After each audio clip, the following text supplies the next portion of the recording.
united as one nation. I want Keep on moving, moving. to keep on moving, the sweat is dripping. I want Whoa, shake it, shake it. shake it to the beat of the drum. No need for hesitation. Bass is pumping and everybody's smiling. Happy people gather round. We will party all night long. This will be Oh, magic, magic. a magic night to remember. A joyful celebration for a whole new generation. This will be Oh, magic, magic. a magic night to have together. No more limitation. United as one nation. This will be Oh, magic, magic. a magic night to remember. Joyful celebration for a whole new generation. This will be Oh, magic, magic. magic night to have together. No more limitation. United as one nation.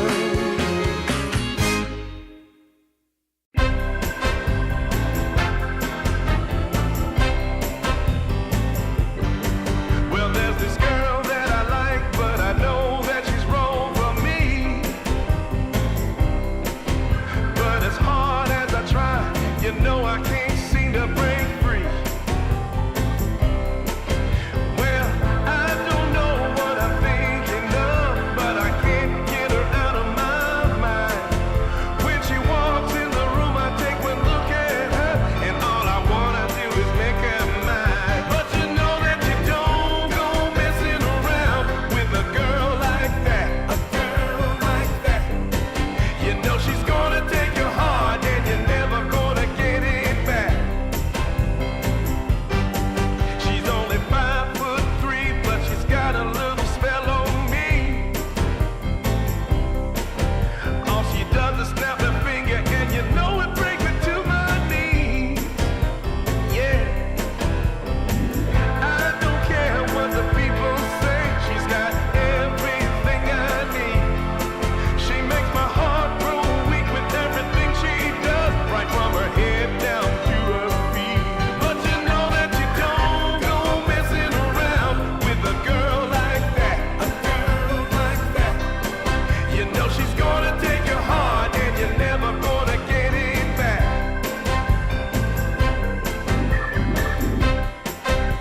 She's driving me crazy, and I'm out of my mind. But you don't go messing around with a girl like that, a girl like that.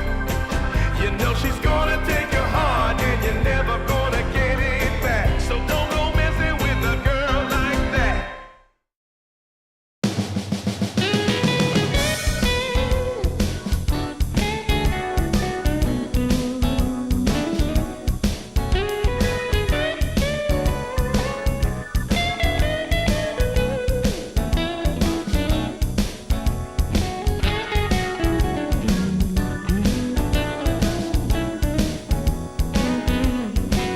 I got the prettiest little girl. She's as pretty as can be. Yeah, yeah. I got the prettiest little girl. She's as pretty as can be. But what I don't understand is what she sees in me. Ooh, I've been drinking too much, staying out all night. I can't remember my left from my right. I'm kinda blurry from my head to my toes. It might seem like nothing, but there's one thing I know. I got the prettiest little girl. She's as pretty as can be. But what I don't understand is what she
to come out in the street.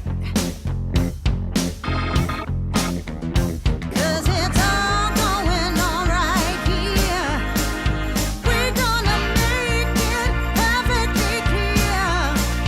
When you hear our voices ringing in your ear. Yeah, yeah, yeah, yeah. Run, tell your mama.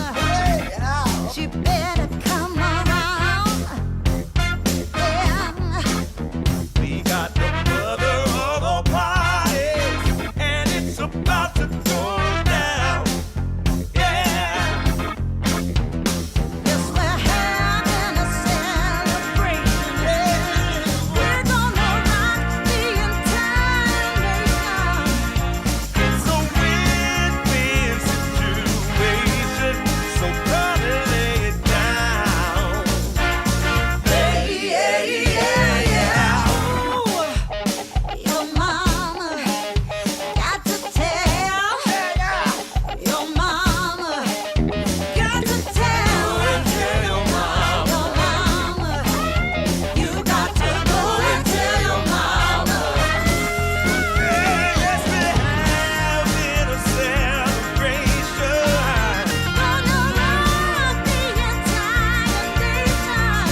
we will be the perfect team.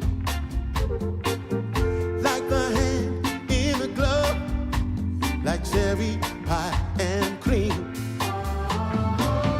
There are stories we need to tell, and laughter we need to share. There's joy and love all around, good vibrations everywhere. Nothing can stop me now. There's nothing at all that can make me fall. Nothing can stop me now. I'm standing strong while I'm singing. A warm welcome back to the playoffs of DreamLeague Division 2 Winter. We are getting closer and closer to finding out which of these teams are going to finish at the top 4 so they can book their ticket to the main DreamLeague Season 27. In fact, if we take a quick look at how the tournament has shaken out so far, we already have the answers to one of the slots. I didn't even realize this yesterday.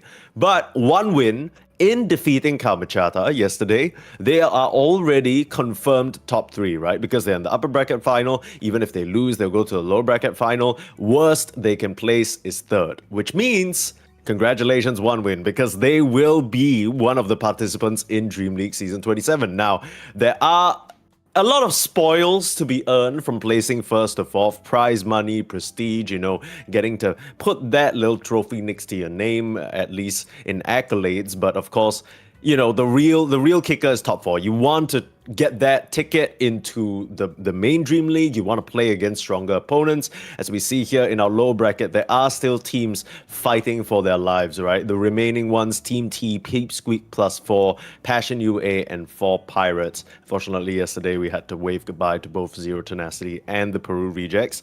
But yeah, Winter, I mean, one win making it here, pretty expected. And I think our first series of the day, Yandex versus Espoil, I think we all have an idea about how this series is going to go. But Espoil have already kind of upset another pretty strong opponent in 4pirates.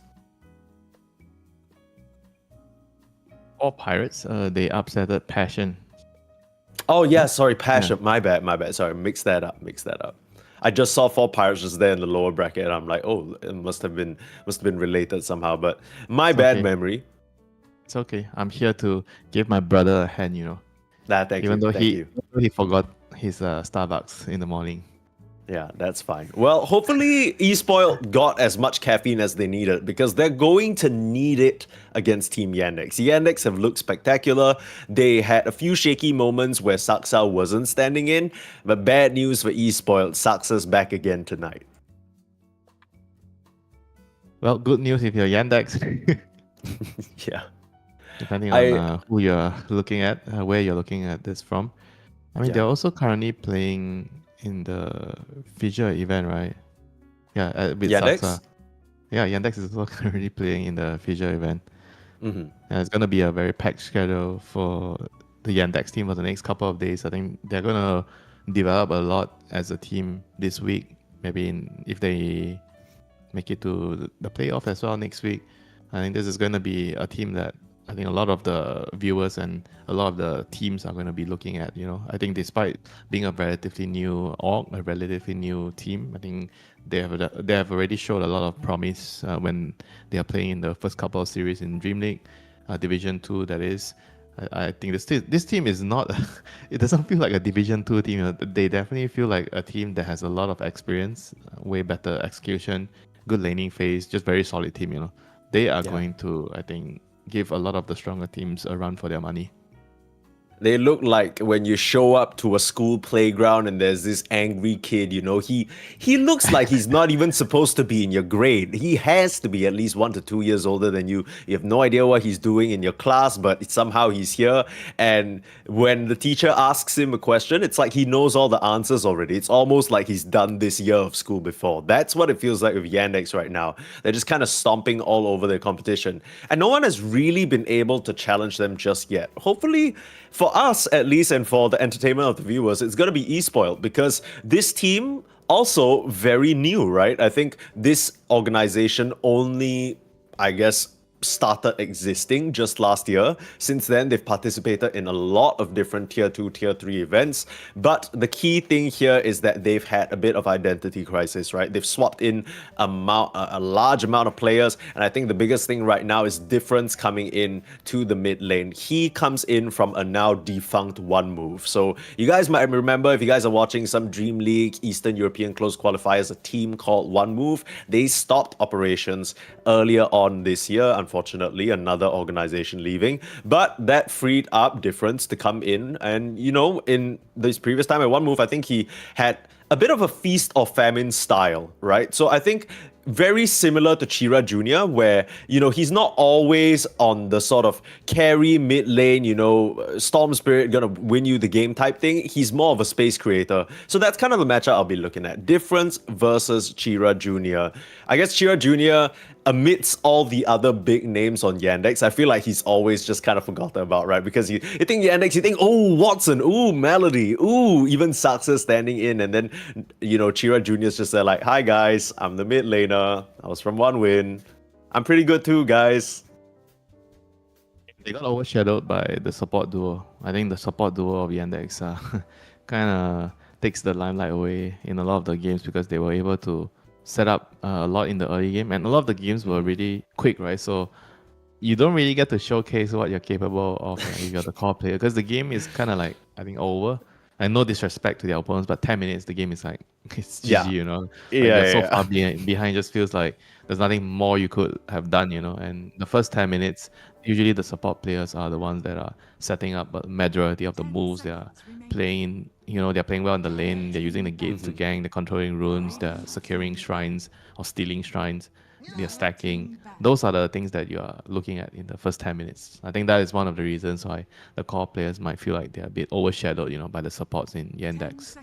Yeah, when you have a waiter delivering you the beautiful meal, it just Wow. kind of feels like it's easy to, you just look at the waiter with such endearing eyes. You're like, damn, you served me such an amazing treat, right? It's so easy to just kind of look at the surface, but there's a lot of small things that allow for Saxa to, I think, in his times where he's been successful in games, it's because he's rotating very early. A large part of that is because what he's doing with Notice in the off lane to make sure that Notice can be left alone. Same thing for Watson, right? Watson ends up coming out with Giga Farm and so much space, and that information is largely because Melody is always picking up the scraps. So we'll see how eSpoiled choose to try and deal with a formidable foe like Team Yandex. I did a bit of a dive on their Dota buff to check out what kind of heroes they're into, because unfortunately for us, we haven't really had the pleasure of watching this team yet. The Chen ban is an educated one from Yandex because these guys love their Chen. They pick it at any given opportunity. They try their best to try and build a draft around it. In fact, the games that they won recently have all been Chen 8 pick or Chen 13 pick. Now, Jakiro served them well against Passion UA. This was also an 8th pick for them, so something they're confident on in the position 5 for Aztekor. It's gonna be met by Beastmaster though. Beastmaster, interesting. It probably means that it's going to be, I think, Shira Jr. taking the Beast. I imagine you don't really want to play Beastmaster into Jakiro on the side lane. I mean, they've already ran the Beastmaster mid. I think at least in one, I remember one of our series they played. I don't remember against who, but yeah, they've definitely used this in the mid lane before. I think it's a hero that in the mid lane, it effectively serves as a tower defender / tower taker. And sometimes you can build the Aghanims in some of your games, depending on if you feel like you can get away with the X. I think usually in mid we usually see the Aghanims built a little bit more, but the hero just feels like he's going to defend the towers and just pressure the map. Like if you look at how teams are playing in the current patch, there's a lot of emphasis in you have a hero that can defend the mid tower. Like Beastmaster, you can throw axes from far away, so you can drag the creep away when people are trying to attack your tower. And at the same time, you're also really good at attacking the opponent's mid tower, right? So I think heroes like this are going to be favored a lot more than the traditional Spirit brothers, like the rotating mid heroes. Sure. Also, kind of depends on what style you prefer, right, on your team. And from our previous experiences casting Team Yandex, they love to get greedy. They Yeah. thoroughly enjoy it. Now, this Beastmaster is going to be followed up by a gyrocopter, which I feel like on first glance looks like a carry, but I wonder whether Yandex are going to experiment switching it over to 5. I We think see some it's- teams try to a- do that. It's maybe a solution to Jakiro. Oh, I think maybe they picked it to to go into the lane against Jakiro, because we've been talking about Jakiro. You can't really fight him. You see him, he Yeah. throws the dual breath and the frost at you. Then you have to run. Maybe against Gyro, Gyro can give Jakiro a run for his money, right? You just have the afterburner plus rocket barrage. Then you can maybe combat the Jakiro in the lane. I don't know if that's going to be the thing that we're going to see here, but it's quite possible that the gyrocopter is not going to be a core role.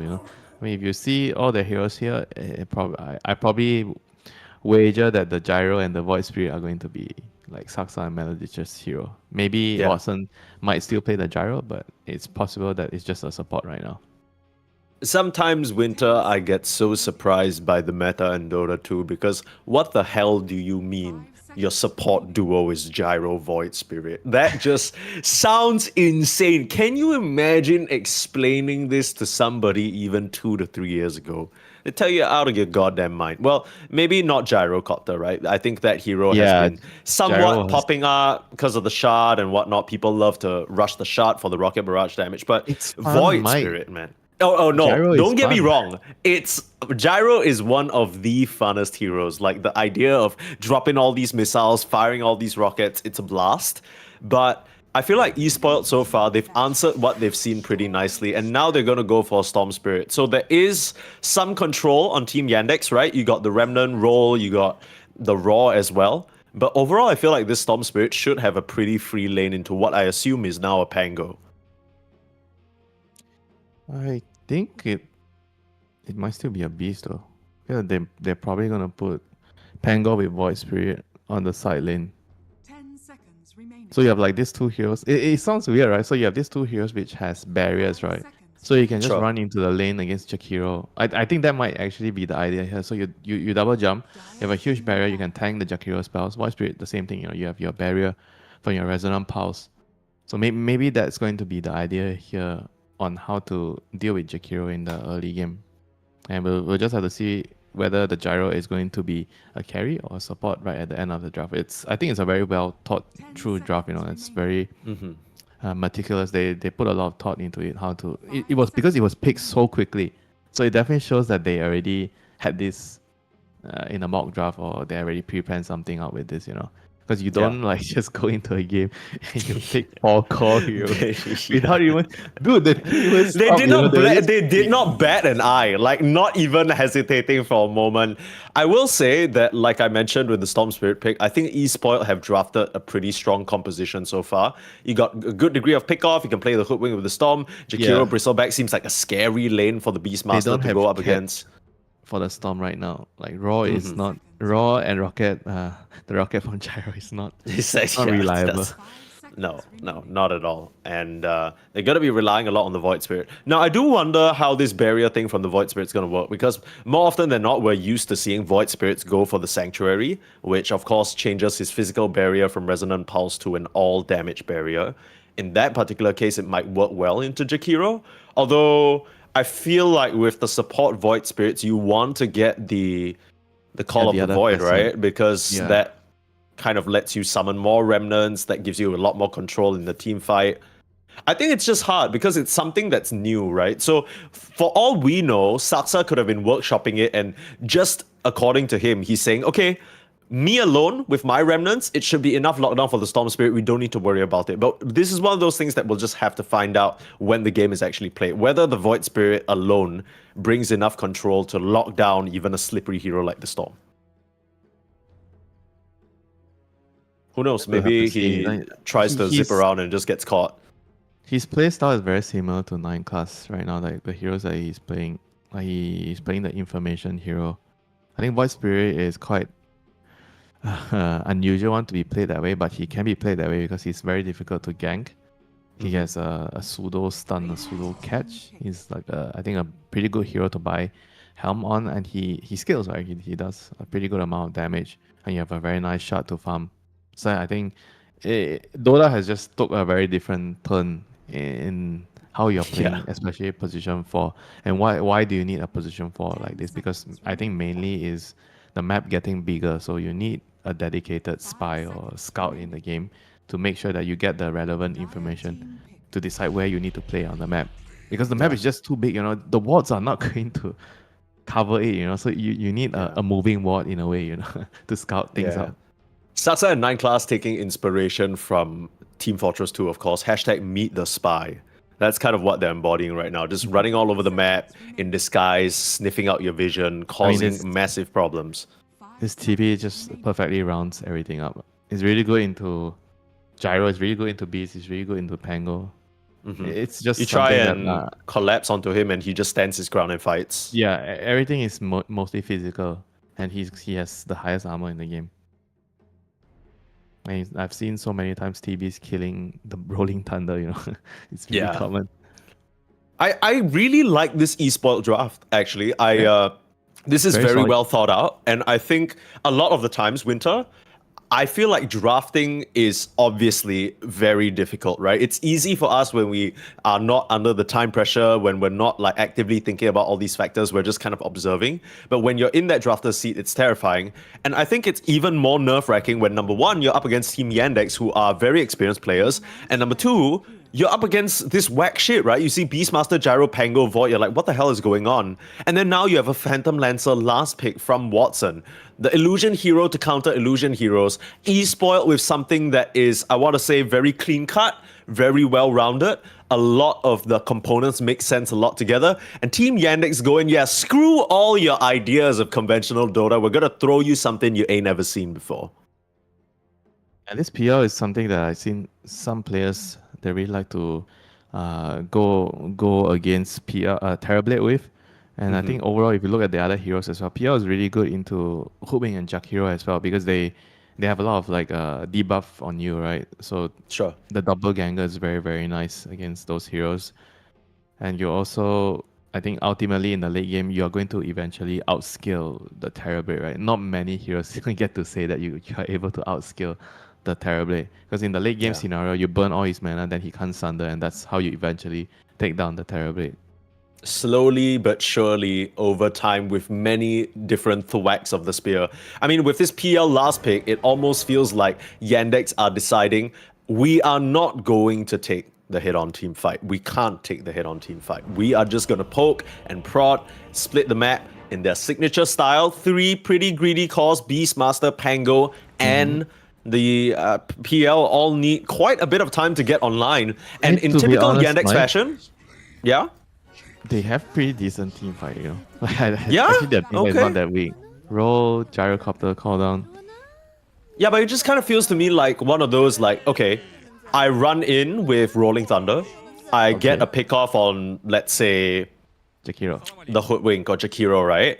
And then after that, maybe I use Raw on one more guy, and then that's kind of it. Like, the PL's gonna take a while before he's running into those team fights. Because you know what's weird? You mentioned that this is a great PL game and he's gonna scale, but maybe it's just me not being very familiar with PL.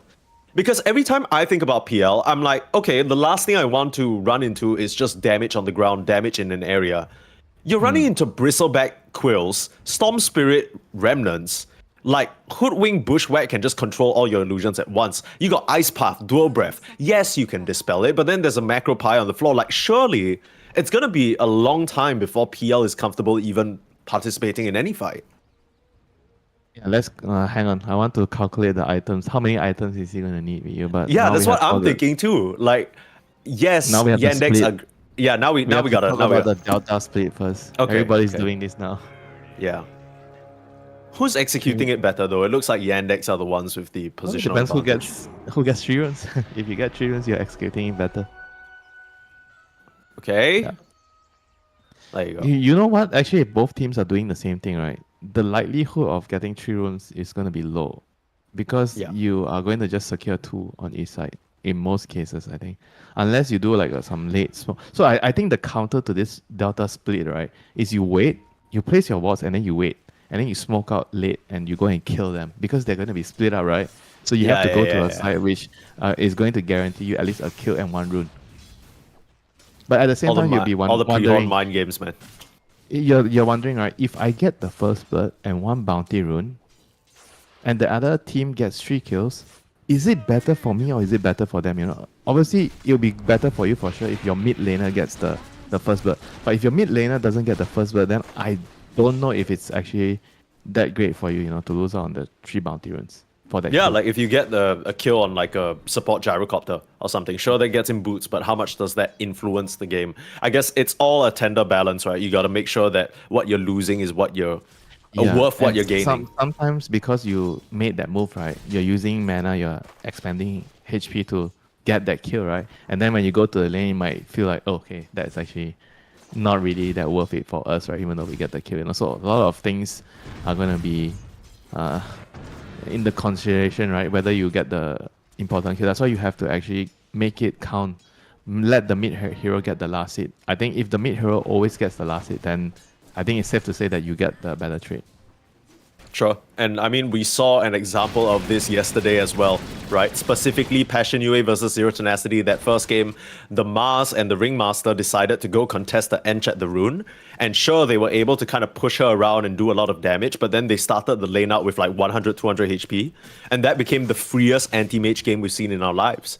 So I'm glad, actually, nothing crazy went on during the rune fights, because then we wouldn't have normal lanes. We wouldn't have this gyrocopter at full HP rocket barraging the shit out of Amaryllis and Waste 21. This top lane up here should be pretty straightforward for Watson. It doesn't feel like they can actually threaten him. I realize you're not a very big fan of anything ever happening at all before the rune starts. Oh great, okay, game's over, you know. Yeah, doesn't it feel that way? Like sometimes if you mess up in those first 30 seconds before the horn even rings, then you're like, damn, okay, well, I guess I'm just playing this lane from behind because he has a finished urn and I don't. Yeah, it just kind of doesn't really allow Dota to be played at times. You know, if you're really, really unlucky, like the mid laner getting 1 or 2 kills, that is usually really, really bad news for you, you know. Yeah. Well, I mean, especially for someone like a Storm Spirit, right, where I feel like a large part about playing against Storm Spirit is denying those power runes and trying to gank him before level 6. Speaking of that, I kind of hope to see a rotation from Yandex. I don't want them to allow the Storm to just hit level 6, get a rune for free and start ganking, because I think he is going to be the difference maker. Haha. Very funny. But okay, thanks. Since it's the first game, I'm gonna just let that slide. And if you're looking at fighting at the runes, Gyrocopter and Void Spirit, they're definitely strong at contesting the runes. Even though they're up against a Hotwing and Jakiro, which is also pretty strong. You know, Jakiro, one of the strongest right now. They are not very conventional heroes, but they do get the job done, you know, at the runes. This is kind of an interesting concept from the support Gyrocopter. I guess on the regular, if you are a core, you will get flat cannon regardless, and you're just going to push out the wave.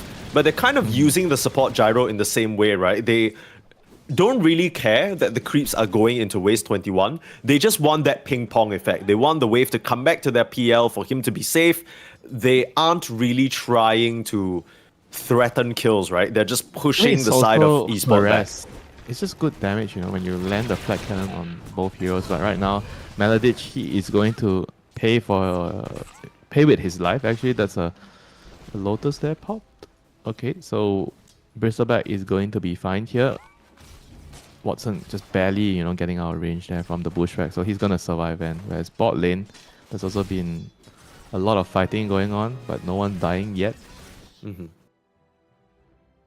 of surprised that Noticed and Satsa are still looking decently healthy down here. Wouldn't have expected that into the Shakiro. It's the Shakiro. The last hit is definitely telling a different story, right? Pango has 11 last hits and 5 denies. Terrible has 28 and 4. Yikes. Well, this is a somewhat last pick Terrorblade, so he knew the lane he was going into. It was either going to be a Beastmaster Void Spirit or a Pango Void Spirit. Either one is pretty nice for him. The Pango just has to exclusively use the Shield Crash to get the last hit. It's easy for him to pick the last hero because no matter what, he's going to have a Jakiro in his lane, you know? That's true. A difference actually being pushed out of the mid lane very early on. Shira Jr. catching him out with the Axe spam. This is something that, you know, every time I see this happen, I just remember that period of time where the Beastmaster Aghanims was the Axis with no cooldown. And oh my Oh, god, like, damn. oh my, do not. That wasn't too long ago, right? It was not too long ago, and it was awful. Like, I cannot overstate how much I hated that method. I mean, very. that can't be worse than the Aghanim, like before they nerfed the Aghanims. That was also pretty bad. You mean what was the Drums of Aghanims Slum. before? The drums okay. of Slum. Before they nerfed it a few times, you know, the initial one. Oh, that was pretty nasty too. I think initially when With they the changed it. Bloodstone, with the Oh my god. freaking Yeah, yeah. Bloodstone. Bro, you remember that one? Beastmaster. What a silly hero. I mean, and these are all things that we're mentioning, right? Like the axes and the drums of Slum. These aren't even related to the hero's core strength, which is literally still getting a Helm Overlord and like crushing and rolling your lanes very early on. Saksa making a very early rotation at the 6 minutes to find the Storm in the jungle. It's going to allow Chira Jr. to get an Arcane Rune and actually spot out these stacks happening over here. Tasty. Very tasty. Doesn't seem like Esport can put a stop to this. Chira Jr., he's playing this safe, right? He's just kind of throwing the axes from the low ground. They actually bring 3 heroes in, maybe looking to try and punish. Melody here as well to back his buddy up. Turn around with a roar onto the Storm Spirit, but still some ball lightnings available. In comes Saksa looking for a Remnant, but they'll find Chira Jr. first. The Remnant tags onto the Storm Spirit, and Different still able to jump up to the high ground. That last little blood grenade is actually going to find him, and now with the power of the Rocket Barrage, they're able to take down all 3. Watson joins the fray from the top side, rotating over very nicely, and they steal away this entire medium camp stack. The shrine. Mike, Looking over right the now, they shrine. need to try and contest this. They can't allow Saksa to get away with this for free. Alright, he's fine.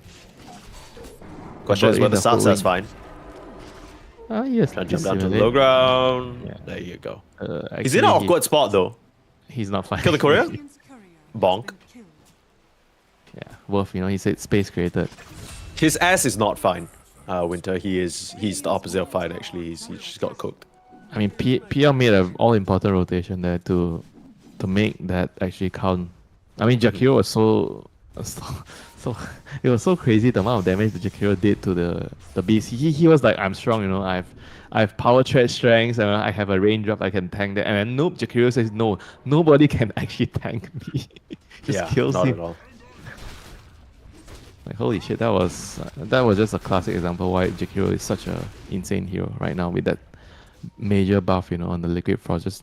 Just a level 1 dual buff with the Liquid Frost, just almost like took him to half HP, and then the rest of his teammates just did the rest. Yeah. Now, And Beast gets the overall- illusion.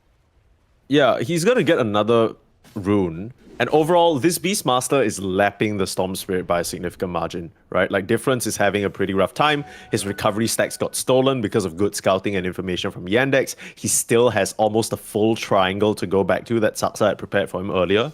And look at Saksa. Look at how annoying he's being. He's kind of traversing through the entire jungle on the Radiant side, and I mean, they can't really do anything to kill him.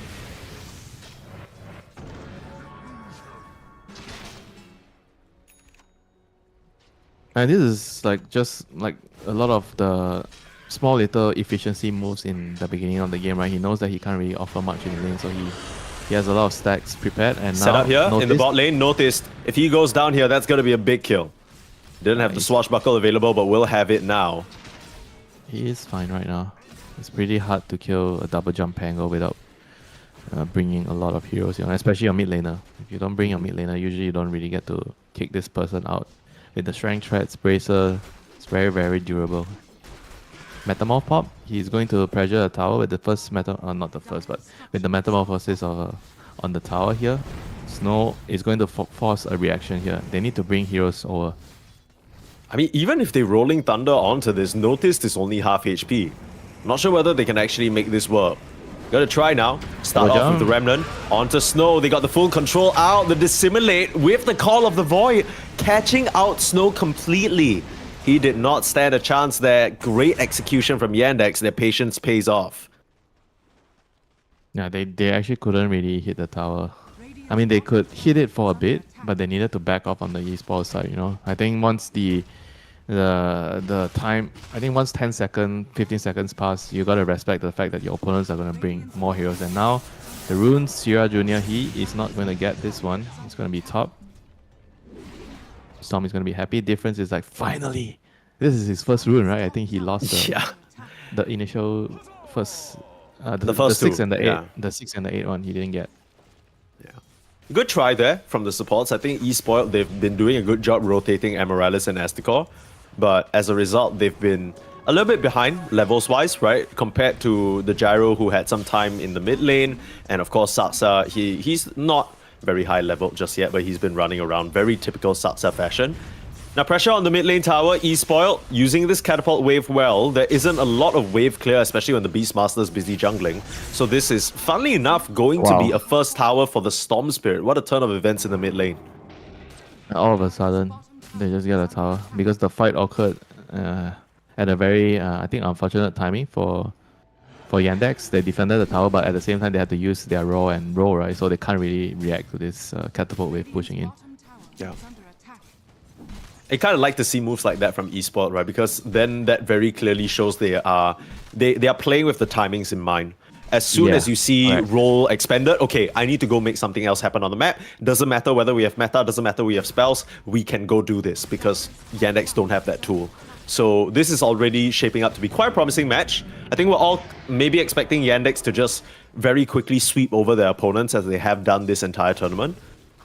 I think we might see a pretty solid game of Dota here, especially since even with as stellar of a start that the Beastmaster has gotten, the Terrorblade also is pretty freaking farmed.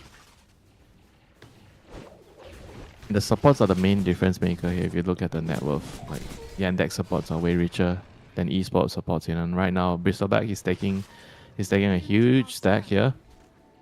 So he doesn't really want to die before he gets everything, but unfortunately he doesn't have time to clear the whole stack. Yandex noticing what is going on. Thanks to Chira Jr., he used a ball to scout it out, but he's gonna get caught here. Shurun on the Storm.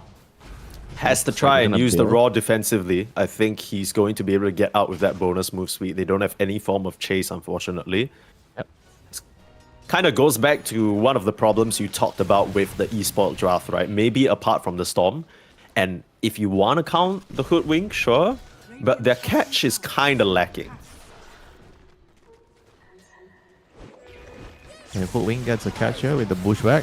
Should be a kill on Melodich. Yep, easy kill and into the tower. Very, very nice, eSport once again making the good moves, They didn't want to waste the Metamorph because they used Metamorph to defend the stacks in a way. And now using the last remaining duration of the Metamorph to get a kill and a tower, That's like you said, this team, they are definitely making the moves here, making sure that they keep up with Yandex. Yandex had around 3,000 gold net worth lead just a couple of minutes ago, 2 minutes ago, and now everything has been removed, by taking the mid tier 1 and the top tier 1 tower. Yeah, it just feels like you are sort of utilizing the Jakiro and utilizing the Terrorblade perfectly. When you have these two heroes, you want to mow down these tier 1s, open up the map for yourself. And now, with these little structures gone, you talk about the Beastmaster being a hero that excels at defending them. Well, he didn't really do a good job this time around. He is massively farmed, and sure, he might have his Aghanims coming out to him right now, but I mean, it comes at the cost of a lot of farming space for his team in due time. With these tier 1 towers down, it feels like the Storm and Amaryllis, they can just get a smoke move on and hunt people down. It's going to come down to how much the two supports can do here. I think on the Yandex side especially.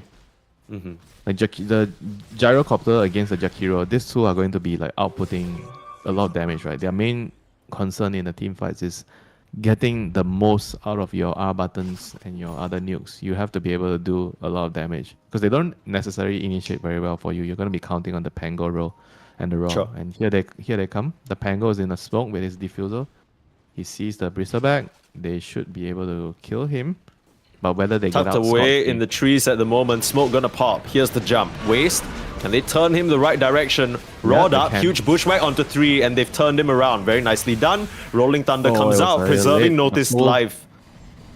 And the Vortex, a little bit off the mark there. Even then, I'm not sure whether they actually have enough damage to finish him off because Amaryllis, I think he was charging out that sharpshooter and had already let it rip. So Yandex get what they came for, which was a kill on the Bristle. I'm sure they would love to convert this to more. Here This comes is Watson, both. Mike. Watson is coming in on from the side. This is not Uh-oh. over. They want to find more. Straight in. Onto the Jakiro on the back line. You got 3 remnants cutting off their escape difference. He has to be so careful with how he chooses to approach. Watson with a nice doppelganger forward. This is troublesome. PL Illusion starting to build up, but still the magic damage pretty strong. Has to be careful, dropping low. Snow is now going to TP in as well. Terrorblade joining the fight. Not using the Metamorphosis just yet. Still throwing a few Lancers from the high ground, but I don't think you have enough damage to cut through the Bristleback a second time. You throw Remnant after Remnant, but now you've already lost the Gyro as well as the Pango, and you need to run. Snow, he's popped the Metamorphosis and he's looking for more. Nice dodge on the Bushwhack from Watson. He has enough move speed to get on out of here. So as the dust settles, ends up being, I guess, 2-for-1 exchange. I mean, eSport, they ended up losing the Jakiro, but then They didn't lose if the you BB, count the... they defended the tower. I think they are overall pretty contented with the exchange. I think it was a good response by eSport, realizing that once the row ended and the cooldown was expanded, right, both the ultimates used and the raw as well, Yandex actually doesn't have any right, to stay that deep. They understood they were stronger, so they just made Yandex pay that, for overstaying their welcome, picking up those 2 kills. And right now, back to farming. This is going to be a very, very long game. I feel like this TB against PR. There's going to be a lot of battle onto who gets to claim more real estate on the map. There's going to be a lot of small poking and prodding, a lot of small skirmishes. The Storm, the Pango, the Bees, they're going to be looking for pickoffs. And yeah, I mean, it's going to be a very interesting game right now. Like eSport, I think they've so far been responding really well against the pressure applied by Yandex. And yeah, I think this team definitely looks in a really, really good position right now. 60 minutes in, they want to look for the next rune. They want the Storm to pick up another rune and keep the ball rolling. Yeah. I think small thing I really wanted to point out. I think a lot of the times as a carry player, maybe if you feel like you're the most farmed hero on the map, you feel very strong, right? You want to come in. I'm thinking from the point of view of Snow on this Terrabate. Like, he had meta, he knew that Yandex were overextended, but he still chooses to go for the careful play, right? He ends up TPing to his tier 2, even though the tier 1 is up. I can just imagine so many other carries that we've watched in this tournament so far that are not with us anymore because they've dropped out of the tournament. They would have just very brazenly TP'd into tier 1, right? I have meta, guys, let's go, we can fight, we need to punish them. But maybe I'm reaching too much into this, but the way that eSport are playing, there's a level of calmness to them, right? They're not making these desperate moves. They're not forcing things where they shouldn't. They are calmly reacting. They are very clearly talking things through and thinking, okay, we still have these spells. We can try here. We can do this. We can do that. There's a very clear thought process, and I'm really liking what I see. I mean, this meta has been able to find them a couple of nice kills, and because of it, noticed on the off lane for Yandex is not having nearly as good of a game as we're used to him having. Yeah, he's definitely been having a rougher game, but I mean, it's I think mostly because of the matchup, and he also has a position for Void Spirit, which say doesn't really do much for him in the lane apart from pulling waves. I think that is the main reason why he is not really having that great of a game, compared to, I mean, not to say that Bristol has a great game, Bristol also has, like, I think an average game, but Bristol has a better support in the lane, so these kind of things definitely translate. And Pango, you can't clear stacks. The Bristol, I mean, you can kind of clear stacks, but it's a lot slower than Bristol. Bristol cleared like a big, I think it was like 4 ancient stacks. Yeah, so he definitely had a burst of income from that, and now he has the Crimson Guard, one of the best items against PR. But eventually, the PR is going to be able to get a nullifier. Yeah, we actually had a moment that we were going to try to iron out what items the PR needs this game, right? He's going to need a Silver Edge. He's going to probably need a nullifier as well. Like Silver Edge for the Bristol, nullifier for the Crimson. Surely you want Diffusal still, right? That has to be one of the... Diffusal, Manta, you probably still get those items. That's like 5 items, man. Holy. Does he want an Orchid somewhere down the line? A Raw out onto Jakiro. In comes Watson. Loads of damage onto that poor twin-headed dragon. But the Bushwhack and turnaround. Snow, he's still at that meta up, and they just punish Tira Jr. Sure, Watson gets a kill on the support, but eSport, they continue to find these great trades. Yeah, that was definitely not worth it for them to trade their life of the Beast for the Jakiro. And this is just really, really, I think, overall efficient play, from the TB. Like, he always makes use of his metamorph really well. Doesn't even waste a second of it. Yeah, item-wise, he is going to be getting his Manta on the TV soon, so he's going to be doing a lot of split pushing on the map. PL kind of needs to match it. I think they're both going to be shuffling waves a lot, just waiting for the item timing, picking their fights to join in. So you're going to see like a huge competition between the PL against the TB, right? Who gets to do their job better? Who gets to shove the right lanes and move to the right fights to connect? I think in the early to mid game right now, I feel like Terabit probably has the edge with the Metamorph, but PL gets better the longer the game goes. So is it fair to say that Yandex, at least in these next maybe, let's say 10 to 15 minutes, 10, do they want to just be chilling? Are they just kind of chilling, farming, not really looking map. for much on the map? Okay. I mean, they don't have a Helm on the Void Spirit. I was kind of expecting him to go Helm this game, but he went for use. Yeah, Trying that seems to to- be the standard build. Like, I don't think I've seen the position for Void Spirits deviate from this. It's always Yules first, maybe to try and Let's see. instant setup on I the keep storm. thinking it's a Helm because the TI 9 class built a Helm on this hero. I thought that was going to be the default build. I guess this game he kind of thinks that he needs to solve the problem of the catch. They don't really have very good catch against Storm Spirit. Yeah. So the use will definitely provide a good catch for the Remnant. So Yeah. maybe that's probably why he really wanted the use this game. And right, Yeah, and right plus, now, Winter, you already mentioned that one thing Yandex's lineup is good at is the fact that, bit of a catch. Nice spot out. Difference that with a stack. big zip. give me that stack of Galvanize. Uh-oh. The backliners, though, they've been left behind. Nice little wraparound play. Chira Jr. with a double kill. The drums of Slong banging really loudly on these two supports. Yeah, and 1.5 minutes away to the Tormentor. So you see Yandex already trying to prepare for it. Try to move heroes over here, maybe get some wards down, Like both sides are going to really want the Tormentor, but they're going to do Rosh. Holy, this is early. I mean, I guess they have Agony in some piece. This is what allows the Rosh to be done this early, but can eSport do anything at all? Do they know this is happening? I don't think they know this is happening. Because they just lost two supports, right? And then their Storm went through the Twin Gate. They're thinking, okay, guess we're just not fighting in this area for now. We just need to Holy, come that back and is- set up. That is such a big move here. Getting the Rosh. Huge move. Now it probably means that they are going to get the Tormentor as well, right? Because I can't imagine eSport contesting Yandex with Aegis on the Beastmaster when they're going to go for Tormentor. Yeah, this is a very big play coming out from Yandex, being able to take on those two supports and now put on pressure in the top side of the map. eSport, they're still grouping up around this area, maybe still looking for a fight. Have the Metamorphosis available. Heals up, setups there, but they got the clutch onto Saksa instead. We'll try and dissimulate out of there. Dodges up to the lower part of that triangle. And Snow now. You gotta be careful on Watson, pulling in the real PL. He needs to get out of here. He needs some help, but difference is on his early tail. buyback. Blinking forward, buybacks there from Saksa. They know they need to win this fight. Difference is going to be able to jump away as Waste tanking a lot of damage on the front lines. It's a huge macro pyre, but they roar up and eliminate the Bristleback. That's one of the auras out of the picture. Amaral is still running forward, trying to cause a distraction. But Chira Jr. on the front lines with his BKB, trying to fight into Snow. They have quite a bit of magic damage. They need a way to stop the Sunder from coming out.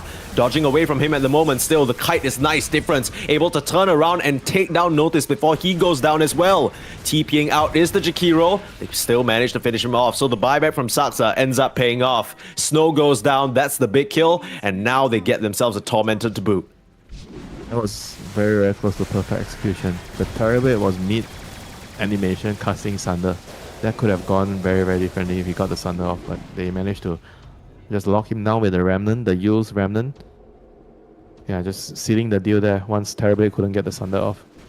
I mean, Saksa's buyback was just like, he sort of had the intuition. He bought back so quickly, he knew that he needed to come back to the fight to, to initiate for his team, like to be annoying, to provide some sort of assistance, And that was If he kinda, was there I think, like the one difference. moment later, I don't think they win that fight. Because Yeah. he jumps in, he remnants the storm, he stops them from like jumping the PL, and then he just kind of goes on into the back line, follows up on these plays that the rest of his team are making, and it's just, if they lost Watson there, eSpoil, even against the Beastmaster Aegis, I think they take the Tormentor. Right? They kill Watson, they take the Tormentor, and then the map is very much in their favor. But because of that buyback, it just changes everything. And look at the goal graph start to favor Yandex. The past 5 minutes have been clean from them. Sure, it hurts Satsa's game quite a lot, but all things considered, he's still doing fine. He's still the richest support in this game. Oh, the Crocus. Gonna get a kill here, right? Waste. There's no way he can go up. That was cool. mean- Did you see the Croaker just come in for the assist just to mess him up? Yeah, it's unfortunate. But I've been saying, the difference maker in this game is mainly for Yandex, the support. Looking at the net worth again, Void Spirit 7.5, the Gyro is 6.0. Look at their items, man. The Gyro has Phase Boot, Spirit Vessel, Ghost Scepter, working on his. He doesn't even have a shard yet, but he's working on his 4 stuff. Storm is. You going might have to find cursed him a little bit here. He is in trouble. He's still alive. As a Ghost Still Scepter, alive? the Remnant can't kill him. The Remnant can't kill him. Now they'll get the Gyrocopter for sure, but it comes at the cost of Amoralis. And Watson's not done. He's looking for another Saksa from out of nowhere, getting the control up on the Storm Spirit, and the bumps are there. They'll take him down, and Watson with a double kill. Nothing for was- free for eSpoil here on the map. That was such a beautiful move, by Yandex there. Just coming together, punishing all the aggressive moves, I'm not gonna lie, Winter, this is a really sick game. Like, Yes. yes, Yandex are reaching the point where they are starting to snowball out of control.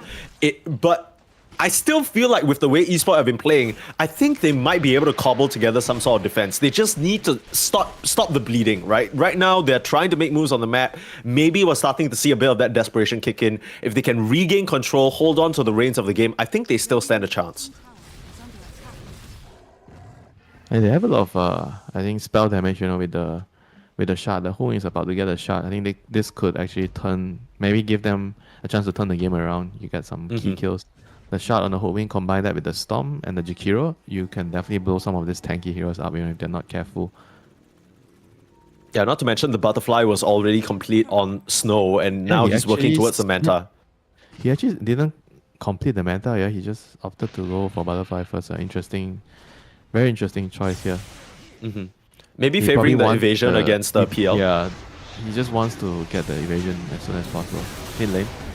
A pull Onto the angle, Jakiro, yeah. but look at difference on the back line. Trying to jump for a feasible target. He understands that the Jakiro cannot be saved, but can he? That's the question. Using all of his mana just to get all the way down to the bot lane.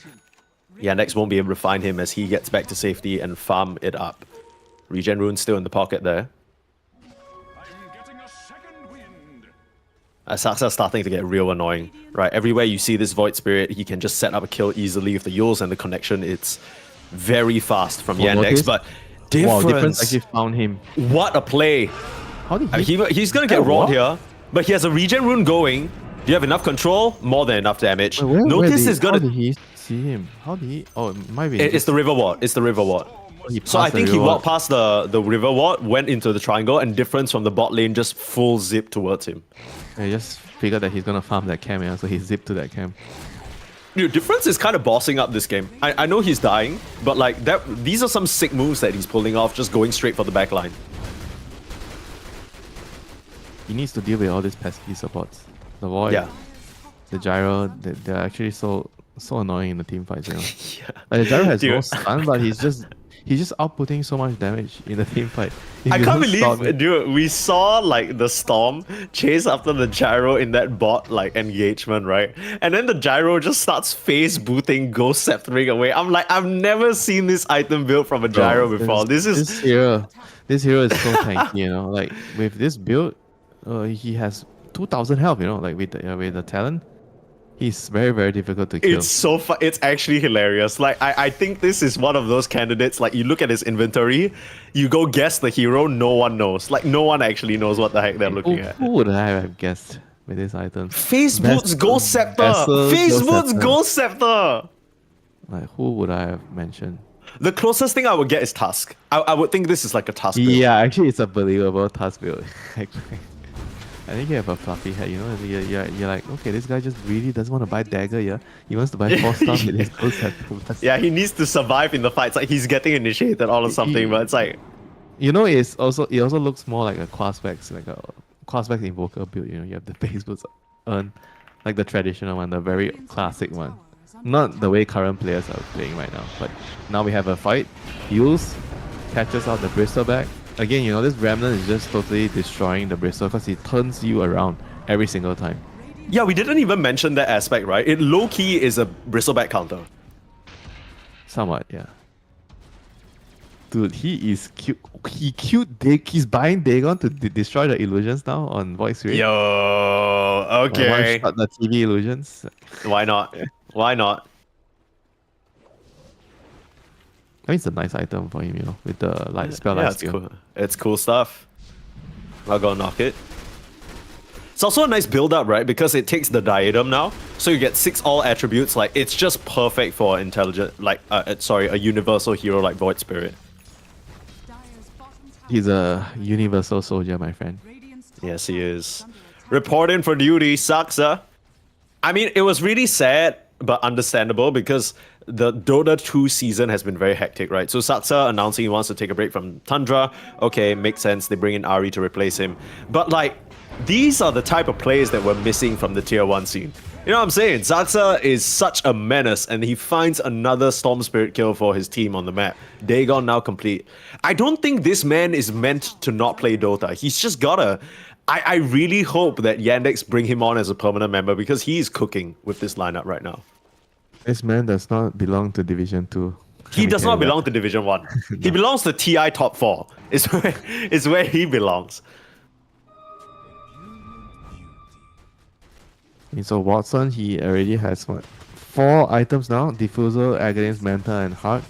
Oh yikes. We didn't even look at him for like 5 minutes and suddenly he's here. His team is just doing way too much work, you know. He's like, okay guys, thanks for the space, you know, now I'm gonna come out 4 items, still wanna get a Silver Edge maybe. All things considered, the Terrorblade is still keeping up very nicely with him. I'm very surprised that that's still the case. With how much the map has closed in on Espoil, with how little space they have to farm. You know, I mean, we're seeing it happen to the Storm and we're seeing it happen to the Bristleback, right? Everywhere they poke out, they just get instantly eliminated. So the fact that Terrorblade has still somehow been able to find this farm is extremely impressive. But it's kind of different to compare him to the Storm or the Bristol, right? Because he's pushing out with illusions, that's why he's not dying. True, yeah. Yeah, I guess what I'm saying is the fact that Storm and Bristleback are pushing out, but they are also still extremely poor. Here comes the Storm Spirit trying for the Roach contest, but Watson, a ton of illusions at your door, starting to burn away on the mana, starting to run you down. Saksa coming in now with the setup onto the Bristleback. There's a Crimson Guard making him extremely tanky. Chira looking for a Raw on the backline. Can't find it. Big Macro Pyre onto the entire lineup of Yandex. But the problem is, that's the only damage going into the entire lineup of Yandex. They don't care at all. Triple kill now for Watson as Saksa notice they're still playing with the remaining cores on the side of Espoil. Snow just has nowhere to run. You wanted to stand your ground and fight, but you just don't have the damage. You don't have the support, and you might have sundered someone. That was cute. That was nice. Where are you gonna run now? Snow getting caught by a Remnant. Saksa catching both at the same time will Dagon him down. Saksa does end up dropping at the end of the day to Difference, who somehow manages to escape in this fight. But still, it ends up being a 4-for-2 exchange as the dust settles, and Yandex, still nothing stopping them from just heading back into that Roche. Yeah, they're just running out of mana, they're running out of damage. All this Phantom Lancer illusions, just too difficult to deal with, you know. I mean, they killed the Pangolin, that was nice initially. But they just couldn't really outlast the PL and the Beast, right? It's the constant drums or slums, the PL illusions coming in to burn your mana. And this is definitely getting to a point where the PL is absolutely unkillable. You know, he is such a huge problem in the team fights, and opting to go for the Orchid here, so they're going to have another solution towards the Storm, which doesn't have a BKB. So he is going to have to be very, very careful now that the Orchid is going to be coming out on the PL. Nice ward spotting out this move back into the Roche pit. Difference is gonna zip in for a little look. doesn't want to commit, and Watson completely unfazed. He knows that it's going to be very hard for eSport to actually make a move without their Terrorblade. Now starting to run out. He caught eyes of Amaryllis hiding in the tree line. He's going to try and break that down. The Squirrel still dodging over to the corner. As time's up. Being chased down by a homing missile, being chased down by a lance, and silenced up, burnt up. Amaryllis will take a tumble. And this is the third or fourth time that eSport have been able to interrupt this Roche at this point. It's kind of obnoxious. I mean, they're gonna smoke out and come back in again. The Roche is gonna roar. They know this is happening. But now if Saksa back in the picture with his annoying ass remnants, can they really contest this location? In comes Waste, all his mana is gone. Meanwhile, Astakor on the backline being focused down. Chira Jr. looking for a raw onto the Storm Spirit. Watson's already committed onto the Jakiro. Meanwhile, front line looks like Notice was able to dodge away from the Terrorblade. He just can't do any damage. Waste and him, they're just being kited around by that Gyrocopter. And now with the Raw, they get themselves a triple. Give him the Rampage, man. GG is called. He won't even find it. There's not enough heroes to fulfill that. But that's done. A beautiful game, Mike. That was a beautiful game. That was a sick game. I think it's one of those rare times where, you know, Winter, let's be honest, right? This happens in every single tournament. These games, sometimes the playoff games, they breeze by. You see Yandex versus eSport, you think to yourself, you know, this is going to be a one-sided wash. And then maybe after the day, you didn't get to catch the games because you're at work or whatnot. You're not unemployed like us. So you're just, see, sorry. You're not doing this for a living, right? So you don't sit here and watch the games in their entirety. Maybe at the end of the day, you go to Dota Buff, you look at the score, you're like, oh yeah, of course Yandex won. Oh, Saksa Void Spirit, of course he crushed them. But the way that it happened, it wasn't just a one-sided sweep, right? There were so many little things that I feel like Yandex had to do well or better in order to defeat eSport, because these guys are not pushovers. And they certainly demonstrated that, even though the score is 14-30 and a 22k gold lead at the end of the day. They kept up with Yandex for the first 20 minutes of the game. How many teams can actually say that in the Division 2 Dream League here in Season 1? Like, I think they are the only one that can say that, you know, and they definitely have, I think, a lot to learn still, but it's very, very promising, you know, looking at this first game. If they can sort of iron small little details out, I think they need to learn how to be able to deal with all this, like, carry moving, you know. I think the key move is when Watson actually rotated in the early game. Remember one time he went towards the river to take that fight. I think that was the important fight that maybe they needed to bring the Bristol as well to kind of match, right? Because he was in the lane. He saw the PR left, but then he decided, okay, never mind. I'm just going to, you know, farm, you know. And then they lost a pretty, I think, important fight. And I think that was kind of like the start of everything, because they lost that fight. And I remember they killed Roshan because of that fight. It was like 18 minutes maybe. 18 to 19, and then because of the Roshan kill, they got the Tormentor. So it kind of snowballed so quickly from that one small little thing, you know. And I feel like eSport, they are gonna have to be feeling disappointed that they kept up with them all that way, and until at that point, one small little move that they maybe could have brought the Bristol to kind of even the numbers out and to maybe win that fight, and they just lost the game from that moment, you know. Yeah. It's against teams like this and in games like this that it makes you realize how big the skill gap is, right? How great these top teams really are. Small little mistakes expanding into big, big setbacks. But we'll see whether eSport can come back and show us a great game of Dota 2 in game number 2.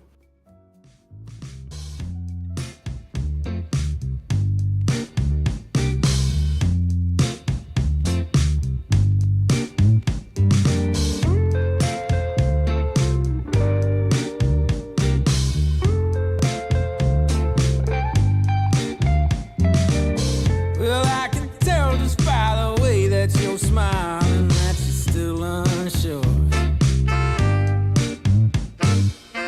And I can tell just by the look in your eyes that you've been hurt before. But baby, no one can promise you forever. Right now I only know that we should be together, because it's now or it's never. So won't you take a chance on me? Well, it's fine if all your previous guys, they made you run away. You can bet you'll only have one regret.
I've been waiting a long time, just longing for a glance from you.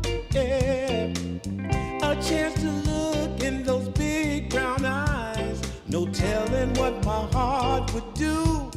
Hey, when we met, I sure knew it felt as good as it could be. In that moment, though it felt so good, I wondered why you noticed me. If you gave me just a little time, it would sure ease my troubled mind. Don't tell me that you don't feel the same inside. Don't tell me. These are feelings that I ought to hide. I don't care where you came from, just tell me where you wanna go.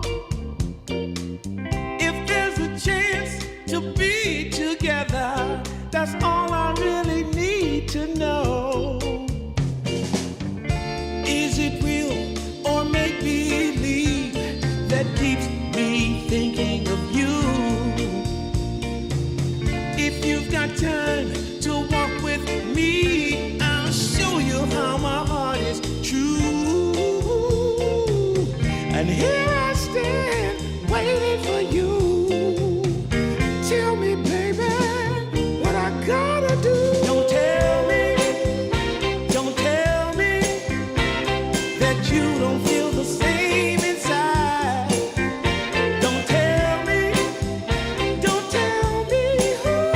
These are feelings that I ought to hide. Don't tell me that you don't feel the same inside. Don't tell me. These are feelings that I ought to hide.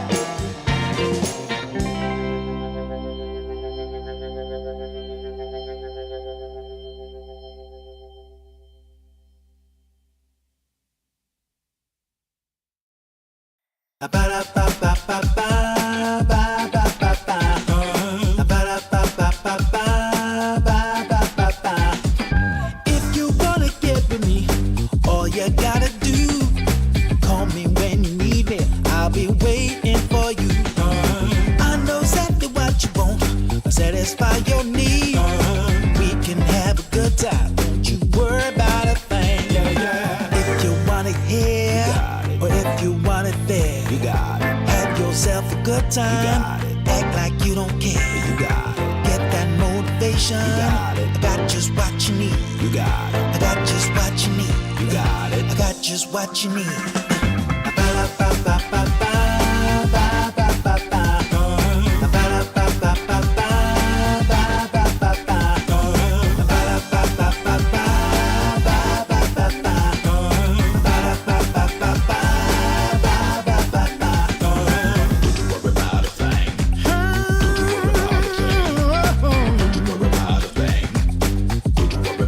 Don't you know you got it, baby?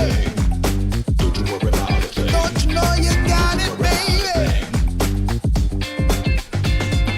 If you want it here, or if you want it there, you got it. Have yourself a good time, act like you don't care. You got it. Get that motivation, you got it. I got just what you need. You got it. I got just what you need. You got it. I got just what you need.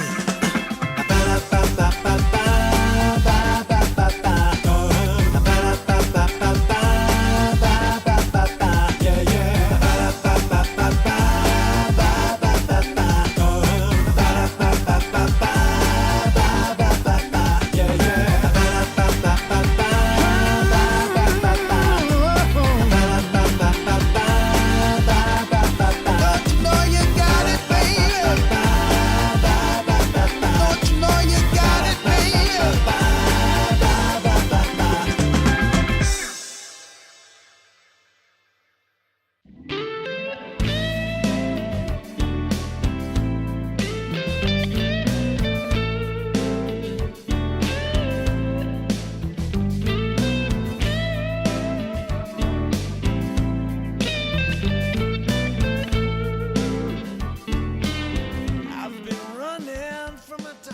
Welcome back to Dream League Division 2. And if you just joined us, I apologize because you missed an excellent game number 1 between eSpoiled and Yandex. Now, there's a lot of different types of great Dota. Sometimes you see teams throw the game back and forth, huge team fights, crazy execution. But I think this was one of those more quiet games, less flashy, right? There was a lot going on between Yandex and eSpoiled in that game number 1 that really made things spicier than you might expect. I think not knowing eSpoil, maybe just hearing the names on Yandex, you would probably think this is a one-sided wash, but eSpoil are showing that they can keep up with those big dogs on Yandex, and hopefully in game number 2, they might even take a win, Winter. Yeah, hopefully we all want to see more good Dota, you know. If everything is going to be like the first game, I think it's going to be fun for everyone to watch those games. I think the first game itself, eSport, they show a lot of promise as a team. Yeah. They were able to keep up with Team Yandex, probably the strongest team in Division 2 here. And hopefully in this game, they have already learned enough from the last game to figure out what actually went wrong.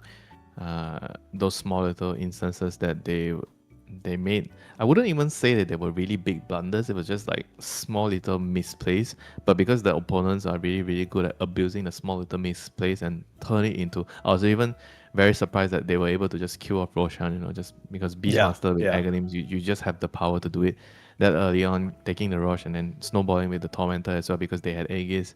Just everything became so difficult after that 1 minute, you know, there's just 1 minute of PL rotating in for that one important fight, just sealed the deal of the game.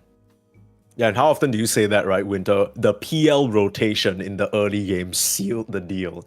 That just tells you what the hell we're working with right now. I think probably eSpoil, as solid as their lineup was, there were some aspects of Yandex's lineup that caught them by surprise, right? I think it's clear that they weren't completely familiar with how to deal with this Void Spirit position 4. They had some trouble sort of really estimating how much damage they needed to kill Maladich. There were so many times where on this Gyro, because he had a fluffy hat, he had a Ghost Scepter, he had a lot more stats than you would usually expect.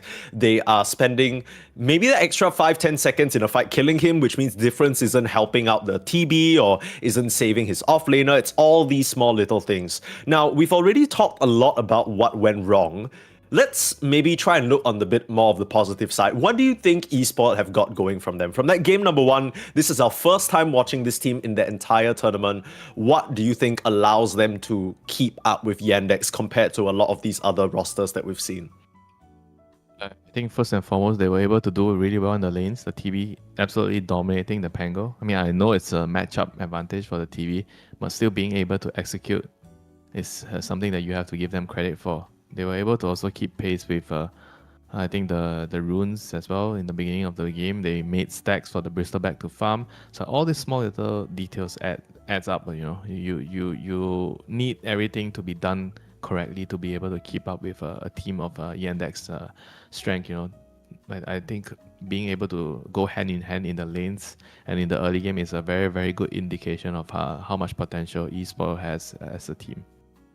Cool. Yeah, I mean, I would totally agree. I think there's a lot of potential there, and I think something interesting to point out as we head into the draft of game number 2 is that eSpoil chose to pick Dire. So because the Radiant side, because Yandex had priority, they opted for first pick for themselves. But eSpoil choosing to pick Dire just tells me they want to try and switch things up from what Yandex were doing. Because Yandex had Dire previously, they used that to their advantage, right? They drafted a lineup that could very easily take Tormentor at 20, could very easily take the Roche as well. So eSport taking Dire, maybe they are going to try and play on those timings. Maybe we'll even see something like a Beastmaster come out from them.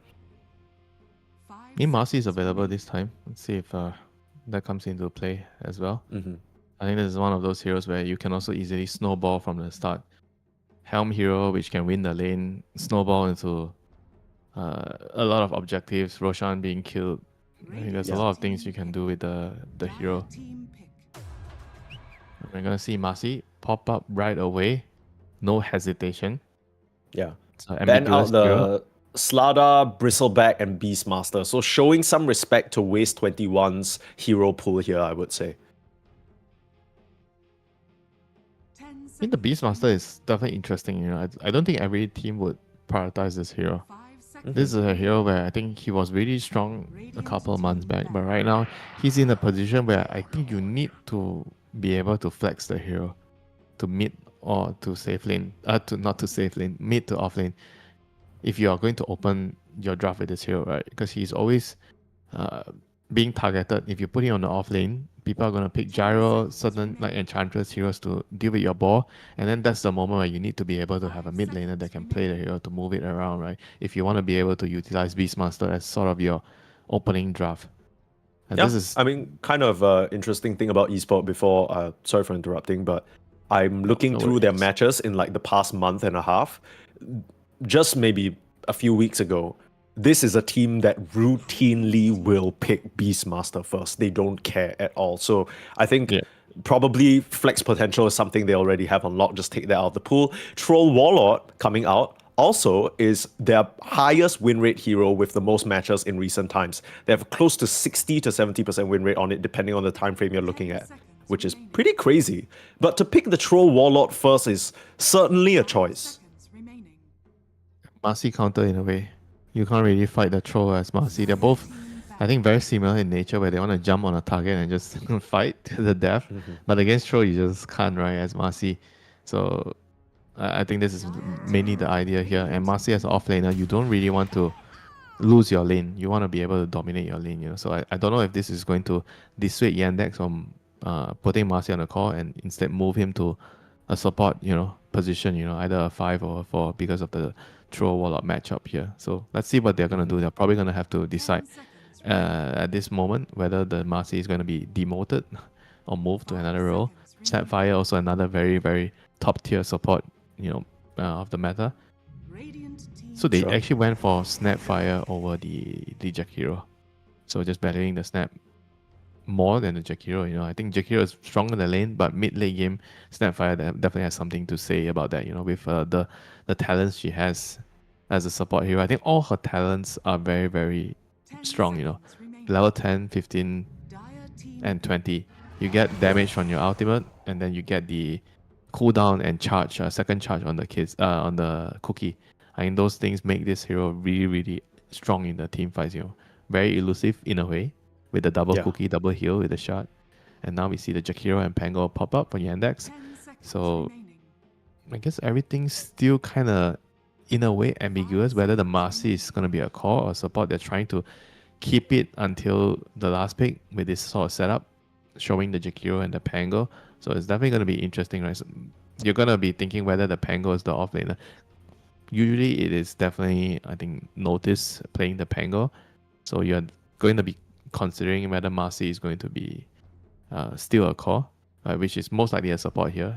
And I think Saksa is more likely going to handle this as his like melee roaming position 4, running around with his helm and just creating chaos on the map. I think the pick me up is just really good against troll because you just kite him. If you go support, you just go pick me up and you kite the troll. I just wanted to share something that people probably don't know. That whole meme that keeps going on Oh my every God, time meme. people would. Yeah. You might not Meme, know what I'm okay. talking about, but I know the audience will. There was this whole meme every single time Pango was picked. There's this infamous rant that Quinn went on. He went, "Holy shit, Pango why are we picking Pango in 2023? Aren't you blah blah blah blah blah blah blah? Are you trying to play pro or something? How about we play heroes that aren't objective?" It was this whole wall of text. Basically, he was mad at somebody in a pub because every single game they would queue in high MMR ranked matchmaking, they would pick Pango. The person he was actually ranting about is Chira Jr. Chira Jr. is very, very, very well known for his Pangolier. In fact, it was almost exclusively tied to him back in his time at One Win. So as much as you're saying, we're used to seeing Notice play this, I still feel like there's definitely that flex potential. They still have a lot of options open with the Marcy Pango. I just thought it'd be funny because he is literally the origin of that meme. He plays Pango so goddamn much, and he's so good at it. But eSpoil, they're gonna give their troll a bit more support, right? Some lockdown and some catch in the form of the Centaur and the Hoodwink, and the Stampede to get him in and out of the fight. But now you have a Troll Dusa matchup, which seems awful for the troll. Yeah, very, very awful. Even the Centaur kind of like, you don't really do much, to Medusa in the lane. It's very difficult to kill her. I feels like this Medusa is going to. You're gonna have to pick some heroes to deal with the Medusa from the mid lane. So usually you're thinking about Invoker. I think Invoker is the first one that comes to mind. You need this sort of hero. Invoker, Tinker. I'm not sure if Sniper counts as a counter. Maybe not as much anymore. But you get the point, right? You need this sort of like insane damage hero to deal with Medusa, like Invoker for its reasons with the mana burn, you know? Yeah. I don't know if Difference is a Invoker player, but I do know that Difference is very much a Sniper player. But if you pick Sniper, Troll, Centaur, I'm very worried for your game. I mean, why not? Why are you worried? Why not Sniper? I mean, you have the who's Centaur gonna- to run her. The Centaur's gonna run around, so you probably have to play a little bit less greedy. So you will get a dagger earlier than usual. You run Sure. around with the snap and the hook wing and the sniper, and the troll just mobs up everything. You know, eventually the sniper is gonna peep the Dusa down. You know, I think it could be. I a mean, I viable just option. always worry with like a Sniper Troll because these two heroes don't feel like they make the most plays. And then Centaur to me Yeah. always feels like the off laner that, okay, you know, he can try and participate if he had a good lane, but you are very much laning into Jakiro Medusa, like it's not gonna be that great. Yeah, I understand your concern. It's definitely a legit concern. If the centaur does not have a game, he is going to, not be able to do what the team needs him to do if you have a sniper plus troll. But we'll just have to see what Yandex go for first. They're gonna have to close up their draft here. Well, interesting. Esport actually banned out the Invoker Yeah, themselves. So, I so thought they they're would worried. want it for themselves. For I like mean, the Invoker's kind EMP. of also good against troll. You kite the troll around in the team fights, so I think in a way they're also worried about similar things, you know. Let's see what, Okay. what do they decide to do here with the Pango. Who is actually going to play the Pango? I imagine it's going to be a Pango into the troll. Then they're going to pick some ambiguous mid hero. Maybe some. What is a good ambiguous mid hero here remaining in the pool? There's still a. What do you mean by Sankey. ambiguous though? Like what you does don't, that- okay, maybe not ambiguous, but a good blind pick. You know, you don't know your matchup, Right, But he's okay. mostly gonna be able to play in most matchups here. So I think Sand King is one of those heroes. As long as you have Queen banned, okay, Queen is banned, so maybe they're gonna go for Sand King because I think they just need somebody to delay the game because you have the carry to carry matchup advantage, Medusa against Troll. So all you need to do is keep the game stable enough for Medusa to get to that stage where you're unbeatable on Dusa. 10 seconds remaining. Is the Sand Maybe- King the right hero for it though? Because I remember you telling me that this is a hero that very much is a bit slower. You know, he takes Yeah, time, he wants to he's hit his greedy. items. He defends the towers. That's what I like about the hero. Nope, not the Sand King. They're gonna go for the more aggressive option, which is the Lash, to attack you to get kills. He's also very good with Marcy. So one thing to know that when you're picking that hero, you need to try to pick a hero that can work well with the support duo. You have Marcy and Jakiro, so you kind of want somebody to go in with the Marcy with the pick me up. I think Lash Rack is a very very good choice for that. So now, are we gonna see the sniper? The sniper is kind of also a Lash Rack counter in a way. You know. I think Difference does love his sniper. He I think is a you big only sniper have player. To, you only have to worry about the rolling thunder coming in and maybe the potential pick me up, right? Like jumping in, so you get. I the mean, at gap some point, closed, Lesh right? is gonna get a blink dagger as well, right? So Yeah, it- but you have it's- Centaur. You can run. Like you have Centaur to protect you. You know? That's why I like the Okay. sniper. The Centaur kind of guards you globally, and he's all gonna right. buy. all Come the on, aura show us a items. sniper. That is No. not a snipe. That actually that couldn't be a That pick is a further diffuser. from the Okay, sniper. Yeah, that is that's a someone who can buy a diffuser, diffusal. That is someone who can deal with the Lash in lane. Someone that can trade and build up those Jingu stacks so that the misanthropy doesn't just destroy him. And I think most importantly here, the Monkey King is a hero that plays well with the Hoodwink, plays well with the Snap, right? You kind of needed that. If not, you're just going to have a Sniper, Hoodwink, Yeah. Snapfire trio, which is kind of awkward to make work. They don't want to move the Centaur. That I think is the reason why they went for the Monkey King here. I mean, the Monkey Sure. King against Leshrac is not like a easy lane. You know, it's a very contested lane. Both heroes can actually win. You're gonna look at the glyph of everything. The glyph is Yeah. going to, I think, play a huge role for both heroes because of Yeah. the edict and the lifesteal from the stun from Monkey King. Those are the things that you want to use your glyph against. You know, like it's gonna tip the scale of the balance in the mid lane. So the side laners are not allowed to touch glyph at all. No. Nobody no. press the glyph. It belongs to the press the mid laners here. glyph, call the police. Don't mess around here. And also, I think apart from that, talking about how contested this mid lane is, that makes it even more likely that we're going to see Saxa or Amorales make that early rotation, right? Because even a simple kind of rebound dispose in, that ruins the Monkey King's entire setup. Like, you want to have this honorable 1v1, you're playing all the fine margins. Honorable. Dota is not honorable nowadays. Everybody just finds a way to get an advantage. Come on, Mike. You know Okay, that. You play in C server. You That's true. Everybody's just trying to use some small little advantage. Dude, I got advantage in the game. Bounty Hunter Pause Force camping the safe lane for 2 kills in a row just to tip the balance and tilt the other guy. Like this is Dota 2, baby. But yeah. So which side do you think has more sneaky tricks up their sleeve? Which lineup do you like more coming into this game number 2? I think it's a great Jakiro game. Jakiro is gonna own all the core heroes. I think Jakiro is a very good hero against the Monkey King. Attack speed slow. You have a high amount of burst damage. You no longer have the ability to chop down the trees with your macro pyre, so you can't really catch the monkey. But it's still very, very good against Monkey King with the dual breath. The attack speed slow just makes the difference. No pun intended. Just Jakiro is very good against Monkey because of that. Yeah. You can't avoid it, so you just gotta go with it. You know what I'm saying? A little bit of this mid lane is going to be the talk of the town this game, man. So are they going to split their heroes up as 3 now? Yep, still doing it, both sides. Okay. I think this is just gonna be a mind game, you know. You know the opponents are gonna split up. You just go with 5 heroes, go to one look or 4. Just kill guys. Just kill some guys. Kill one side and the other guy and make sure he gets 1 rune. So you at least you can actually get 1 kill and 2 runes minimum. Yeah. Because you are afraid of getting first blood, but you lose out on the runes, you know. So if you go 4-1, you get the first blood and then you ensure the other guy, as long as he doesn't die, you know, somehow, he gets at least 1 rune. I mean, I like that Dota has developed so much, right? Back in the day, there's no such shenanigans. People are thinking, oh, can we do level 1 rush with our heroes?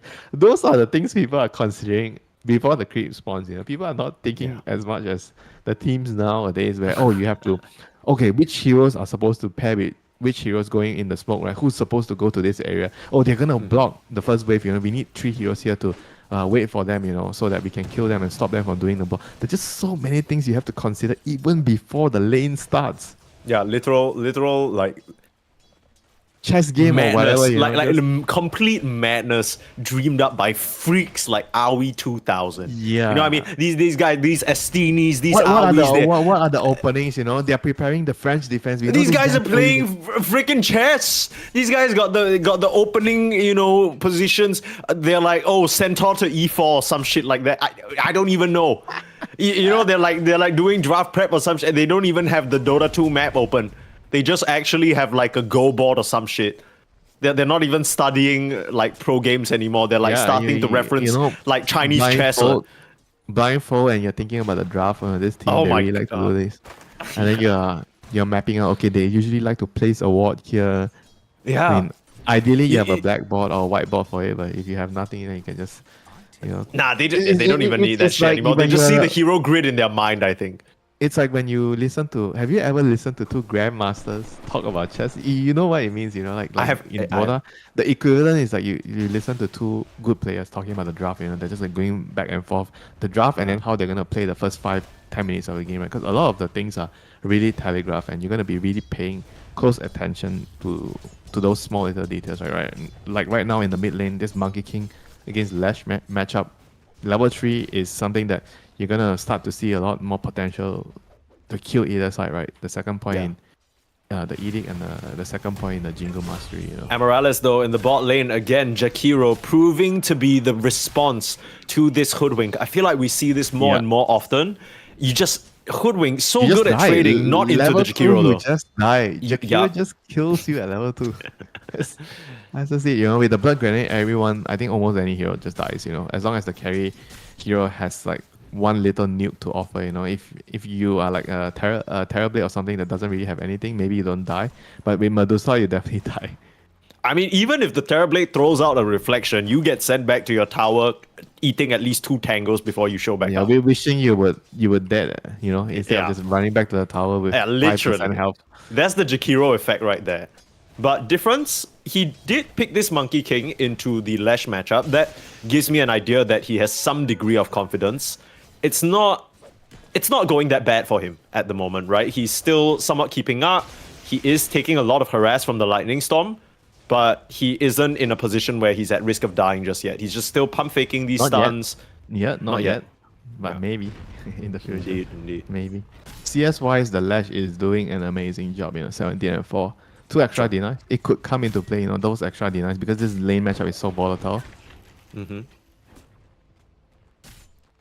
Amaryllis does get that Lotus away from the safe lane duo of Yandex though. I think that's kind of a big deal, especially for Medusa lane. Yeah, Medusa definitely. You don't want to give that hero Lotuses. Now the troll, on the other hand, he is not really getting to play his lane because he's up against Saksa. Saksa just pulls and messes with you. I mean, there's this thing with this double melee. I think Saksa is really good at playing this double melee matchups. He really understands what he needs to do. I mean, Sure. he's not exactly winning the lane, but at least he's allowing the usual getting ran over lane to at least being able to survive or get some scraps out of this lane. Yeah, I wonder what the idea is behind these support placements, right? Most of the time we see position for Hoodwink, position for Snapfire. This time around, they've elected to put Asdecor on the Snapfire top side. Oh, Edict. Okay. Chira Jr. trying for a little something there, but not going to commit. Probably because of the. I think you're thinking of the. Oh, yeah, actually, why? Why did they not want the snap against the Jakiro? Yeah, that's what I'm thinking, right? Because we already sort of seen it in action a few times where the Hood. Well, I guess maybe they really wanted the throw with the snap because they have more kill potential with the snap here in this lane. Snap's not really doing much in terms of stopping these pulls, though. Notice this. I mean, they're still not getting playing the quite a lane, lot that's of- why he doesn't do anything. Yeah. I mean, whatever the reason is right now, I think overall the game has begun quite, I think, in favor of Yandex, especially in both the mid lanes and the safe lane for them. The Medusa and Yeah. the Lash are both really, I think, getting a pretty good start. And Pangola is kind of surviving at top. I think so overall, Yandex, they're pretty happy. And the runes are going to spawn in 30 seconds. This is going to be the start of the game. But meanwhile, Centaur, he's getting Oh, that's nice. he actually fogged him right at the last moment there. Yeah. Nice That was sick. Difference though. Here's the battle in the mid lane. Difference. He needs that last stack of Jingu, but he couldn't get it. And Chira finds a no. double. Oh boy. Oh, I was about to be so hyped over that Centaur play, but now it feels like that doesn't even mean anything with how much Chira Jr. has just gotten from this Lash. Yeah, that is actually such a big deal, that actually happened for Shira Jr. This is such a again. Oh, I and now want he to gets the reiterate, rune. Come on. very volatile matchup, and because of that kill and a rune, he is going to be able to maybe even kill the troll here. This troll is going to be in a lot of danger if they do not sniff out what is coming. Amaryllis, not sure whether he spotted the Lash, sees him now. AD rune onto Snow. Trying to slow down They're gonna Notice. He dive doesn't him. have a lot of mana. They're going to try and dive him, but he's doing a good job juking so far. He's he needs fast. some vision for the Lightning Storm. He is in fact fast, but not fast enough. Will start to get caught out now. They do kill off Saksa, so it comes out at a cost. And Chira Jr., he's a bit too low to continue committing. He'll, in fact, So TP out. He has to TP out. Let's see if they can actually abuse this on eSport, because the mid laner has no TP. He can't Yeah. help the shrine fights. And you see Monkey King, he's already immediately moving over. This is going to You be gotta huge go. if they can steal it away. Yeah, you need to try and get something back, because if you let Chira Jr. get away with that TP and you don't get Ping anything in Oh, response, Lash somehow comes back on time. Chira Jr. Oh, it's going to be close. Stun. he's right in there. He gets in the ring. He gets in the ring, and Ice Path out, and the Edict, the changing of the guard, it allows Difference to actually end up getting that Shrine of Wisdom. Wow. So Chira Jr. kills Difference, but Difference still manages to get the EXP. I think that's not as bad as it could have been, which is just Difference just dying. Yeah. Still That was pretty so shit though. close. That was so close though. Like, oh my god, that was actually so close. I mean, at least right now they get the double shrine, so their supports are going to be. I want to say they're higher level, but now I'm checking, they're not actually that. The Bro. JQ is also level 4.5. Winter, is this what a good ass game of Dota does to you, because why the hell am I tense at 7 minutes? Like that was so close. Like the fact that as soon as that Lash TP, the Monkey King, immediate mischief, turned into a tree, beeline straight for the Wisdom Shrine. These two teams, they're so aware about what they need to do, Yeah. and it's all these small things that are turning the tides, unfortunately for them, to Yandex's favor, right? Even that small little deny on the haste rune, that could have meant 1 or 2 more kills for Chira Jr. if he got that. Yeah, this is what we want to see. A good game of Dota. It doesn't matter. It's Division 1, Division 2, wherever it is. We just want to see good Dota, you know. Chira Jr., Absolutely. he's still looking for an angle. They land the Ice Puff. Wow, that range had to be at the very tip. Different's gonna turn around for a stun, but that's not gonna keep them off him. They're And all because of dead. that, Chira Jr. will find a second. As the core being slowed down, still in range of the Pulse Nova, and not enough move speed, but no mana on Chira Jr. means that as the core survives for now. That could have been a lot worse, you know, if the Lash had a little bit more mana. He would have definitely gotten 1 extra kill there. But still, you know, getting the kill onto difference there. Courier has been killed. Very, very big. Oh, that's really annoying. The Courier of Snow had that cornucopia on it. Would have loved that for his HP and mana regen in lane, but Yeah, not he's going to actually get in a that very now. vulnerable position. You know, if they can get someone up here with the gate or TP to the tower, the troll has no resources. He's going to die. Yeah, Saksa is you here. just know, like, notice this calling. Guys, literally any +1, this troll dies. They Like, have a I just ward. need one Oh hero. no, they see him. They see him. Can they actually make a move on him? I think it's too telegraphed. I mean, the way that Notice is farming, look at how aggressive he's being. You don't see Yeah, they the also- you don't see the Lash, you don't see the Marcy. They also have a very defensive gate ward, right? They know that Yandex likes to use the gate to gank, and they have a gate ward to scout out such movements. Dire's middle Yeah. tower is under attack. Amaryllis is here now, but still, pressure being mounted on the mid lane tower.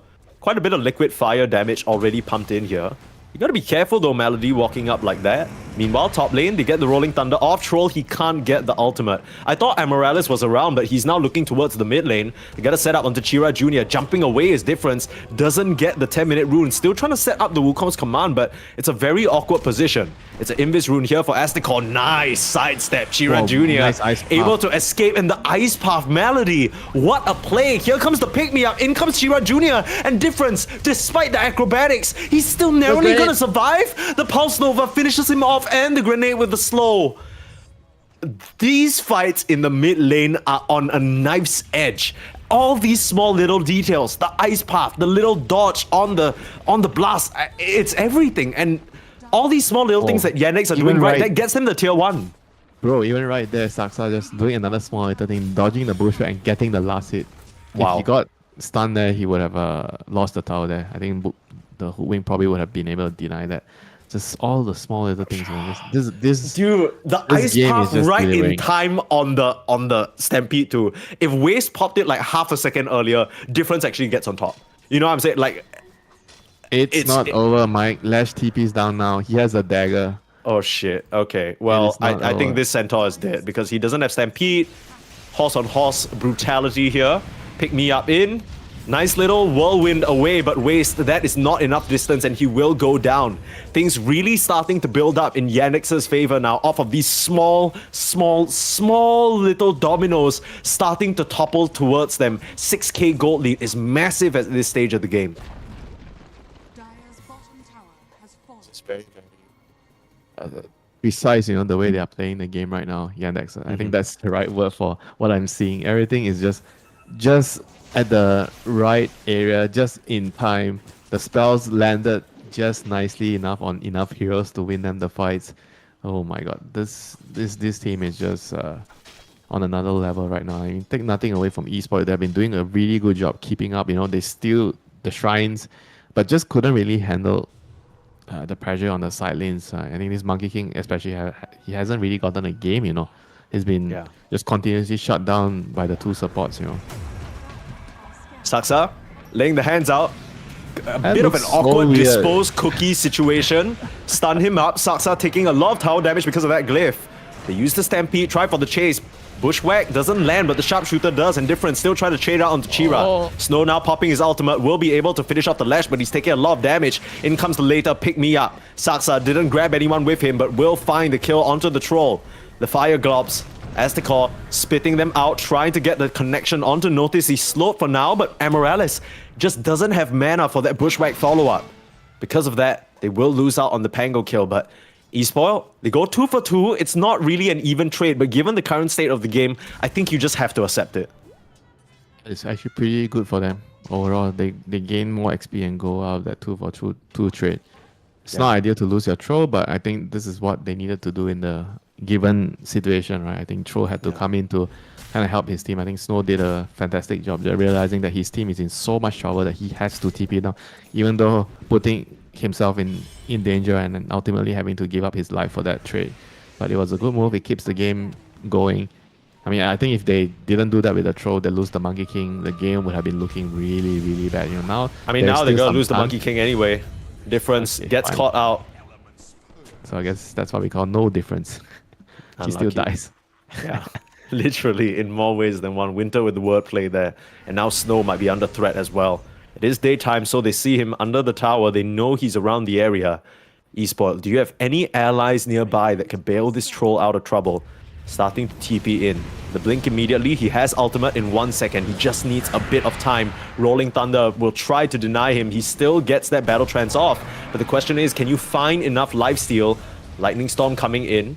They will at least be able to trade out on the Jakiro, but it's a 2-for-1 trade at the moment. And Noticed and Saksa, they're still looking for an angle. They know the Snapfire's TP'd in. Aztecor in now a very precarious position. The Centaur trying his best to be a bodyguard. Here's a nice Wukong's command, but I don't know whether they have the damage to clean up. Notice is going to be able to swashbuckle out of the ring. They kill a courier while they're at it. They dispose the Monkey King out of his own command, and it's a triple kill for Notice. Waste can do nothing but stand there with his little satyr and look very, very sad. You know, Mike, there's still a Medusa in the game. Yeah. Medusa's hitting the tier 2 tower. There's still a Medusa, and she's in your triangle. It's now a 9k gold lead. Despite these trades, despite these fights coming out for eSpoil, they still can't really make anything work out for them. Onto Aztecor. Nice bushwhack onto 2. I mean, the thing is, eSpoil, they're trying their damn best to land these spells, but the pace that Yandex are playing at, it's just way too quick. This is what winning the early game and having a Jakiro does for you. All the towers just melt under the Jakiro. So easy for Melody. They have to find a move very, very soon, you know. I mean, if the game continues with this trajectory, it's going to be over in no time. I kind of want to see the Centaur go for like a blink or something, because right now Yeah, their he has catch to. is I so think he has awkward. to. But he's not even He queuing has that to. up. Like, he's gone Blade Mail. He's going for like a Crimson Guard, maybe to try and deal with the Dusa, but the way that Yandex are kind of handling him, they're just completely ignoring him unless they're trying for a kill. And here they go. Saksa might have to pay with his life for this attempt. They eliminate the Marcy, but it comes at the cost of waste. So again, trading supports for cause. eSport, they're behind enough that it's not that bad, but it still doesn't help you in the right direction. And to be fair, the Centaur dying is also pretty bad. Because he's your kind of playmaker, right? You need him to get dagger, and now because he's dying, then yeah, it's going to be really, really slow. I mean, he's not even buying the dagger now. He's buying. I think in a normal circumstance, if the Monkey King had a game, I think it's okay for him to go for this build. Yeah. But now the Lash is just walking on top of every single hero he sees on the map. There is just no Who's gonna stop him? safe space on the map.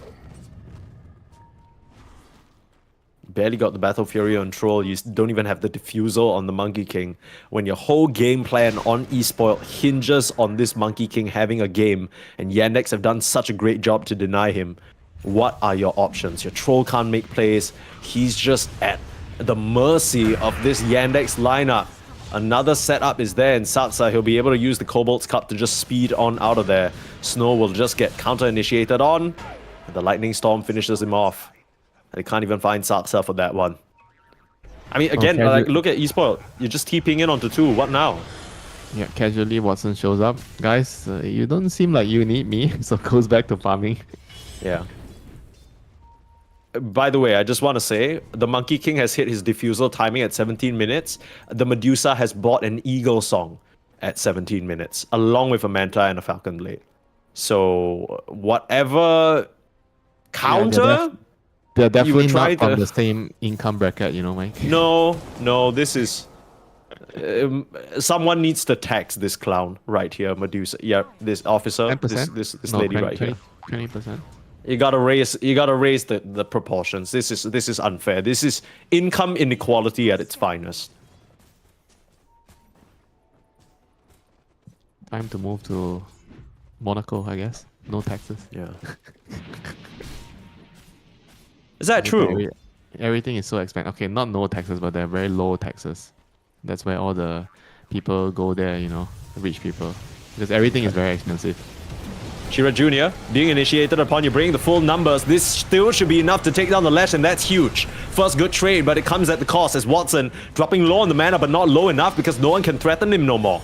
Coming through now with the stomp onto two, but the Deucer just very easily saved by Saksa, ready to lay hands on this poor Centaur. Waste, he is going nowhere, and the tips come through. Not sure what that was about, but I mean, they are feeling themselves here on the side of Yandex, cruising forward in this game. And I didn't want to mention this. That was supposed to be a good fight for esports. I'm sorry.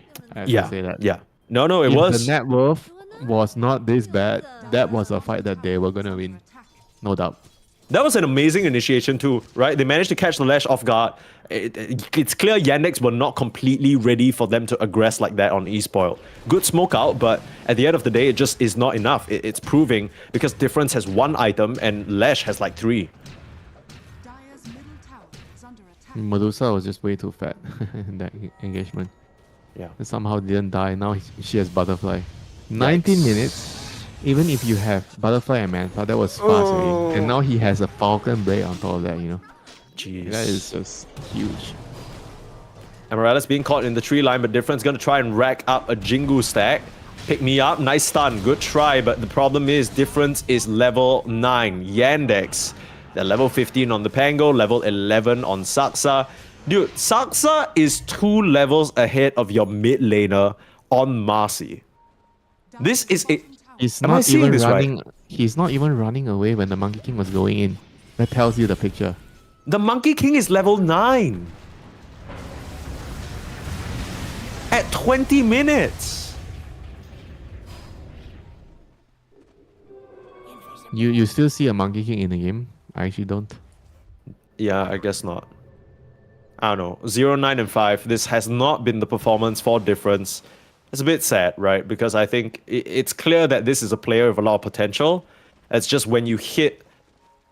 when you're up against such a terrifying opponent, this is someone... the last stance, I think. Mike. Okay.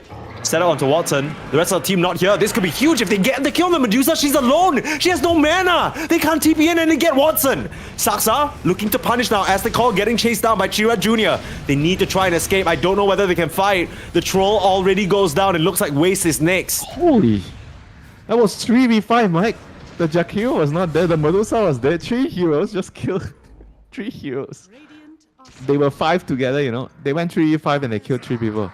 is under Like, what on earth is that damage? I think that was a very smart repositioning as well from Marcy. You know, he moves the Leshrac to a corner to kill some of the more isolated heroes first, and then the fight just became very, very straightforward after that. You know, because they had to dump so much of their resources onto killing the Medusa. But that was crazy. Yeah. Oh, is this enough? Maladich casually gonna take a farming the lot lane. of damage in the top lane, but not enough to kill him off. Good try there from Asdecor to pressure away on the Jakiro. Yeah, but I think it's becoming more and more clear that Saksa's role in this team is kind of like a conductor, right? Sure, he might be the newcomer, but he is very much Newcomer? a Bro, you newcomer can't to this call team, him a to this team. newcomer. To Yandex. He's played on Yandex for a week, right?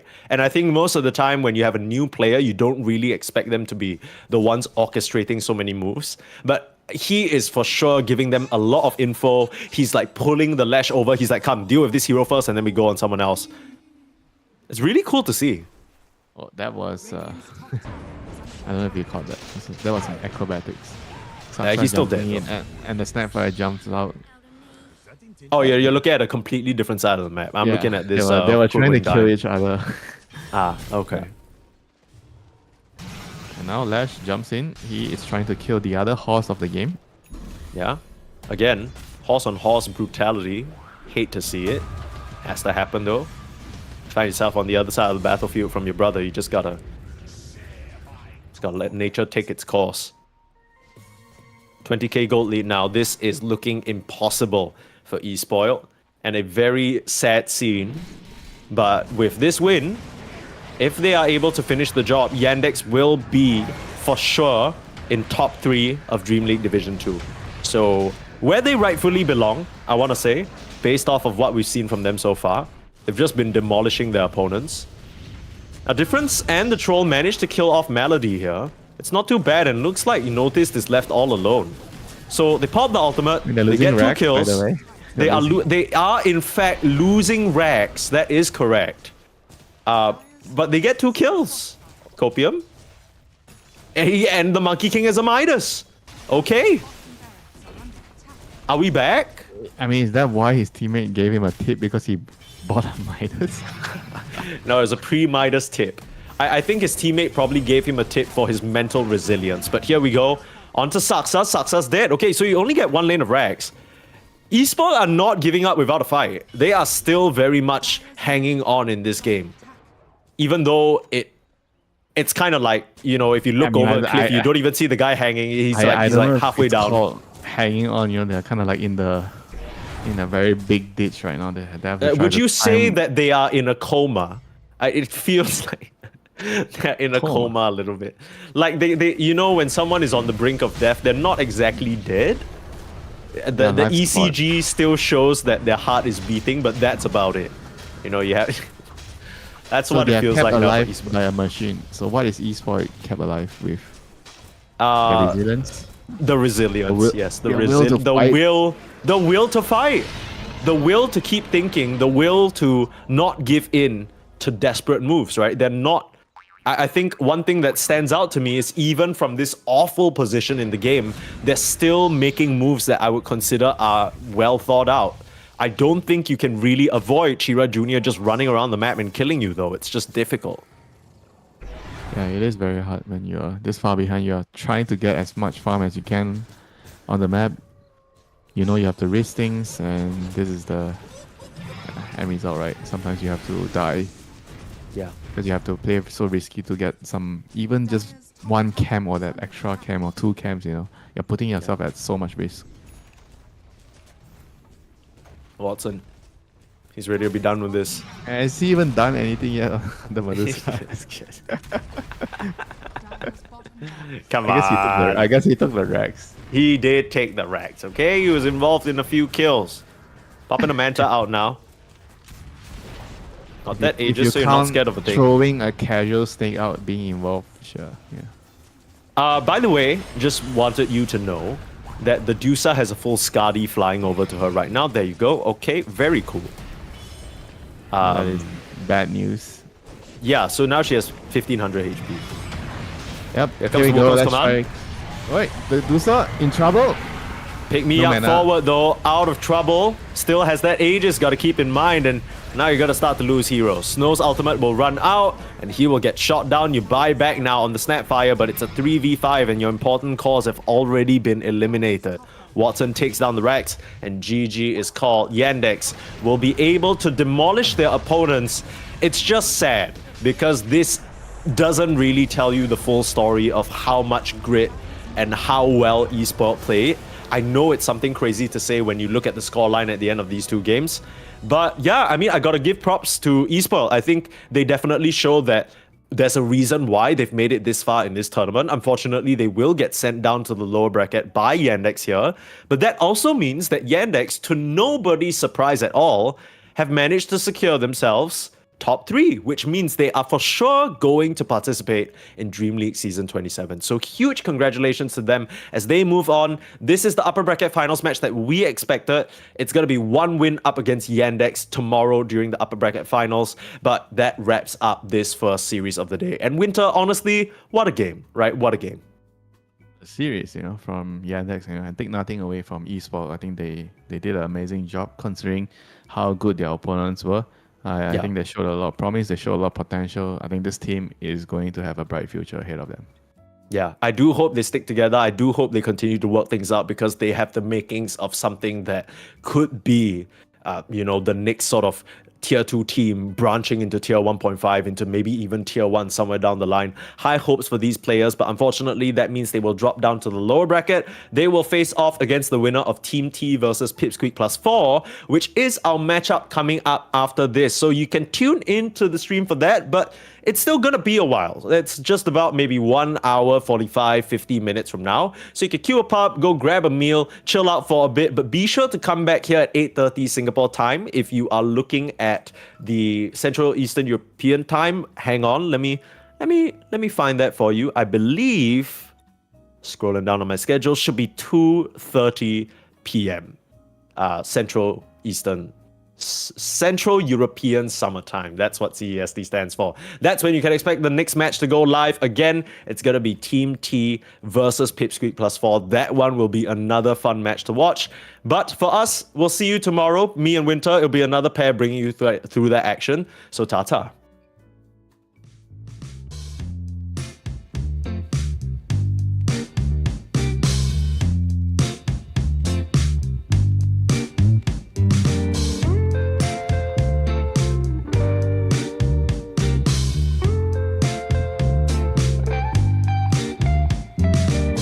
Well, I can tell just by the way that you're smiling that you're still unsure.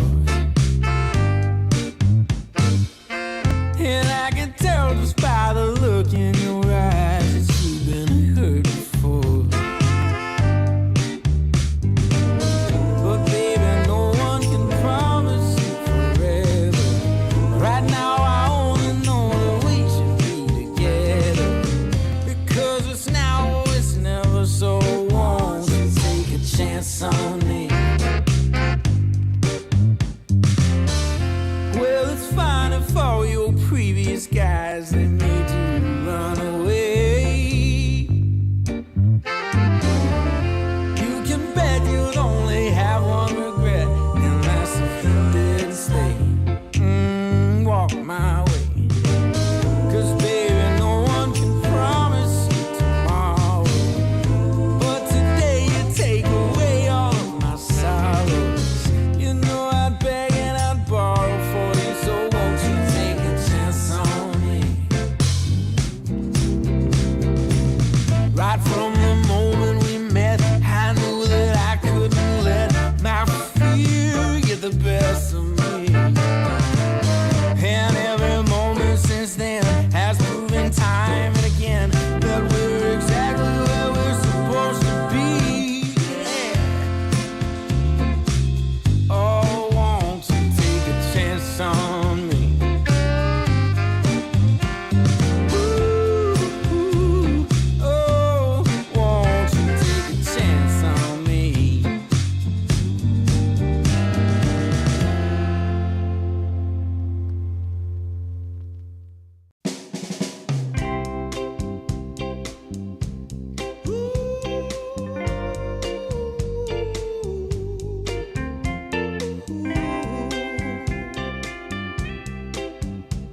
Yeah,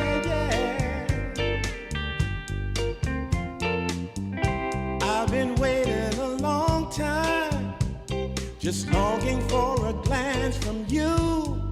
Yeah, a chance to look in those big brown eyes. No telling what my heart would do.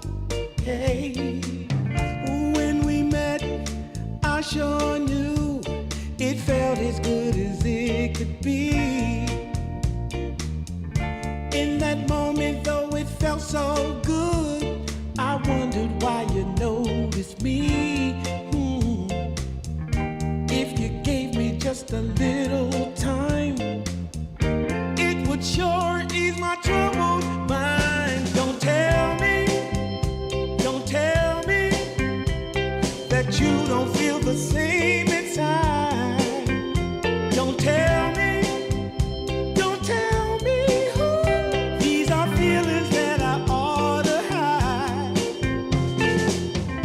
I don't care where you came from, just tell me where you wanna go. If there's a chance to be together, that's all I really need to know. Is it real or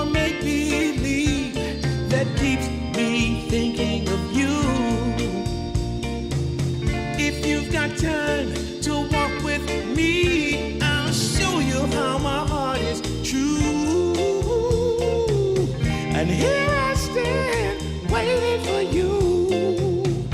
Tell me, baby, what I gotta do. Don't tell me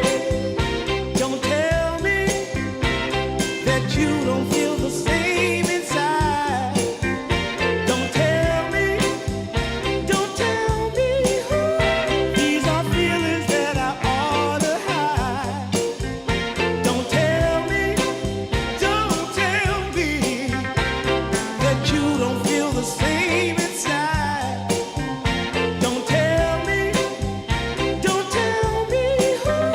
these are feelings that I ought to hide.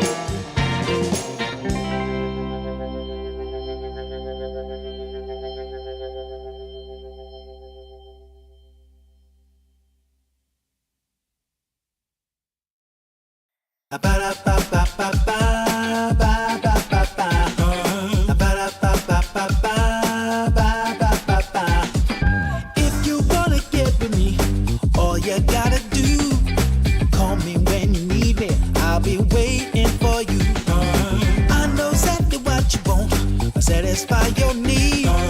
We can have a good time, don't you worry about a thing. If you want it here, or if you want it there, you got it. Have yourself a good time, act like you don't care. You got it. Get that motivation, you got it. I got just what you need. You got it. I got just what you need. You got it. I got just what you need.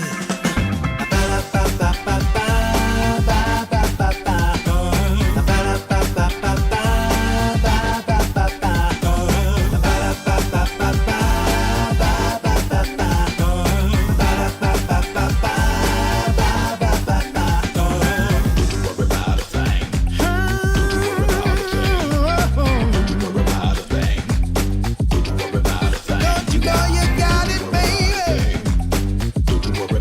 Don't you know you got it, baby? If you want it here, or if you want it there, you got it. Have yourself a good time, act like you don't care. You got it. Get that motivation, you got it. I got just what you need. You got it. I got just what you need. You got it. I got just what you need.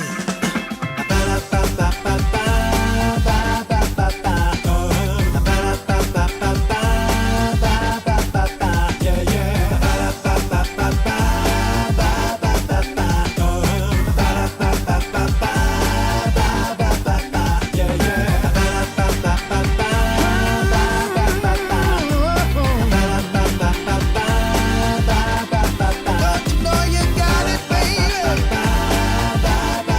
Don't you know you got it, baby?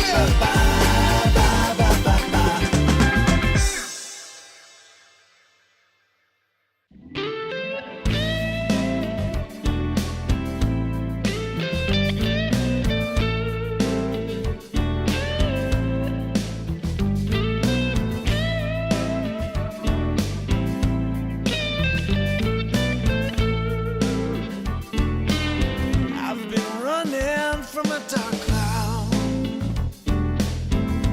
It's hanging over me. I've been running from a dark cloud. It's hanging over me. I gotta find me an angel to come and set me free. I need to find me a little sunshine to wash away the rain. I need to find me a little sunshine to wash away the rain. It's the only thing I know that will take away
Whoa, girl, shake that body. Show me how it's gonna go down. Don't be late to the party. Don't be afraid to scream and shout. 'Cause when we dance to the music, you know that's what it's all about. Yeah, yeah. Hey, girl, shake that body. Shake it to the left and to the right. Yeah, girl, shake that body. We're gonna shake it all night. We're going down to the nightclub in my stretch SUV. 'Cause you know, girl, when we're dancing, there's no place I'd rather be. Yeah, yeah.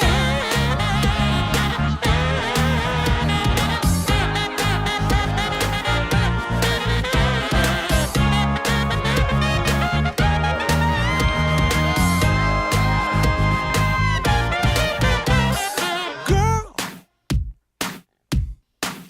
shake that body. Ooh, girl, shake that body. Yeah. Ooh, ooh, ooh, don't be late to the party. Don't be afraid to scream and shout. 'Cause when we dance, dance to the music, we're gonna know what it's all about. Hey, hey, girl, shake that body. Ooh, girl, shake that body. Oh, girl.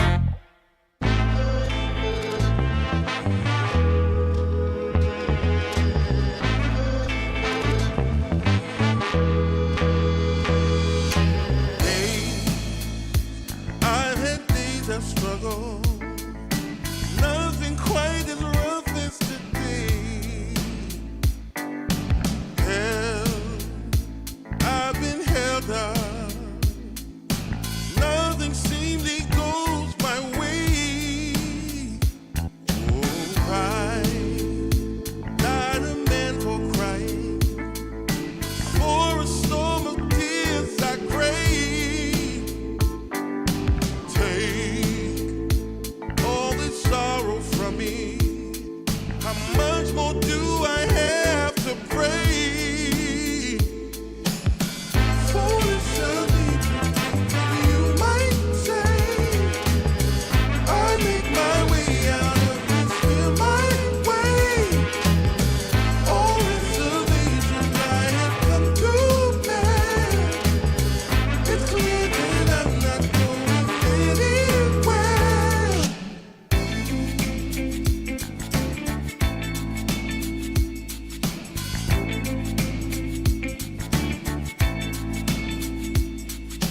Hey, I've had days of struggle, nothing quite as rough as today.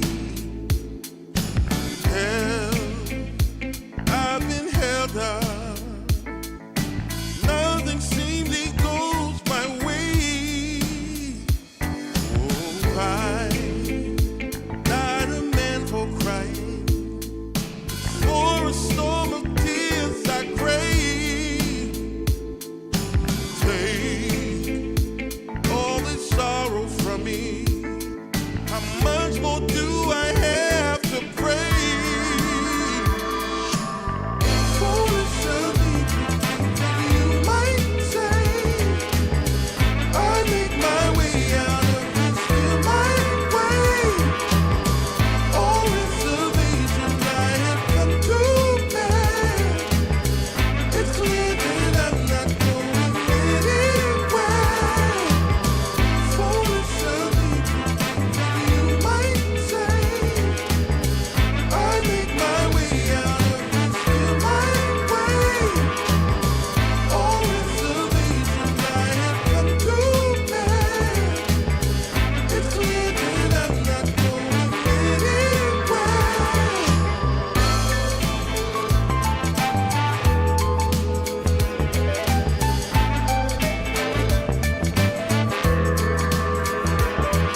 touch the sky. Keep the faith and rise above it till you reach your high. Even when your body's aching, get up right back on your feet. Feel the message of forgiveness as your heart begins to beat. When you feel the fire's burning, nothing left to be. Oh, baby, get your signal on up. Oh, you can do it, baby. You can do it, baby.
What you need is love and understanding. Find a heart whose love is true. Deep down, there's only one companion who's there for you when you need him to be. Your heart was broken in 1,000 pieces. So much pain that you've been through. Here stands a man who's your salvation. Just ask yourself, am I ready for you? 100% now. I'm ready. 100% now. Yes, I'm ready. Eyes wide open. I'm ready to move. 100% now. Take a chance in a new direction. Any place you wanna go. I don't have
nation.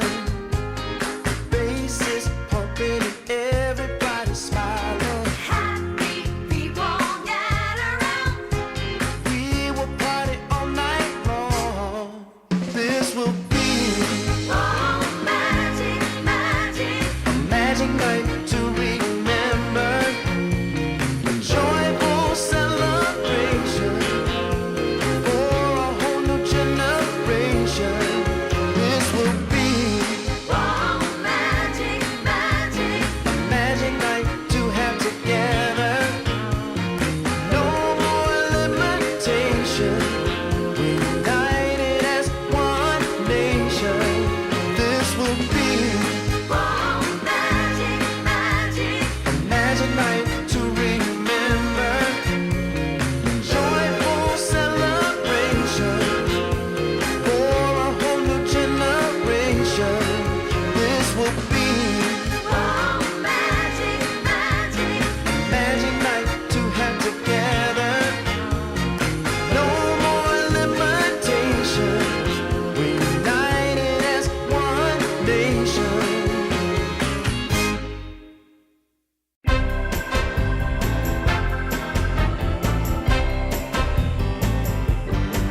Well, there's this girl that I like, but I know that she's wrong for me. But as hard as I try, you know I can't seem to break free. Well, I don't know what I'm thinking of, but I can't get her out of my mind. When she walks in the room, I take one look at her, and all I wanna do is make her mine. But you know that you don't go messing around with a girl like that, a girl like that. You know she's gonna take your heart, and you're never gonna get it back. She's only 5'3", but she's got a little spell on me. All she does is snap her finger, and you know it brings me to my knees. Yeah, I don't care what the people say. She's got everything I need. She makes my heart grow weak with everything she does, right from her head down to her feet. But you know that you don't go messing around with a girl like that, a girl like that. You know she's gonna take your heart, and you're never gonna get it back.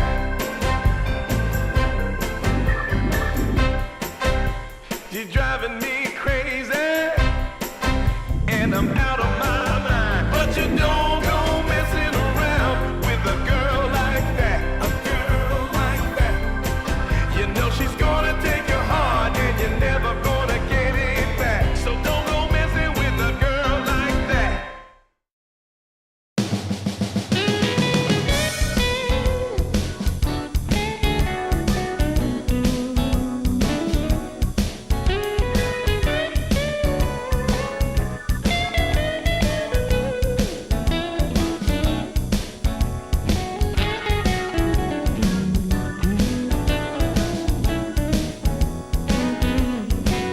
I got the prettiest little girl.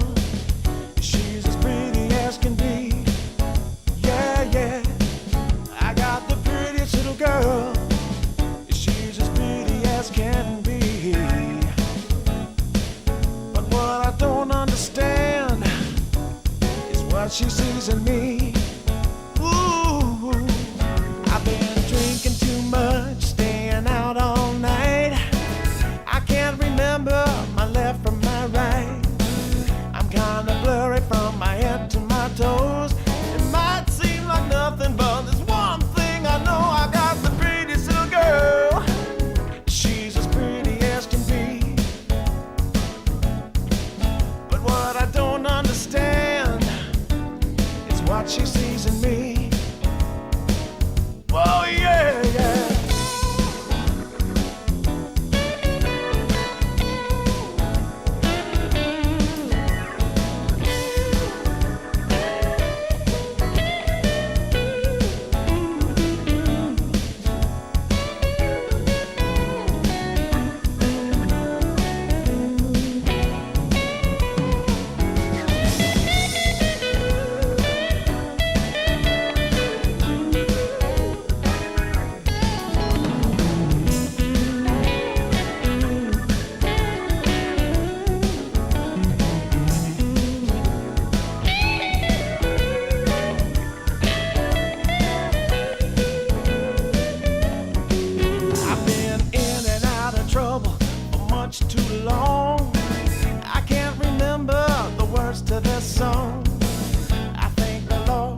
the street.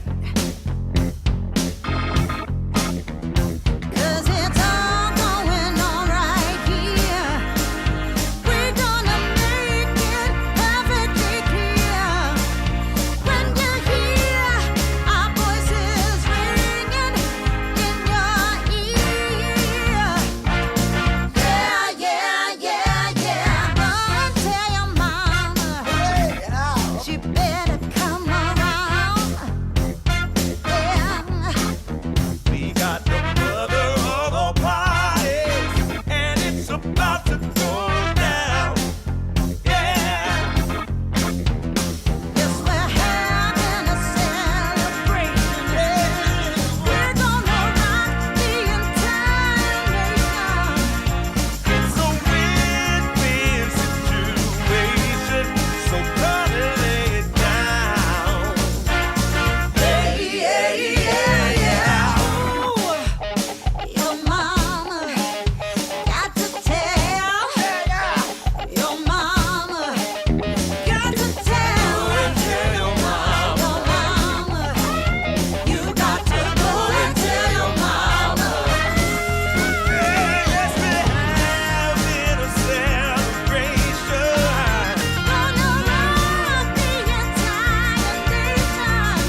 we will be the perfect team.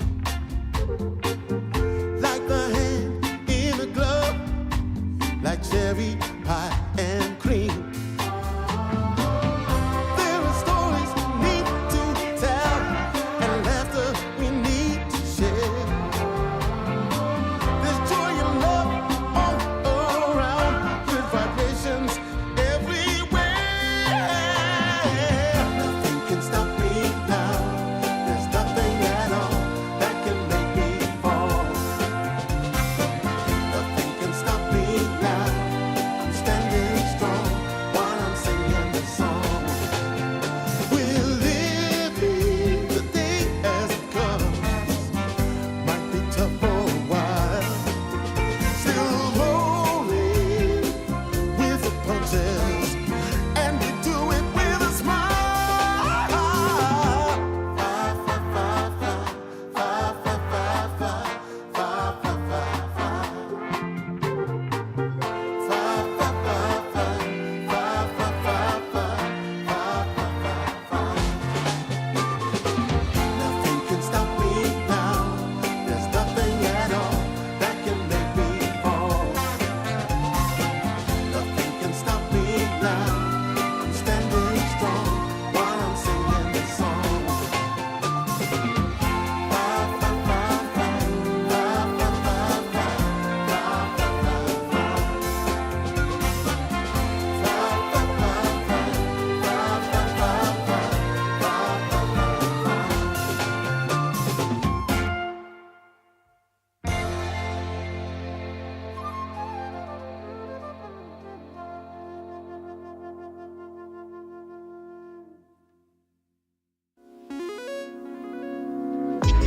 Coming out the gate with the heat.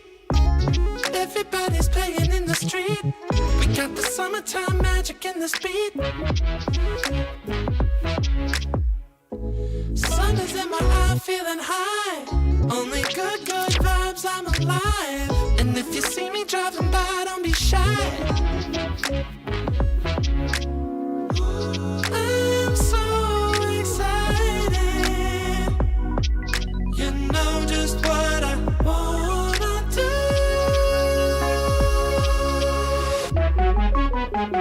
I'm glowing on up, I'm glowing on up, I'm glowing on up.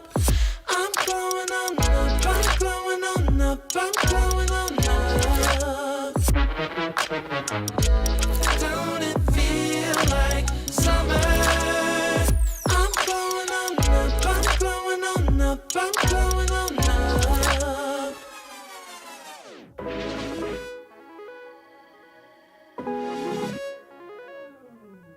Blow up, show up, soak up aromas, float to Sonoma, roll up to Nola, trope up, blow up, slow up, show up, get real, choke up, you're flowing, you're glowing. Astral samosa, you're landing on Europa, your horns blowing, you're chosen. All the deep cuts you know it. I got the pre-glow and the post-glow. Inspiration knows no boundaries where it flows. Your fingertips to the globes tilt to the universe on stilts. Hold on and chill. I'm so excited. You know just what I wanna do.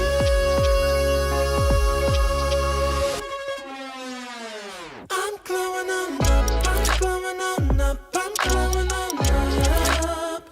I'm glowing on up, I'm glowing on up, I'm glowing on up. Don't it feel like summer? I'm glowing on up, I'm glowing on up, I'm glowing on up. I'm glowing on up, I'm glowing on up, I'm glowing on up. I'm glowing on up, I'm glowing on up, I'm glowing on up.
never knew what others do. I hope and yet again, what do I know then? I believe it's all meant to be. All my dreams are so out of reach. I fool around, but we never know. I fell in love, but a long time ago.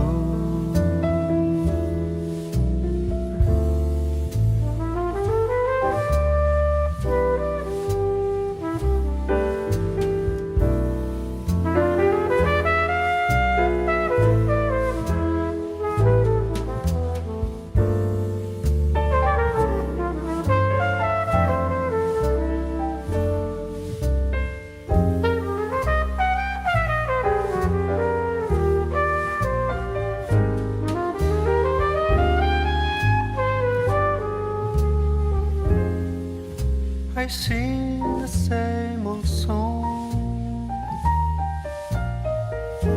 been going on for far too long. I hope and yet again, what do I know then? I believe we're all meant to be. All my dreams are so out of reach. I fool around, but we never know. I fell in love, but a long time ago.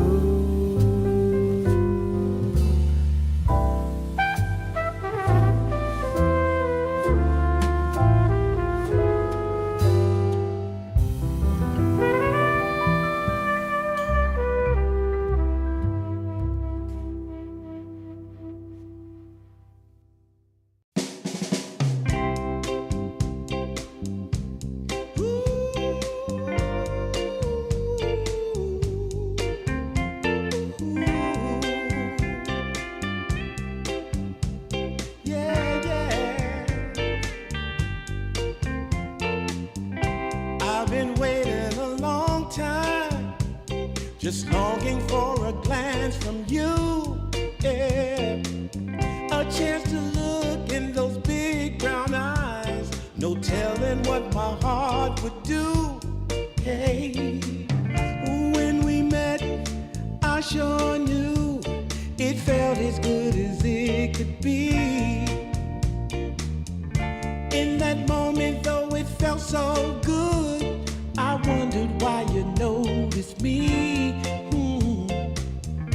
If you gave me just a little time, it would sure ease my troubled mind. Don't tell me that you don't feel the same inside. Don't tell me. These are feelings that I ought to hide.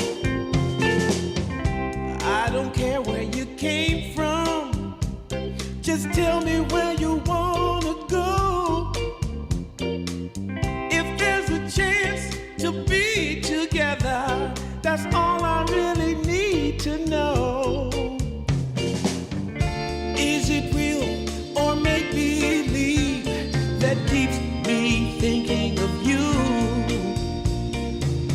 If you've got time to walk with me, I'll show you how my heart is true.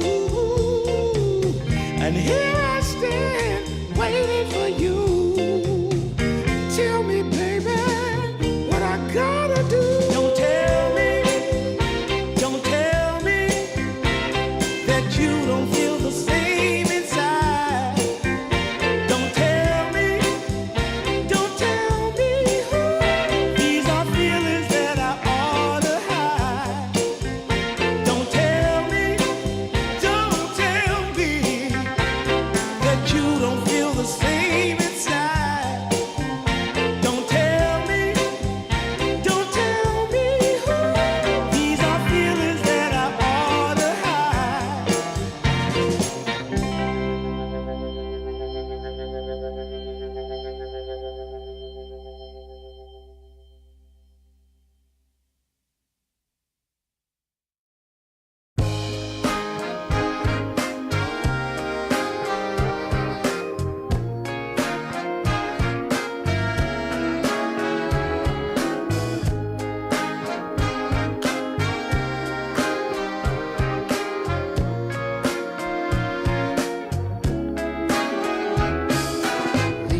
my mystery woman.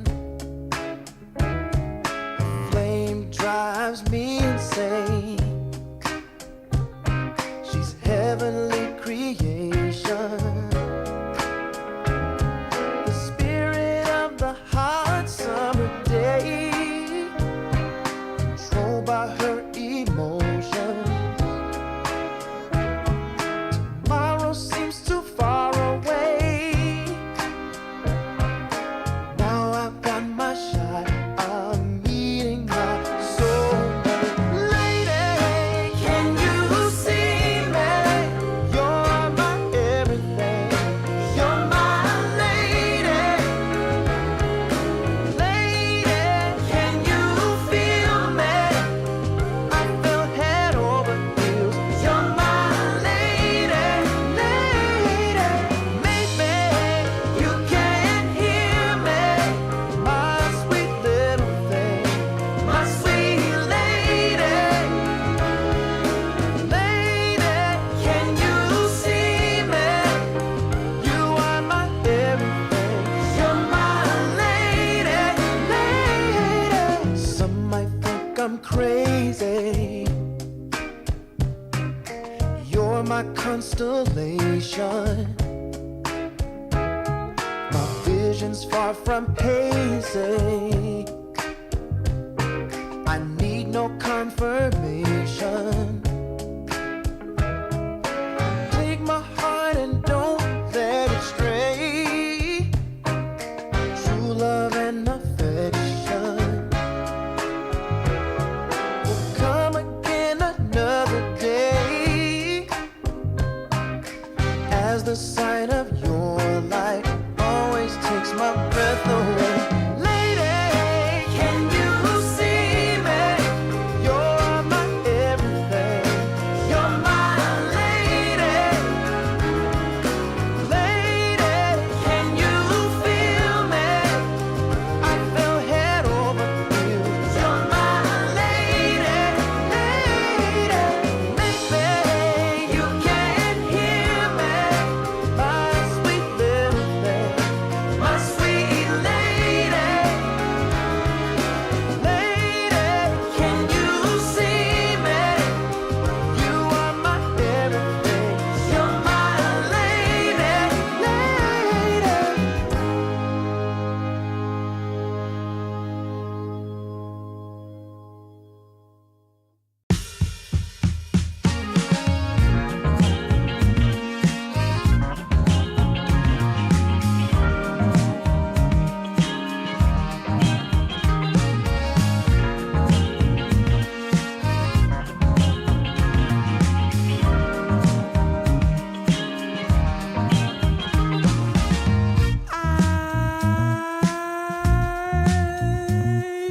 My eyes are closed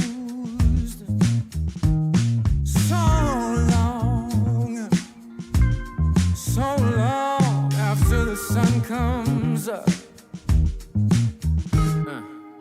We do a dance in the dark, down the hall, pictures fall, even the neighbors call.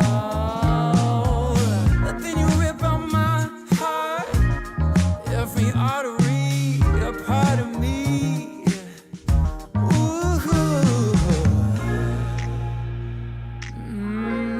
it's obvious to me that you love to watch me bleed.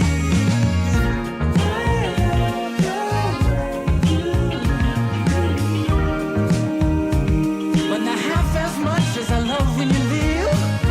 I hate to see you go. But I love to watch when you're walking away from me. Walking away from me. Yeah, yeah. I could be anything you want. I could be anything you need.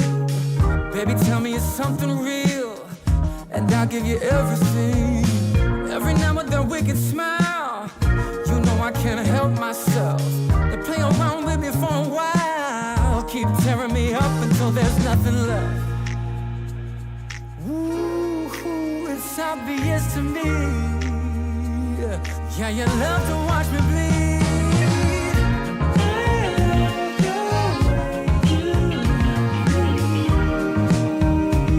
But not half as much as I love when you leave.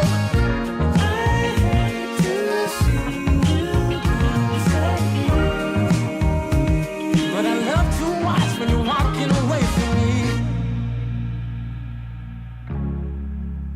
Yeah, yeah.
Sometimes I'll be foolish.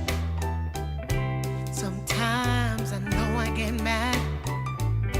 Sometimes I say the wrong thing to you that makes you feel sad.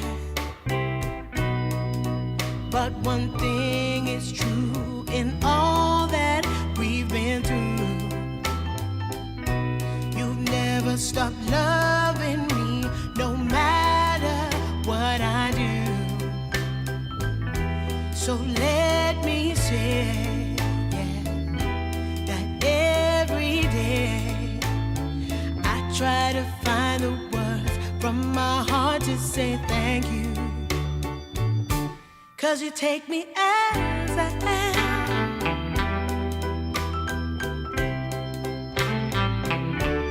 You take me as I am. Oh, baby. If you stop loving me, well, I would understand. But I won't take you for granted, no, no. When you hold my hand, your love makes me feel that I could fly to the moon. Not even the birds above can sing a sweeter tune. I needed to say that you find a way to make me feel anew. And I want to say thank you, 'cause you take me as I am. Oh, baby, take me as I am. Oh, Lord, take me as I am. Oh, take me. Oh, take me. Yeah, take me. Take me as I am.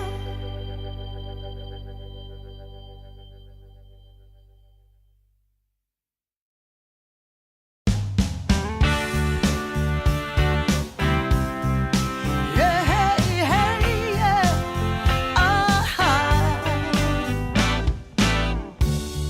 Some days you just can't find the right words to say. And deep in your heart of hearts, where it feels like you're losing your way. Yeah, yeah. I know that it's hard sometimes when the world's closing in on you. But it's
a dime when I saw you walking by. Something about you caught my eye, yeah. Ain't trying to waste my time, just standing in your line. Gotta take a shot before you pass me by. So you wanna be alone for a minute? Well, come on, tell me what's on your mind. I wanna know what makes you happy. I wanna know, can I make you mine? Ooh, I wanna know if you know that I treat you right. I wanna know, can I spend the night?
me what to do, 'cause I'm wrapped up in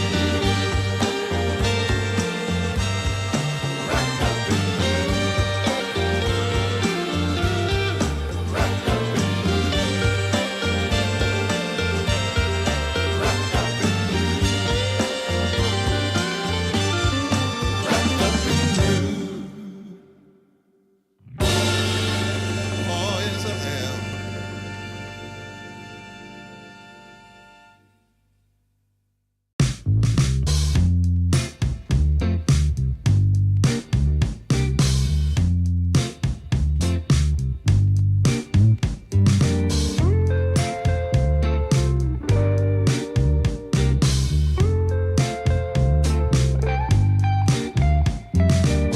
Well, I can tell just by the way that you're smiling that you're still unsure. And I can tell just by the look in your eyes that you've been hurt before.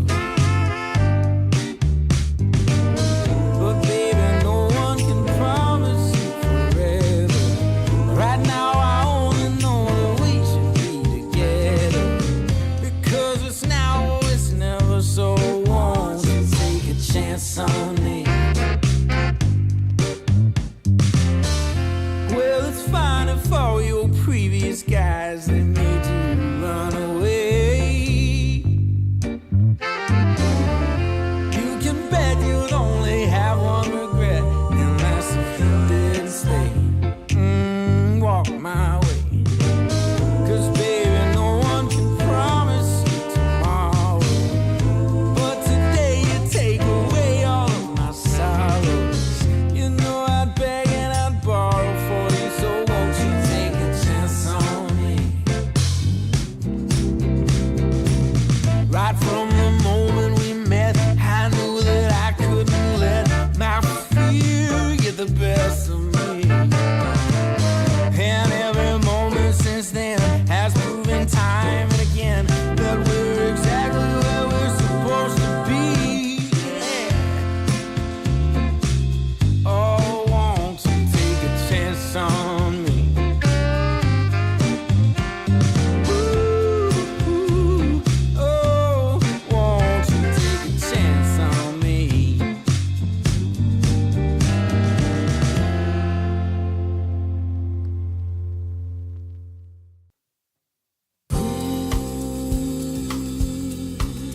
Am I a boy, a useless toy,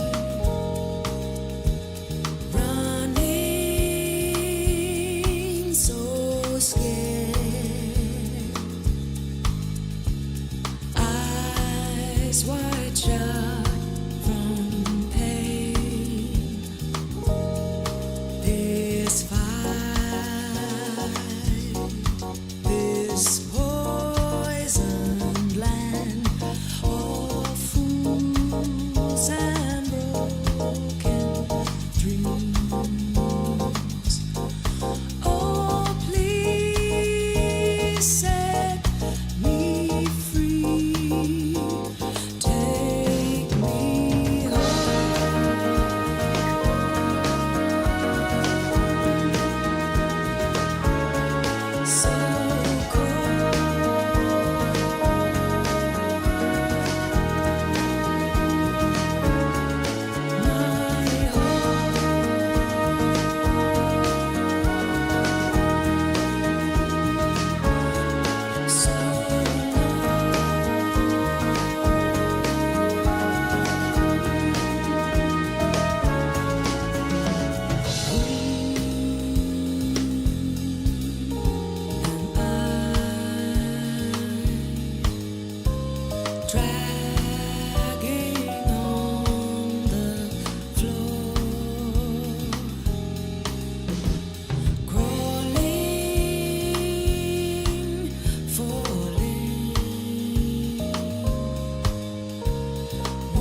bag of bud, my camels and jack.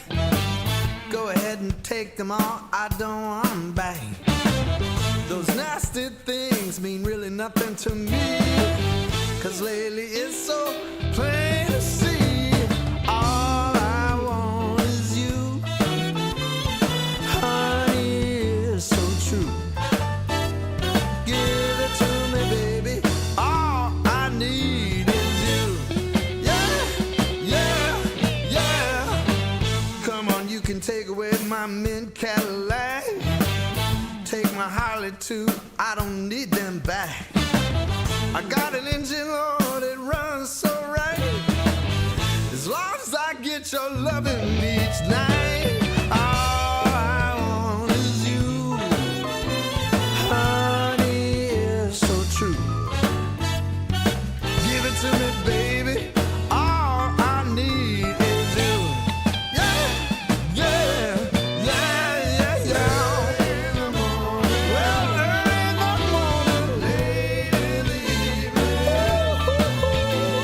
right around noontime, right about noontime, baby, 24/7. Give it to me, baby, all I need is you. Yeah.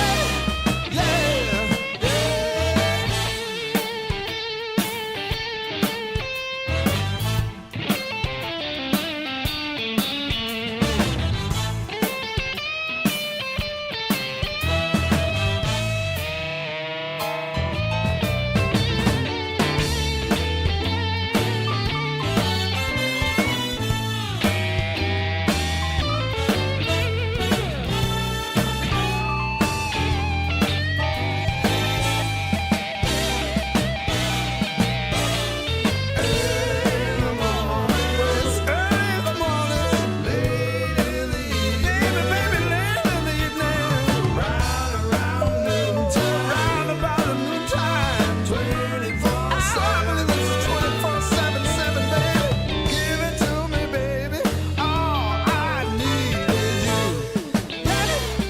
Yeah. Take away my bag of bud, my camels and jack. Go ahead and take them all, I don't want them back. The only thing I could ever really miss is what I feel when I get your kiss. All I want is you, honey, it's so true. Give it to me, baby, all I need is you. Yeah, oh yeah. Early in the morning, late in the evening. Well, it's about late in the evening, baby. Right around noontime, 24/7, 24/7. Give it to me, baby, all I need is you.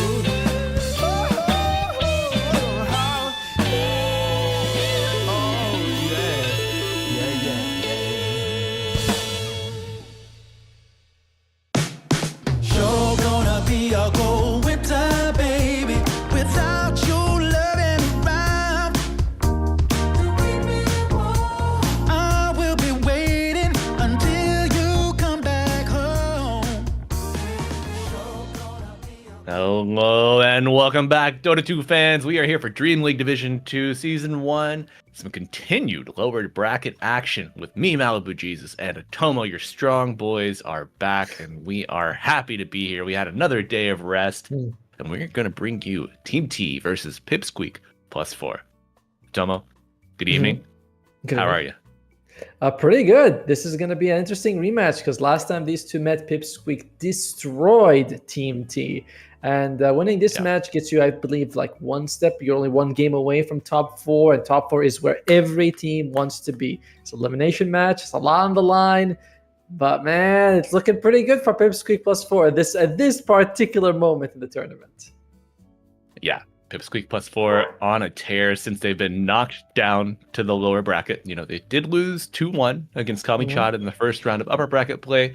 So they showed a bit more life than Team T had. And let's take a look at that bracket. So starting from the top, you see 1 win, 2-0 Team T. They dropped down immediately. Pipsqueak +4, they do put up a better fight against their counterpart. However, they were the higher seed, slotted into that first round of the bracket. But both of our current teams fell down in the first round. They won their first game in lower bracket round 1. Team T taking out OG 2-0, Pipsqueak +4 taking out Roar Gaming 2-0. So one of our Western European teams, one of our only Chinese team, knocked out in the first lower bracket round. And Atomo, they're going to be going head to head. And the name of the game here in the lower bracket is 3 wins. 3 wins gets you to Dream League Season 20.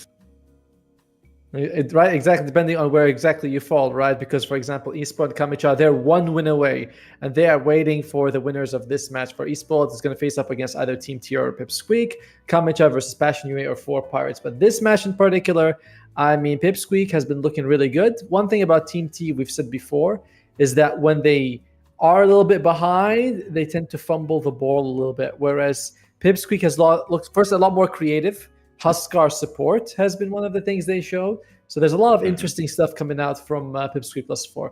Again, I'm not saying Team T is out. I've been glazing, right? That's the word, glazing Pipsqueak. Yep. I like donuts. But I know there's a world where Team T can take this 2-0. I think more likely 2-1 if they really win this. But I think we're also set for a good match overall. Absolutely. A couple considerations to introduce into the fold. Team T, they started late. They were a late addition to Division 2 Season 1. So they've been ramping up, building that momentum. The first round loss, let's ignore that. But also, another consideration, another day with another stand-in. However, it is Copy returning for Pipsqueak +4 in the mid lane. That's interesting to see that. It is interesting, and we got a draft, brother. All right. So Excellent will be out, and Team T, they instantly take Suneko's Jakiro. He's one of the people who's been spamming it along with Kidaro on that position 5. So and that's why they take it, right? They want to prevent Kidaro from getting it. They ban Huskar for Eki. He played a phenomenal Huskar game the other day. Meanwhile, they do leave the Warlock. I don't know if that's something Pipsqueak will consider, because if you leave it, then he might think about banning it. Well, we'll wait and see what Pipsqueak is going to be opening up with here. I don't see a reason for them to not first pick it. But there goes the Dazzle. Yeah, they want to save the Grave instead.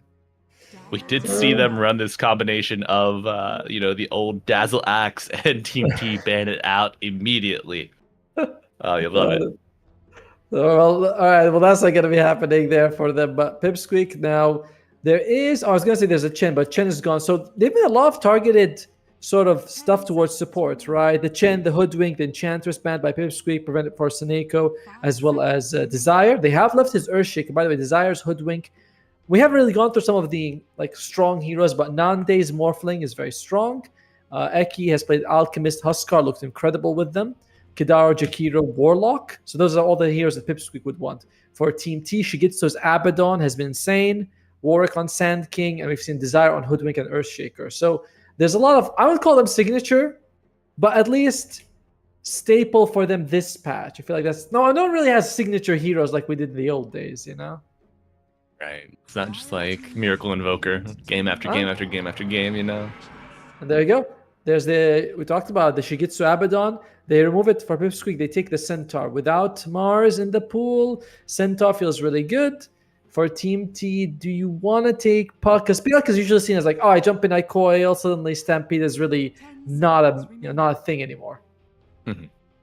Yeah, one of the heroes that can put a ton of damage out in the laning phase as well. Gives you great kill potential, just off the back of any rotations, or honestly, solo. If the enemies get a little greedy on a pool camp, positioned a little out of where they should be in the Nether Realm. Stomping a double edge might be enough to bring him down. Ooh. But to be a Muerta. That is. And a Slardar coming out for Team T. I believe that it's very likely this is going to be a Cloud Slardar. So it's going to be off lane. Muerta could be for Desire, could be for Shigitsu.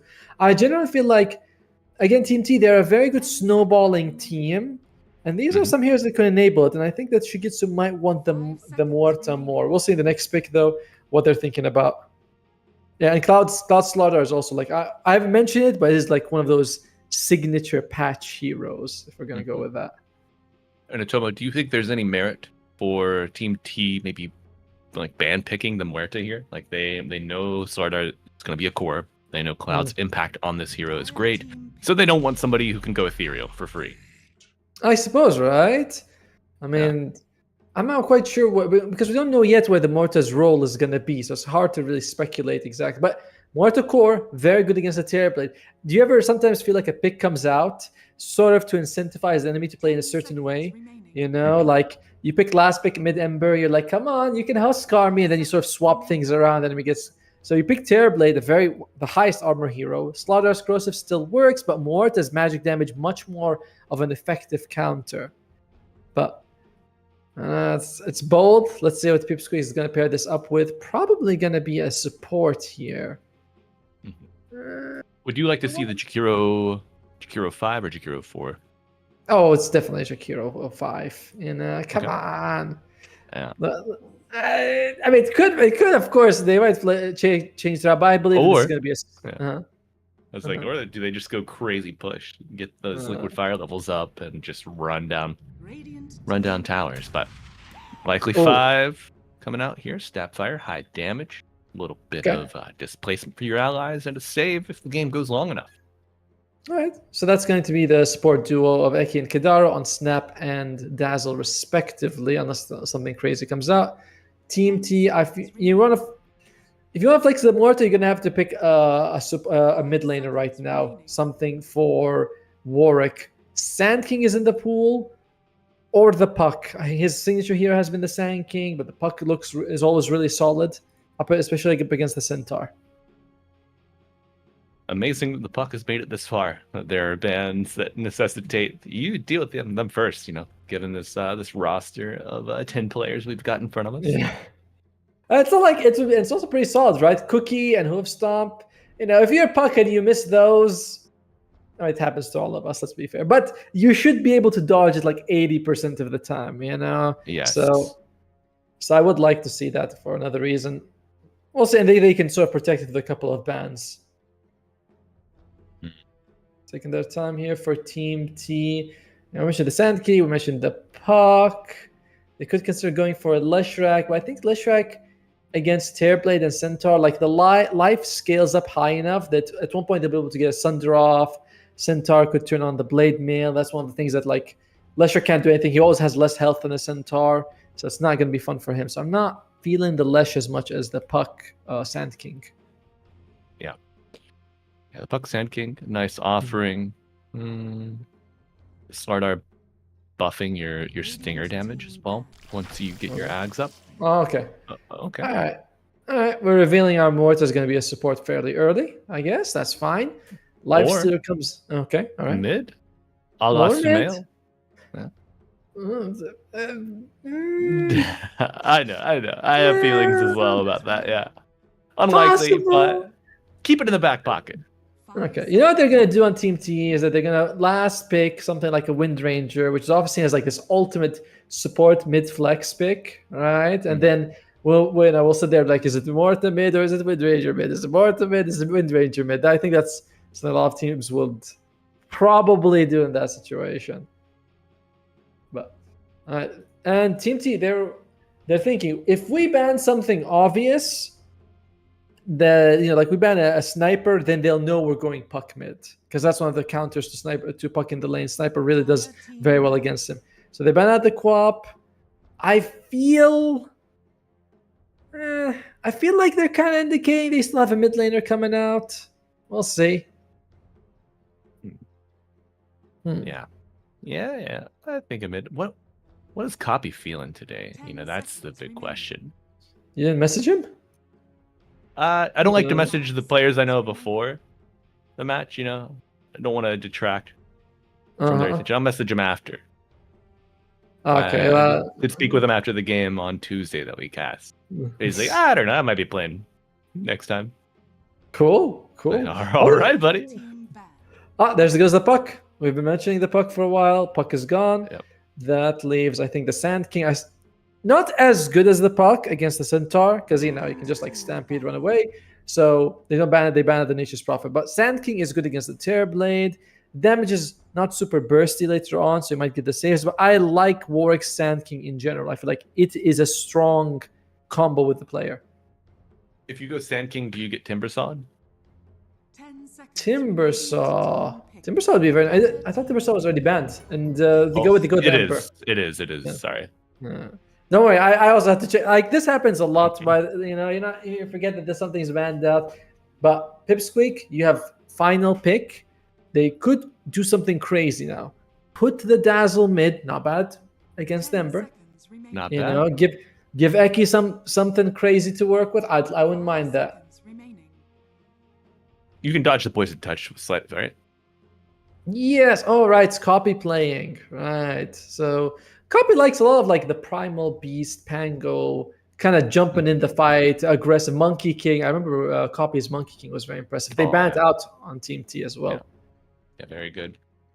Yeah, I'm Do we feeling. have any Monkey King lights? DK in the pool still? Maybe.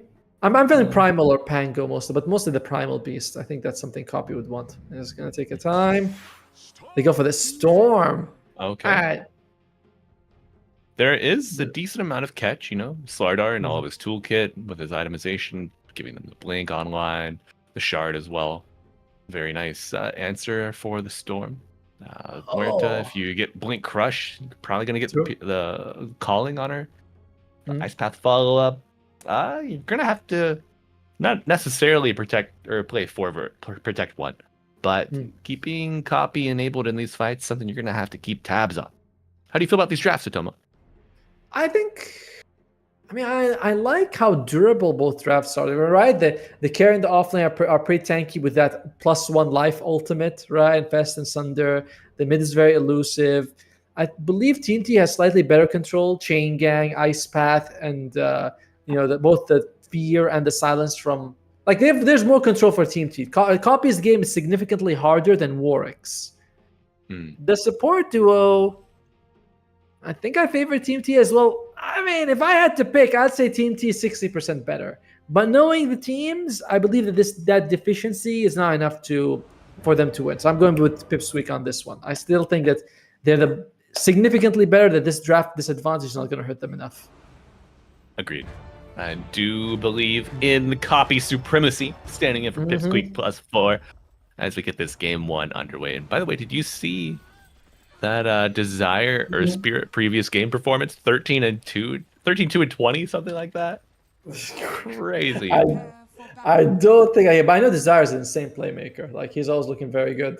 I'm also looking at his. I'm looking at Eki's Snapfire. That I have not seen that skin. Can we look at the Snapfire for a second? Yeah, this is new to me. Some sort of like she's on a Wild West lizard. Little sort of robo thing. lizard. Yeah. I lost my arms in the war, but I got this nice fly.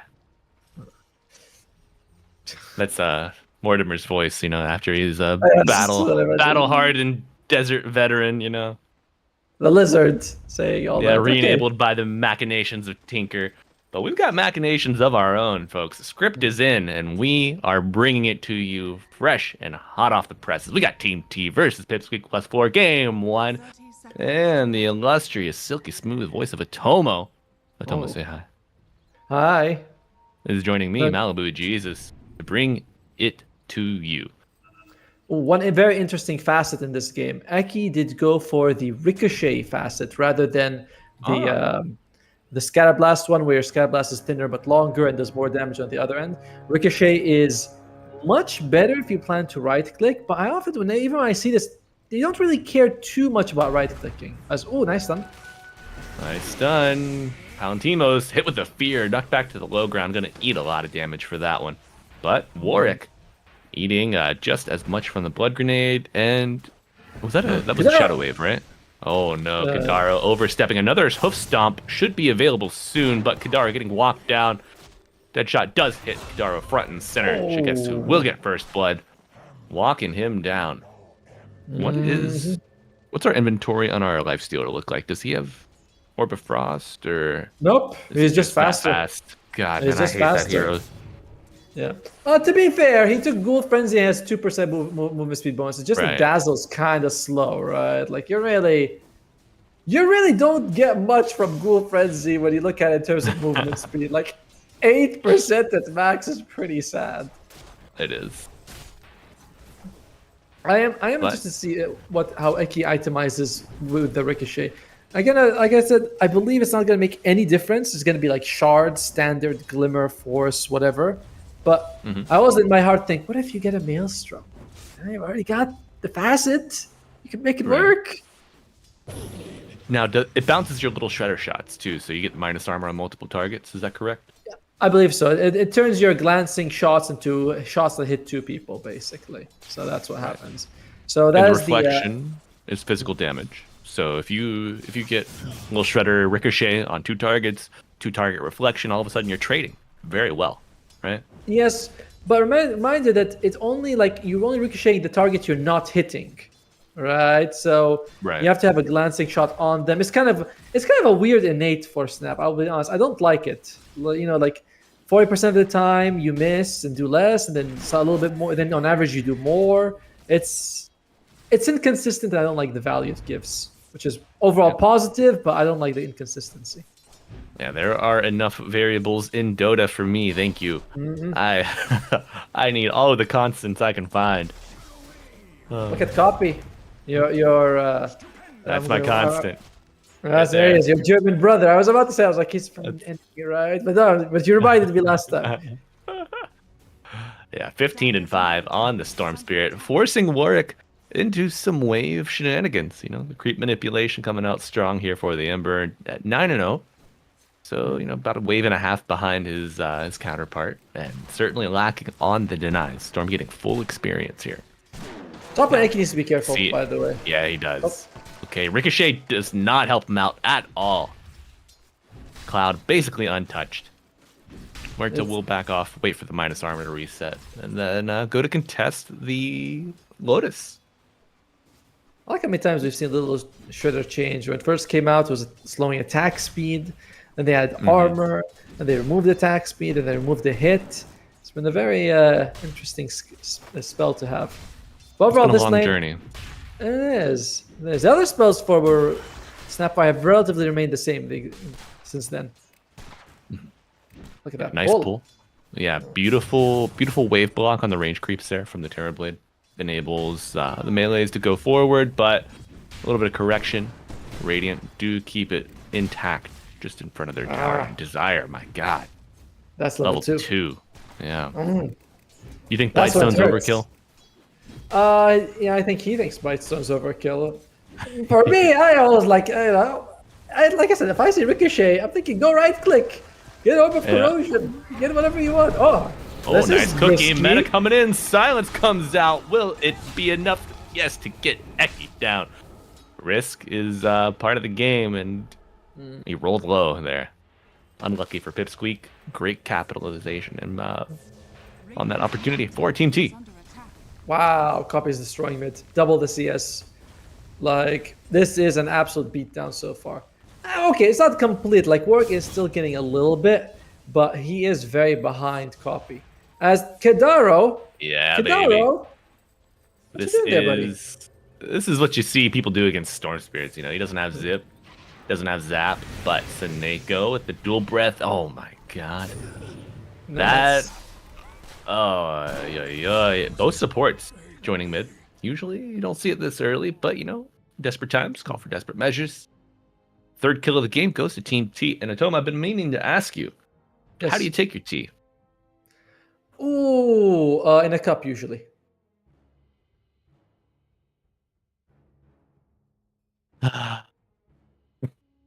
Very good. Thank you. Very good, Atoma. Very good.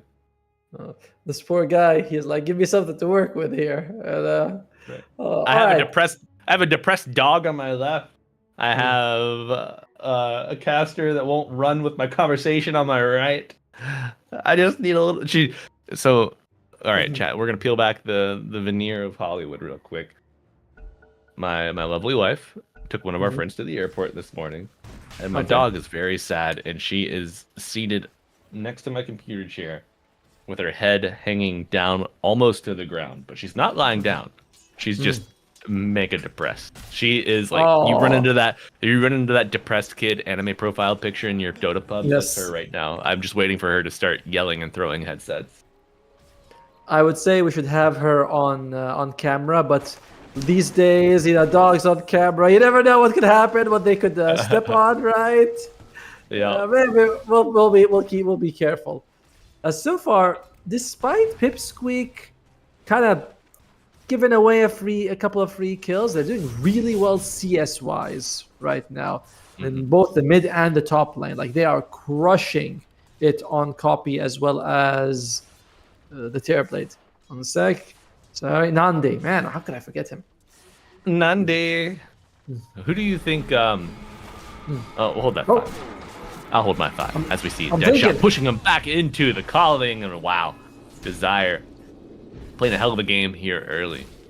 Yes, lasts into the mid game. The Desire, Earthshaker, and Hoodwink have been incredible. He is making a lot of really good plays with the Morta as well as it's like that's a TP there. Okay. Oh, Copy. Pressure on the mid lane, Atomo. Copy. Does he hit tower or does he go for this rune? Because the Muerta's coming. Did they de-ward? They had a ward behind the tower. Yeah, no, it's still there for the Dire side. They had a ward between the tier 1 and tier 2. So if Copy feels like he could jump, he might be able to go for Warwick. There you go. He has vision. See. Oh, he feels like he's going to be able to jump, that's for sure. Cookie forward, but he's rooted. Another zip will not be needed. Puts the remnant there for good measure. And your catapult likely dies here. You probably don't fortify yet. All right. There's a lot of investing you can do in Dota. Like Kadaro went in mid, he dropped the ward, and yes, he died because he got a little aggressive there. But leaving the ward allows Copy to make that dive later on, which he just did. So, he's got rage. And another dive coming bottom. No hoof stomp connection. Oh, he's That's my going. band's name, the hoof stomp connection, and Copy is on fire. Or maybe on lightning. On lightning. He's zapping them all. Yeah, He's got that 5 galvanized stacks as well. How much is his mana regen? I know it's very early, but what is it? It's 4. Not bad with the Soul Ring, honestly. I bet you half the heroes have like half of that or less. Actually. Oh, dead shot off the creep, I believe, and a grave from Kadara after the DP. Now, how can they capitalize? Can they get vengeance? But they might need a pause to think it over, Atomo. That doesn't he look like he's bending to the right as he's flying in? It That's does, actually really cool. That looks like he's a flame bender. That's amazing. Also, we call them firebenders, sir. Don't get wrong. As Desire. Oh, I froze for 6 seconds. That's unfortunate. Interesting thing, Eki is going all in on Little Shredder. Has 3 points by level 5. We don't see this at all. As Eki. Here we go.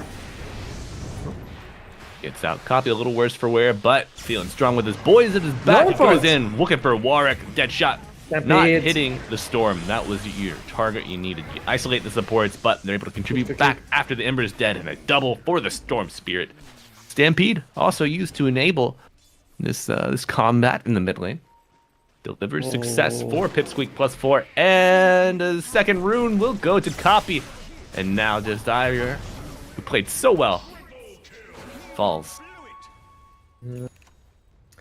Well, and they get that ruin as well, as we're looking at how much is that? 5 mana gain per second, 5.5 on Copy. Again, no one is half of that. Let alone which it doesn't sound like a lot, but so much mana he's working with right now. And I'm interested to see where Eki goes with this max Little Shredder build. Will he max it by 7? Will he add that little Orb of Corrosion's top lane? Nande's in trouble. Yeah, Kisses coming in at the last second. No Sunder, or maybe it had been committed previously. Now Cloud behind the tower. Committed. No tower attacks, no problem. That's going to be 2 kills going to the Radiant. Great Twin Gate rotation from the Lifestealer. And Atomo, I do have a question for you. We saw Copy TP back to Fountain there. With all that mana regen, why did they feel it was necessary? I mean, 5 mana regen is a lot for sure, but if you have 0 mana, it's still going to take you quite a lot. It'll take him 2 minutes and a half to fully regenerate his mana. That's not a lot to work with. So he's got 6.3, picked up an infused raindrop. You know. Oh, I love that item. I know. I love it. It's a, So good. meanwhile, Nande, he's like, "Oh, you killed me. Well, now it's my turn for me to try to find someone." And I have this problem every time I look at Shigitsu's name. I know it says Grim, but because I'm such a Game of Thrones, Song of Ice and Fire fan, I see it as GRRM. I'm like George Martin. Get out of this lobby and get back to work, young man. Yeah. Oh, Yeah. nice ice path. Wow. Seneko Seneko. saving his ember, but he might give up his life for this. Do you think Very likely. Quinetta Dragon makes 2 ghosts? No, I think if you've lived your whole life in one body, you make 1 ghost in the end. Like 1 ghost with 2 bodies. Like that's the only way you One know how to ghost, 2 live. bodies, yeah. Yeah. True. 2 ghosts, 1 ghost, 2 body. heads. 1 ghost, 2 heads. Sorry. Is under attack. You're tripping me up. You're doing it on purpose. So far, Copy is having a great time. Nande's having a good time. Shigitsu's also having a reasonable time, and Cloud is recovering. It is Warwick that's the problem. Or at least he has been shut down very nicely. Like we saw this rotation by the sports several times. And the problem is, Ember Spirit is just not a hero that does well from behind. He doesn't really do too much from behind. Well, let's see what he can do. Oh, okay, nice dodge. Dodge. From behind, here his tools are just a little less sharp than you would want. But he still does have playmaking capabilities. If you bait a couple big spells, maybe that's enough of a contribution. But we will see a little choppy lag here. Walking forward, Shigetsu on dodge mode.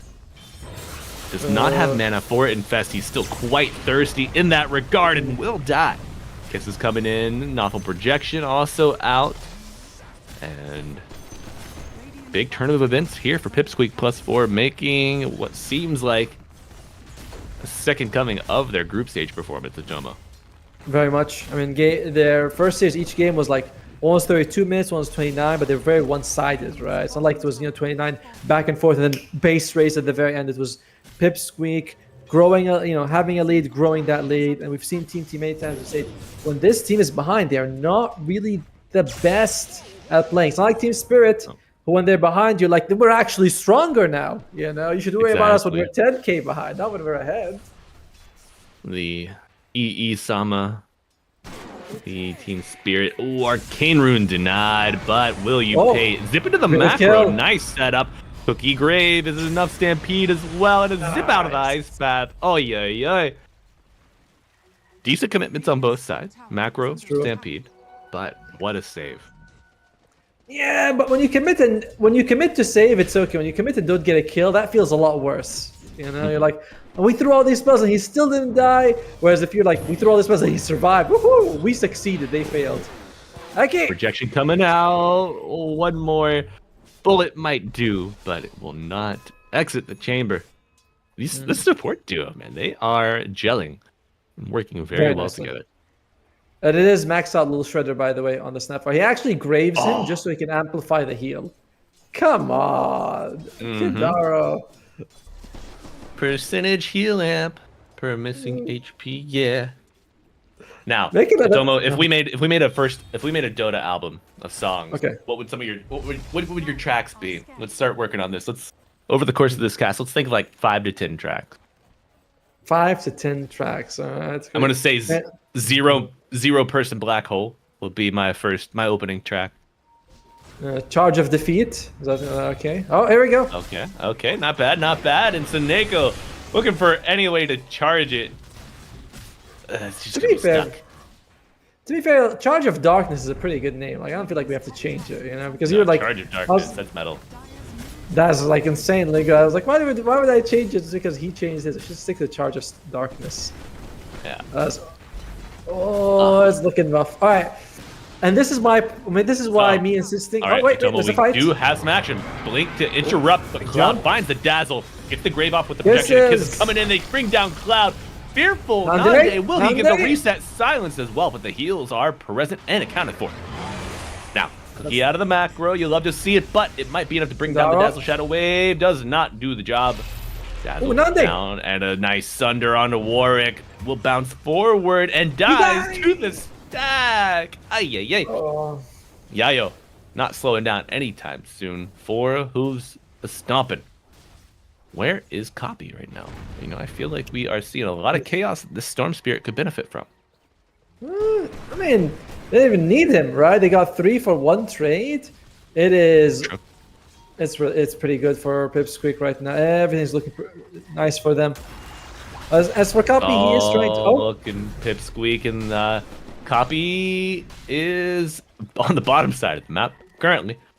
But they do protect their stack on the Radiant. Team T will have a full cup, and they make a move to take it before it is stolen. One thing I'm worried about, not worried about, sorry, is I'm surprised that Copy is going for the Yasha Kaya as Desire. Okay. Interesting. Yeah, We that's will something see the veil pierced. Cookie forward does not get hit with the silence as the ghosts rotate, but the ethereal form ultimately will be enough. And now the Radiant answering in kind. No jump thanks to this reflection. Beautiful play from the Terrorblade, played by Nande. Of course. Lado Bado. Yeah, I'm surprised to see a Kaya Yasha on Storm, and he's going for he's going for Manta. Okay, all right. I guess he's gonna. Can you disassemble? Yeah, the Yasha upgrades. I think you can, right? Like the Sanjin Yasha and all that stuff. Yeah. Yeah. Doesn't say whether it can be disassembled, but I imagine it's going to be very clever build up then. Very smart. And I guess he can get Sanj later. Then he'll have a pseudo trident. You know, I have all 3 with me. Oh no! And you're gonna have to try to get the dents out after that. Dazzle does go down. Kisses landing. A very, very worthwhile exchange if you are on Pipsqueak +4. Now, I think but TMT you is do also lose fairly your happy. tool. Yeah. When you're this far behind, any kill is good. And yeah, the tower is still standing. But between the two, the Dazzle, the Snapfire, who would you rather have alive? Oh, the Dazzle for sure. You know, right? Yeah. Like the heals coming out, the saves. I was just thinking earlier when you're talking about the metal album, I thought, man, why did I have to insist on casting with a musical student lover and stuff? I am so not musically inclined. Like I like to listen. We'll get to you music, there. We'll get you there. Oh my god, and the Dire getting there. Nice Thunder on top of it. Silence will not be enough from Desire. Another kill. Warwick. Yeah. Poor Warwick. He's going to be beaten by Eki Net Worth very soon. Did you also see that little shredder? It was firing on the sides as well just now. Like, I'm not sure if it's because the Ember jumped and the bullet was following him midair, but looks like there were some glancing shots happening. You love it. New tech this late in the patch, Atomo. I mean, people have been workshopping the little shredder support Snapfire for a bit. Oh, there was a Dazzle there. Now there's a Dazzle-sized blood spatter. But Jakiro gonna give up his life for the cause. No stampede, no save for Eki, and Storm Spirit zipping in on the map. Might get a little bit of magic out of this one, folks. Snap gets out, and a buyback on Jakiro as the Slardar dives. Wow. Yep. Huh. That's... Oh, Copy does not dodge this macro, and he's silenced. Is brought down over 1,000 gold going into the coffers of Team T. See, this is why these guys are pro players and we're not. When Seiko bought back, I was thinking, man, this is a risky buyback, you know? I don't know. I'm not sure it's going to result in anything. Then he gets a kill on arguably the biggest target on the Storm Spirit. Not an easy target as well with that Ice Path. Warwick does set it up as Warwick also dodging in the mid lane. And the cookie off the mark just falls short of the jar. Now, Ghosty's coming out. Beautiful dead shot, pushing him right back into it, but the kisses coming out will not cause for scatter. Yeah, Cloud says, Grandma, I'm tired of your kisses. Now, under the tier 1 tower mid, the fight will continue. Nande arriving. What a shot. Yeah. This Desire Muerta problematic for the Dire. Now with an Atos, you gotta imagine. I don't think she's missed yet. Only gonna get more difficult. Desire doesn't know the word miss. It's not part of his dictionary. He's like, he throws a bushwhack, it's catching 2 heroes. Anything less than heroes is a fail for him. He's like, I don't fail, I don't miss. And his Earthshaker as well has been stellar, and this Mort has been very impressive so far. We were talking about earlier Warwick's contribution if he falls behind. the slight chains into Ice Path Macropire, that is a lot of lockdown and damage over time. And that's what bought copy down. So some life for Warwick still. Yeah, you have to rely heavily on the playmaking nature of this hero, because the numbers aren't great, as we've mentioned time and time again. Certainly not quite there, and unfortunately, he did go for a Spirit Vessel. That's not a bad item. It's just that the moment he gets it, there's 2 Manta Styles on the enemy side. So yeah, it doesn't feel amazing to have it. No. As top big fight lane. of Bruin. Storm's coming. Cloud with the Infest. Got his little buddy hand in hand, knee deep in his guts, and Yayo on the low ground. Meta comes out. Oh no, Kidaro gets found on the backline. Instant buyback. Now Nande with the Stampede. Yayo running forward. Action is split, but they are focusing down Cloud. Surviving for now. Deadshot pushes them around. Nande versus Lifestealer. Who's going to win? Shigetsu and Warwick gets it down, but a Blink. 1 for 2 at this point with the buyback on Dazzle. Palantimo survives for now, but Saneko trying to find him out. Kisses from the right side of your screen. Copy does go down. Grave on Eki. Maybe you wish that was your Storm, and now 2 more die. 5 total kills in favor. Maybe 6. Did Storm or did yes, did Kadar bought back, but Centaur did not die. Okay. He was able to make it out. He actually dodged the last hit using the Sister's Shroud. It was flying to him from JQ. It was a liquid fire. You know, God. That was gonna burn. And then he managed to dodge it, thanks to the Sister's Shroud. They lose Cloud. He was actually baiting Copy for a lot of that fight, which is very nice for him. And suddenly, despite the 4,000 advantage, I feel like you're very happy on Team T's side. You're like, guys, we just destroyed them in a fight, and they used the buyback. That's pretty massive right now. Desire's also working towards that axe after you get that thick bullet. Mm-hmm. Oh, that axe it's so good. As someone who's not a good Muerta player, Atomo, I need every pixel of help that I can get. So often a useful tool for me. But how do you protect the Dazzle in these fights, Atomo? Because I think we've seen Team T find the answer. I think he just has to. It has to come down to his positioning. It's like nothing really that the rest of the team can do. You can Cookie and Stampede him out, but you're not gonna sunder him. That's just not something you're gonna be able to do. So it's only Cookie and Stampede. They might Lotus Orb him. Yayo has it, or Pantimos. But in the end, it's really up to Kadaro. Kadaro's gotta save Kadaro most of the time. Right. You gotta save yourself, buddy. Yes. Shallow Grave is a solid metal song name, right? Shallow Grave, pretty decent. Yeah. You get a lot out of that. So I'm doing all the lifting, by the way. I'm like Charge of Darkness, Shallow Grave, and I'm thinking about whether no wards, no vision. No vision's all right. I'll let chat decide this one. I feel like No Wards as an album song is kind of weak. As a person who knows nothing about music. That's fair. No vision, probably the stronger track. No vision. No wards could be like the bridge. It's we could call them blind mid. That would be also a good. That's the same as no vision. Yeah. Smokes up. Cloud's infested. He might run into Nande. Oh, Molly. Some illusions. Oh, they jump in. But just north. Oh my god. Yeah, Kidaro not gonna have any luck there, and this is gonna be the first Roshan attempt of the game. Will go down very quickly.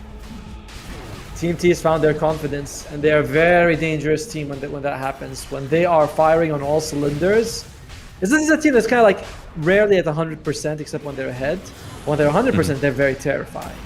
And I think this is something that Pipsqueak has not dealt with in their previous matchups. They're like, wait, Team T is running at us, making all the moves.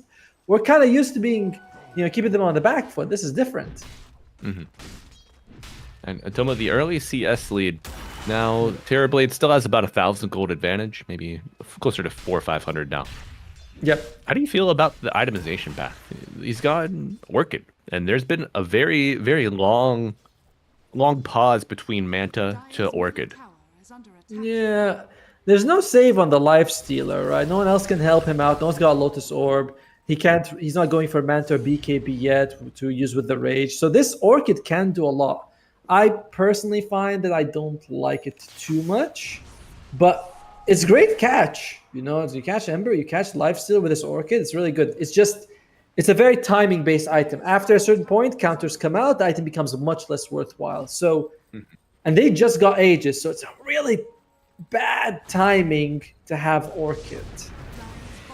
Yeah, inconvenient to say the least. And the build up into a Bloodthorn later will help amp your damage up quite nicely. Deal with the Radiance as well, the mischance. It's fine, you know. I don't know. I'm generally, I feel like Orchid is something you get, you know, like 15 minutes, you know, fast 15 minutes on Nature's Prophet or Bounty Support or something like that. You get a few kills on the enemy Storm Puck. You're very happy slowing them down. Then that's kind of it. I don't see it as a very late game option when the enemy has the spells late coming in. But they don't right now, so it's still good. Yeah. Mid game tool that delays the itemization and necessitates maybe building towards saves on a couple heroes. I mean, when you think about it, Pipsqueak is creating problems for Team T that they didn't have to deal with before. Now you're like, oh shit, I gotta get the spells this much earlier than I'd like. It's not ideal. And he is going all in on that Bloodthorn, by the way, on this Tearblade. Oh man, I gotta go back to the store. I just took my shoes off. Are you kidding me? Oh god. That's how it feels when an Orchid pops up out of nowhere, you know? I just sat down, you know, I had the food in front of me, I picked my favorite show, and now you tell me you forgot? I didn't even forget. You forgot to tell me. Yes, was very important. Oh, fine. I'm eating pretzels. Damn it. Right. No, but Shigetsu eating bricks as he takes down this tower. Already taken down a tier 2 bottom, turns his attention to the mid lane, and he does have his team at his back. Name of the game, 4 Pipsqueak +4. Keep Kadara off the radar. And let's see it. Macro Ice Path, Aegis gone. Wow. It's a good one. Alantimos. Yes, sir. You get a reset here. It could be nice. Your Centaur, a little low. Value of the Bloodthorn, right? Aegis had about 2 minutes left. They're able to get out of their hands early, save their tower. But the reads on this move, yeah. You see Team T draw on the map. They want to wrap up from the left side. But Pipsqueak +4, they match that artistry on the map. To say, no, we have to push, get to this high ground, that way we don't get jumped. Oh, Eki's going to go Hurricane Pike eventually. The jump happens! Oh my god, they jump the Nande! Find Kadara, but he does get the Grave Off Kiss landing from the right side. Cloud with the BKB. Can they get the damage through? Shield Rune on Storm. You got to turn your attention elsewhere. Mid goes down, no Ember, and the chase is on Atomo. BKB expired on Cloud. Can he do it? Cookie forward. We'll get him a jump and a stun afterwards. Beautiful positioning. Silence on to the Life Stealer and the Fear on Storm. Copy being controlled. Buyback on Ember. Chaos ensues. Shigetsu trying to get back to the low ground away from Nande. Running, kicking, screaming, pissing, crying even. Shigetsu not going to get out of this one. Copy. Untethered gets a double. And buyback on Warwick. Not enough to eke out a victory. Does steal the regen away from the Dire. But great exchange for Pipsqueak +4. That means that they got all 3 of the enemy cores, and they only lost Kadar for it. And Warwick had to buy back. If he had just died, that was the same result. You'd be like, oh well, it's not good. But he bought back, meaning he can't buy back the next fight. It means his economy is further shot. True. Oh, well. And, you know, his economy was not in a good place to begin with. If you look to the chart on your left, my friend, you will see that he is 6th place. Damn. Most of the cores. Yep. By some margin as well. Mm-hmm. Oh, yeah, he is. Cloud. Oh no, he's behind Cloud, who you see on your screen now. Well, you did see on your screen. But he's behind Cloud by about the same margin that he is ahead of his Muerta. So firmly nested in the middle of the two, yeah. Look at Eki, by the way. Check out what neutral item he took. He took the Greedy Whisper of Dread. Now, because of that right click build that we were thinking about, like, dude, minus 60 damage. Now, only 30% of your damage goes into the little shredder, but that 30% is going to be a lot smaller now. Yeah. And you're already getting like reduced damage with the glancing shots too. So interesting to see how it'll pay off. You know, maybe that means they are not expecting the game to end for the next 6. Well, obviously 6 minutes would be the minimum. I mean, I think if you're a support, you will stay greedy if you can. Both supports on the Radiant have it. And we didn't mention it, but Desire, he has finished. I don't know. Sorry if you mentioned, I didn't hear, but he has finished the Ag Scepter. You know, the big bullet. It's like, have you ever played Super Mario? And then there's a small attack, and then there's this big rocket that fills up the screen. There it is. That's the big rocket. Yep. Radiant's top tower has fallen. The bullet bills, is that what they're called? That's called. I mean, it's a smiling thingy. Yeah, it's called? bullet bill is the name of it. Bullet bill. Okay, cool. I learned something today. That's a deep cut, man. Wow, I'm surprised I remembered that. Because I'm so old, chat. I'm old. People point at Malibu and laugh and say, "Old man." Right. But I think I'm older than you, though, so you can't be old. You know, it's like, if I'm older than you and you're old, that makes me still young. Right. I think that's how it works, right? I'm sure that's how it works. Oh yeah. 100%. And this tower is 100% dead. Oh, look at that! Is that? Oh, for a second I was like, "Is that Mask of Madness?" Then I was like, "Oh no, it's a Soul Ring." I was hoping to see a Slaughter with a Mask of Madness. He's going for Ag, so a lot of very defensive items for Cloud. I don't think this is wrong. You know, you are going to be wading into battle. You're going to be taking a lot of damage. You're the frontline guy, so I like that he's going for Ags, but it further means that Shigitsu's your real main damage dealer at the moment. Yeah. How can you serve to enable Shikitsu? I mean, the jump from Cloud, if you can survive that and then get another Blink Crush in the fight, that could be devastating. The likelihood, now that you are no longer really punching back and Pipsqueak are on the driving foot, a little more difficult. But Manta Driving finished foot? for... I saw this in the driver's seat, something like that. In the driver's... in the driver's seat. Yeah. Yes. Okay. Cool. I want to make sure I get my idioms correctly. As oh my God, copy! Oh, they got him right. Well, that is an expensive death. You know, like it's one guy, but he's off for nearly a minute and a half, and he gave away. How much did he give away in that fight? He gave 3,500 EXP. If you look at the graph, by the way, that is like a massive jump up right there. They do get the Tormentor. It goes to Kidaro. Bit of a springboard. That's massive. But you know, Kidaro's got shard. That's you can use your shallow your ultimate while you are controlled. Okay, that's kind of cool, I guess. That's Eki. Oh. Force staff, not enough. Kidaro is there. Palantimos they find. Oh, they find him with the Centaur. Kisses coming out. Jakiro gone. Terror Blade doing a hell of a lot of damage. Yes, That was a bit of a risky jump, to be honest, from Warwick. I thought it was too close to the tower. He only has Seneco's backup. Killing a Dazzle like that would have been unlikely. I think you're kind of happy that you only lost Seneko in that situation, as they might still want blood on Team T. They're thinking, well, maybe Copy hasn't rejoined the team, but this is a dubious attempt. 20 seconds till the rune. They see him? Oh, he's baiting so hard right now. That man is a master at it. He is master of many things. Name changes. One of them. I don't know, which one's a better name? Palantimus or Yayo? Copy. I mean, Palantimos is a great name, I think. Yeah, right. Yayo's kind of like, it's alright. Let's see, who has the best name in this match? What are the names? Let's look at the names. Cloud and Desire are okay. Copy might be the best. I don't know. It's You hard to think pick so? which one. Like Copy, at least I don't know.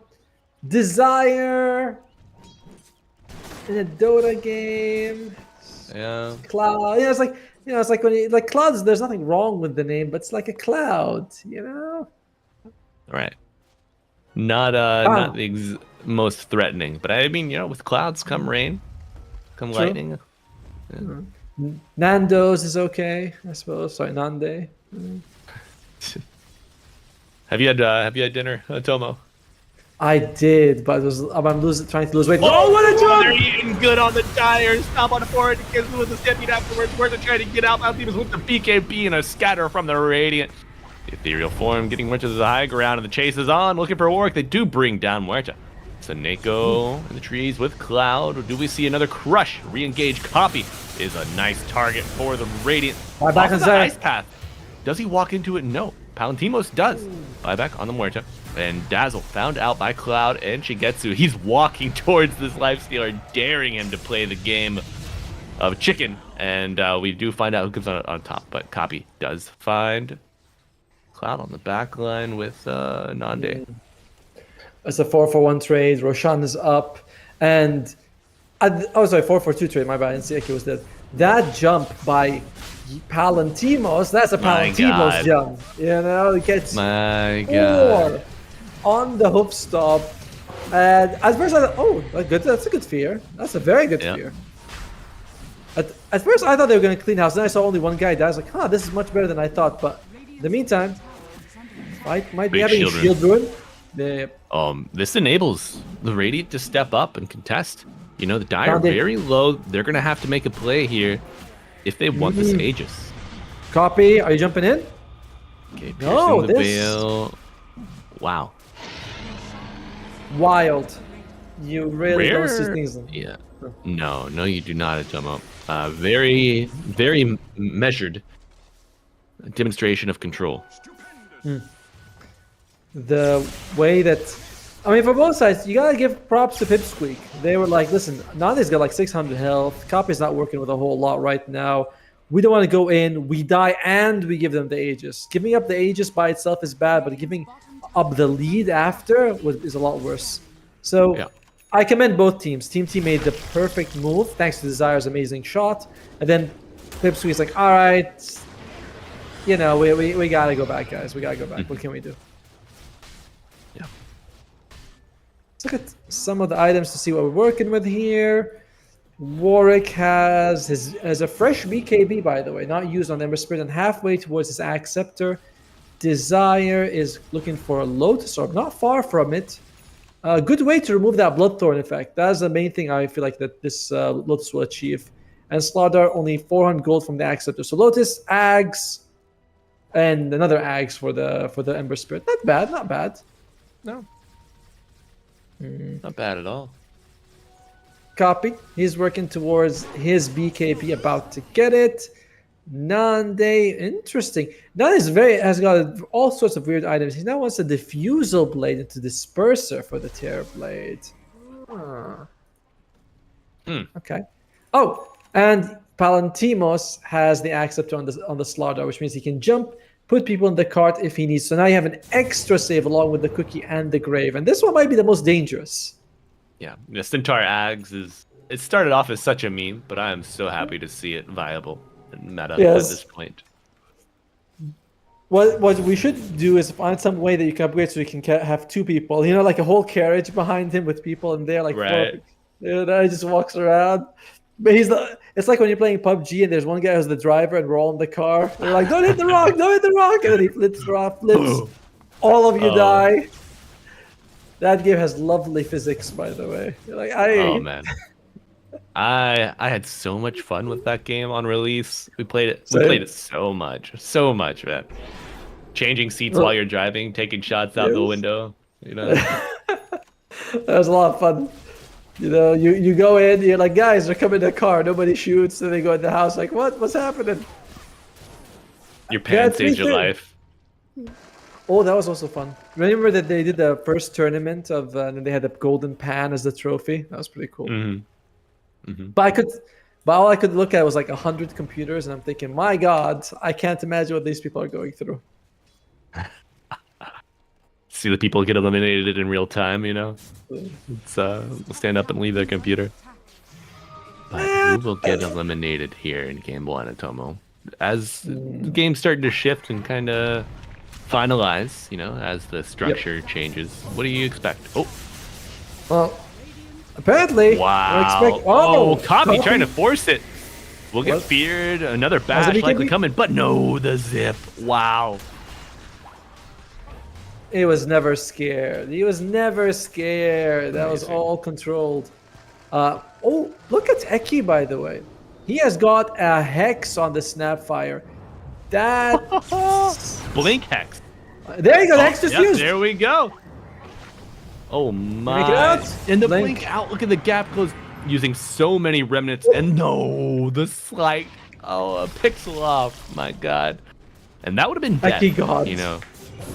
Cloud and Shigetsu were just right behind as well. Eki, God, indeed. All right, so let's recap what Eki did in that fight. He hexes the Ember jumping in. He goes out, gets the blink, goes right out of Sleight of Fist range. Now, to be fair, that could have been like war, could have maybe thrown a bit more to the right, but just barely, because if you look at the circle, he was standing right out of it. A little bit of luck there, but also a whole lot of skill to make all the right moves. Absolutely, and the correct like tier of usage. So he uses the cookie first to go ahead and get that on cooldown, and he also knows this is a skill that breaks trees on impact. So if I do need to get to a tree spot to TP, they're going to have a plain sight of vision towards me. They're also probably going to see the puddle. So he goes ahead and he uses that early to remove that limitation. Then the Force Staff, then the Blink. Just beautifully played. And this is turning to be quite a game here. Reminder, it's tournament lives. 2 victories to DreamLeague 27, and the money as well. I mean, it's like, you know, it goes from 1,000 to 4,000. That's a nice quadruple right there. That's all I care about. The money, Atomo. That's what I want. Get me in line. Give me my prize pool. I do this solely for the love of the game myself. You know, I am not motivated by such base desires. Oh, it's tough. Tough out here. Money's nice though. Money's nice. 11k lead. Speaking of money, and then it's gonna shrink. But Eki, another dodge. The Force Staff. No, good axe this time. The axe, and now reversal of fortune. Dead for 85 seconds. The Ember piercing the veil. Kisses land. No control present. Will be an escape for the Muerta. And looking for a +1 copy. Feeling good. He's found 30 mana, regen a second, brings back Seneko across the barrier. Reflection, Lotus can dispel, but the hoof stomp does it. They're on fire. Pipsqueak +4. Have a 2-player advantage here as they are taking down the tier 3 top. Illusion's making some nice space, canceling the blinks. And Barracks summarily destroyed. Melee, range to follow, and now tension turning mid. Look at that. Exposed look at the attacks. Base. Yeah. Look at the yellow. Powerful. Oh. There's Eye. Terrorblade. Quake. I think Copy jumped in on, but he's just making space right now. Warwick has been kind of gung-ho on getting Eki. That attempt bottom, Eki, you know, kind of outplayed him. And then the attempt top, Eki gets the kill. Oh! No, the Lotus, the Manta to do it all. Copy and Centaur hand in hand, looking for more kills. A buyback on the Muerta. Come here, Bubby. And hop in. He deserves a ride. Yeah. He deserves a ride. You know, he plays well. You're like, all right, come on. We'll put you back here, buddy. We just got to the Nandos in chat. Cheeky Nandos would serve me well right now. I am starving, Atomo. But you know what? We're feasting on some good action here in game 1. I was gonna say, I was like, well, how can you be hungry when we have this in front of us? Aeon disc on Eki. Again, Kadaro dead in 2 hits. Oh, massive damage, and it will continue. Centaur likely next to fall, gets a host stomp off, but it's not enough. Now, what? Go in for more. Copy. His spidey sense is tingling. I am such a fan of the way TMT is playing while from behind. They are like, okay, let's just run at them. We know we're 2 racks behind. Let's smoke, see what we can find. And it is, getting them things when they are able to do this. Oh, There's a gym. A gym on Slardar and Eki. Escape artist Eki. How can he do it? What can he add to his kit to help him just be this elusive, slimy grandma? What's he missing? Glimmer cape. Shadowblade? Glimmer. Shadowblade or Glimmer cape, right? Invisibility. I like Glimmer cape because it's a little cheaper, but yeah, one of these two would be the one. But he didn't get Aeon disc earlier. Oh my god. Yeah, dude. Wow. He's like, sometimes I just feel like I don't want them to ever kill me ever. Mm-hmm. He did not take any of the little I thought we would see the gobble up into cart save. Honestly. Yeah. Can you imagine? You throw the centaur from a mile away. He goes in, grabs someone, walks out. You're like, all right, let's just call it. We're not playing this game anymore. It's clip worthy for sure. Meanwhile, it looks like 20. They've been playing on the back foot for the entire game on Team T, but the aggression, the kills, it doesn't tell you that's copy. Oh, they find the Cloud. Slardar. He's been the key of success for their fights on the Radiant. Nice buyback. Cloud, yeah. Instant buyback. And the smoke response from the Dire. Reset, find a new angle, and an amp damage rune. Does anybody get it? Copy. I think Says, Nande was gimme. thinking about going for it, but he's like, no, not you. He said, know your place. I'm copy Peter Parker in the flesh. Gets crushed, but a zip out. Cloud looking for the next target. Eki with 2 jumps forward. 2 claps and a stomp, please. Yep. They find him. Kadaro does go down, and he will pay for it. Copy claiming Warwick as now Nanda hits the BKB. Ice Path, no problem. A Bash won't arrive, and the big vacuum pull from Copy. He does go down on the enemy side, but Nanda pumping and dumping the damage from his own high ground. Desire trying to get out, and it's not gonna be enough. I said it's not gonna be enough. He dodges the scatter blast, dodges the kiss. Can he put on his best dancing shoes? Yes, but he's dancing by himself. And now, lonely Jakiro. He's got lefty, got righty to keep him company, but gonna be a hard defense for the 2 supports of Team T. Well, they can also buy back on Shigitsu if they want to. It will be a 3 versus 4. Here's Shigitsu. On who? Terribly. Oh, really? He needs it, huh? Yep. Hex. The Lotus applied. Vacuum going out in the silence. Who goes down? Lifestealer, and GG is called. Pipsqueak +4. Stampede their way to a Game 1 win. 47 minutes in. The Tomo. We have an instant back and forth classic here in DreamLeague Division 2 Season 1. It is really, Pipsqueak came out very ahead in the laying stage, and they were able to ride that momentum to victory, but it wasn't without some problems. There was a lot of times where Team T would take a massive fight. They steal the second roach. I say steal, but they went in and they just shoved Pipsqueak out of it. So we don't have the health to actually deal with this. So there's a lot that Team T did well. It's just a weak laning phase, especially in mid, kind of put them on oh man, we can win this fight if we're just a little bit ahead. That's the feeling that I got the entire game. So hopefully Game 2, they do better early on. They claim the win later on. Yeah, I was surprised to see such a weak laning stage, given that Team T got the first 3 kills of the game. First blood pre-rune, a couple more kills in lane. But maybe in Game 2, we'll see them visit a draft with stronger laners. That way they enter that early roaming period of the game, the mid game, on more even footing. But before we get to Game 2, we got to take a union mandated break. We will see you back here in about, 5, 6, 7, 8 minutes. So stay tuned.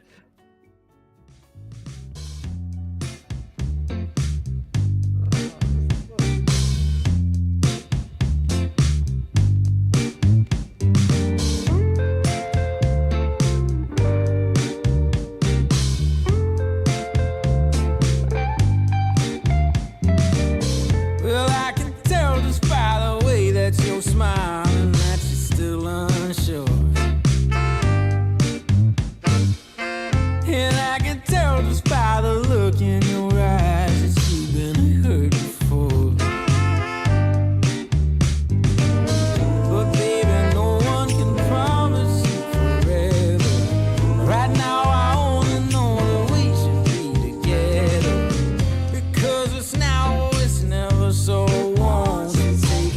chance on me. Well, it's fine if all your previous guys, they made you run away. You can bet you'd only have one regret, and that's if you didn't stay. Walk my way. 'Cause baby, no one can promise you tomorrow, but today you take away all of my sorrows. You know I'd beg and I'd borrow for you, so won't you take a chance on me? Right from the moment we met, I knew that I couldn't let my fear get the best of me. And every moment since then has proven time and again that we're exactly where we're supposed to be. Yeah. Oh, won't you take a chance on me? Ooh, oh, won't you take a chance on me?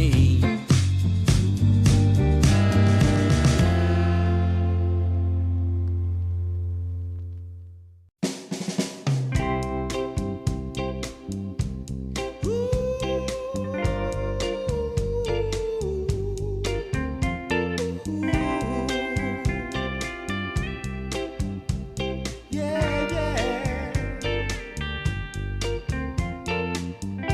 I've been waiting a long time, just longing for a glance from you.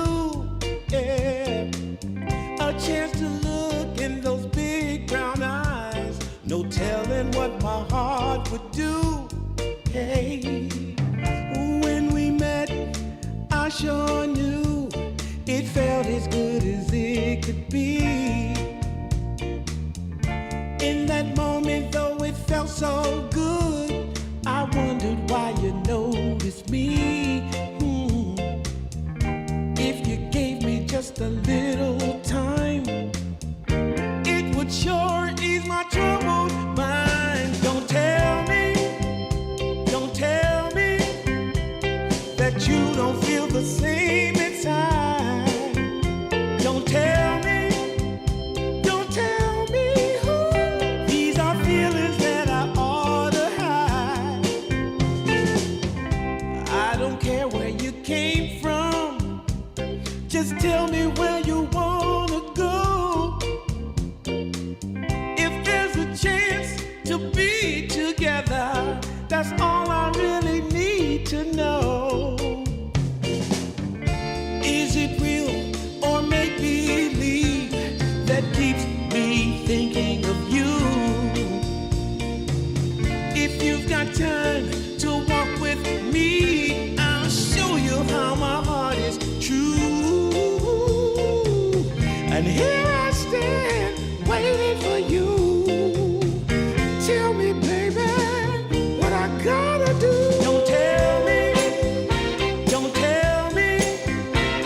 that you don't feel the same inside. Don't tell me, these are feelings that I ought to hide. Don't tell me that you don't feel the same inside. Don't tell me, these are feelings that I ought to hide.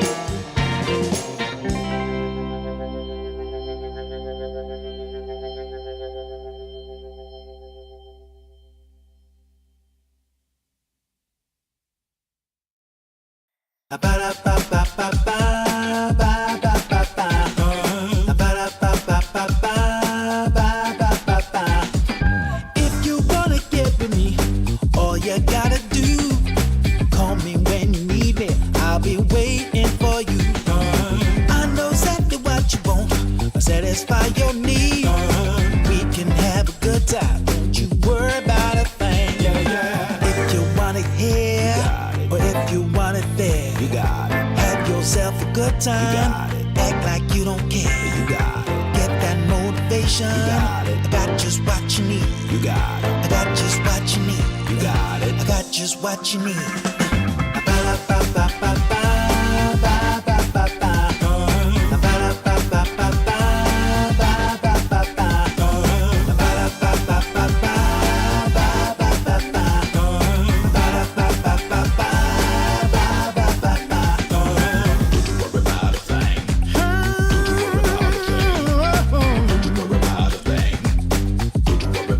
Don't you know you got it, baby? Don't you know you got it, baby? If you want it here, or if you want it there, you got it. Have yourself a good time. Act like you don't care. You got it. Get that motivation. You got it. I got just what you need. You got it. I got just what you need. You got it. I got just what you need.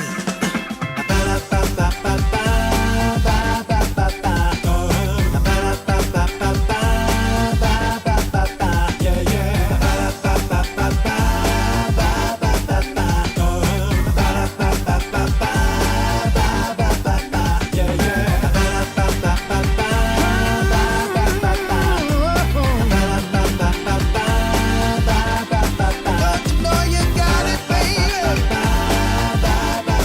Don't you know you got it, baby?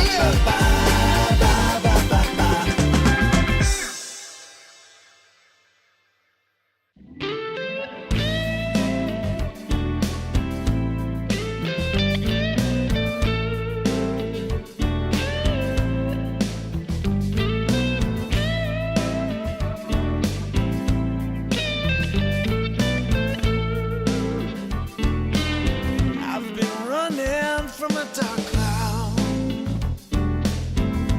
It's hanging over me. I've been running from a dark cloud. It's hanging over me. I gotta find an angel. Hello and welcome back, Dota 2 fans, Dota 2 haters, Dota 2 lovers. We got a game 2 coming up for Dream League Division 2 Season 1 here in our second round of lower bracket action in our playoffs. You know, it's going to be game 2 of Pipsqueak +4 and Team T. Game 1, Atomo, amazing. Yep. What do you expect to see here in game 2? I'm hoping that there'll be a little bit of adjustments from Team T, right? Like they have a little bit more. I don't know if they can get their hands on the Hoodwink for Desire. That would be nice, but or a strong laning phase for Warwick. I think that would be the biggest thing they can get. Because if they could have done better mid, maybe more rotations mid, right? Have the supports come in there, help him out a little bit more. There's a lot of ways you can sort of try to fix the problems that you had. But in general, Team T will adjust. We'll see if on the other side, Pipsqueak wants to go crazy because they did have their Huskar band and all those. I saw a couple of those crazy picks, but I'd like to see Pipsqueak kind of show us something new. And I wasn't just watching them play because of that. Yeah, I mean, Pipsqueak certainly not strangers to introducing new play styles, new picks, any craziness into the game. I can understand wanting to get like a one-game buffer, you know, starting off. Yes. Let's go ahead, get to 1-0, then we can run the Huskar 5, you know? Yeah. But talking about, as you mentioned, I would love to see something change for Warwick. Certainly a different hero. You know how I feel about Ember Spirit. Not a hero that we see win too frequently. You know, outplay potential there, but the numbers just simply don't line up. And if he gets a bad start, well, you saw what happened, folks. Even with the slight chains, macro, ice path, outplay potential, just still not enough ultimately to come out on top. Would like to see some other lane dominators. You know, if you know you're playing against the Storm Spirit, you can even afford to like reach into your bag of your strong melee mid laners. You know, Sure. I know the Monkey King was banned out, but we saw like Sand King, Tiny, Shaker, and Pango. I think all went unbanned in game. I actually considered that maybe they might put the Slaughter mid, right? But because Cloud is so confident on the hero, you're like, I don't want to take away his best hero, even though it wouldn't be so bad against like a Storm Spirit. Because, or as we did mention, like the DK, I don't think it was banned, but that could have been a solid option of like, I may not be able to like kill him, but I can withstand everything he throws at me. But Exactly. you know, that is the past, and in Dota we only look towards the future, right? If someone makes a mistake, you don't harp on it for 30 minutes about the laying stage, like us, and say that. All right. We're gonna let that one go, and we're gonna go into game number 2. We're gonna see the draft, see what we're working with here, see if Huskar gets banned another game, and he does. Team T is like, no, never. Oh, the dual threat of the potential support, 10 seconds. the Eki and copy dual threat of the Huskar. Where will it go? I don't know. 5 seconds remaining. I don't Enough want get to it banned know. in the first ban. I Exactly. just- We'll never I know. just don't want to play against it. But Pipsqueak, they also respect Desire's Hoodwink. As we mentioned in an earlier set, he was like 8-8 last time we saw him on the Hoodwink. I'm sure he might have caught 1 or 2 losses because they are in the lower bracket, but he is incredibly strong with this hero. You don't want to give it to him. Some of these bans are bans like I don't want this guy to play it just because I know he's too good. Nande's Morphling is another one. They have let Kidaro potentially have his Warlock if he wants to start with that. Or Chen. Both Chen or Warlock are in the pool. Or Dazzle. You know, saw it played to great effect in game 1. I would say the first 20 minutes, first 20 to 25 minutes of the game, and then Team T had the tools to find the Dazzle. Yeah. And just kill him on repeat. I think it's more likely to be a Warlock, a Chen, or a Jakiro opening for Pipsqueak. One of these 3. As they are thinking about what they get rid of, they get rid of the Beastmaster. What they're going to open up with is going to be the Chen. Yeah. Oh, okay.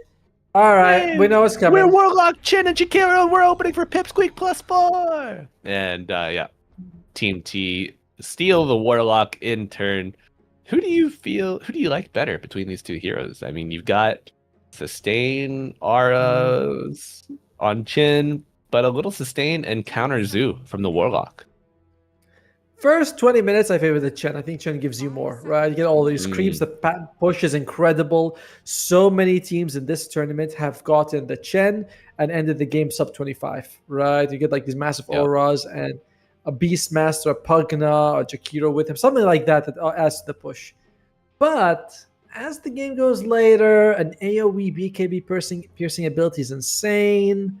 We see some Warlocks go for the Ags Refresher. It's very luxury. I'm not going to say like it comes out often, but when it does, you really feel the impact of this hero. So early mid Chen, late Warlock.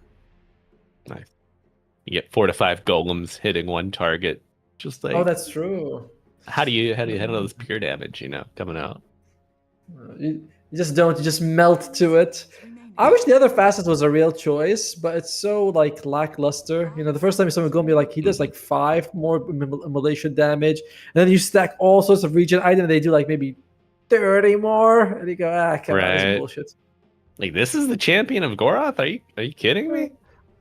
Are you sure he's not his little brother? Champion of Goroth's little brother. Champino Bananino of Goroth. That's me. Now, Pipsqueak. What are we working with here? They get rid of the Ursa. Who will they add? Next pick goes to Team T. They might consider taking. I feel like you're gonna take Earthshaker. There is another Desire signature hero. It might be better than Muerta early on. A Chen creep army is coming. Why not get the Earthshaker? I like it. Flex potential available. Oh, the Tusk. He's really Tusk. Ymir. No, I'm surprised. Desire, the last time I used to watch him, he would pick Earthshaker a lot, and he did pick it once this tournament. But no, he's been mostly on the Hoodwink's band. He has picked Earthshaker once, and the previous game we saw him on Muerta. This game he wants the Tusk. Tusk is mediocre against push strats. Not really a lot of AoE damage. He's much more better at these, 3v3 skirmishes in the mid game, which don't come often when people are running push strats. Yeah. How can we... Do you think Dota is in need of a little bit of love for push strats, or have we suffered too much at Tomo of push strats in the past? Oh, we've definitely suffered from push strats in the past. We've definitely suffered. And, look at that, they just dropped it. And certainly the game, I think, has trended towards making split pushing in general a bit harder, right? The way the glyphs are able to refresh, the way the towers are just twin gate, towers are tankier a little bit. I'm okay. I'm okay with the split pushes right now. Whoa! Speak about Oh, tower yeah. damage. Ready to rumble. So we don't know where this Tiny is gonna be, and that's something that Team T is gonna have to be worried about. We know their supports. Who are they gonna start thinking about? Could they consider going for Timbersaw for... I think Timbersaw would be really good for Cloud right now. He is unbeaten with it in the last month, and like in a sample size of like 5 games, so pretty solid. And there's all these extra trees from the Sprout. I've seen so many times someone put a Sprout around Timbersaw, catches an ally. Timbersaw is like, thank you very much. Whirling Death does like 1,000 damage. Okay, not 1,000, but certainly looks like 1,000. Yeah, and I mean, if you get sprouted and an enemy's on top of you while you're sprouted, you're like, oh, thanks, by the way. Boom. Yes. So they go Slardar Gyro. Okay. So again, kind of going away from some of the heroes that... like Cloud Slaughter is his most played, his best hero for sure. But in a game like this, I thought you definitely consider the Timbersaw. And same thing with this Desire. I thought the Earthshaker seemed like a better fit than the Tusk. All right, they're giving Warwick complete last pick on this one. Maybe sticking more to the identity of the players of the team instead of what would be most appropriate for the draft. They just feel strong in their convictions. Will remain in their lanes. Okay. Well, Pipsqueak probably going to maybe take us into an offlaner, I think, so he can keep flexing this Tiny Nature's Prophet. Centaur, I don't think there's anything wrong with getting Centaur again, honestly, in a game like this. They go for... Whoa! Jungle Venom. Jungle Venom. That is going to be probably the Ekiveno, and it's going to be mid-Tiny or mid-Nature's Prophet, and the carry's the other one. So it's going to be offlane last pick for Pipsqueak. You're probably going to see an offlaner that can be okay alone. Is that a safe assumption? That's what I'm thinking as well. I'm thinking Timbersaw might be the best option here. But wait, Timbersaw's bad. No, I was talking about Timbersaw earlier. I'm such an idiot. I'm so sorry, everyone. You guys have been listening to us blather about Timbersaw. I bet when Catch Up Channel will be like, "What? The Timbersaw is banned." You ever see the remake of The Grinch, Tomo? Which one? The recent animated Jim one, the Carrey. 3D one? No, the Jim Carrey one. Oh, Jim Carrey one. No, I haven't seen that one. What? I'll say something crazy. I'm not the biggest fan of Jim Carrey. That's insane. This isn't gonna work out. I'm sorry. I don't know. That's... 10 seconds remaining. Dude, the mask? Ace Ventura? The Yes. Grinch? Oh my god, man. Actually, the only comedy I like the two comedies I liked were Fun with Dick and Jane and Yes Man. I thought those were okay. Both of those were good. Yeah, both of those are good.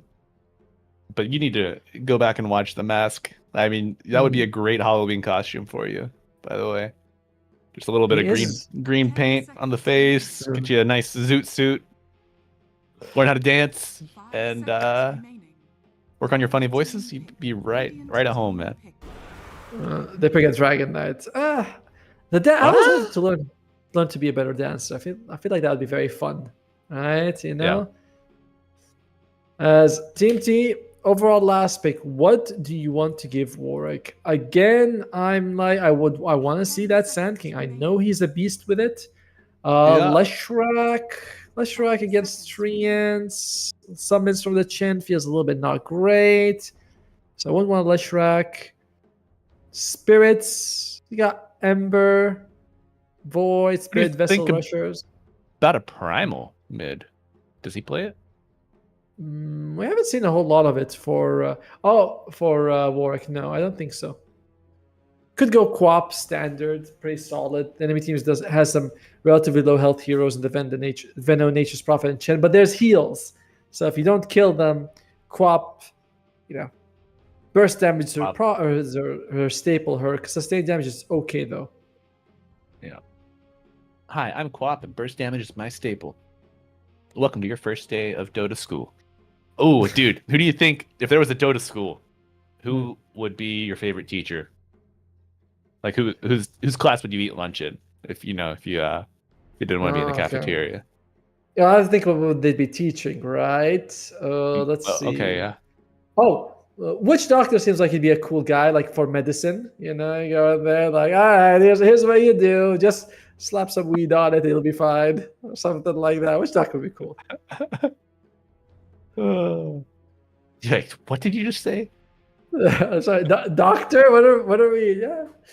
No, Then, no, you no. know, Let's see. Oh, here we go. Let's give me a Quap. There you go. Standard Quap pick for Team T. Nothing wrong with it. Now look at the other side. It is going to be the off-lane Veno and the position for Tiny. So it is a pretty impressive. We've seen this before. Strong, draft from Pipsqueak in the push departments, right? You're gonna have to be dealing with Veno wards and Chen army. Dragon Knight does a lot of damage to buildings as well. Nande on the nature buff, I'm not expecting much. It's just like the global presence. But Team T, they do honestly have a good draft to hold off pushes. You sit behind, throw a good upheaval, Flak Cannon, Sonic Wave. He's got Master Chist on Warwick. I wonder if he's going to be changing that or not. So it's all right. But generally, push strats game 2 have always won this tournament. So I'm back in Pipsqueak +4 again. And Atomo, you know the recipe. You win game, push strat, get next game, easy 2-0 or easy reverse sweep. Could be in the cards. I wonder if we will see the spell broken. But Atomo, so I'm still stuck on that. You show up in Witch Doctor's class. He goes, Abu Tala Basho Neba. You're like, what? I didn't study that one. Sorry, Doc. He'll be like, pass me that pipe of insight. I'm gonna need a few whips before I can really get going with this class. Right. All right, but folks, welcome all. If you are just joining us, we are in session for Game 2 of Team T versus Pipsqueak +4. Possible elimination on the line for Team T. They do need a win here to push the series to a Game 3, and if they do not, well, they are out, and Pipsqueak +4 advance further in the lower bracket and are one win closer to a DreamLeague Season 27 berth. Some interesting facets. It is going to be the Master Chist on Queen of Pain, not Bondage. So she prefers. It's more damage, but the cost of being significantly less durable. I think in a push and against a push strat, this might be the right choice, though. You want to just be able to kill things as fast and as quickly as as like effectively as you can. You're not thinking about, we're going to take sustained fights. Like go and burst the creeps or whatever out and get out. And another one is that Chen took the bear rather than the satyr convert facet. So not looking to send those satyrs mid to burn mana. It's going to be using those bears instead, which I think are the stronger creeps overall. For push strats, I mean. Yeah. Stronger creeps for sure early on. And you burn the Quap mana. It's kind of annoying. Gyro wants to play with mana, but I don't know. It's fine. I prefer. I'm liking this Hellbear.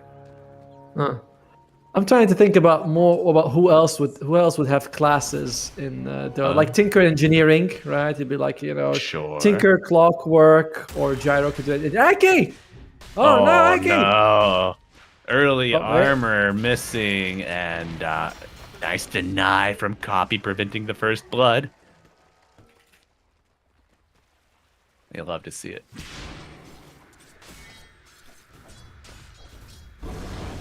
All right. So mid lane is going to be Copy versus Warwick, Dragon Knight versus Quap. It should be a better. I don't feel like it's as possible for Copy to win this lane like it did in the previous lane. It's much harder, but we'll see. He's 3-1 right now, but we'll see. Warwick should be able to recover with this creep wave. Will he get? Okay. All right. He gets one. There you go. All right, we're on the board. Hey. Now, bottom lane, Seneko, what the? All right. I love the musical lanes. Put Nande on bot. Oh, it's beautiful, Atoma. Look at this. But Eki getting run down here, trading for Desire would be a nice kill, but both sides will not yet quench their bloodthirst. They want this Veno to be up against the two melee heroes. It's a Veno core, so if they can cut the distance, he's in trouble. There's a Tusk. It's very possible to do that. but they think, all right, the tiny bodyguard's enough. Whereas Chen on Kidar's Chen will probably not be able to do anything in such a situation. It's a bold move, Cotton.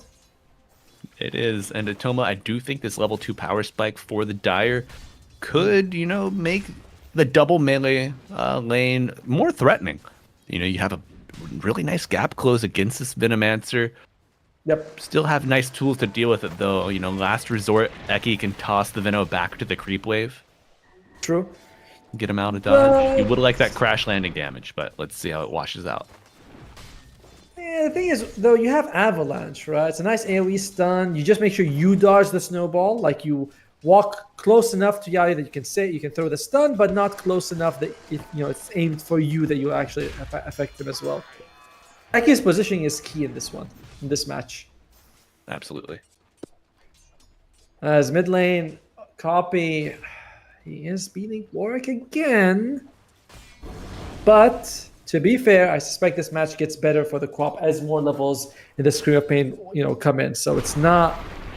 Oh dear! Oh no! Desire. Oh, okay, snowball at the last second. Will it be enough? No. Well, that's unfortunate. By the way, Yayo does have the Orb of Light and the Orb of Frost. We mentioned this before. It is much better than Orb of Corrosion, because Orb of Corrosion, if you have that, it counts as one debuff, but these two orbs separated, each counts as one debuff by itself, which gives you 20% extra damage. It is it's quite a lot. Yes, it is.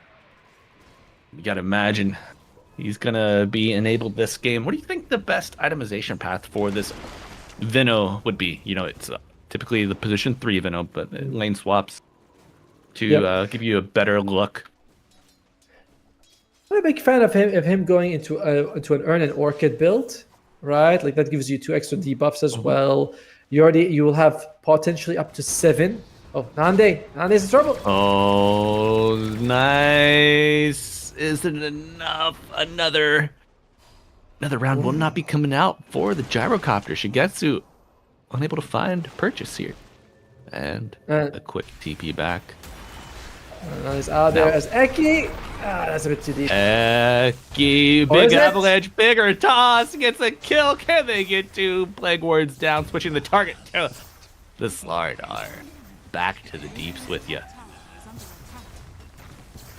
This was a very risky move that they did on Pipsqueak +4, putting the Veno against 2 melee, one of them being Tusk, and putting him in a core role as well, because this is not a fast hero, this is not a high health hero as well, but they get 4 kills on it, and it looks fantastic. Sorry, 3 kills on the top lane. And mid lane, Copy continues to double up what Warwick is getting. It's only bottom that's reasonably even, right? 20-7 to the 19-6. Bottom's even, but the other 2 lanes very similar to the previous game, where Shigitsu was having a good time, and then but the mid and the off lane duo were suffering. Mm-hmm. Yeah, suffering now at the hand of Pipsqueak +4. 3-0 start that we saw for Team T in Game 1. A distant memory at this point.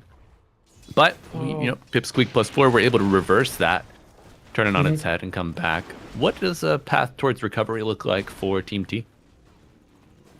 Given the game's not too gone yet. I mean, it's less than a 1k net worth lead, of course.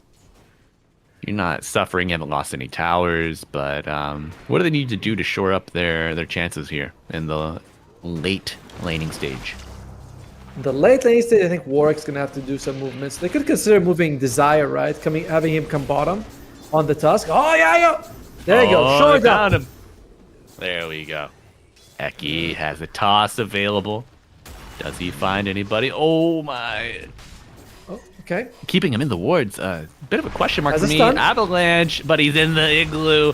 Oh no! Put on ice. Yeah, these guys are. There we go. Lado Bado, Mr. Nande. Already used the Sprout to get the kill on Cloud, and will salve up. Okay. I was wondering when we would see the first connection with the teleport. Well done by Nande. And what happened was kind of what we thought would be happening, right? The Venomancer, a little opposition, can be caught as mid lane. Man, Copy is 1,000 gold ahead of Warwick right now and threatening this tower. He's taking tower shots, but he's like, I got a DD ruin. It's okay. Oh, Desire. Desire. Toss back. Cloud. Cloud. Half health already. The Venomancer very healthy. Very nice. Striking young lad will strike. Cloud Slardar. And the power of the Nature's Prophet being felt early on as Pipsqueak +4. Take your towers. Take your wisdoms. Take your life. Warwick's here. He's level 6. Oh, Warwick showing up, has the Sonic Wave, but he's very low. He's 6 and he's dead, Atomo. For what? For what, I ask you, as he appeared?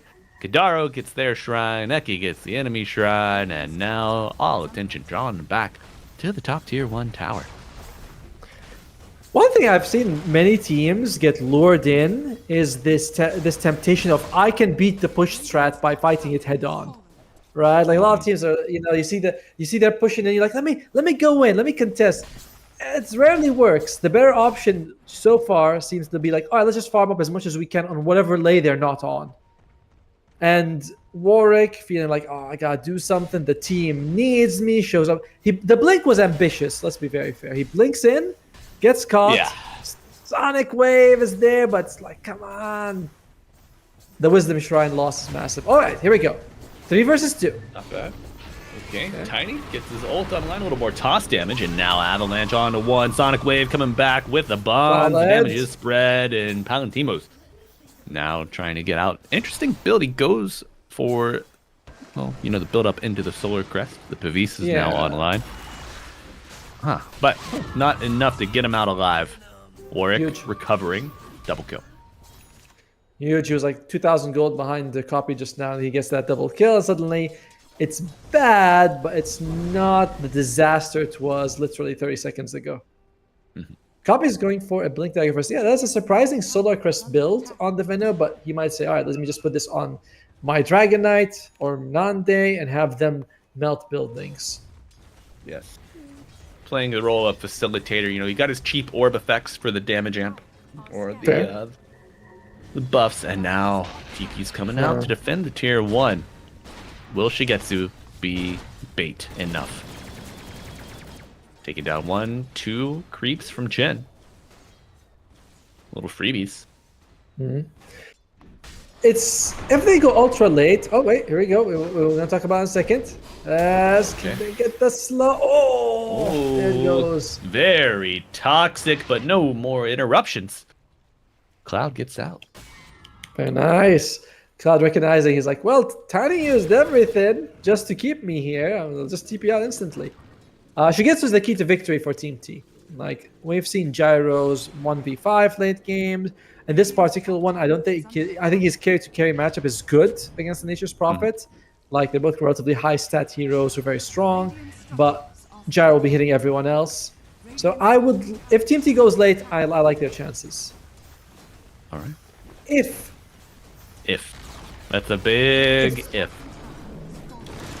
And that's the exact thing that Pipsqueak won't allow to happen. This is going to be like, all right, we'll play as fast as we can. Chen working on the drums. Solar Crest is mentioned on the Venomancer coming soon. Double blinks on Eki as well as Dragon Knight. Although Copy has his, Eki is still working towards his one. Eki? Blink already? Oh my god. Oh, no, not yet, but he's working on it. Okay. I was like, what have I missed, Atomo? Holy. Oh, they do get a kill on Kadaro. Takes 3 to do it. Yeah. Golem's still available. Any kill you can get is worth it. Like those kills on Chen, he tends to be a very farmed support. Not part in this game right now. Eki, scaring off Cloud. That's a level 7 Tiny, by the way. He is jacked. Yeah. Big pebble in a big town. He's walking around. What's he gonna go for? He got a Soul Ring cooking up, probably. Yeah, okay. Soul Ring Tranquils, maybe the move on the support Tiny. That's how you build Ogre Magi. Soul Ring Tranquil into the hand of Midas. Hey. That's how you do it. Yeah. But all right. Mana issues solved. Movement issues solved. Money issues. Oh yeah. Yeah, we're one of those. Intelligence issues present for the ogre. wait. Oh, and oh yeah, everyone's coming around town. Desire even TP. Nature's Prophet holds up on the teleport. So Nande I like just continuing his farm on the bottom side of the map. Yeah, good pressure applied. You know, you draw out a response. However, this smoke on Team T, both supports caught up in it. They do have their ultimates.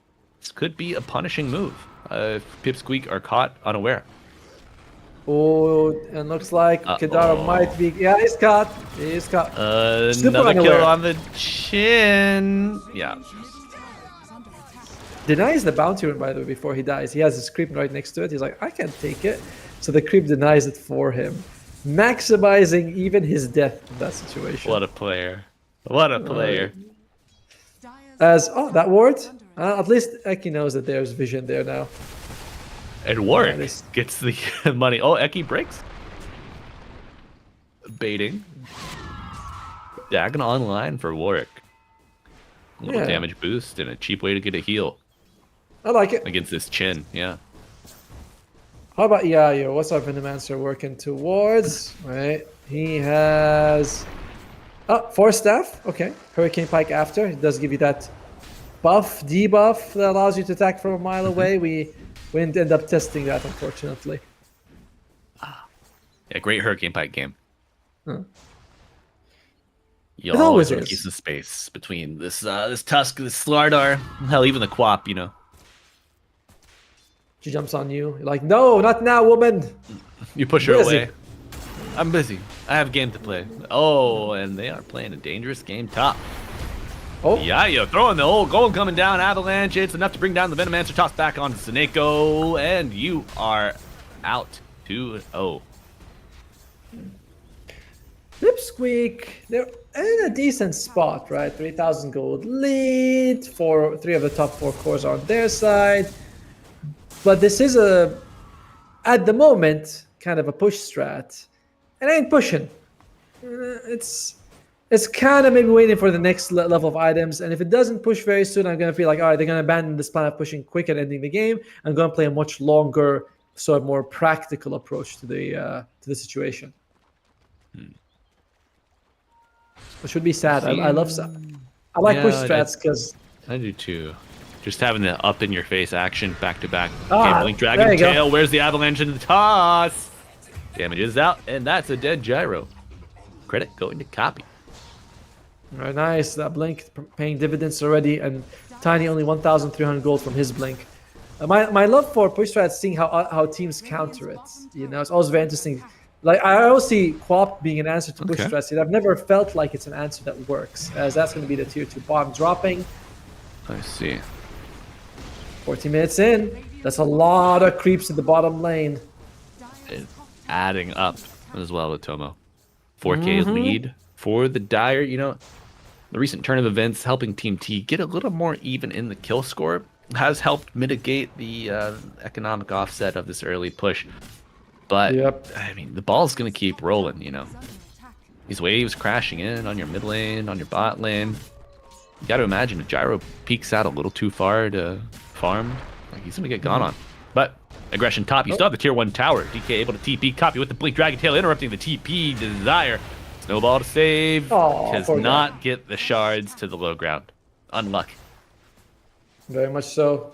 But if they're not pushing buildings, I feel like having a support die for Team T, you're way more okay with that than losing more structures. So Team T, like, oh, you killed Desire, but you're on your side of the map. Yeah, that's okay. We're okay with that. We'll give you another Desire. Like, just keep taking it. Right. You can have a snowball fight over there. That's fine. We'll see you once it warms up a little bit, though. But it is still trending dire. As that's going to be the Acceptor finished on the Gyrocopter. What Team T has to worry about is they get that Sonic Wave, Fatal Bond, Golem combo right. If they do, with the cooldown of course, then they can stop a push strat. They do this once or twice, it's broken. They don't have to worry about being GG'd out in 25 minutes. It's just making sure that part of their game plan goes off without a hitch. That's the most important part. The smoke up, kind of bold. Maybe they think it could be a Roche attempt here. you need a big golem here to secure the win. Golem into crush, and you got a good chance at a play. Especially if you catch this. Oh no, Kidaro's gonna get caught out on the high ground under the tree line, but the ping does come out from both sides. Blink crush with the golem. Kidaro healed up with the hand of God. Sonic wave coming out. Oh, Tusk first to fall, and Cloud in suit continues down. You get the golem as well, and now the floodgates have opened up. Dire rushing forth. Copy gets stunned with the missile. Gonna be a TP out for the Queen of Pain successfully, and Shigetsu now with the toss from Nande. Where's the sprout? There it is. Say hello to my little friends. These trees are green, and they are happy to see you. Saneko caught by the TP, but a TP of his own will deliver him from danger. No one dies. Man. Pipsqueak +4. They jumped on Kidaro, by the way. And now, I'm not going to say he's super tanky, because he's like 1300 health. He's got the Brawny, uses the Hand of God, and they throw a Golem on a Chen. Like, yeah. Wait, we were just saying, you know, you've got to make sure that this Golem Sonic Wave Fatal Bond combo goes off without a hitch on like 3 targets. You throw it on Chen? Yeah. That was not the play. That was not the play. No, sir. And, you know, the 4K lead has grown to 9K in about 4 minutes. Now with an Aegis in tow, Atomo. Have Team T lost their combat window? Are we going to see high ground hold now with, you know, Slardar, Quap, Rat? I suspect that they'll be going high ground, like they'll attempt a high ground push with this Aegis. Maybe a poke and see what happens, or maybe take at least all the tier 2s. But this is a push strat. You might want to see what, you know, put your finger up there, punch the tower, tier 3. It's like, it's solid. Is it solid? And then, oh dear. They are punching. But Cloud hit the back line. +1. Oh, the dead Gyrocopter, the dead Warlock. Cloud trying to get away, but Warlock with the big Sonic Scream. Will push him back. Denied. Dead Venomancer, but he's denied. They get nothing. Atomo. NT, Nature's Prophet. NT for my NP and Eki. Eki going crazy on the back line. Look at that. It all comes down to that Roche attempt. Before that, it was very much, I'd say, a winnable game. Not, you know, 30%, let's call it like a 30-35. But they go on Kadar, worst target. They don't bring him down. This fight also, they don't have the golem. You can't take it. There's the golem. They're not gonna have a golem for the next fight either. Golem man. As that Warlock.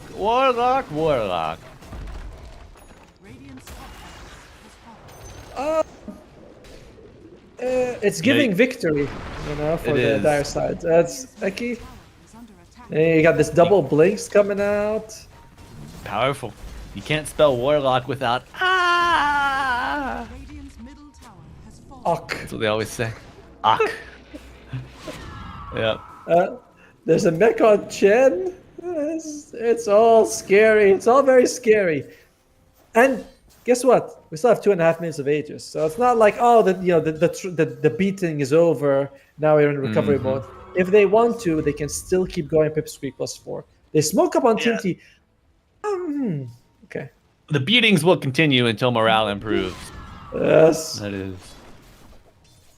All right. Now what they're doing in Team T is very interesting. They do not want this group up to be a 5 versus 5. This is nice. I like the idea.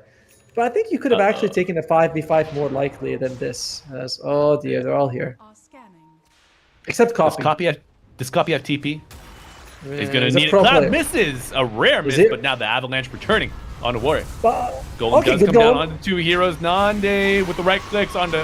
Oh, it's not looking good. And Copy did have a TP. He shows up. They bring down the Queen of Pain. Tusk next on the menu. call Silence it. dies, and GG is called. Atomo. The curse, the blessing of the win plus Zoo holds true. Here in DreamLeague Division 2 Season 1, we've seen it time and time again.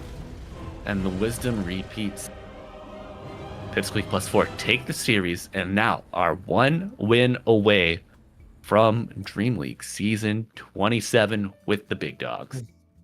The next one is that tough match, though. Kamicha has no easy win for them, but man, they played it like it's so textbook what they do, right? They go for this A couple of push heroes, the Chen. They have in this game it was Chen and Dragon Knight, but you had a little bit of extra from like your Nature's Prophet and your Tiny, and of course the Venno providing a lot. They put Venno top against 2 melee heroes with a Tiny bodyguard. Beautiful, super good. Another way to do that.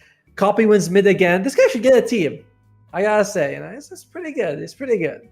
And, It's like this guy went to TI or something. I don't know, right? yeah, and the other team, for the smoke to Roche, I thought maybe you could have been more confident in their ability to take a team fight. When you have Sonic, Quap, Quap Warlock, and Gyro, push strats shouldn't be that like, oh, we can't take it. Like, there's zero chance if they group up. At that point, they were like 4,000 gold behind. That's beatable.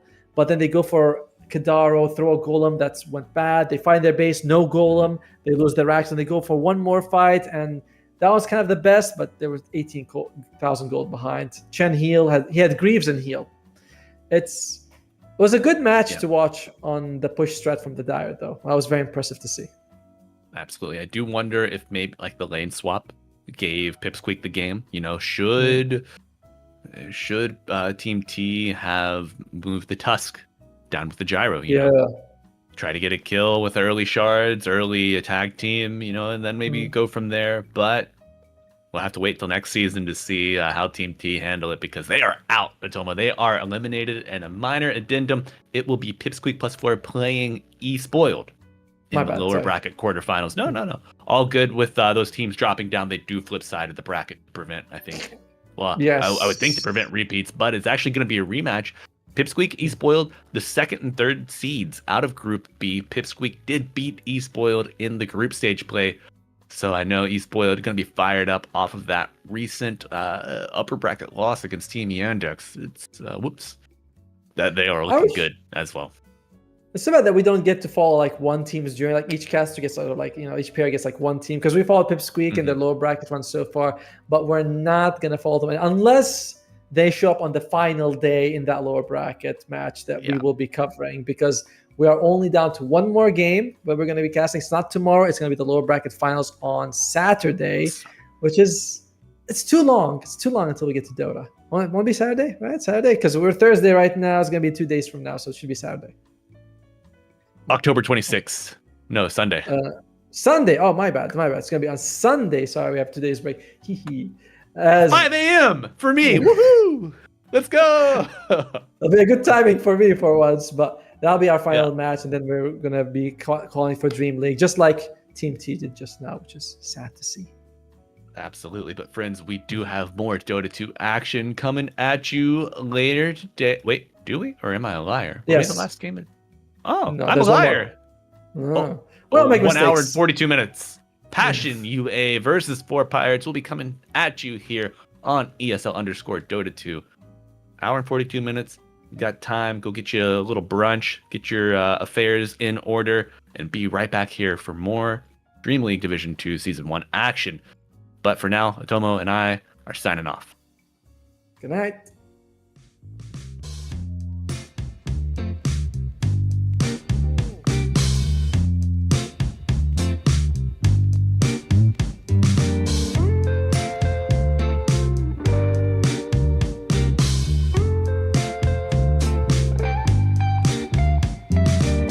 Well, I can tell just by the way that you're smiling that you're still unsure.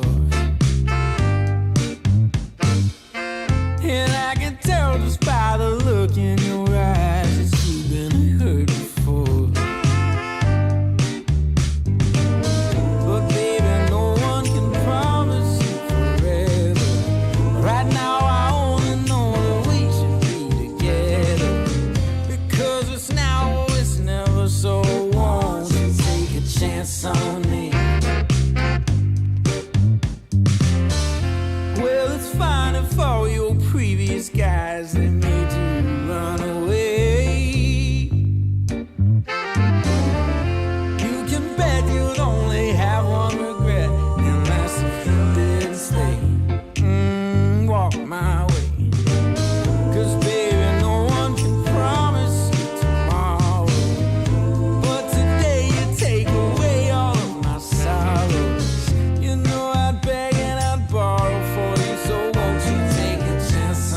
just longing for a glance from you.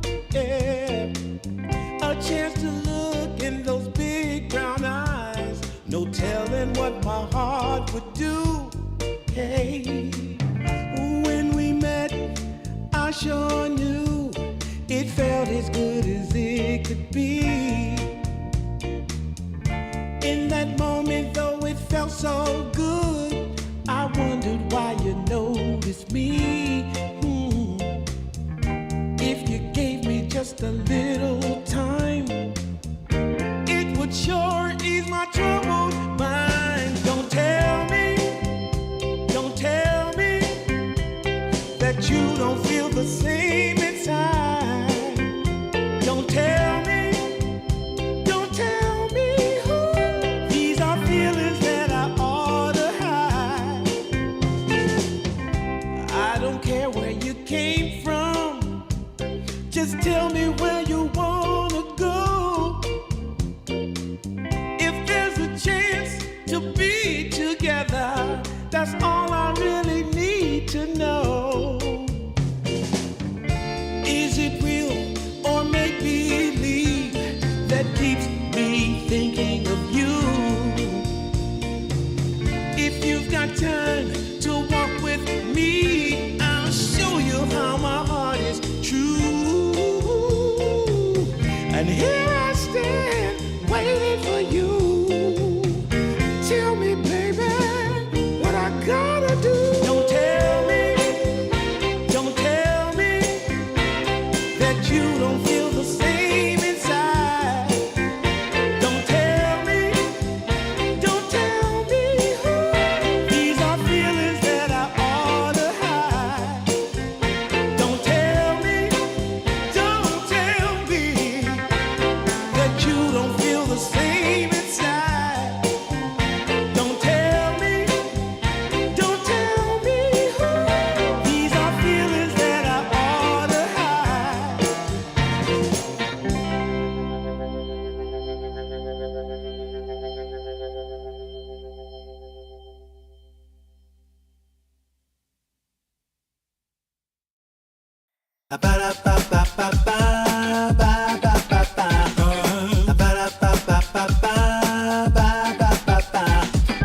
If you wanna get with me, all you gotta do, call me when you need me. I'll be waiting for you.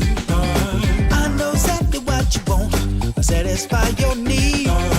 We can have a good time. Don't you worry about a thing. If you want it here, or if you want it there, you got it. Have yourself a good time. Act like you don't care. You got it. Get that motivation. You got it. I got just what you need. You got it. I got just what you need. You got it. I got just what you need.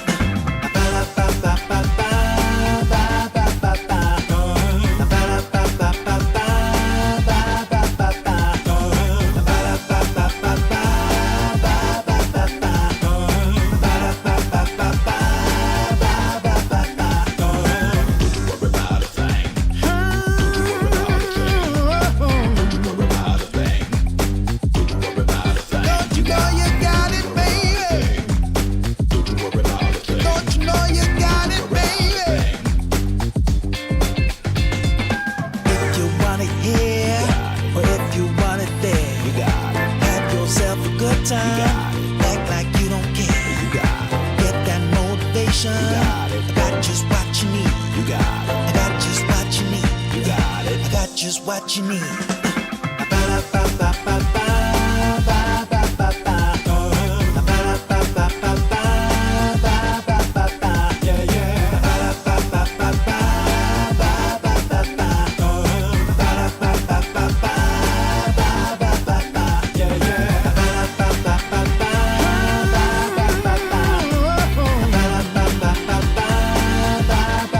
Don't you know you got it, baby? Don't you know you got it, baby?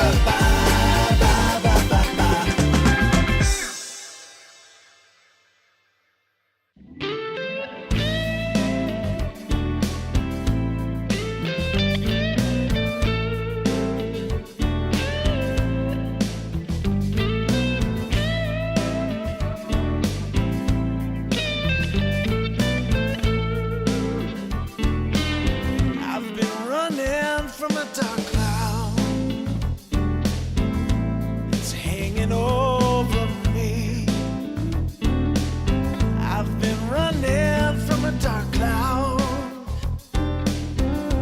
is hanging over me. I gotta find me an angel to come and set me free. I need to find me a little sunshine to wash away the rain. I need to find me a little sunshine to wash away the rain. It's the only thing I know that will take away the pain.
I've been running from a dark cloud.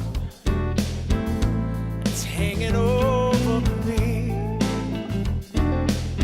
I've been running from a dark cloud. It's hanging over me. I gotta find me an angel to come and set me free.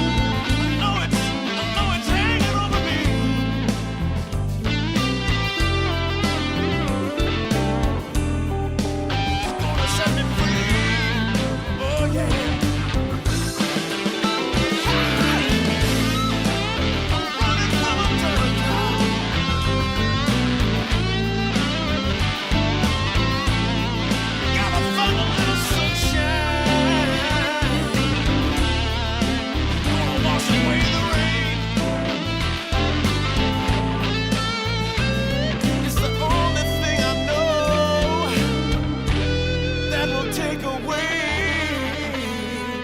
the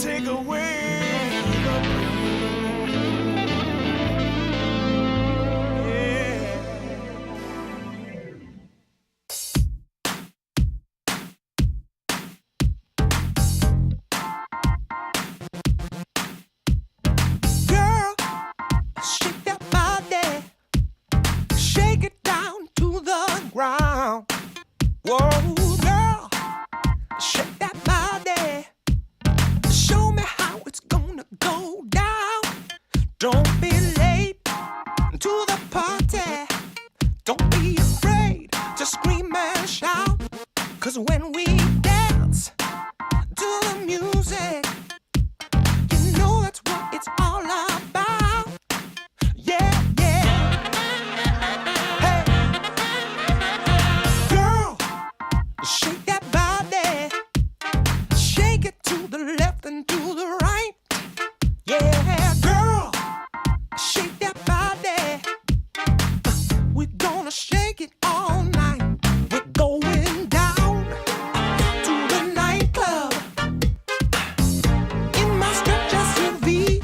'Cause you know, girl, when we're dancing, there's no place I'd rather be. Yeah, yeah.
days of struggle. Nothing quite as rough as today. Hell, I've been held up. Nothing seemingly goes my way. Oh, I died a man for crying. For a storm of tears I crave. Take all this sorrow from me. How much more do I have to pray? Foolish of me, you might say.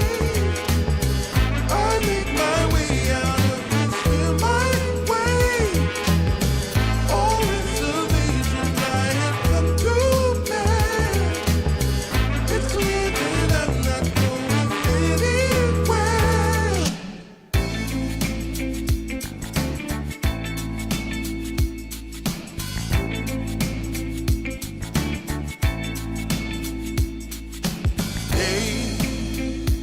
I've had days of struggle. Nothing quite as rough as today. Hell, I've been held up. Nothing seemingly goes my way. Oh, I died a man for crying. For a storm of tears I crave. Take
What you need is love and understanding. Find a heart whose love is true. Deep down, there's only one companion who's there for you when you need him to be. Your heart was broken in 1,000 pieces. So much pain that you've been through. Here stands a man who's your salvation. Just ask yourself, am I ready for you? 100% now. I'm ready. 100% now. Yes, I'm ready. Eyes wide open. I'm ready to move. 100% now. Take a chance in a new direction. Any place you wanna go. I don't have all the right answers, but one thing I know, I'm so ready for you. 100% now. I'm ready. 100%. You know I'm ready. Yes, I'm ready.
top of my lungs.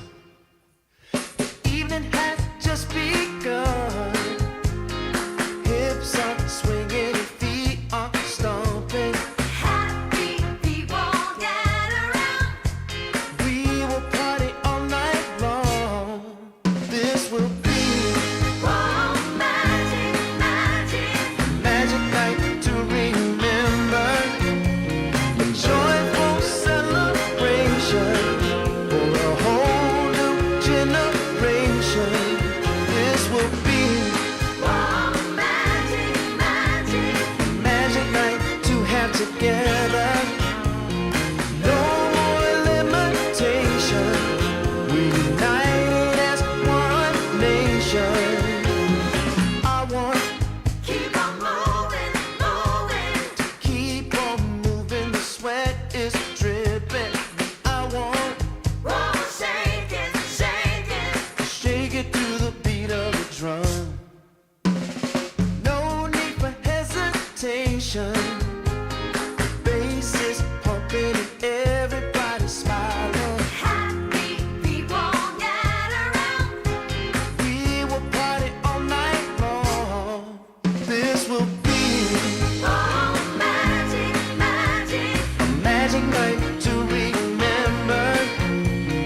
my head.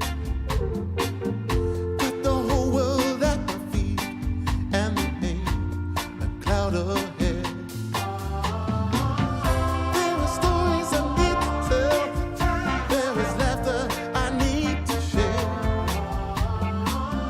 Joy and love all around. I can feel it in the air. Oh, nothing can stop me now. There's nothing at all that can make me fall. Nothing can stop me now. I'm standing strong while I'm singing this song. Fa fa fa fa fa fa fa fa fa fa fa fa. Fa fa fa fa fa fa fa fa fa fa fa. Let's get together now, baby. We will be the perfect team. Like the hand in a glove, like cherry pie and cream. There are stories we need to tell, and laughter we need to share. There's joy and love all around, good vibrations everywhere. Nothing can stop me now.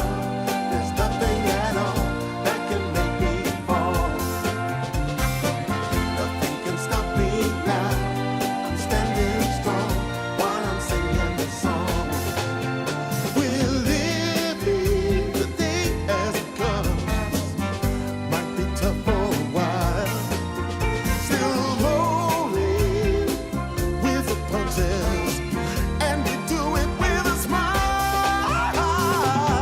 Fa fa fa fa fa fa fa fa fa fa fa fa.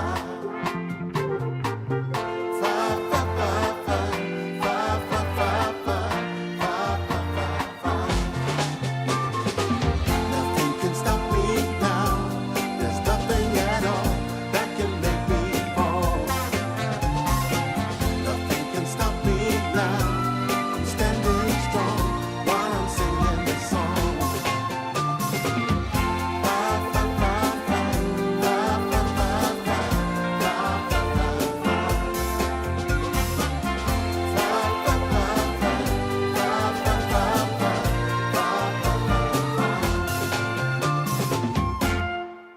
fa fa fa fa fa fa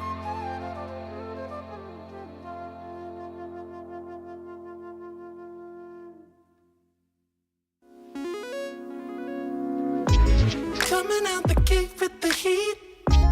Everybody's playing in the street. We got the summertime magic in this beat. Sun is in my eye, feeling high. Only good vibes, I'm alive. And if you see me driving by, don't be shy. I'm so excited. You know just what I wanna do.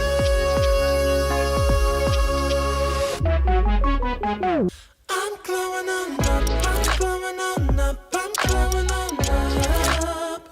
I'm glowing on up, I'm glowing on up, I'm glowing on up. Don't it feel like summer? I'm glowing on up, I'm glowing on up, I'm glowing on up.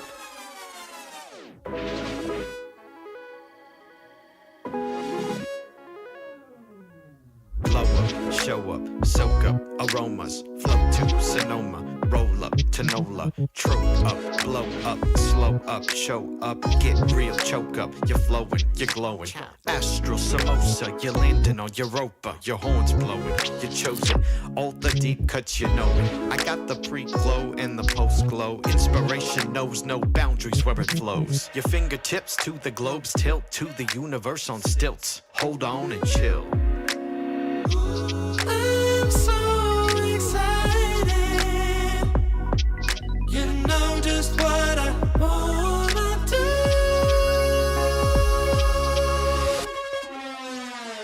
I'm glowing on up, I'm glowing on up, I'm glowing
haven't found the one. I never knew what others do. I hope and yet again, what do I know then? I believe it's all meant to be. All my dreams are so out of reach. I fool around, but we never know. I fell in love, but a long time ago.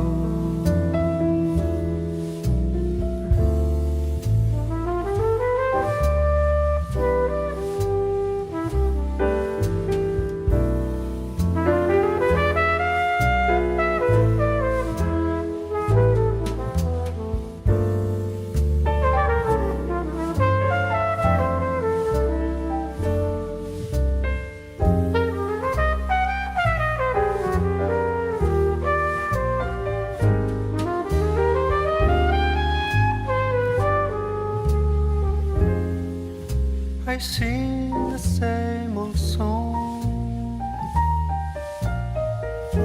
been going on for far too long. I hope and yet again, what do I know then? I believe we're all meant to be. All my dreams are so out of reach. I fool around, but we never know. I fell in love, but a long time ago.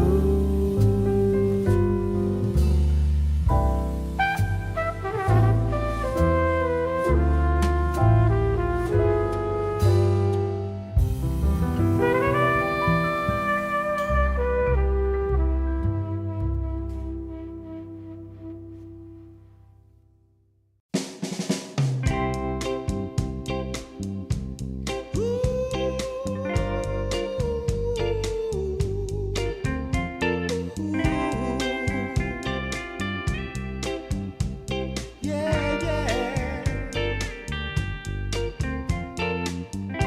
I've been waiting a long time, just longing for a glance from you. Yeah, a chance to look in those big brown eyes. No telling what my heart would do. Hey, when we met, I sure knew it felt as good as it could be. In that moment, though it felt so good, I wondered why you noticed me. If you gave me just a little time, it would sure ease my troubled mind. Don't tell me that you don't feel the same inside. Don't tell me, these are feelings that I ought to hide. I don't care where you came from, just tell me where you wanna go. If there's a chance to be together, that's all I really need to know.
heavenly creation.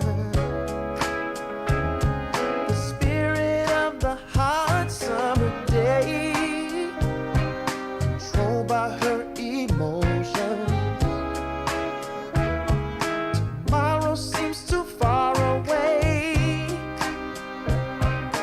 Now I've got my shot. I'm meeting my soulmate. Lady, can you see me? You're my everything. You're my lady. Lady, can you feel me? I feel head over heels. You're my lady, lady. Maybe you can't hear me, my sweet little thing, my sweet lady. Lady, can you see me? You are my everything. You're my lady, lady. Some might think I'm crazy. You're my constellation. My vision's far from hazy. I need no confirmation. Take my heart and don't let it stray. True love and affection will come again another day. As the sight of your light always takes my breath away. Lady, can you see me? You're my everything. You're my lady.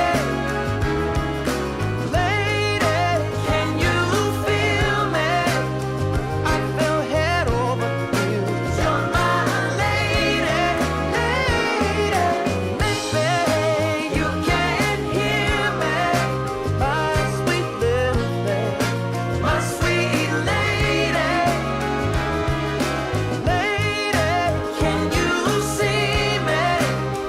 You are my everything.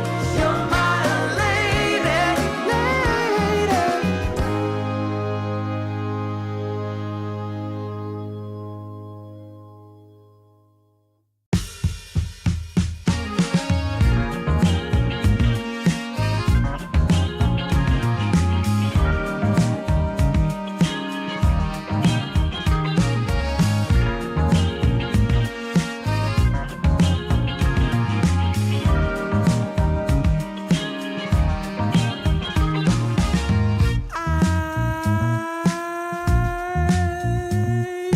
My eyes are closed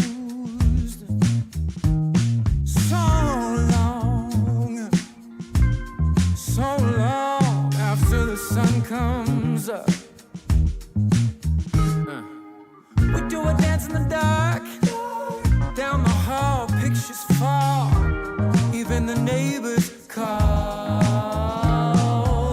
But then you rip out my heart, every artery, a part of me. Ooh, it's obvious to me that you love to watch me bleed.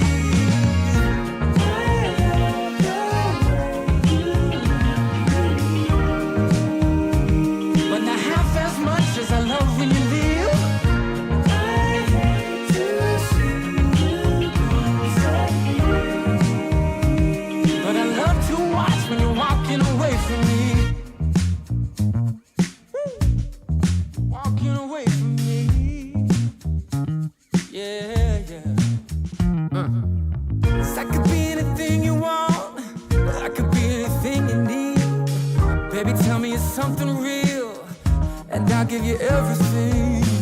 Every now and then we can smile. You know I can't help myself. They play around with me for a while, keep tearing me up until there's nothing left. Ooh, it's obvious to me. Yeah, you love to watch me bleed.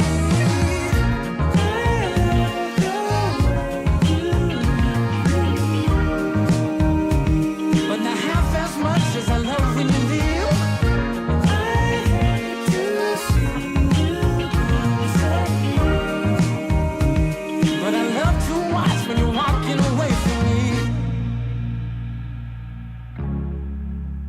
Yeah, yeah.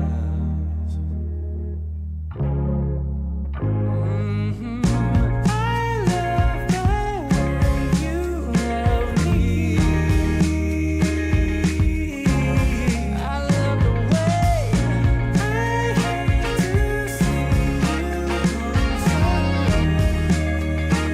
You know I love to watch you live. I hate to see you suffer.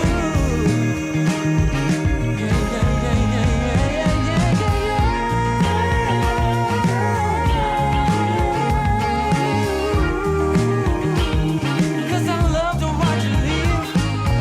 Oh, I hate to see you suffer. But I love to watch when you're walking away from me.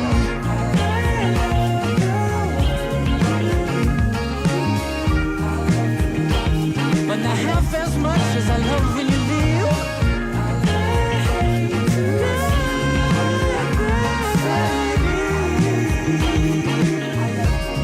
When you walk away from me.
Sometimes I'll be foolish.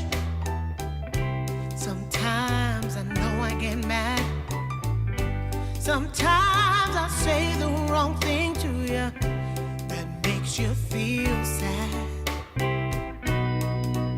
But one thing is true in all that we've been through. You never stop loving me, no matter what I do. So let me say, yeah, that every day I try to find the words from my heart to say thank you. 'Cause you take me as I am.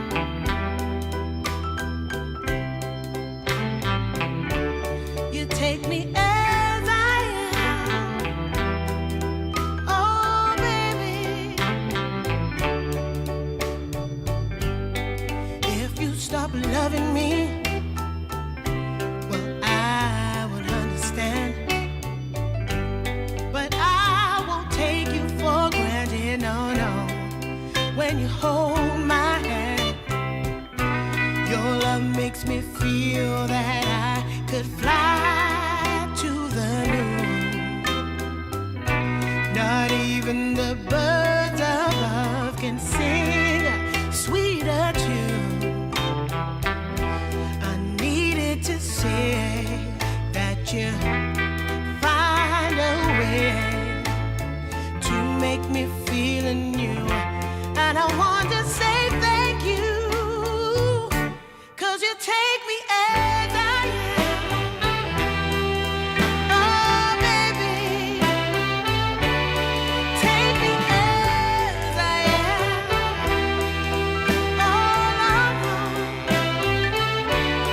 take me as I am. Oh, take me.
take a shot for you pass me by. Ooh, so you wanna be alone for a minute? Well, come on, tell me what's on your mind. I wanna know what makes you happy. I wanna know, can I make you mine?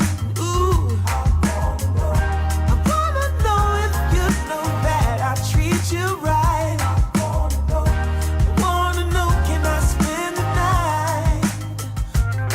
Well, I had my eyes on you for a little while now, but you never noticed 'cause you had a man. Ooh, yeah, and it's plain to see how bad I want you, girl. I'm trying to be much more than friends. Hey, so you wanna be alone for a minute? Come on, tell me what's on your mind. Tell me, baby. I wanna know what makes you happy. Wanna know, can I make you mine? Ooh, I wanna know if you know that I treat you right. Wanna know, can I spend the night?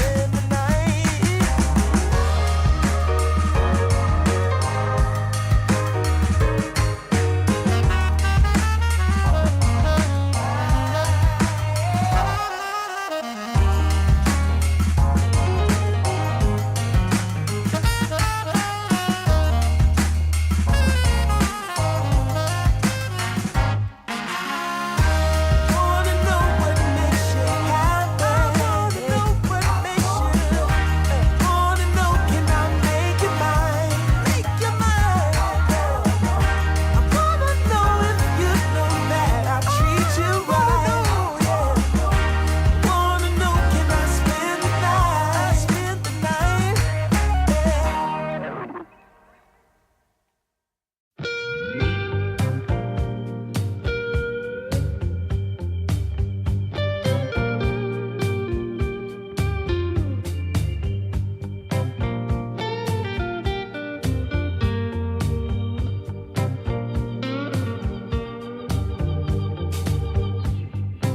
Now I got worries pounding in my chest. It's so hard to sleep, baby. I can't get no rest. All sorrow and sadness. Tell me what I'm gonna do. 'Cause baby, without you, I'm all wrapped up in blue.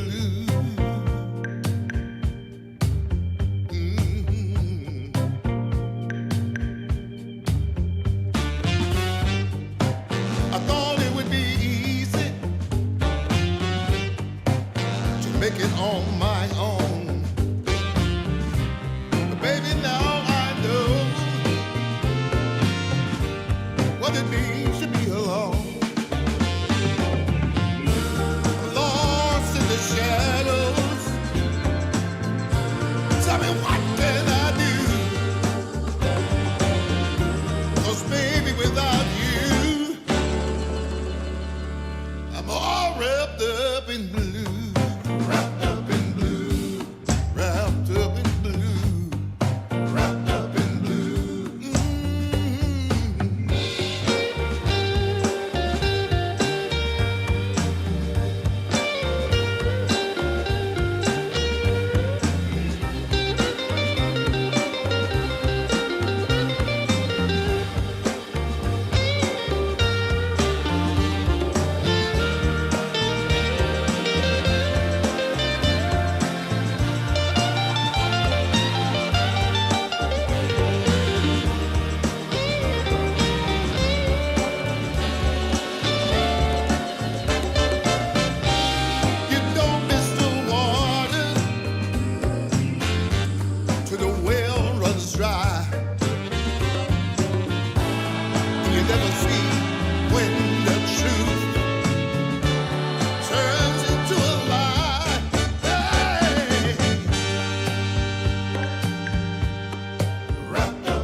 eyes wide shut from pain. This fight, this poisoned land of fools and broken dreams. Oh, please set me free. Take me home.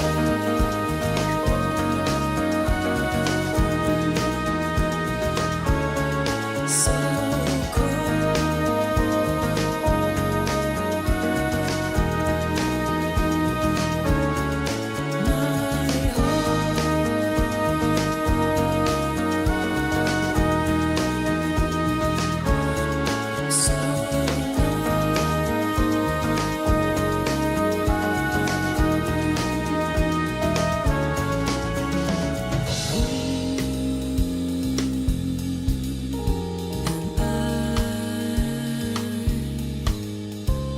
dragging on the floor,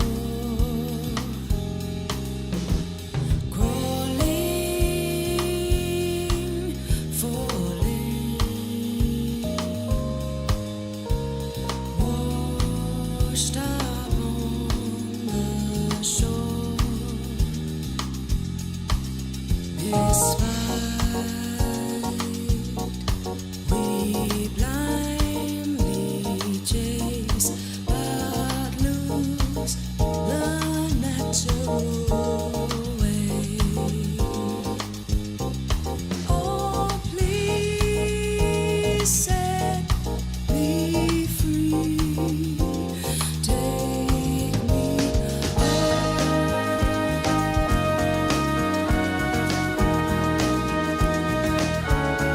So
Welcome back, ladies and gentlemen, as we are back for another day here over on ESL Dota 2. My name is DK Truman, joined by the wonderful Bowie, as we are getting ourselves ready here for another elimination match in the tournament. It is do or die between Passion UA and 4pirates. Oh yeah, they are, close to be able to get to that top 4, play for DreamLeague, right? At the end of the day, it feels like the actual prize here is way more about going there than the money you're gonna get, even though the money does matter. So yeah, you're gonna have to win the series, you're gonna have to win the next one to potentially get there. So super important for both of these teams. Yeah, exactly as you said it. Both the teams, essentially you have to win this one, then you have to beat Calmi Chata, which, it's not an easy team to beat, and then you will qualify because you get top 4 in the in the tournament. Top 4 qualifies for DreamLeague. DreamLeague is the big one. Honestly, probably the most important of the tier of the big tournaments. Like, you had so many different lands going on at the same time, but DreamLeague is the only one of the bunch that gives you those EPT points that might be able to get you that direct invite to Esports World Cup, but also very importantly will get you an invite to the closed qualifiers of the other tournaments going after, because it does mean that every single time you at least get closed qualifier invites, or maybe direct placement invites if you have a decent run here at DreamLeague 27. Yeah, definitely important. Like, we have lots of tournaments going on, but as you said, just having the opportunity to go to the Esports World Cup, which is the biggest prize pool for Dota at the moment, as far as I know. So yeah, everyone is just thirsting after that invite. And yeah, it all starts here. Looking at both of these teams, I guess I expected 4pirates to be here just because, the level of teams in this tournament is pretty high. But I expected Passion to maybe do a bit better. I guess they did get unlucky with the... would you say Spoiled is higher rated than them, to be honest? Honestly, it's really close. I would say it is really dependent on the day. Normally, I'd say Passion UA I'd consider them slightly ahead of eSpoiled. Yeah, so it is kind of surprising that they went down in the first round. They did take down Zero Tenacity and now are up against 4pirates. 4pirates took down Peru Rejects with Parker in especially that second game. You say that as if that's a stronger Peru Rejects, but a lot of people would disagree, I think. True, but Parker as a player is amazingly good, but other stuff hampers it. And though it is a team game, I heard, where you have to be in sync and like your teammates at least, or respect them, right? You don't need to like them, but you definitely need to respect them. Yeah, and I think that might be a little bit missing in some teams out there, not saying which ones. But to be fair, that team also immediately afterwards had an EPL match. They forfeited that match, so I think they might be done. But we'll have to wait and see if that's going to be the case for the future of Peru Rejects. Nonetheless, that is a whole different story. We're going to jump into the 4pirates versus Passion UA draft right now, as we do get to see some interesting pickups. It is, 4pirates is an interesting team in my eyes as well, because of their the Zvezd pickup that they had in their roster. They used to play, if I'm not mistaken, with Otaka for quite some time. And I don't know what happened internally then at that point, but they got Zvezd, and Zvezd has been very impressive to me as of late. I agree. I think he's been a standout player for them. I see Dead People, as he is named here in the lobby. Very, I think, impactful in a lot of the games that we cast, and we've been casting a fair amount of 4pirates. So even when I look at the odds, very, very close. So maybe Passion UA a bit inconsistent in the last couple of matches. Looking at their last matches here, they did lose to Zero Tenacity and eSpoiled, which you could argue, especially after the Zero Tenacity roster change, that, weaker teams than Passion UA. So I definitely rate them higher, but it feels like right now they have not been as consistent as they were in the past. 5 seconds Yeah. remaining. We'll see how they will continue on. Of course, I do think that Batyuk is absolutely amazing on the Passion UA lineup. Same with QBFY. I think he's a remarkable post 4 player. Moonlight has his highlights, like his Primal Beast is really good. In this case, it's very likely going to be the Queen of Pain that he's going to be playing this time around. But yeah, has some really good highlights and some niche little specialist picks on his side. On the 4pirates team, Natty Narwhal, I always love watching his Coddle. Might actually pick it against Quap, it's not the worst. Yeah, I am. One thing that I really like about Passion is right now, a lot of teams that we cast don't pick Quap instantly. But the thing is, Passion UA is a silencer team. And they do have second pick in the next phase. So I feel like there's a pretty high chance they're going to cover this Quap with a silencer. Just because, you know, when you do pick Quap this early on, you are opening up your draft for those specific counters like the Disruptors and obviously silencer as well. 5 seconds remaining. Yeah, Quap does have a problem. Silencing him is the biggest of issues, but they're going to remove those mid-Quap counters. The roots. And now the question is going to be, as you said, will they go for the silencer here? You're playing against Marcy. It is flexible, of course. I think they play it support as well on 4pirates.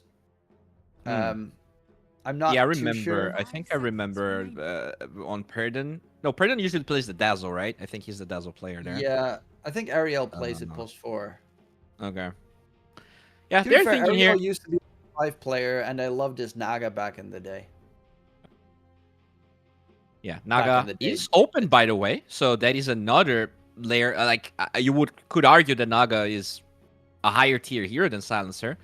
So you could potentially just snatch it here. It is a cover for Quap in a way, but they grab that Jakiro, the combo that Marcy players love to have. Yeah, the Marcy Jakiro won't happen. There's another combo that works really well with the Marcy. That is Lil Shredder from the Snapfire. That goes well with Bodyguard in the laning stage if they want to go that route. But they're going to go Hoodwink, the other Snapfire essentially, and Bane. Yeah, we saw some really good Bane games. Yeah, well, one absolutely insane Bane game yesterday. One that you'll never see ever again because there was only one stun on that team. This time, though, Jakiro does have really big range, and Queen of Pain can buy a reasonably fast shard to interrupt the Fiend's Grip, so it's not as safe for the Bane. But the most important hero is removed already, and that's the Abaddon, which normally makes it so that Bane just can't play. If I was Passion UA, my hands would be sweating to pick Silencer here. This looks like a great game. Lots of low cooldowns.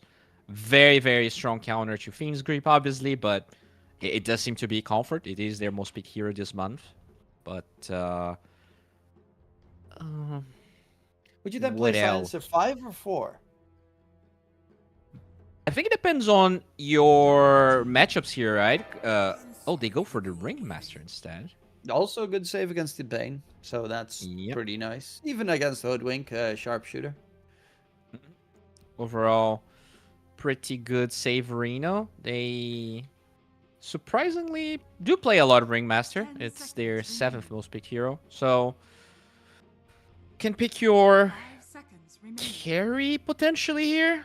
If you think Marcy is the enemy carry. I'd probably just go for the offlane pick. Get the carry last one. You also gotta be sure that you have enough to counter possible Medusa. If you're Passion UA, because 4pirates could just go for the Medusa ban anti-mage shenanigans. Yeah. That is very true. Deuce on 18 is scary. Marcy is not necessarily the best combo. Oh, okay, so they're gonna... That counters Dusa enough, so that's actually a very safe pick. I like that one. Because some teams would just go, are there that play anti-mage actually. It wouldn't even be that bad of an anti-mage game. Actually, would be pretty good against those two supports. But Ursa has like it handles a couple more heroes than anti-mage, because if the enemy picks up, I'm just throw like a lifesteal or something, anti-mage can't do anything. Yeah, and I think the matchups are already severely limited for us. Enigma might be one of the best ones, but no Mars for the disengage, no Slaughter.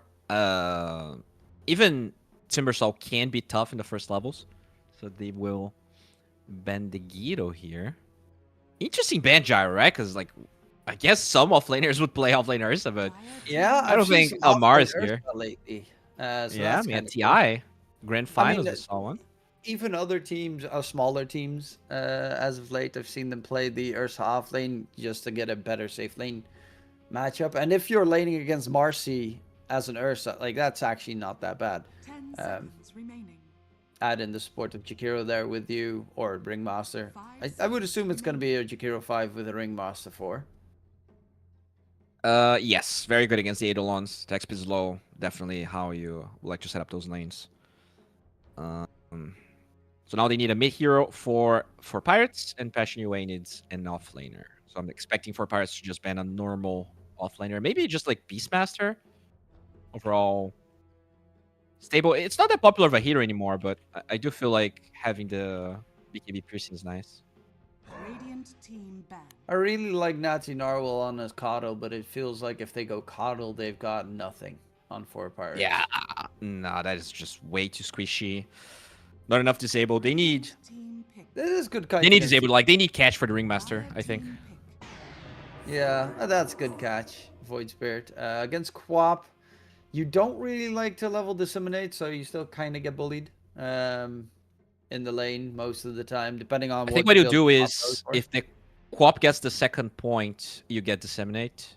But if she doesn't, you just tank through the dagger. It really depends on the Quap. So you probably save the skill point level 3, and you wait to determine if she is gonna skill it. Yeah, you also have with that facet, of course, on Void Spirit, you soak up all damage barrier, so it's pretty nice. Axe last pick for Passion UA. They do have against Black Hole, I guess Sonic Wave could, like, they have a little bit of range there, but Axe Call, you know, that's not really gonna hit the Black Hole unless Enigma has a really weird place one. So it should be a good BKB Black Hole game for Pirates. I'm surprised about this X pick. Like they play a fair amount of Pudge. Don't they play Pudge on Batyuk? Yes, they do. Yeah, to me, like that's a BKB cancel on Black Hole as well as a hook out of Black Hole. The lane's okay against Marcy, especially if you have Ringmaster. I'm surprised they ended up going for Axe. I guess Axe is more of a just catch because you are playing, and the most important part is their 2 melee cores. Like Enigma is there, but Enigma is just there.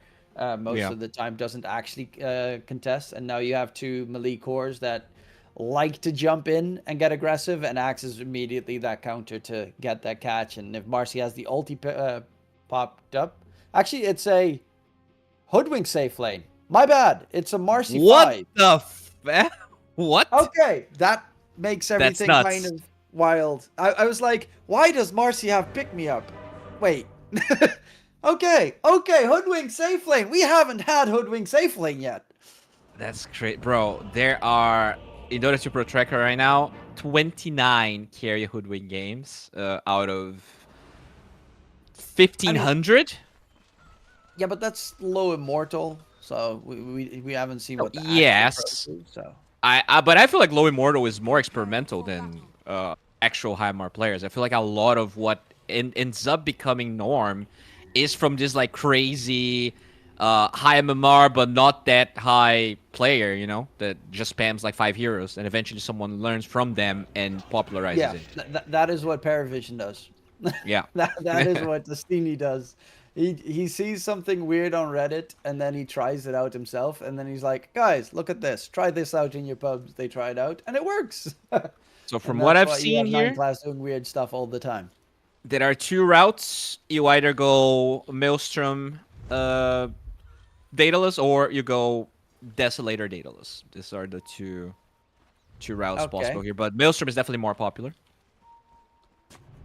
I mean, I back in the day, you always played the Hoodwink Pulse 4 with Gleipnir, right? Unfortunately, no Gleipnir chances anymore, but Yeah.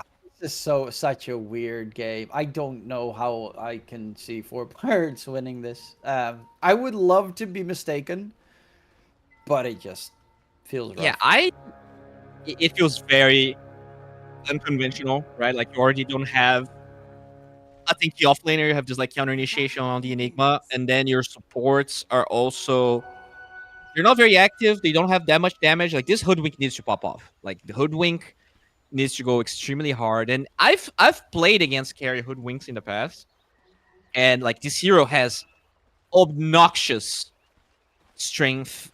I think it used to be higher. They did nerf it a little bit, but like this hero actually gets way tankier than you would expect. So very curious to see, what exactly. It's queued up 2 Sages masks. Does he go for Falcon Blade times 2 or something? Yeah, you go Falcon Blade plus just the standard mana region, I think. Because you do need, like, you just farm so much faster with Acorn Shot. Okay. I am curious to see how... Oh, he's trying to snipe the courier, and he does. He does have ice, and does have the Go Nuts facet. What does the other facet do? The other is the mischance, right? Shot Sharpshooter has a great to reduce cooldown, damage, debuff duration, turn time, and wind. Okay. So it's shorter everything, but it does less damage. Yeah, I mean, obviously having an extra 300 attack range when you use Scurry is kind of nuts. Okay, QBFY dropping low. First blood, I see dead people. And Hoodwink comes up a swinging here as that safe lane Hoodwink gets first blood. Okay. Value right there. Very good start for the Hoodwink. I mean, this is a curveball. This is the huge... I would not know. Like, I've not even seen it. I haven't even played against it in my pubs. So that's how little I know about it. I did play against it in pubs, but I have not cast a game. I don't remember seeing it professionally. It might have been played like once or twice. I have seen it. I've seen, like, I haven't seen the matches itself, but when I was checking out like matches going live right now, I have seen it being played professionally a couple of times. I think I've seen probably 3 games during like the whole qualifier bonanza wildness a month ago that had the safe lane Hoodwink. Well, this is gonna be very interesting here. PS wise, on to Batyuk. A lot of damage there on the axe, and he might just die.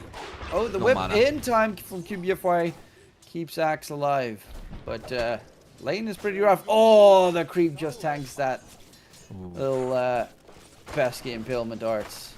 Unfortunate. Still, they do survive here, and the Lotus is going to spawn, so we might get to see either another fight or a team giving up on the Lotus because, yeah, I think Radiant has to give up. There are too many creeps and they are out of spells now. Yeah, and Perdun is going to die. There, he does get taken down, and the Lotuses come in. Both off lanes will be able to secure it. Speaking of the other, I mean, to be fair, I don't really care about the other lanes. Same. In all honesty, this bottom lane is the only one I'm interested in. Yeah, I really don't want to watch anything else. Like, Enigma's just gonna farm and Void Spirit co-op. Maybe that becomes interesting when we're close to level 6. So, past mina 5, we can get back here. But it's probably just gonna be co-op winning slightly, as she usually does. Oh, I see dead people. He needs a little bit of practice. He's missed a couple of bushwhacks so far. Comparative, we've seen some supports hit the most ungodly bushwhacks as of late. True. I think I try to play... I probably only play like 2 or 3 Hoodwink games in my life. And that spell is so deceptively hard to land. Nah, it's pretty easy. You just need to play it more.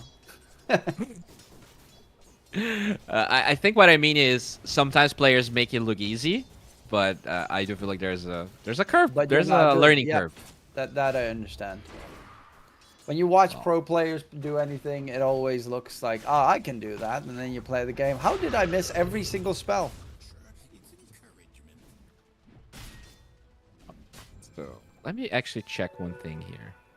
Okay. I want to see if they ever played this hero.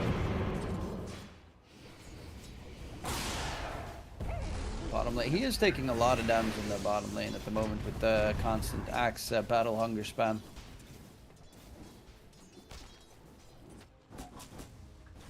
He is getting amazing acorn shot bounces though. Oh, under the tower, going in onto the axis. DP coming out from the Bane as well.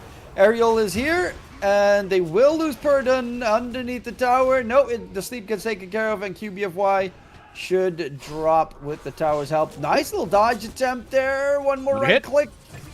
It's going to get picked up by Ariel on the Bane. So I see that people has 3 Hoodwink games that he played as a carry. This is his 4th one, and he won 1, lost 2.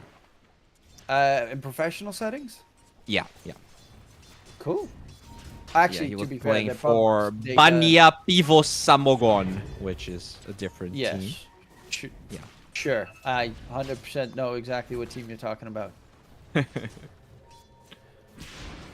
I mean, it is a specialist kind of thing, and it's kind of cool. And so far, it's doing okay. Axe does have a lot of armor now with the Helm of Iron Will, so it doesn't really have too much problems in the lane, I would think. Coconut Bounce not going to be lucky, and he'll be just fine on the Axe. A lot invested in these attempted kills. But honestly, they're so focused there that, same with me, that there's a fight brewing in mid. Natty Narwhal, Disseminate, gets himself back. But it is going to be a shield room picked up for Moonlight. Okay. Yeah, but I mean, I feel like the matchup against Ursa might be deceptively hard for Ursa. Because once you have Hurricane Pike, you can just force step away. You have so much move speed that it is pretty hard for the Ursa to get on top of you. And Ursa struggles against kiting in general. And it's not like they have the most amazing catch. Like, the only actual initiation is X, as he is going to be dead. Yeah, they do manage to get a kill onto Batyuk. He does find one after the fact onto Purdon, but the Axe is definitely struggling. However, the other two, he is going for the Helm of the Dominator as well, so he's getting a farming item. Moonlight is destroying mid in the meantime. So that is a big plus for the Dire side. I see dead people top net with on that Hoodwink currently. Yeah, I do like the path Batyuk's taking, because from the build it looks like it's going to be a Desolator Hoodwink. So just having all of that armor definitely helps in tanking through all of that damage. Okay, go in. There's going to be a black hole usage top side. Ursa does have Enrage. Can he stay alive? He's going to get save attempted. He has 3 healing items in his inventory as well. And they don't even take down the Ursa. He just walks it off. Oh, that's unfortunate. Black hole wasted. Still, this is a time where the Ursa cannot stay in the lane anymore with no OT and overall just Enigma being very strong. So they might still pressure the tower a little bit, but unlucky that he doesn't get the kill. I see dead people's got double Falcon Blade. I guess that hero, and the only other hero I ever see that on double Falcon Blade is the Kez. For the rest, no one goes double Falcon. That's pretty crazy. Huh. I guess Quap might be a lot of burst for you, so it feels like this is helping him farm, but also just it's the cheapest way to become tanky this game. I'm surprised they lost the bottom tier 1. Like, Hoodwink was dominating, and then as she jungles her way back to the base, they just lose the tower because of Helm of the Dom. That's... I don't... Like, considering how hard you won that lane, I don't think this should happen.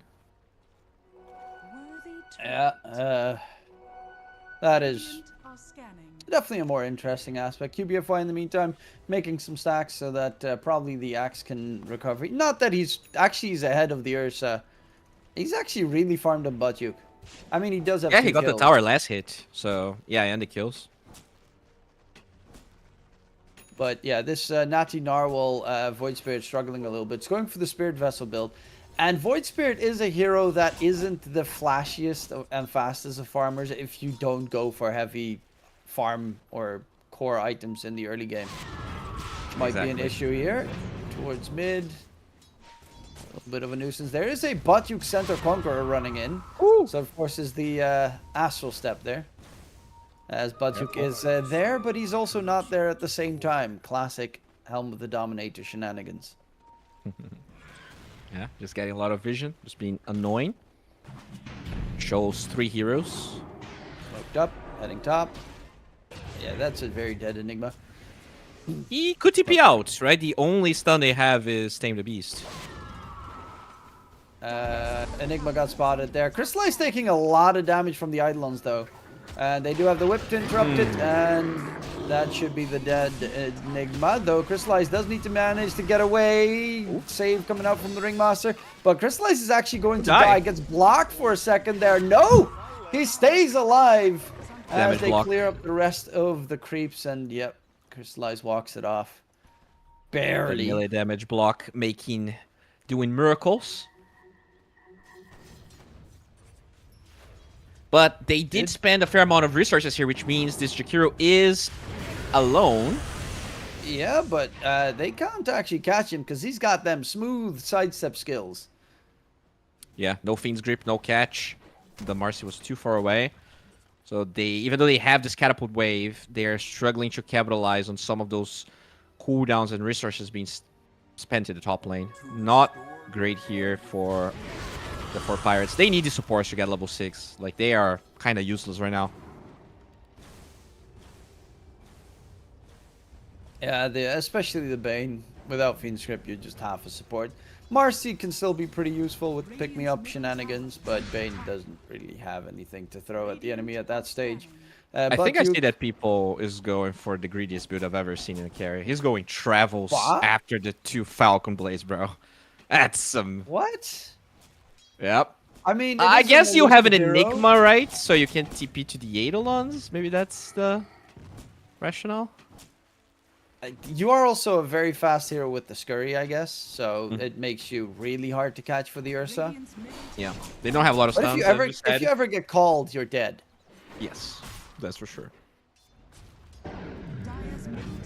I am baffled at this build attempt so far. Yeah, that's not exactly what I just expected, like, Falcon Blade Maelstrom, to be completely honest. Yeah, same. But I guess, you know, that's what the +4s used to run, and they didn't turn out into cores. Oh, maybe. no, Natty. He He wasted.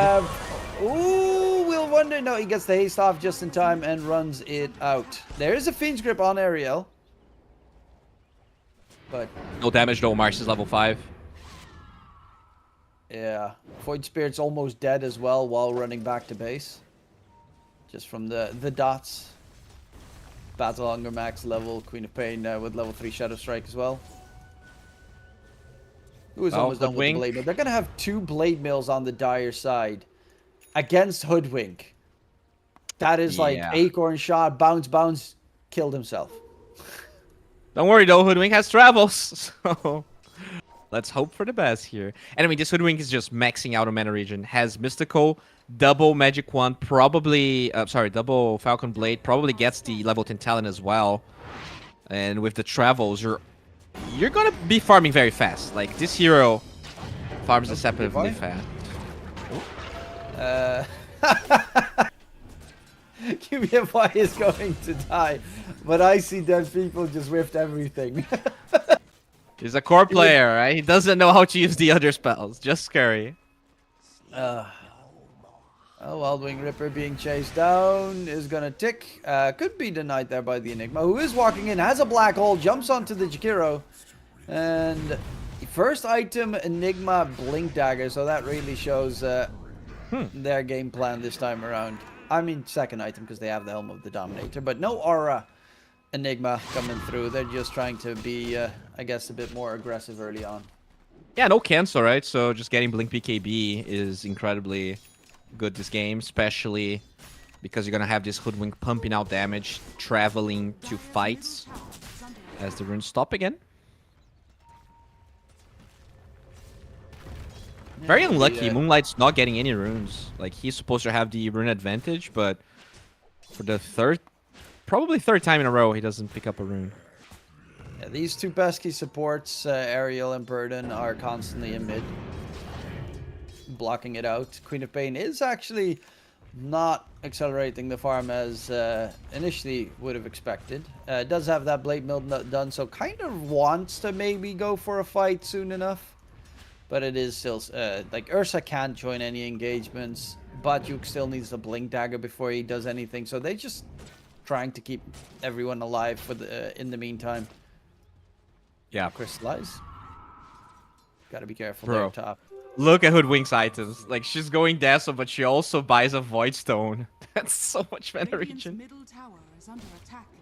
Yeah. That is the most insane build I've seen in a while. Did go for the Scurry ability charge talent, which, I mean, that one makes a lot of sense. Yeah, just Scurry make is so sure that important. you're 300 not attack gonna- range increase. And then add in a Hurricane Pike on top. What is the... Yeah, so you pretty much... You can cast it 4 times with this talent, right? Because you have... It lasts for 5 seconds. You have 3 charges. Cooldown is 12. So you actually get to triple cast it. Yeah. Quadruple cast Not it. bad. Yeah. Yeah, the value right there. Well, close to constant uptime for a short period of time at least. In the meantime, Batyuk is top net worth on that axe. And he's getting the right side of the map. Top side is for the Ursa. And honestly, Moonlight only gets it like the triangle. But I think the problem is... Do you want your axe to be your most farm hero? Like... I mean, you'd need him to get blink before you can make any moves on the map, really. Yeah, I agree. It just feels like he did stop for a lot of intermediary items, right? Phase boots, full blade mail, and the Helm of Dom. So they are allowing some of these other items, like BKB is getting done on the Enigma. The Hoodwink can now show up to this fight. Actually gets a really good bushwhack. Oh, Breaker dead. And yeah, nice little kill there in mid. Will secure themselves the tier 1 tower as well. But you're so very close to the blink. Finally has it done, and they might be able to make a play now on the Dire side. Crystallize is also almost done with the blink dagger on the Ursa. And then they have really quick jumps. But the one that is scary is that Enigma, because he is closing in on a BKB already.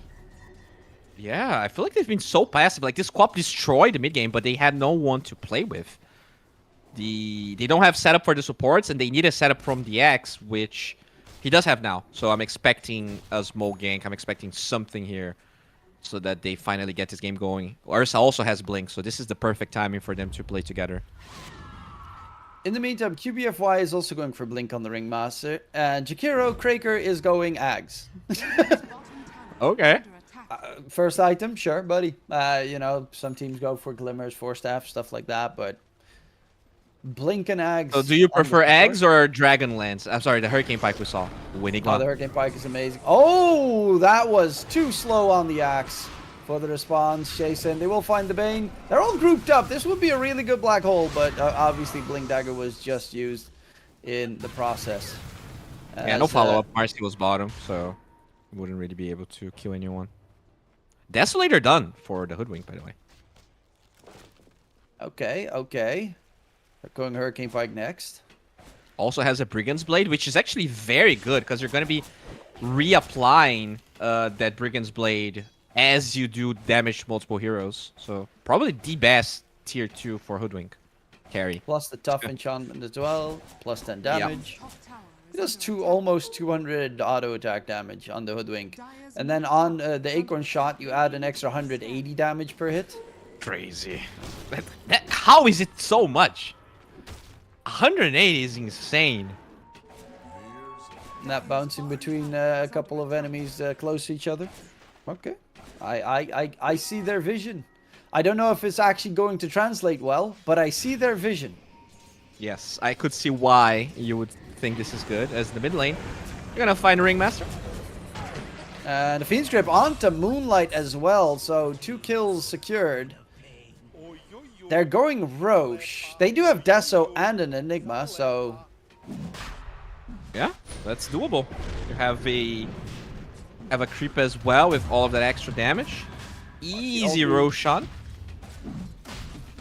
I don't know, man. This axe has been so passive. I did not like the last pickaxe, and then look at the way they're playing this game, and it is making me anxious because I do feel like this Hoodwink has been so greedy with her item build, and there's been no punishment whatsoever. Yeah, they're not even in the area. In the meantime, they get themselves Roche. Tormentor spawning in 10 seconds. Which they are smoked up on the side of Passion UA. They have Black Hole here and an side. Agent. Like, this could potentially still be a good fight for the Pirates. This is, Oh, they find a co-op. dangerous. That is a good one. He blinks past, but I see dead people there going in for the Enigma, trying to kill him off. Enigma, Wheel of Wonder, Sonic Wave comes out, Ice Path hold him down. The Enigma is finally taken out. And the rest of the Radiant team is on the run. Purdon's going to get spotted, chased in. There's going to be taken for a spin, but Bachuk with a great call onto 2. And the Coconut almost kills himself there on the Hoodwink against the Blade Mill. Damn, that's... You gotta be careful about that. The one problem with that move was that Hoodwink was very low HP. She tanked way too many roche hits. And Enigma was so close to BKB. He couldn't reliably get a Black Hole there. If he had, like, maybe if he got the last hit on Roche, they could have flew the recipe and taken that fight a bit better. Okay, QBFI dies by Tormy. That's beautiful. Balance. And then gets the shard, just for good measure. Jakiro has the first piece of his Ags done. God, this is so greedy. This is a 5k goal lead. Like, kind of crazy how much that fight ended up benefiting. I guess the shard does help a lot as well. I see the people. Crystallize. Gotta be careful. Bushwhack. That wasn't even close. As Crystallize is gonna run it off. I see dead people chilling. He does have backup behind him. Has the Dragonlance now as well for the ungodly attack range with that scurry usage. Yep. He's still top network, by the way. As well. Yeah. Yeah. You farm so fast because, like, he can spam Scurry and Acorn Shot non-stop with the items he has. And so, like, it is just insane. Like, it's a range hero that's moving 500 move speed around the map and one-shots creep waves. But again, at this stage of the game, Blade Mill is his worst enemy. Oh, jump in onto Bane. They do get a quick kill. Natty Narwhal caught inside the ice bath. Black Hole available. Have another Astral Step. Enigma is With behind it with the BKB. Black Hole. Ooh, the co-op's dead. As Moonlight throws out the Sonic Wave. He's actually in call radius range. Axe does get the call onto the Enigma. Crystallize going in. Enigma is dead. Yeah, Butchuk's blink was still on cooldown for like 2 seconds. But that was actually neat. If he gotten that blink call immediately when the Black Hole was used, would have been wild. Yeah, but he got the save anyways. QBUFI just delaying that a little bit more. And you still get the Enigma kill. They're going to get a tower out of that. So the Aegis not really benefiting them that much here. I see the people. Okay, going back in. Can they alive. get the catch? Yes, it is Paradon dead. Natty Narwhal will go for the Jakiro. As Jakiro tanky. gets saved by QBFY for a little bit longer. Jump away by Natty Narwhal. But they kind of have to be careful here on the side of, well, both sides. Radiant, of course, they do not have Enigma available anymore. Jump in. Call comes out. They do get the Fiend's Grip onto the Axe. Takes him down low, but not dead just yet. Jump in for the Enigma to get the kill secured. And Crystallize is rushing in for more, but they need to get out of there. He does have the PKB TP out. And the TP to safety. Sharpshooter will connect, and unstoppable for IC Dead People. The Hoodwink is just standing in the back, pumping out shots constantly during that fight. Yeah, this Hoodwink's becoming a big problem. And yeah, I mean, I think you're gonna need to buy a BKB at some point, just because those Blade Mails are very scary. But now she has Hurricane Pike. So actually getting on top, killing IC Dead People is probably impossible. Even if she gets called, like, if you're fast enough, you can actually Hurricane Pike away. Because the cast point of call is not great.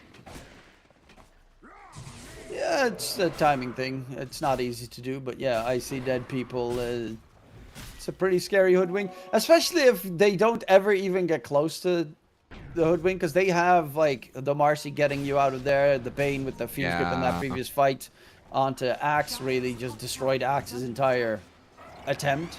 And with the Queen of Pain dead, they have no backline jump really on the Dire side. He is almost done with the Ags on the Queen of Pain, so that's going to be very nice to consistently add in pumped up damage during those That's fights. the thing with Hoodwink. Like, I guess the double Falcon Blade helps, but like she only has relatively damage items, but 2.1k HP.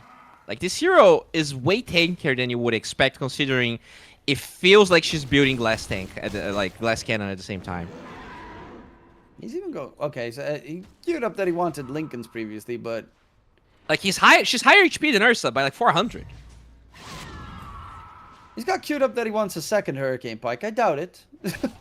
Okay, it's gonna be Butterfly. It was like, yeah, you already have that item. Ursa dragged in.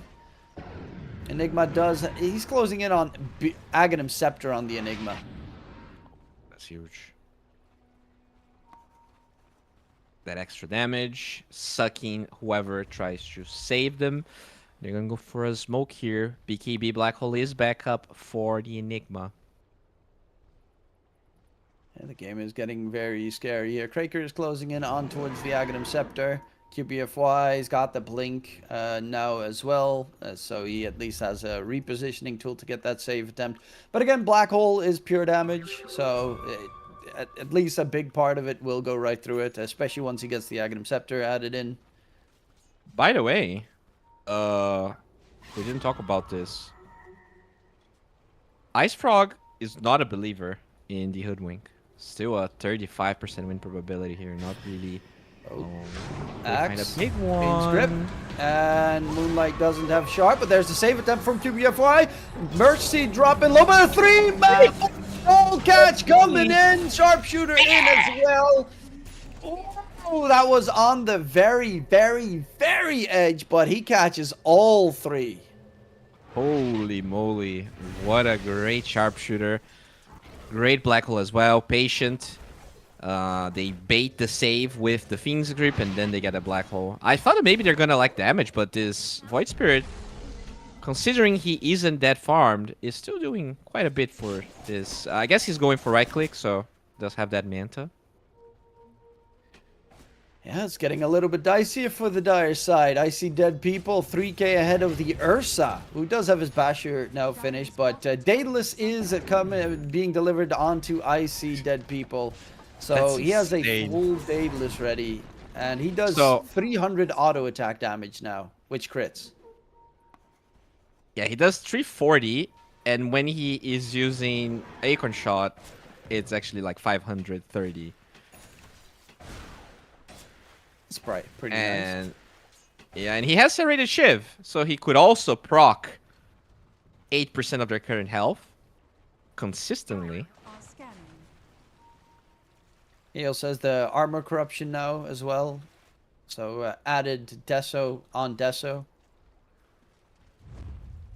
with the talent secured, and eventually he'll get the 2 Acorn shot charges, and then you're gonna have kind of nutty. Get it? Nutty. Yeah. Damage coming into those team fights. Not that he's been pretty effective 7-0-4 so far, but they've had a lot of these fights where he wasn't really involved, and they're just successful with it regardless. And he's going Satanic, which gives him that extra Dispel without needing BKB, which gives him a soft counter to Blade Mail. And overall, just like, you go to 100% HP if you Satanic Acorn Shot. Like, it's just gonna be so much less too. The game is very scary. Aghanim Scepter done on the Enigma is going Refresher. At that point, double Black Hole that drags everyone in. They don't have a way to interrupt it realistically. Like, you could Sonic Wave Axe Call, but that's impossible most of the time. Yeah. And this is not gonna be an easy game whatsoever. And I mean, the Axe, he has. Oh, they do find the Void Spirit here, and they get a quick kill. So they do still have a little bit of threat on their own side. Yeah, they finally go for a move S5. They know that Black Hole is still on cooldown for a brief moment. But but it is now back up. And 4pirates will know it's up because they have a Centaur Conqueror in the pit, and they're gonna go immediately towards Roche. Or are they? I mean, Bastion Yue is nearby. Except for Ursa, They do it who very is getting the fast. tier 2 bottom. But the Hoodwink's actually not there. She wants to regen her mana. Bane is Oh, dead. that's bad. That is really bad. They're gonna lose another hero. Hoodwink didn't have any resources. And they could try and pressure Roche. After all, they do have Versa. It's going to swap in 10 seconds to the other side. Oh, so- yeah. That is true. So, this is actually good for Pirates.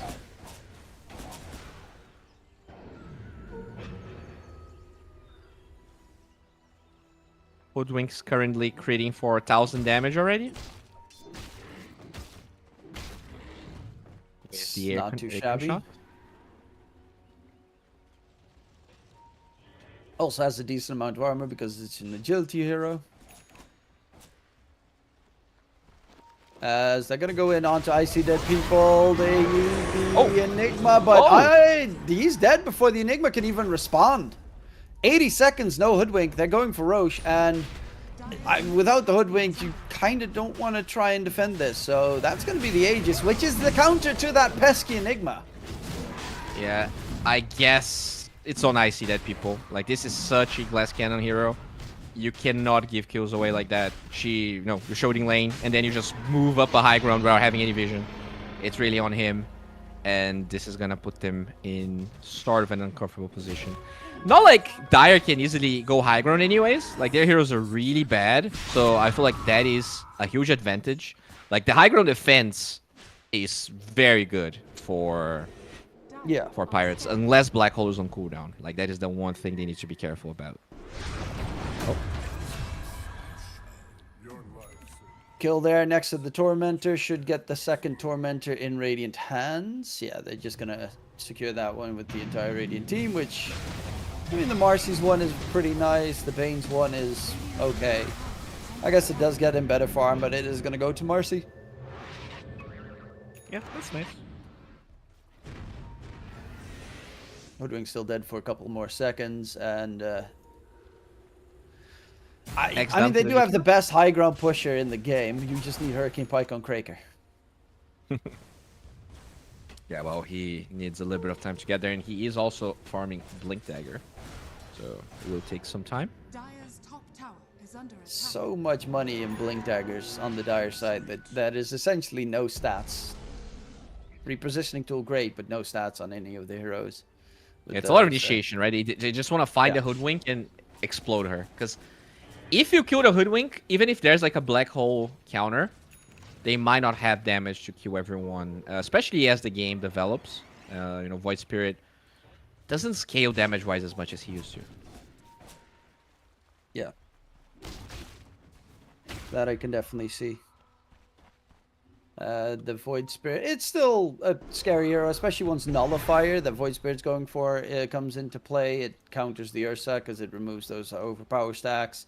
And especially the Escape Act, because they have been really getting hammered by that Escape Act in a lot of these kill attempts.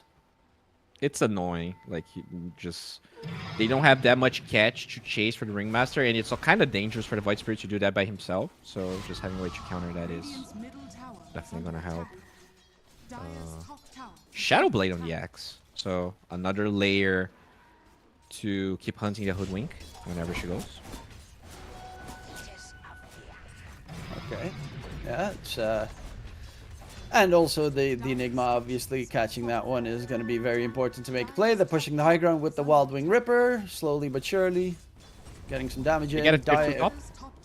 Yeah, but they're taking some damage here on the buildings. I mean, not really that much. Moonlight has amplified damage. No one of the Radiant team is back in base, by the way. Finally, they're going to go for the TP back, as the buildings are starting to take some damage now that the creeps have died. Okay, easy money there for I See Dead People with the long range. He's got that Satanic now done. 350 damage per hit. Yeah, I mean, it's really hard for Dire to go high ground. So the Aegis pretty much just denies what 4pirates wanted to do. It doesn't really give them a way to break this game open. That's just the problem with Ursa lineups. you need to be winning fights, which they haven't. You know, they won a couple, but overall this game has been pretty low octane, you could say. It's been a rather slow endeavor. It's just too scary on both sides to go for the all-in plays in these situations. They still have the Aegis for another minute, but you're also getting an Enigma who's closing in on Refresher. Yes, which is why I think this game actually becomes very scary after, unless they can reliably find the hood. You know, they got that one kill. I see that people need to be extremely careful. Like it reminds me of like a sniper carry or drow carry. You know, it can look amazing, but if you they find KBFI here. Yellow. Yeah, does get the blink away, and now That's they terrible. have to be. They gotta get the hell out of here. Yeah, their TP's coming in from the. Oh, the X is on the other side. Oh, so lucky, so lucky. Well, luckily, the biggest luck there is that Hoodwink went to the side for the TP. If he TP'd right in front, that would have been a really big kill for the Dire team. But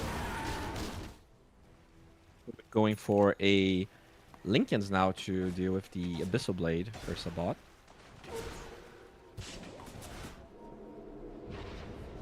And Crystallize also going for the Nullifier at the moment. I guess, does it remove Scurry? It actually doesn't say. Let me... Yeah, it doesn't say it. That's weird. I would assume so. I'm not sure, though. I would guess it does, but I'm looking it up. So Scurry is... Is it dispellable? It doesn't say anywhere. Doesn't even say on Liquipedia. Radiant are scanning. Well, I that's a demo guess thing. it's not dispellable?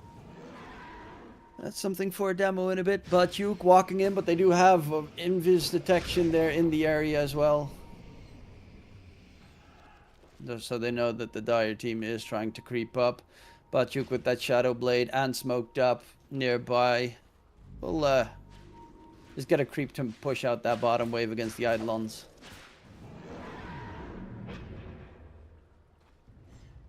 Lincoln's done, so I see that people still incredibly farmed, 3000 HP. But still feels like he could be 100-0 with the right jump. Yeah. It is definitely a very strong, like 3.2k HP with the Lincolns and 25 armor, but still one good axe call. He doesn't have a BKB, for instance, so the blade mill damage is still very dangerous. Yeah, the only way you survive is if you press Satanic before the call. Like, you gotta be in your game, in your lane. But Refresher on the Enigma, so double Black Hole, double BKB. You just gotta be careful so that you don't die, because you do not have buyback at this present moment. I guess next Roche is going to be the objective here for both these teams. As Dia can't really push high ground without it. Icy Dead People is so incredibly farmed. His Shard and I mean his Axe is actually pretty nice, at least, because it does give him that like invisibility added in. His Shard Honestly, doesn't really do too much for him. I'm not even sure if they can go high ground with Aegis. Like, I think it's mostly you gotta deny that from Radiant, because in that case, I think they can play very aggressive with this double Black Hole. So, as long as they don't give fights away, I think this is an extremely hard game to close if you're 4pirates. And I DC'd from the game. Yeah, same for me. Okay, that was interesting. A lot of DCs happening at the same time. I'm still in game, so I see everything. But hopefully that can be resolved quickly so we can get back into the thick of things. But yeah, the game, it's very open, and I would not have expected... I mean, it's... Like, the Hoodwink is doing a great job at farming, and he's a very scary hero, but that Enigma is the one that I'm terrified for. Like, the Refresher, double BKB, Black Hole with Aghanim Scepter, without a guaranteed interrupt on your team is horrifying. you're gonna get like Berserker's Call AoE later on. Maybe you can get like even more AoE increase, right? You get some. I don't know. I guess you can Gleipnir and 25 on Axe. That's how you reliably cancel the black hole. Yeah, I mean that's as reliable as it gets, honestly, and that's only if he doesn't pop the black hole on himself. But that's kind of a I mean, it stretch. definitely grows a lot because it goes from 315 to like 500. I mean, 500 AoE is a lot. Oh, it's definitely Bachuk's doable. Shadowblade, he sees the Enigma, gets the call Oh, in, that's a but big is there one. anyone else for the damage on top? There's the black hole immediately thrown out, and the save attempt still takes a lot of damage from that Pure. Is going to go for the refresh. The second black hole comes in onto the Queen of Pain, and the Ursa is getting dragged back in, but they're underneath the macro fire. And Ursa does a lot of damage. Crystallize got himself 3 kills so far. Is on the run, is being chased by the 2 cores of 4pirates. Sharpshooter connects, and the Ursa is going to die. Doesn't have any lifesteal. Will falter. And that was a double black hole big play coming out from the Enigma. And it was a great catch from the Axe, but there was nobody nearby to immediately jump in. Yeah, I guess that's the thing, right? Is it a great catch if there's no follow-up? Because I think the only hero that can jump the Enigma willy-nilly like that is the Ursa. Because, like, you just jump with Enrage, and you will survive probably... Like, you survive the first black hole and you can get saved afterwards. I think the Axe shouldn't have initiated that way. That Enigma's so tanky. Yeah, he had Shadowblade popped. He probably should have waited a little bit longer until someone else was nearby so they could jump together. But, yeah, it was like the perfect target to catch, but no one was available to actually secure it. And now they're going to be the first team to break the high ground as Icy Dead People pushes very fast. Has a Moon Shard now done on the Hoodwink as well. And will back off immediately. Roche is up in 10 seconds. This is going to be a big one. TP's coming in, though, on the side. Bachuk gets the call, but Burden gets the jump away just in the nick of time. This Marcy. A lot of great pick-me-up saves that she's been getting. Also, Roche is up with Ursa still dead. So the scary part is Black Hole. They shouldn't... I think they should be very careful with this play. Like, you don't have to force this. Oh, my lord, they're going. Oh, Fiend's Grip onto Axe, immediately gets saved there. There is no black hole for another 45 seconds. On the side, Marcy, Sonic Wave comes out, is going to be able to disengage. And in comes Axe, and now you really have to run away on the Radiant side. There's no mana left on the Hoodwink either. With all that region that the heroes got. They're auto spells. You gotta be careful here, or else you could potentially lose this Roche. You're gonna have to run back to base, and Ursa can do this so quickly. It's still dangerous. Natty Narwhal nearby. Spots out Moonlight walking in. Black holding 12, so we are getting close. Is going to jump past him, but there's the attempt onto Kraker. Jakiro Nullifier comes out. Is going to try and stay alive. Bachu gets a backline jump, though. A great catch. Hypnotize onto 2. They need the Ursa there, who is still... He was just chilling in the pit. As he's the last one to join the fun. They're going to chase after Natty Narwhal. Black Hole is up. Refresher's up in 10 seconds. Going very deep here on Moonlight. They get the catch onto the Enigma. Can they finish him off? The whip. Fear comes out. He pops the BKB. Black Hole. Queen of Pain is caught. They bought back onto Icy Dead People as well. Bachuk's going to be a third one dead, and that's Roshan in the Radiant hands. And Crystallize, I mean, he was miles away. Like, he was nowhere, anywhere to any of this. Yeah, like, he was inside the Roche at the beginning of the fight. And I think that there was some miscommunication there. Like, they all ran away. You could just force Roche. This Hoodwink buyback is so scary. You're not sure whether she has it or not, and she did have it. She had a lot of unspent gold, in fact, because even after the buyback, 2.3k. I think that's more on the team than on the Ursa. I feel like that was just a free Roche for you. Well, yes They were out of spells. Like, they were out of mana. They're out of everything. I mean, Enigma's Black Hole was coming. It was almost there already. Yeah, but that, like, they chased for 15 seconds. Ursa and they got the Hoodwink kill. I don't know, man. Hoodwink had no mana. That's why she even died in the first place. Like she I mean, needed they had to regen. they had the Hoodwink catch. Then afterwards, they also had the Void Spirit catch in the Taunt plus Wheel of Wonder. Then afterwards, they had the Enigma catch, and all of those catches there was no Ursa. If Ursa was there, they would have wiped the entire Radiant team. It's easy to say after it happens, right? But the team needs to be together. Like whether the Ursa should be giving up the calls or someone else, that's on them to decide. But the mistake is they should be together. Yeah, and I agree with you. It's just they weren't, and they had really good catches. And now the game is really tough because now you have the Aegis on the Hoodwink. He already, well, he doesn't have buyback, but they have Refresher on Bane, so double Fiend's Grip in the fight. Hard to deal with.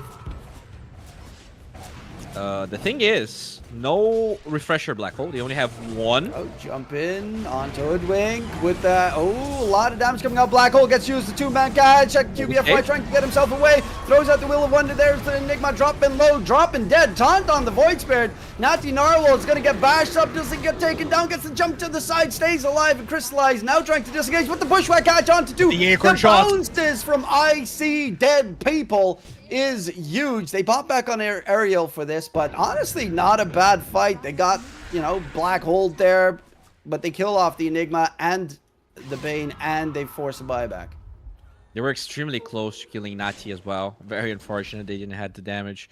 Great save from the Ringmaster as well, but okay. Call in. There's going to be a buyback from the Jakiro going in for the fight. There's a god. Ice Nightmare. Bat. They're going to go in, but a great jump from Purdon. As they're turning their attention here towards the Void Spirit's going to get called off in the process. Moonlight is going to get Fiend's Grip, but there's the save coming in, and now they need to run away. I see Dead People in trouble. Ice Bath comes up, but a great save, Purdon again. Holy Trying shit. to keep I see Dead People alive, and he might just do it. They are very good on the chase. Can they interrupt it? Yes, they can. Bachuk holds him in place. That's going to be life 1. And life 2 soon going to follow, as there should not be a chance in hell that he gets out of that one. Not with the Macropire underneath him, and they find I see Dead People. 2 buybacks used on the Dire side, but there is no Hoodwink for the defense. I really don't understand why they're poking high ground, knowing Hoodwink has no buy, knowing that Enigma is dead. Like, they could have just waited. That Aegis was still very healthy. Like, Enigma was going to come back with double Black Hole, and now you put yourself in the worst position possible. Like, this is the only way they could have lost this game now. Because without the Hoodwink, their high ground defense is so much worse, and there's no Black Hole in 50, so... Well, he does have Refresh, but he doesn't want to use it. No, he definitely don't want to use it. As well. Top is being pushed in towards the Dire base. I think you just sack 2. A lane of racks, maybe 2. Because you don't want to buy back on the Void Spirit. Yeah, you definitely try. You either get 2 lanes or you get tower into throne, and you see what happens here. Yeah, Dire's tier 4 is about to fall as well. Gets used. Oh, 4-step forward with the Nightmare. Nice play. Yeah, they're just being a nuisance here. Void Spirit's almost back up though. Yeah, you gotta get out. You got 1 lane. Like, that's good enough. Now that means next Roche is going to be very important here. Because it's going to be a while until I see Dead People. Still 3 minutes until the buyback. They're continuing. Okay. Crystallize does have the Ags. Can you then, in Black Hole, pop your Rage? Yes you can. Okay.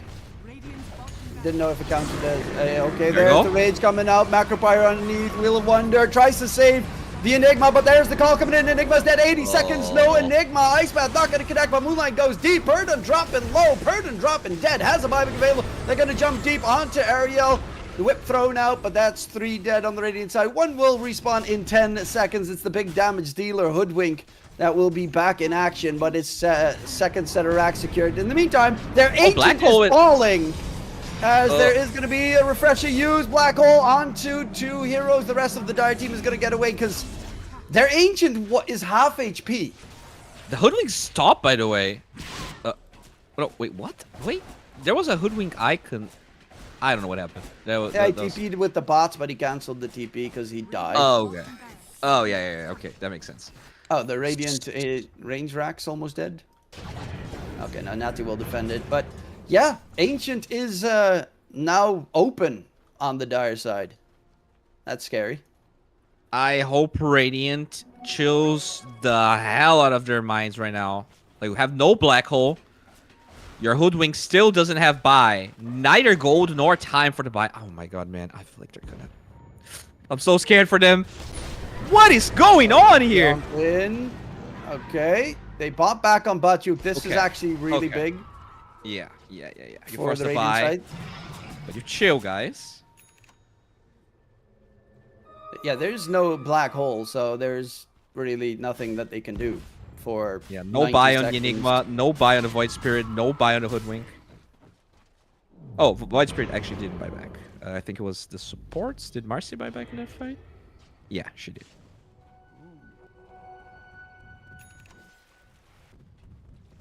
Okay, Roche up in possibly 2 minutes. Tormentor is actually an objective that you could take freely at this stage. Are they missing any shards? Radiant has. They only have 1 shard that they got from the Tormentor. Like, not even Enigma has his Malefice shard. Huh. Dire has all of them, but the Jakiro one. Enigma now has Shadow Blades going Gleipnir for that bigger AoE. Speaking of which, Axe went for the Battle Hunger Armor Multiplier facet talent. What? The what? That's crazy. I mean, huh? Yeah, that's not the approach I was expecting. Maybe he feels like he's not gonna be able to stop the Black Holes because he's the one that shows first, anyways. Ursa and Pop. I don't know. I feel like Ursa can show. Like, he has these eggs. They have ways to save him with the Lotus and the Ringmaster save. That's Yeah, curious. like Enigma now has Black Hole again. The entire time during that didn't. Radiant base is being pushed in, so Dire knows that the Radiant is out of the base. Yeah, they have As- travels on Nati, so he can walk and TP back.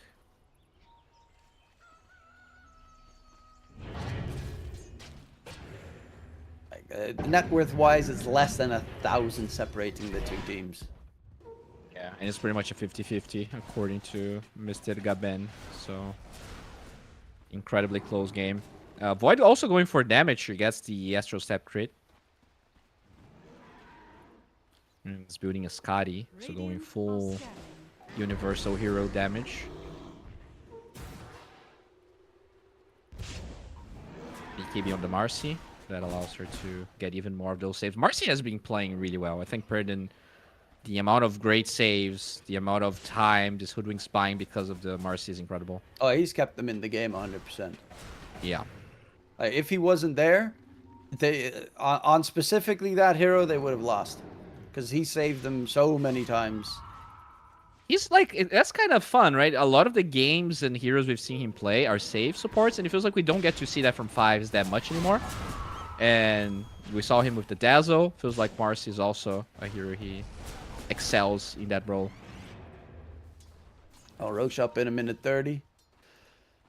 So they're looking for it on the Radiant side. Buybacks, of course, very importantly. They have one on Hoodwink. They have one on the Void Spirit. Bane almost has his upcoming as well, but Axe doesn't have his for another 4 minutes. And that is probably, like, obviously Ursa is very important in these fights, but that Axe is so incredibly dangerous in all of these engagements because he's the one BKB piercing lockdown that they have.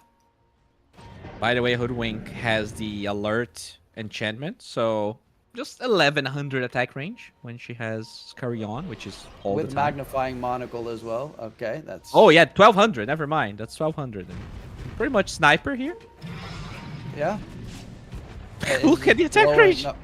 Just blowing up the tier 3 tower from insanely far, using that acorn shot as well to get vision of the tower. That's kind of neat. Disgusting, but neat.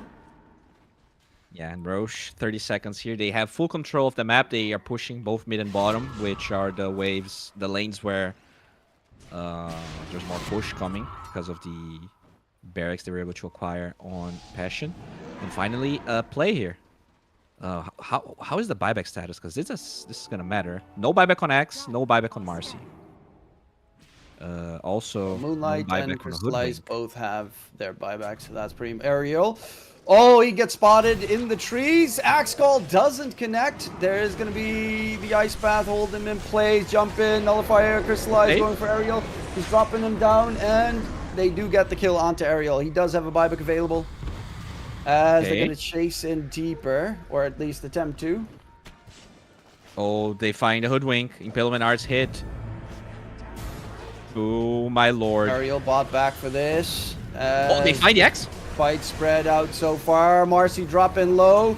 But BKB pop. Moonlight jumps in. Black Hole comes out. They're running out of it, and they're not caught. They got none of them. inside the Black Hole. And there's going to be the refresher used by the Enigma. He's trying to Fiend's Grip walk on in, but the Fiend's Grip onto the Queen of Pain. Queen of Pain Oh, is Team dead. is dead. Axe on the side, Botjuk trying to disengage. Gets the blink out, and does he get away? No, he blinks back in the wrong direction. Loses life. But Marcy's going to tick down on the side. They bought back on the Queen of Pain. Crystallize. He's looking for targets. Everyone is spread out so far away from him. He's going to get the bash in onto Natty Narwhal. The Void Spirit is dropping low. The Void Spirit has that Decimate super range as he will try and stay alive. Hoodwink is just running away, and Natty Narwhal is now being chased down and fed into the grinder. He does have a buyback. So does the Hoodwink. I see dead people left that fight ages ago, and they have Roche now for the dire taking. Man, so much pressure on the Enigma. Like that, as you said, that fight, the most important thing they did from Passion is just spreading it so hard. The Enigma had no good targets. When he goes in, he misses Black Hole on 2 heroes. As he refreshes, gets bashed by the Earth and dies. So that's just the worst case scenario possible. And it looks like they're slowly finding ways to fight into this Hoodwink. Like, Hoodwink wants everyone to be clumped up so that she just can cast her spells. And Ursa goes in one target, Quap goes into another one. Really great smoking from Passion. And, I mean, 50 seconds on some of these heroes. This could even be a game, potentially. And there's no Black Hole. They know there's no Black Hole because he used 2. Yeah, he And- died as he used the last one. Yeah, so they're just going for the push. They have triple buybacks on the Radiant side. Available right now. Quad, actually, with I See Dead People. But they're able to defend it because we know how bad the Dire's push is. Like, the best thing they have is Liquid Fire. And Okay, Tier 2 so- are still standing in the top lane as well. They do force the glyph, which can be huge. But everyone else will be back, and it's still 40 seconds for the Black Hole, so it's gonna take a while.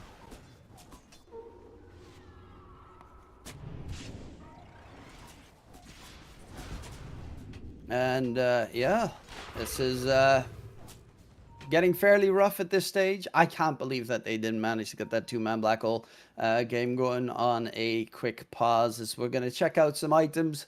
Both the Queen of Pain and the Axe have the EA on this. Both of them have it. Well, Axe has it in his inventory right now, but they had it in their backpacks previously. And during the fights, they just swap it in every single time. So that's kind of a neat tactic. Ringmaster also very impactful with the Loadstorm.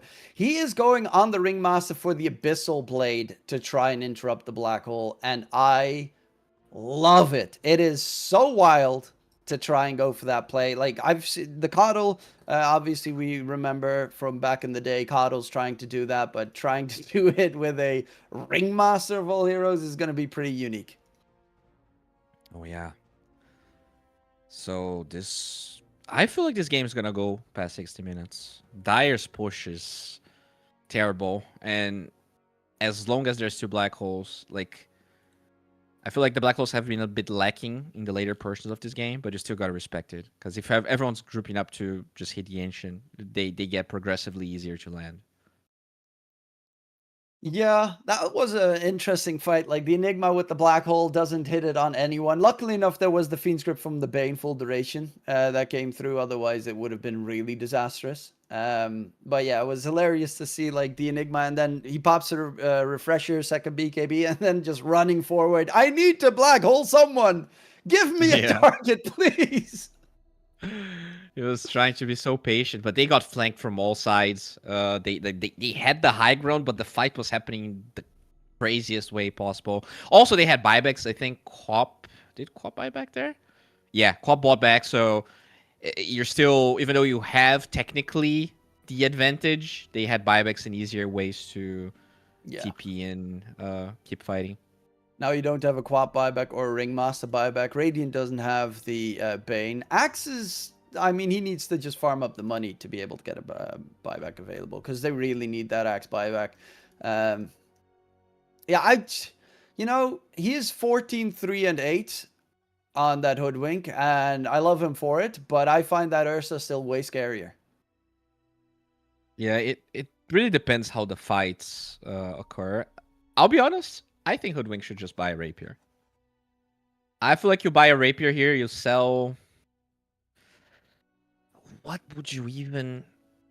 Probably the Butterfly? I would say AC, because the Butterfly at least gives you, like, the attack speed. Yeah, but Ursa's gonna buy an MKB. I feel like you wait for the MKB and then you sell the Butterfly. Yeah, That's probably what you do. Yeah. Honestly, I wouldn't even mind if he gets, like, a Swift Link for something. I don't know what, but... Yeah, I mean, the Blink's not bad. I like he's running into the fights every single time, and it's kind of predictable, I guess. Like, you can see the line that he's walking, and with a Blink Dagger, you just have the surprise catch from behind, for instance. He's bootless as well, so the whole Max Curry thing doesn't... Oh, I see dead people. Oh, my lord, man. He wants to buy a Rapier, I Oh think. my god! Kraken takes so much damage. Sonic Wave on the other side. And they're gonna quickly TP out on Purden. BKB used on Purden as well. God, they were so incredibly close. Like, one wrong look in that fight there, and Hoodwink would have been mauled. RC... I'm sorry, Hoodwink buys boots level 2. It does have a way to TP directly onto heroes now. Fast AF.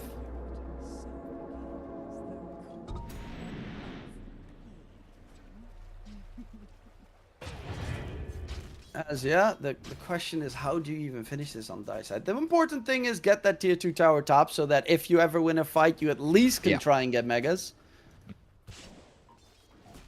I fully agree, and looks like that's the move they're going for now. Black Hole and Refreshers back up, but they are... they're definitely scared here on Radiant. 4pirates, they... You know, they were supposed to have finished this game 15 minutes ago. I'm not going to let that bone go. Like, that game should be theirs. Bachuk was spotted under ward vision. And they're heading right towards him. And they know... I mean, he does have a buyback available now. And an aim is to swap back if he doesn't die quickly enough. They know they're nearby. Oh, but he doesn't know that they have vision here. And he's walking right underneath it. It gets spooky. Bachuk, can he get away? Oh, they're gonna find him. Oh! Sentry, they find him. He gets hit. Does have the blink. Can he get away? Jump in. Pops the BKB. Going for the TP, but the Fiend's grip. Burden's almost dying in the meantime. But they do manage to take down the Axe, dead for 100 seconds. And that is essentially the end of the Aegis. They got the tier 2 tower, which is kind of nice. Axe might also consider getting that Aghanim Scepter at a certain point, because the attack damage reduction from the counter helix is ridiculously good this game.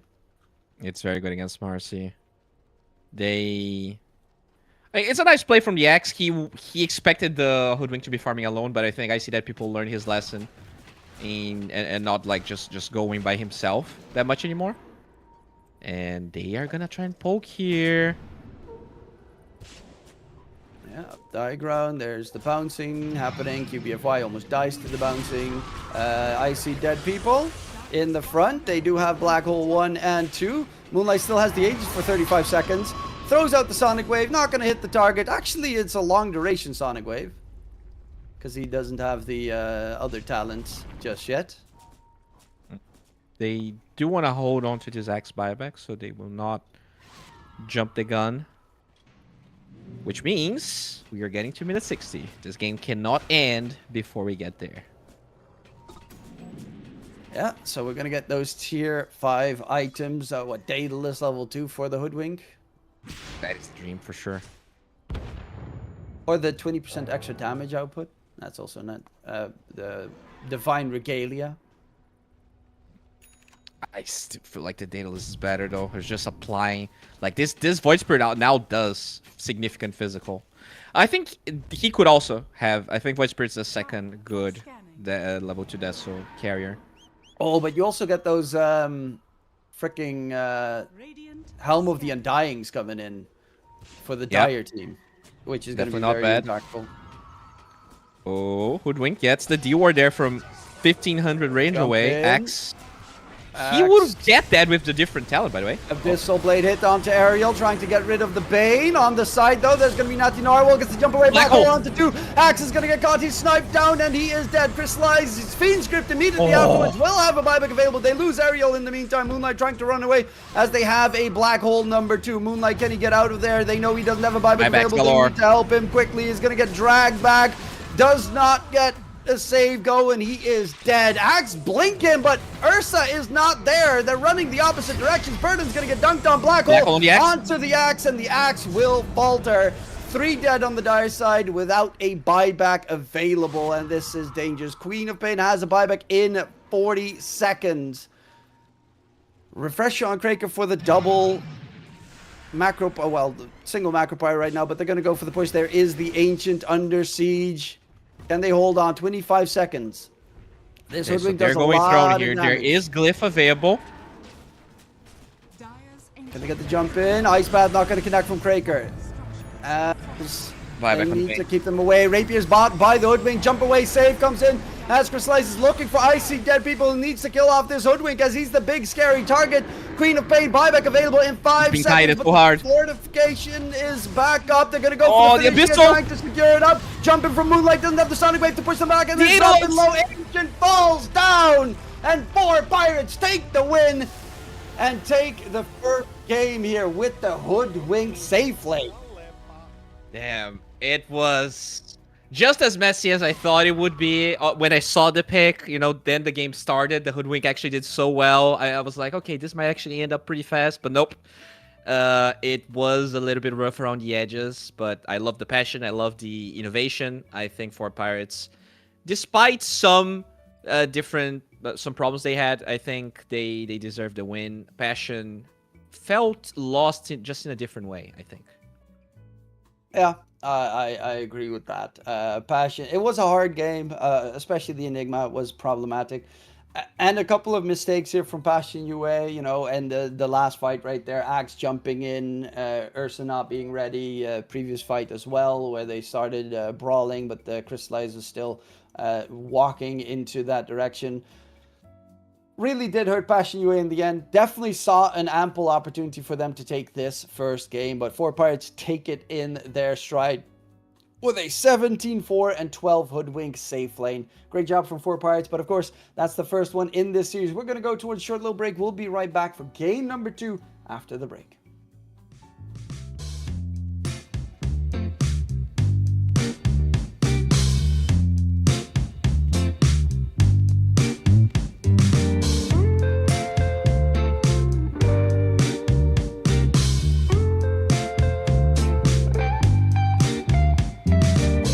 Well, I can tell just by the way that you're smiling that you're still unsure. And I can tell just by the look in your eyes that you've been hurt before. But baby, no one can promise you forever. Right now, I only know that we should be together. Because it's now or it's never, so won't you take a chance on me? Well, it's fine if all your previous guys, they made you run away. You can bet you'd only have one regret, and that's if you didn't stay. Walk my way. 'Cause baby, no one can promise you tomorrow. But today you take away all of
been waiting a long time, just longing for a glance from you. Yeah, a chance to look in those big brown eyes. No telling what my heart would do. Hey, when we met, I sure knew it felt as good as it could be. In that moment, though it felt so good, I wondered why you noticed me. If you gave me just a little time, it would sure ease my troubled mind. Don't tell me that you don't feel the same inside. Don't tell me. These are feelings that I ought to hide. I don't care where you came from, just tell me where you wanna go. If there's a chance to be together, that's all I really need to know. Is it real or make believe that keeps me thinking of you? If you've got time to walk with me, I'll show you how my heart is true. And here I stand, waiting for you.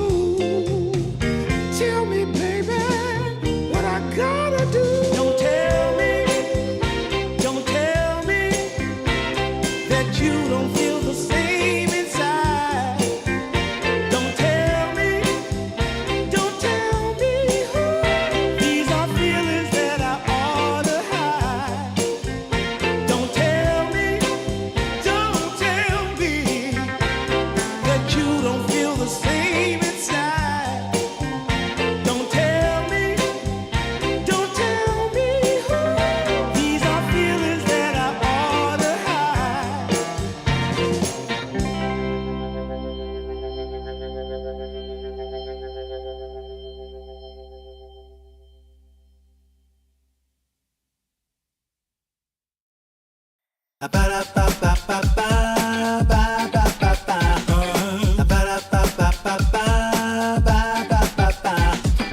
If you're gonna get with me, all you gotta do, call me when you need me. I'll be waiting for you. I know exactly what you want, satisfy your need. We can have a good time, don't you worry about a thing. If you want it here, or if you want it there, you got it. Have yourself a good time, act like you don't care. You got it. Get that motivation, you got it. I got just what you need. You got it. I got just what you need. You got it. I got just what you need.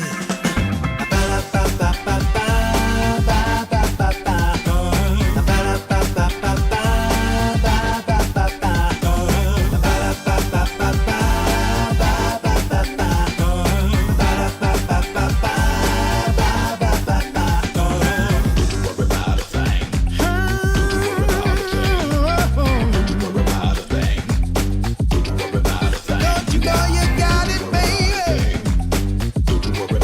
Don't you know you got it, baby?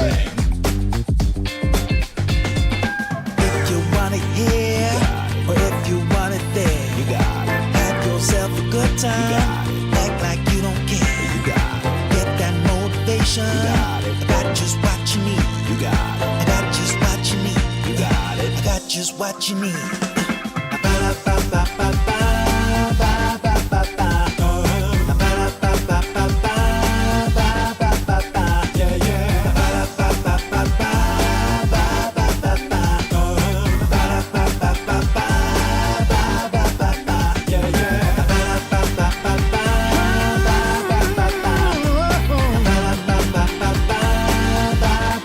Don't you know you got it, baby?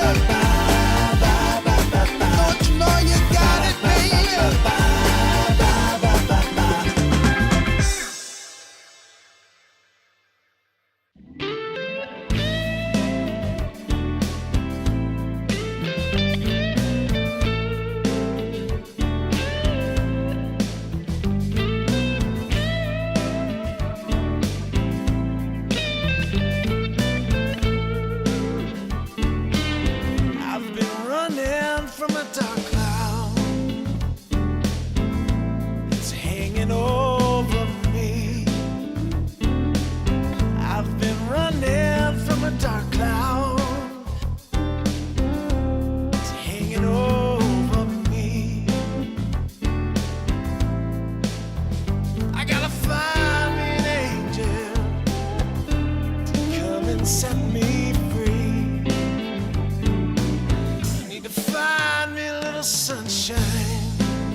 Hello, everyone. We're back here with second game between Passion UA and 4pirates after a crazy game with Carry Hoodwink. This is not how I expected the series to go. Passion UA backs against the wall. Losing here means they have no chance of getting any prize money or going to Dream League. So they're gonna have to step up. They were the favorites for this series, but there were also favorites for other games that they did not perform as well. So yeah, it is time for them to pop off. I guess that Carry Hoodwink did really got them off guard, because at the end of the day, even us, we were very confused by the Hoodwink, but it did work, and I think I see that people are gonna have to be careful with the flexes he has up his sleeves. So yeah, draft is going to be starting very soon, and hopefully we're going to get to see how Passion will try and deal with all of these curveballs that 4pirates have. 10 seconds. Dazzle being first phase banned was already something they knew about, but Hoodwink is a close second. So how do you actually deal with that? We will figure out shortly. Or maybe we're not going to figure out shortly, and this is a 2-0 for Pirates. Like, as far as we know, anything could be happening here. Yeah, I'm very curious to see what Passion is going to do. If they ignore the Hoodwink, if they just let it go again. What do you think, DK? I would assume that they would ignore the Hoodwink. I think the Hoodwink did quite a lot, but I don't necessarily think... I mean, as a +4, I find it more scary than a safe lane. Even after that previous game, which is wild to say, but yeah, I think he was doing a decent job, but the real scary thing about that game was, in my eyes, Purdon on the Marcy, which I found scarier with all those saves, and the insane black hole, the Enigma game that he had. Obviously, at the end, had a couple of more troublesome engagements, but in the early game, triple man black hole and all that, no, they got crushed. I think the biggest, like, what actually allowed the Hoodwink to feel stronger than she is not even the pick itself, but the fact that they only realized it was Carry Hoodwink after picking X, right? They had 24, they pick X because they think it's Carry Marcy, and that really threw the game, because, like, they didn't have any way to engage with the Axe. They were so passive the first 10 minutes. So moving forward now, Passion, they at least know it could happen, and I think they can draft better. Also, that beautiful Marcy, whether it's carry or support, not available for the Piratas. Yeah. That pesky little Passion UA Marcy coming in this time around. They play it also a couple of different roles on their team as... Yeah, it's a solid combo, hero. right? Which is huge here. That's Denied a the big plus. Jakiro Marcy. And what are you going to pick here? You probably want to keep your flex going so they can pick Ringmaster again. They can pick a Dispel Hero for Jakiro. They ban Mars. Interesting. So are we going... Normally when you Hoodwink ban again? Mars, you're thinking about like Lycan or Centaur. Yeah, Centaur. Was Centaur ignored that game, or was he banned third phase? I think it was ignored. I can't remember Centaur ban. Yeah, looking at these teams here, they are not that big on Centaur. Passion actually has 0 Centaur picks. 4pirates does have 5, but they have 20% win rate, so they might not be that keen on running. 1 out of 5. I like those odds. That's better than my chances of getting laid. I thought you had a girlfriend. Nah, she broke up with me. I mean, we broke up, I guess. Okay. It's been a couple months. Oh, sorry, my bad. I need So, to Twitch follow chatters, your- I'm single. If there's any... Put any on your takers- white your tank top again, and you know, Okay, give us yeah. the full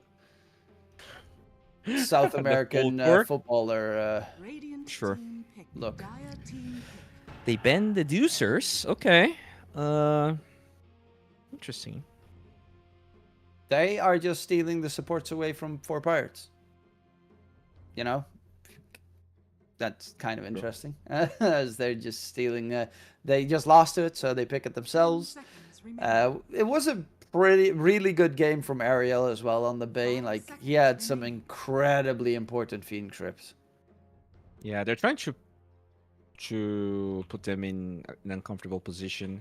Shadow Demon is open this time around. Very good against Fiend's Grip. I think the OT is not bad in general against Marcy. Are they willing to go that route? They played a fair amount. Batrider's also open. Kinda good against Bane. Good to break out fights, isolate the Marcy. Okay, we're just, playing They each swap other's supports. supports with this. Okay, cool. So, Passion UA will pick up the Hoodwink and 4pirates Enigma? Oh, no, wait, Passion Pirates UA could pick Enigma? Hoodwink themselves right now if they want to.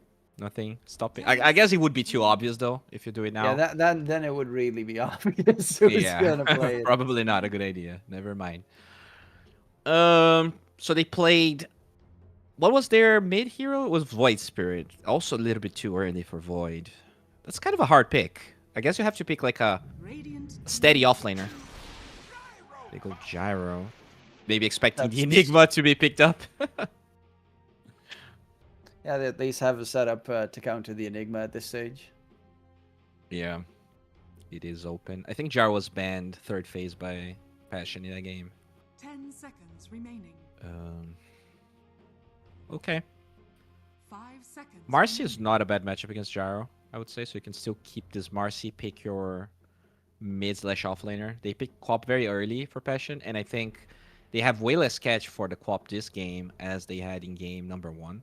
So I wouldn't mind. I think they played Moonlight played well with the Quap. Like, he won the lane. They just didn't have any ways to accelerate the lead that they had. So Quap plus an offlaner seems okay here. Yeah.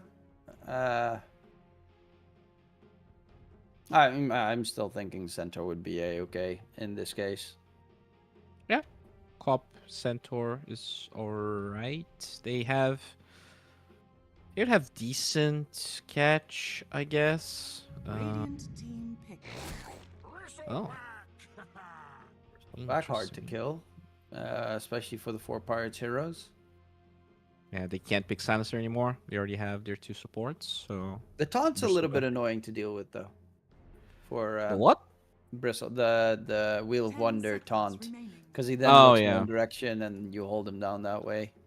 5 seconds remaining. They have saves though. It's Marcy support. We could see Marcy saving Bristle as well as the Nightmare buying some time. But it's going to be a core Marcy as they get Snapfire. We're just not sure whether it's carry Bristle or Marcy. Yeah, that's really the interchangeable part. Both Bristle and Marcy work well with Snapfire. Mine's arm from Snapfire in combination with Bristlebacks. Quill Spray can be pretty obnoxious, but Marcy tossback cookie, the whole jumping about in the team fight's also pretty neat. A good Timber ban, because this would be pretty nice Timber game overall. They could pick Enigma. Like, the only cancel they have is Bane at the end of the day. Yeah, but Bristle would have a really good safe lane. That is true. That is true. You just play Bristle there.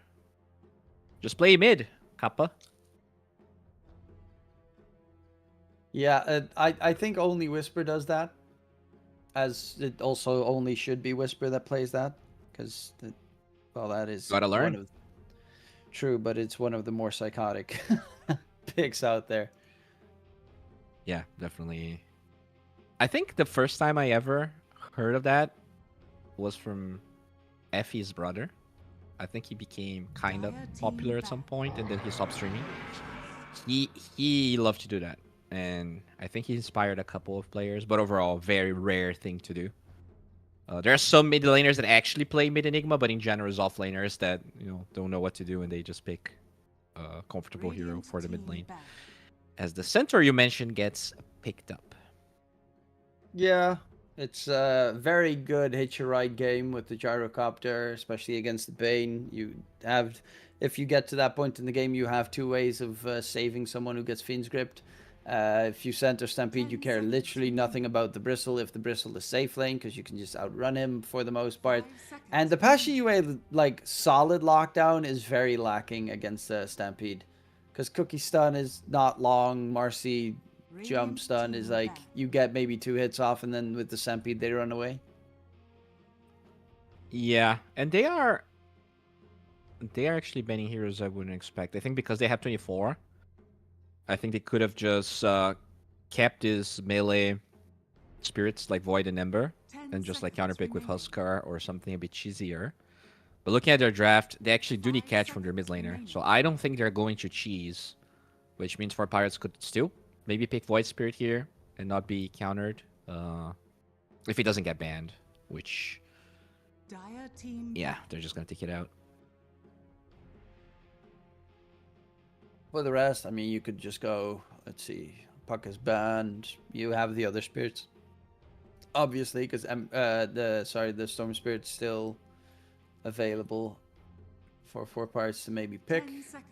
Question: what if they pick a hero that we don't get to see that much anymore, but they do play?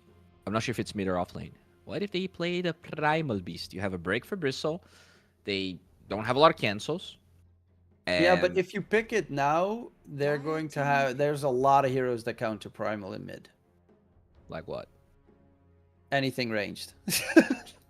I think their draft just sucks if they go for... Like, that was my point. I feel like they need a playmaker. Like, if they pick Huskar, if they pick Sniper, like anything to counter Primal, I feel like you're still going to have a similar state to Game 1, where... Yeah, Primal is one of those heroes that if you lose the lane, you'll never recover. He can gank, bro. He's yeah, fine. But then you and might as well he's have a good with +4. Centaur. All right, you can press W and you cardio away. You know how kill long everyone. it takes until he gets break? He needs like blink BKB and then goes for the Aghanim Scepter. And he farms absolutely horrid. Fine. All right, they're gonna go primal and they're gonna be quiet. All right. I mean, Passion UA might go primal because they have Moonlight. Radiant team pick. They go Monkey King. Okay. Quap got banned. Sniper. All spirits are banned.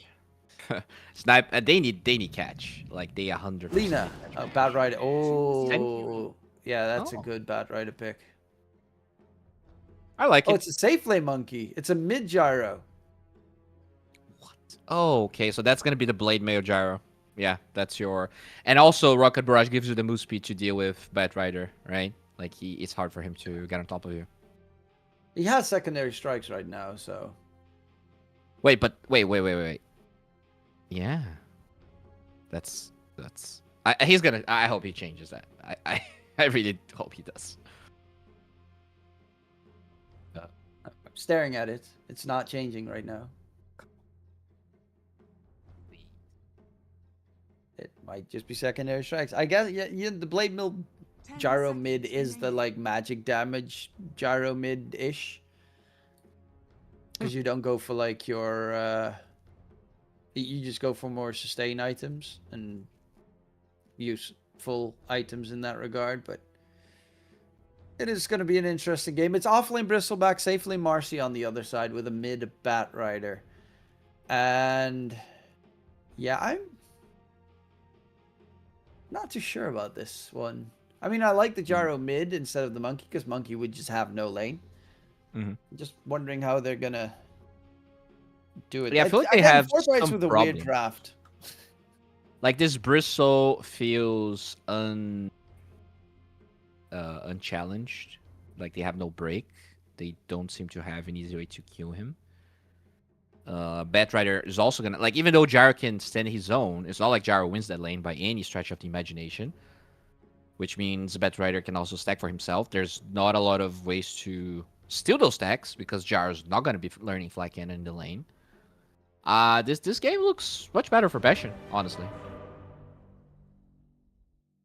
Yeah, I think it's pretty okay for them. It's honestly, it's again a weird game, but Yeah. granted, I thought they would win last game as well, so I don't know. I might get surprised in that regard. Yeah, but I thought they were gonna win because the hoodwink was bad and not.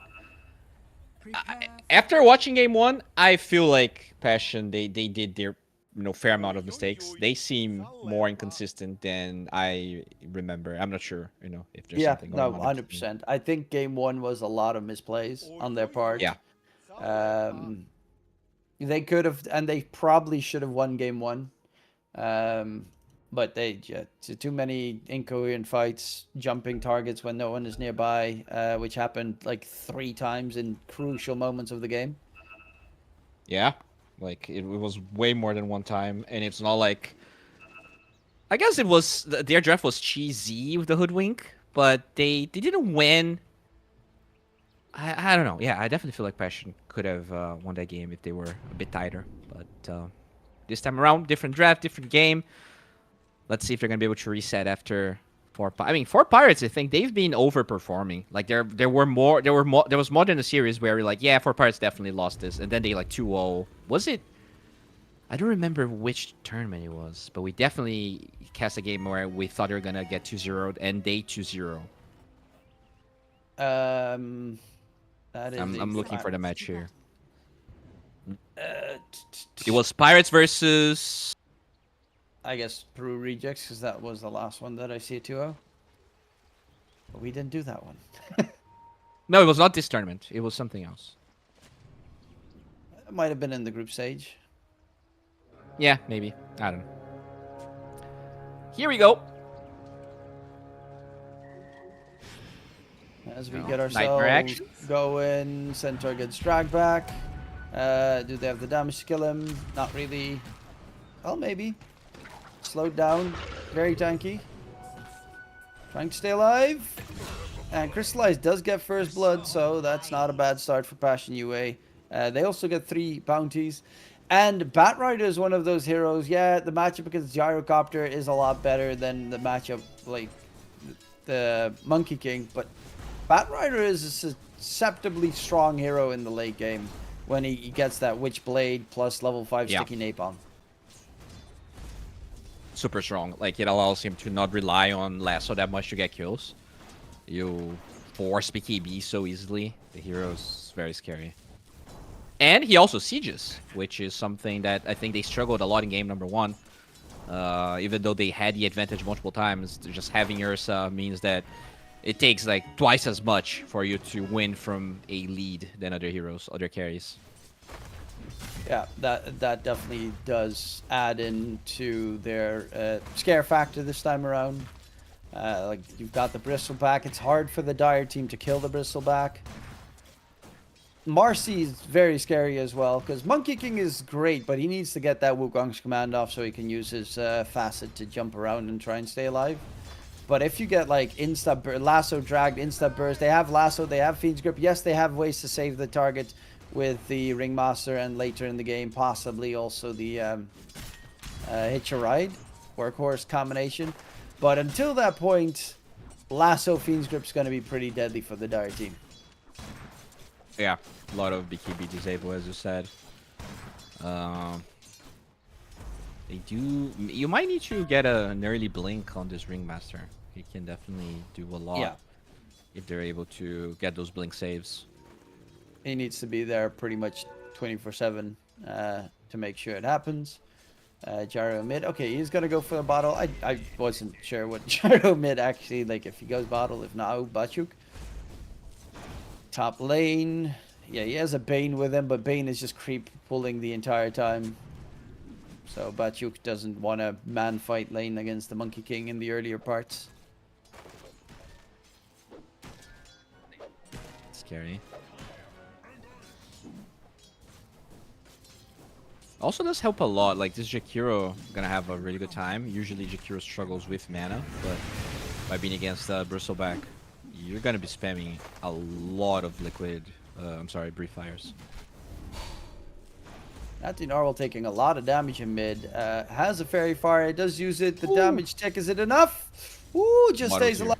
The bottle delivered at that moment. It did force out a TP from the Jakiro, which gets cancelled. So, yeah, at least $100 wasted for the Jakiro.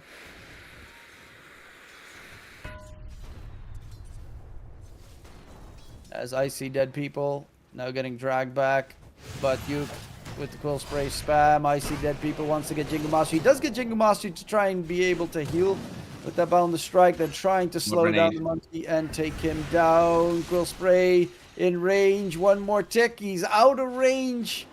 And there's also no mana left on the bristleback, so healing salves it up. And the monkey will survive. QBFI won't even be able to catch him there. He's losing a lot of creeps on their tower because he had to wrap all the way around. At least get some life steal with that boundless, but yeah, this lane starts to get pretty hard once the bristle gets more levels.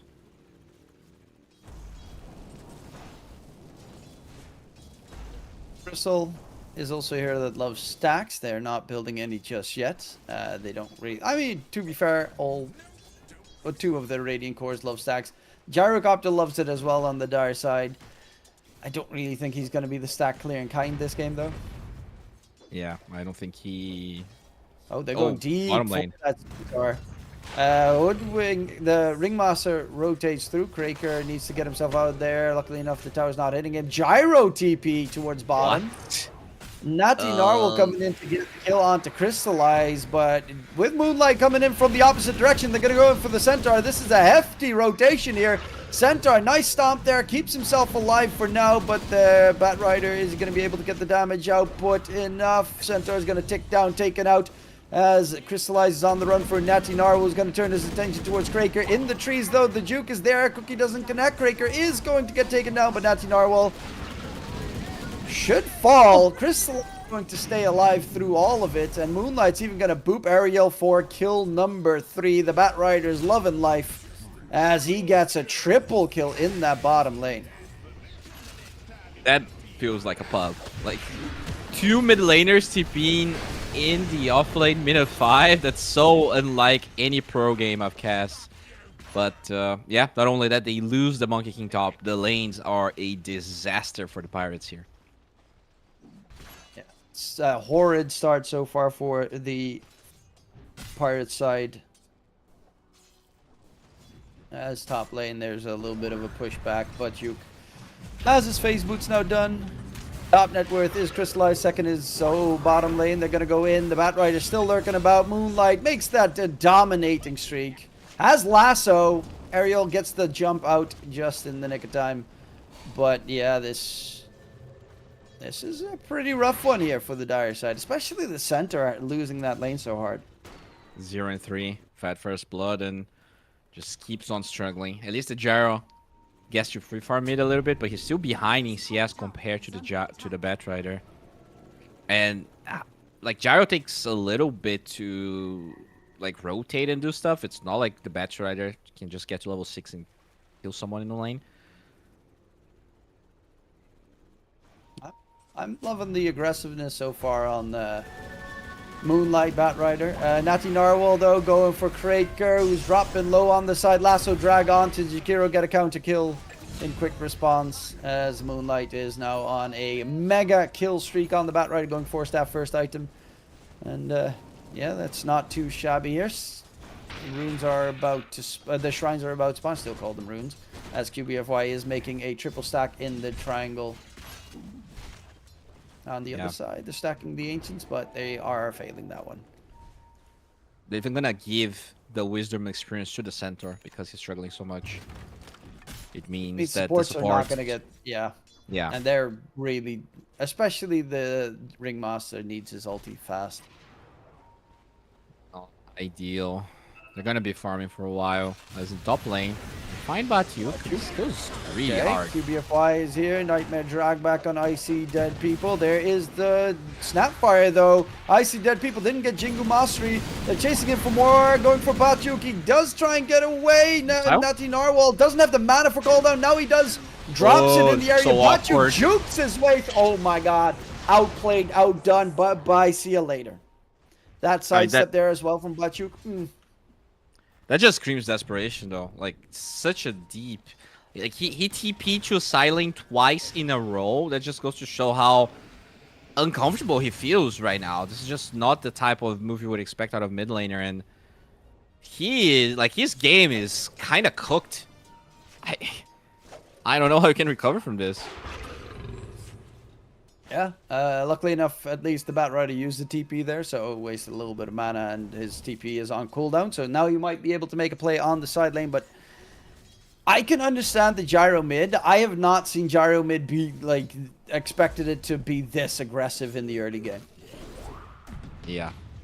Oh, now they're gonna steal the stacks here, crystallize, already locating what they wanted to maybe give the center or this gyro. Yeah, this is not ideal. They're smoked up, heading towards top. Moonlight's got the Invis rune. And we'll get the smoke. No, it's not going to... Oh, he doesn't actually need the smoke. He's just invised up. I see dead people. Smoke breaks on QBFY. They know he's in the area. Moonlight, if he spots him jumping about, he can break the trees with that Firefly. And he's... I see dead people takes a lot of damage there. As he is running away, can they reach him? No, he's going to be able to get out of reach. There's a double TP from the sports. Bachuk running in, trying to cut the tree. I see dead people here, is trying to get Jingu Mastery going. Lasso drag, not going to happen, as Moonlight will die. Big kill secured for the Dire side. Natinaru with another TP towards the top end of the map. Bachuk here, double kill. Is in trouble. Nightmare comes out, but it keeps on Quill spraying as there will be a center stampede even to find more kills. Jump in. Crystallize misses the jump.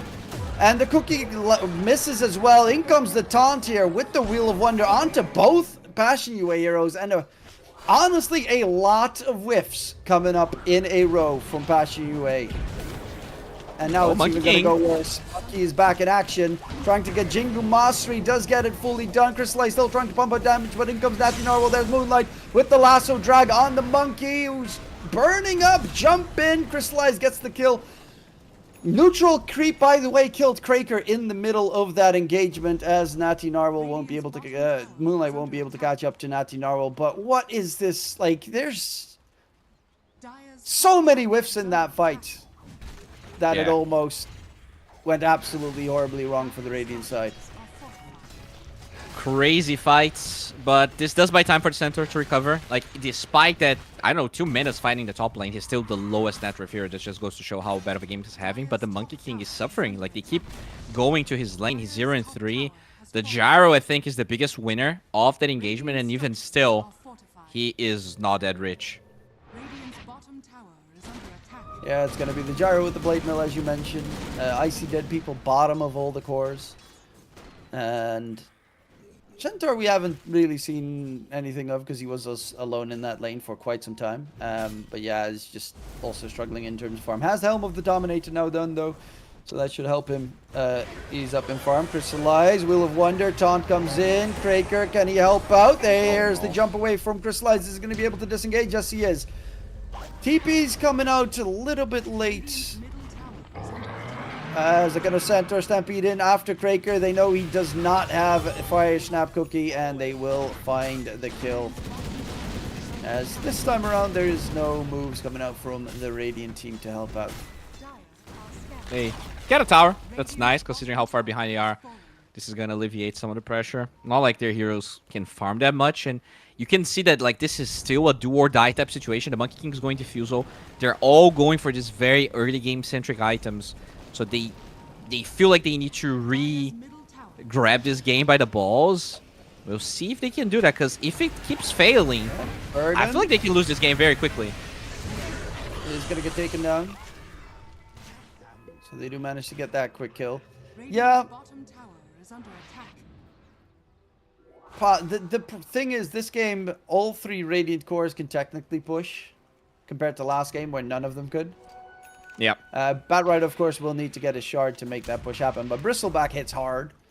Marcy, especially if you pop the Unleash, and with the Helm of the Dominator, also has a lot of pushing power behind him. Definitely true. And Bachuk also cleared the stack stop, is almost done with the full Lotus Orb. Against the homing missile is nice. That's about it. Like a couple of dots, but it's mainly homing missile that you're spell reflecting. They're aiming for this like diffusal blade mail timing on the Dire. They're gonna try and force a lot of fights once that happens.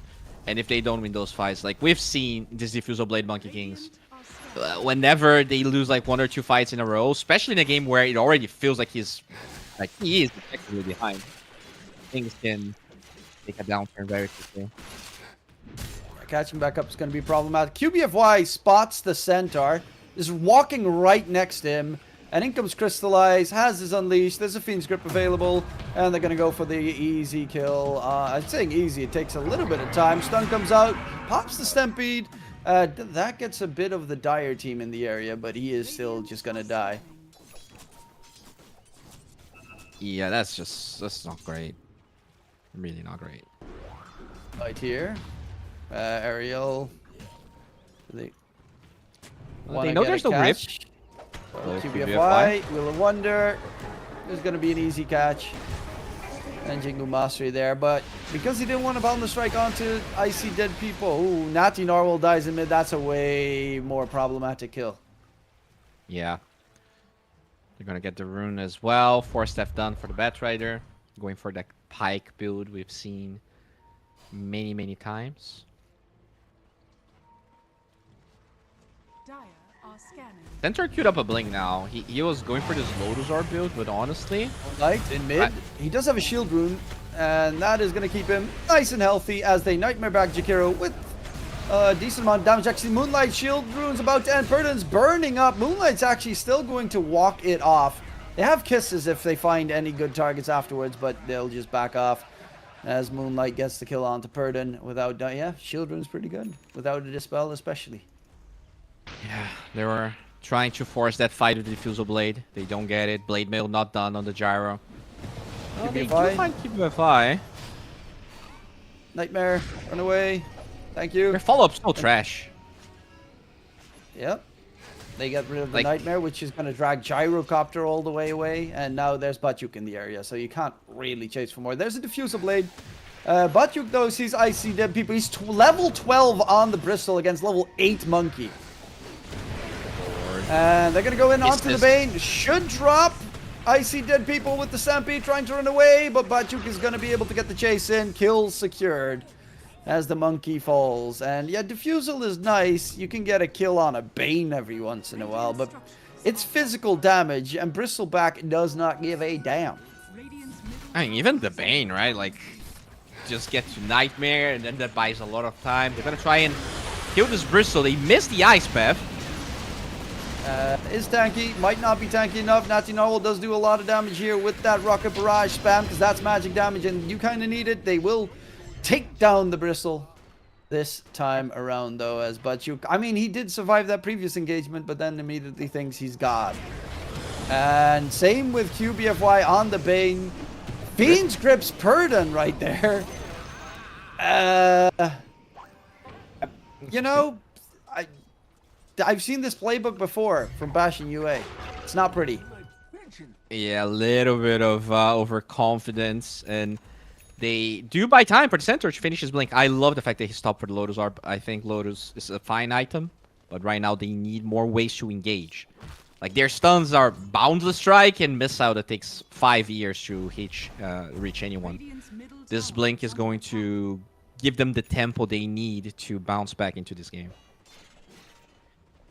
And they have actually a pretty good Lotus game on the Dire side. Gets rid of the Viscous Nasal Goo. It is great against Bane. So good against Lasso as well. Yeah. Bristle hasn't Lotus, but it's like it spell reflects homing missile. That's it. Yeah, I guess you dispel the diffusal slow. That's the one thing. Yeah, but yeah, that's not. Really. Dual breath, even though it's level 1. Yeah, it's too minimal to call useful. Yeah. It's just the armor plus... Call down slow? Excuse me? Sorry, yeah, I do apologize. He cares so much about that. Yes. Should just get an SOI. An AoE spell, by the way.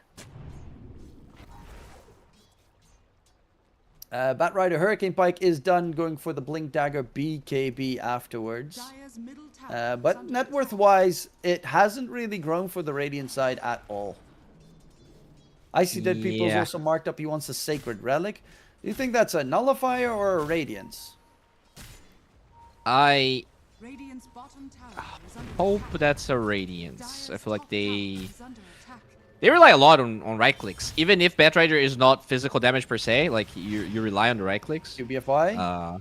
It's a drag back onto Jakiro. Cookie stun. They do have kisses. They're not going to yeet it out there. Yeah, they're very afraid here on the side of Passion UA.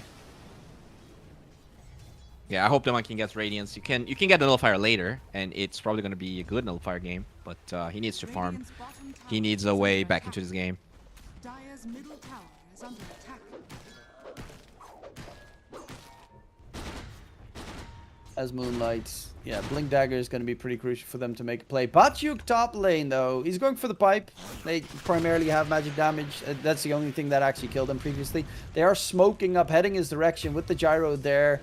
QBFY gets solo killed bottom by I See Dead People. But they want this Bristle. Also, if they kill the Bristle now, they can probably get the Tormentor for free. Because it spawns in about a minute. And They don't Batyuk is find still the- farming in the area. Bristle though, but they see Crystallize in the mid lane, and they are setting up potentially. Yeah, they spot Nazi Narwhal farming in the area. Crystallize walking closer top. But the entire team is seen under the ward vision. So Yeah. Batyuk should not be caught out. He's going to TP towards the tier 1 tower, group up with this team. They know it's going to be a Tormentor fight brewing soon enough. Marcy BKB is done. This fight is incredibly hard now for the Pirates. That BKB is gonna fix the Blade Mail problem, the Diffusal Blade problem. No BKB piercing abilities. I'm not sure they're aware of this, but they should be very scared of Marcy at the moment. And it's also, if the Radiant Man, I guess they're just going to bail out on 4pirates. As, yeah, it's, I guess, going to be a free shard. Depends on how long it takes them to actually start it. That it might be wasted time here for Passion UA. They have no shards, so probably gonna be a Bane or a Snapfire shard. Snapfire would be great. Bane is also not that bad because it means he can farm a bit faster. Yeah, Snapfire's good. Like they have some tanky heroes that extra HP definitely baits some people. But they're picking Roche. I don't think you can Roche Jakiro. Maybe he was just. Okay, yeah, they just wasted about 2k worth of net worth by waiting here topside. Yeah. They get it back from the shard, but the cores don't get it back. They get like a little bit of extra money there in the process, but it took them so long to secure it. Yeah. Batyuk now Radiance almost done for Icy Dead People, so that's clutch. He's gonna be able to get back into a decent farming position. Like he's 3,000 gold behind his Bristleback. This is not where you want to be. QBFY walking into his jungle. He's dead. Hello. Yep. Very dead. The entirety of the dire side is there. In comes Batyuk. Says, I see dead people. It's a nice target. Can he get the kill? No, he should not be able to kill him off in time, as there was no one to interrupt the TP. The rest of the 4pirate side, they do just walk it off. Easy peasy. Ringmaster did not go for Blink. He did go for an Aether Lens first item, which, you know, it also helps to a degree. Yeah, same rationale. Radiance done for the Monkey King. Still though, this gold lead is increasing. Like the gyro with this build just doesn't farm as fast, and he's going for a very boring, not damage heavy item. Centaur also doesn't scale in damage. So like they need to find damage dealers. I think this Jakiro needs to go for something like incredibly greedy. He's going for solar, but they're gonna lack a lot of damage if everyone on the Radiant can keep scaling the way they are. Yeah, Monkey has the Radiance now done, but there's a Bristleback with a pipe on the other side, so most of that damage is negated. Jump in onto Ariel. Moonlight gonna get a catch. It's gonna be the Monkey on the side, but Nice spear there with the Tame the Beast. Moonlight dropping low, trying to run away. Natty Narwhal's chasing him down. The homing missile is going to be a nuisance. With that shard, a lot of damage comes in. Blade As Mail, Natty though. Narwhal dropping low to crystallize. Fiend's Grip onto the Centaur, but a nice Ice Bath interruption coming in. They kill off QBFY. Crystallize trying to pump out as much damage as possible. In comes Bajuk, and that's the fearful one here, as he is the only unkillable variant on Passion UA. Chasing deep before the Centaur. Gets the Blink TP out in the nick of time, but it is crystallized with a great double kill, and they win a huge fight there on the Radiant side, which, considering how it started, could have gotten a lot better for them, but also worse. Like this Monkey King being the first one to die really hurts. Like, Batrider went for the craziest dive possible, and they still don't get punished as much as maybe they should, because a lot of their damage is this Monkey King, and he did die pretty early on. Yeah, the advantage was, of course, there's no BKB on the Batrider, so he takes a lot of damage. Once BKB is on the Batrider, he takes no damage, because Dyer has no damage through BKB, essentially. Monkey you King is either- the closest, but yeah. You either 100 to 0 the Batrider, or he doesn't die for sure. Like, you need to, like, Boundless from Fog into Center Stun. Like some crazy initiation. Which is kind of problematic, because Bristle's not even building it yet. He's going for the SNY for the status resistance, slow reduction. And yeah, the Bristle is unkillable, right? Like, yeah, it already feels hard to kill this Batrider. The Bristle, gotta ignore him, but he's level 18. Even with all of these defensive items, he's actually doing a lot of damage. Yeah, the Bristleback, if you can get a couple of hits in, he will shred you to pieces very easily. And he's also a frontliner that can take down buildings. Their high ground defense on the Dire side is terrible. Guess eventually you get eggs with Radiance, but that's definitely not enough. And then you still need to stand there to drop one of those fire stone remnants, which means you can get lassoed, dragged back. I think the gyro experiment has not been fruitful here. I don't think we're gonna see them playing this gyro again. Batrider gets the Aegis. Yeah, first Aegis. You know, tier 2s are still up. You probably give the next one to Marcy, which, by the way, has a nullifier done pretty much. Yep, that's pretty good. Especially against that Escape Act shenanigan save, Solar Crest as well from Jakiro, who's building into the Ghost Scepter. Both of those will be removed. Jingu Masteries, yeah, that's going to be very rough for the Monkey. Because he's not building fun. BKB and won't have anything to keep himself alive in the fights. Yeah, like if you're lucky, maybe you can disjoint it with your changing up the guard, but that's about it.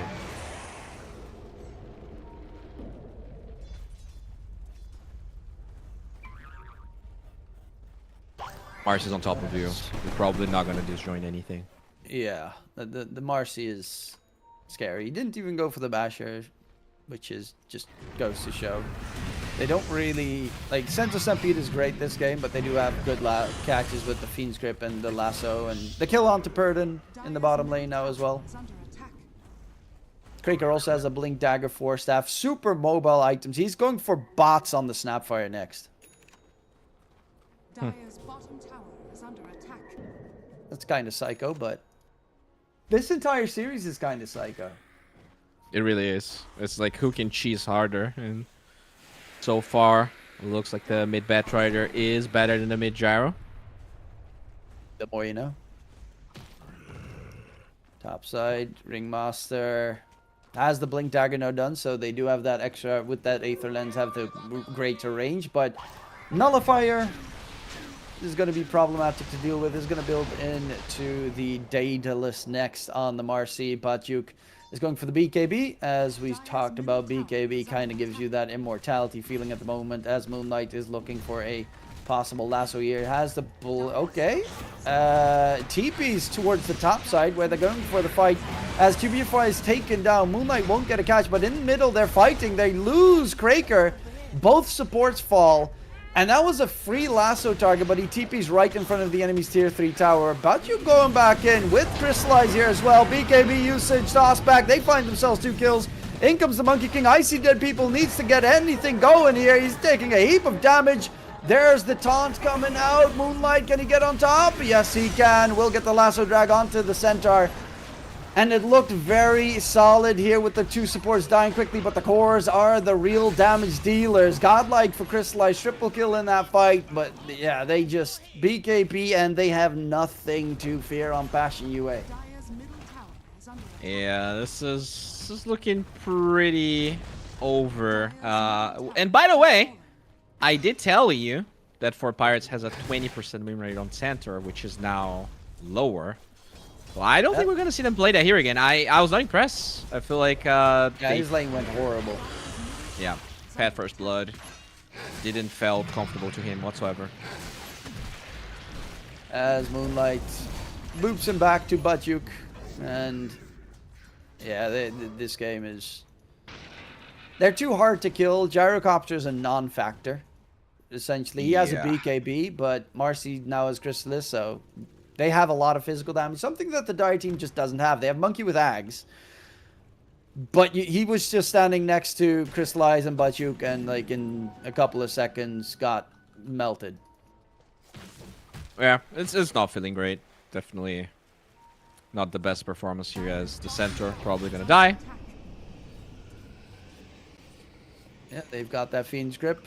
Monkey might be able to get the Boundless Strike in. They're going to go for full Fiend's Grip. Crystallize ulti popped. Centaur is still dead. Lasso got Spell Reflected for half a second. They know the Monkey's in the area. Hard to catch him, though. Batrider is pretty good at it, but Firefly is about to end, so they're not even going to focus on it.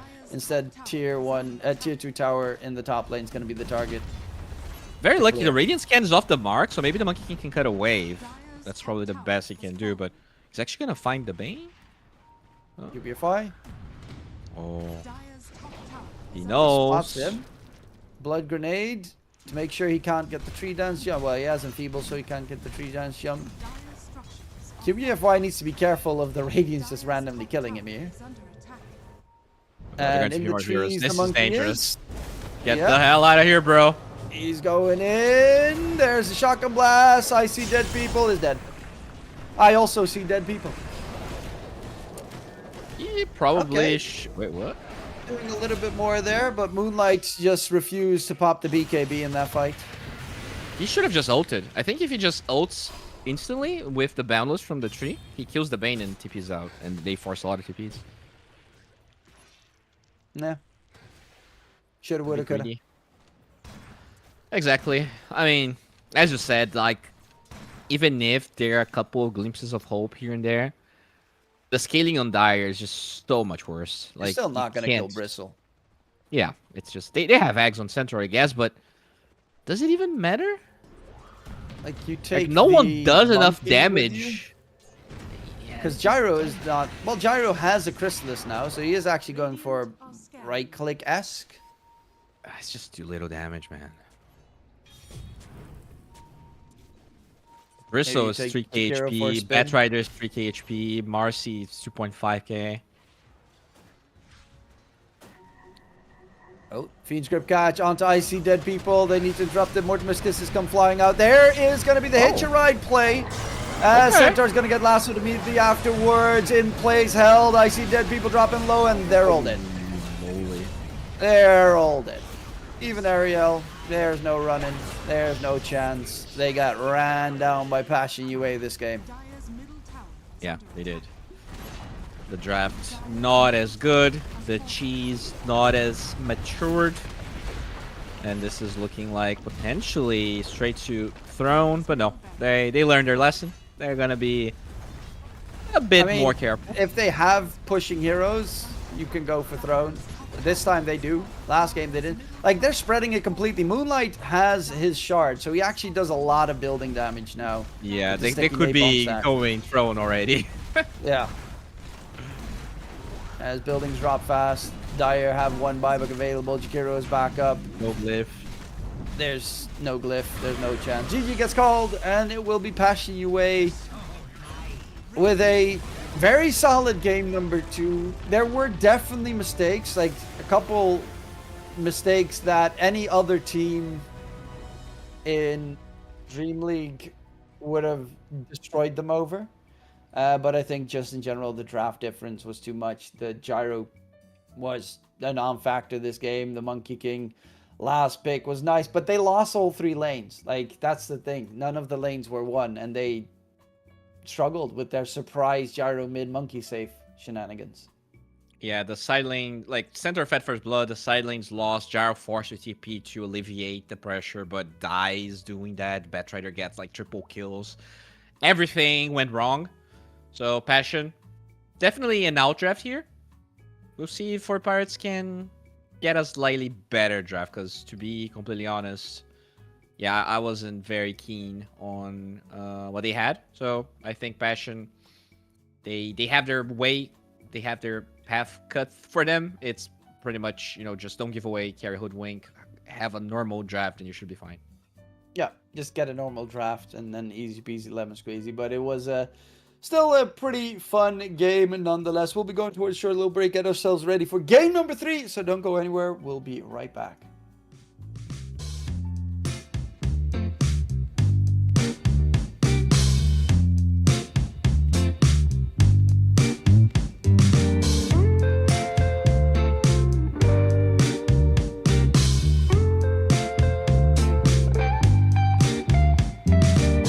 Well, I can tell just by the way that you're smiling that you're still unsure. And I can tell just by the look in your eyes that you've been hurt before. But baby, no one can promise you forever. Right now I only know that we should be together. Because it's now or it's never, so won't you take a chance on me? Well, it's fine if all your previous guys that made you run away. You can bet you'd only have one regret, and that's if you didn't stay. Walk my way. 'Cause baby, no one can promise you tomorrow. But today you take away all of my sorrows. You know I'd beg and I'd borrow for you, so won't you take a chance on me? Right from the moment we met, I knew that I couldn't let my fear get the best of me. And every moment since then has proven time and again that we're exactly where we're supposed to be. Yeah. Oh, won't you take a chance on me? Ooh, oh, won't you take a chance on me?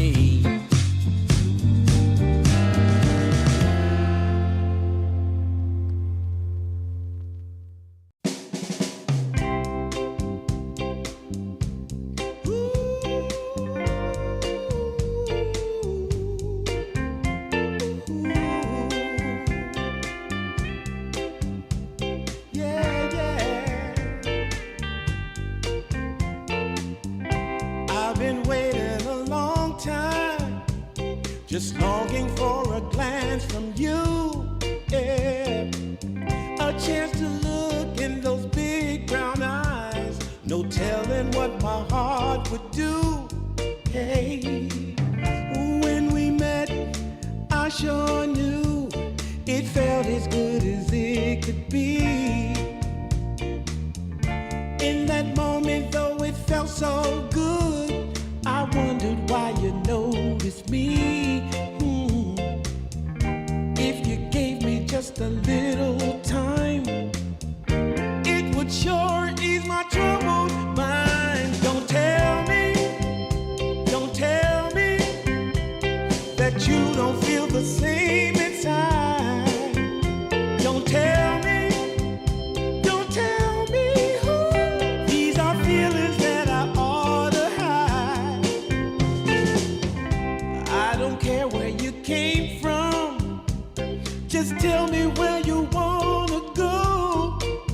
If there's a chance to be together,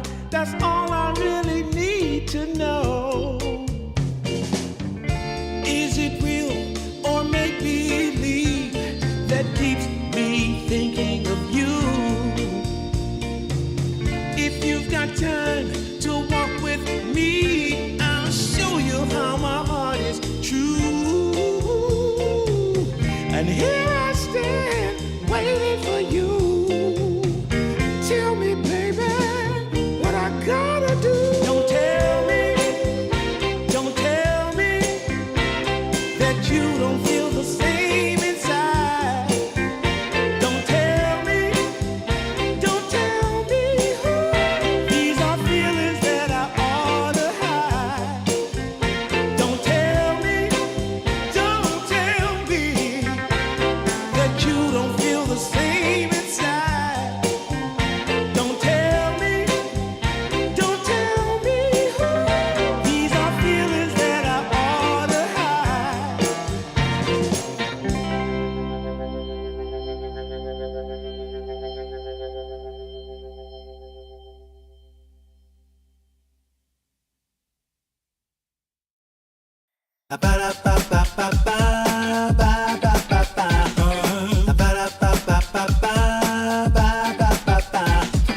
If you wanna get with me, all you gotta do, call me when you need me. I'll be waiting for you. I know exactly what you want, satisfy your need. We can have a good time, don't you worry about a thing. If you want it here, or if you want it there, you got it. Have yourself a good time. Act like you don't care. You got it. Get that motivation. You got it. I got just what you need. You got it. I got just what you need. You got it. I got just what you need.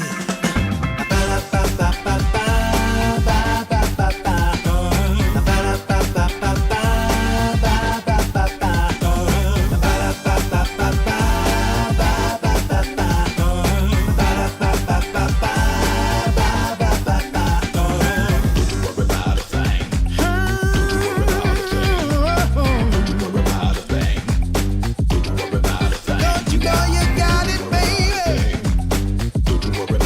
Don't you know you got it, baby? If you want it here, or if you want it there, you got it. Have yourself a good time. Act like you don't care. You got it. Get that motivation. You got it. I got just what you need. You got it. I got just what you need. You got it. I got just what you need. Don't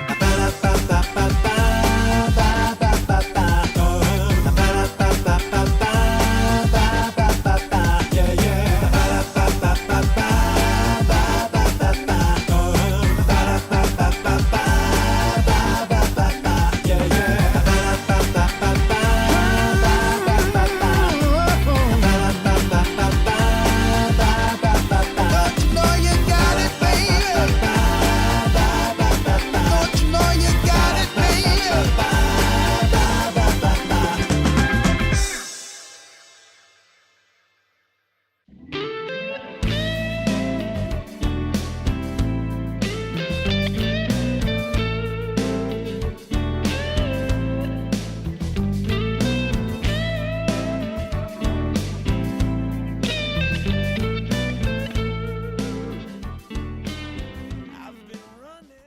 Welcome back, ladies and gentlemen, as we are getting ourselves ready for the decider who is going to stay home on the 4pirates vs Passion UA series. Of course, loser is eliminated, winner advanced on to the next round where they face up against Call Me Chata for a possible chance to make it to DreamLeague. A lot on the line here.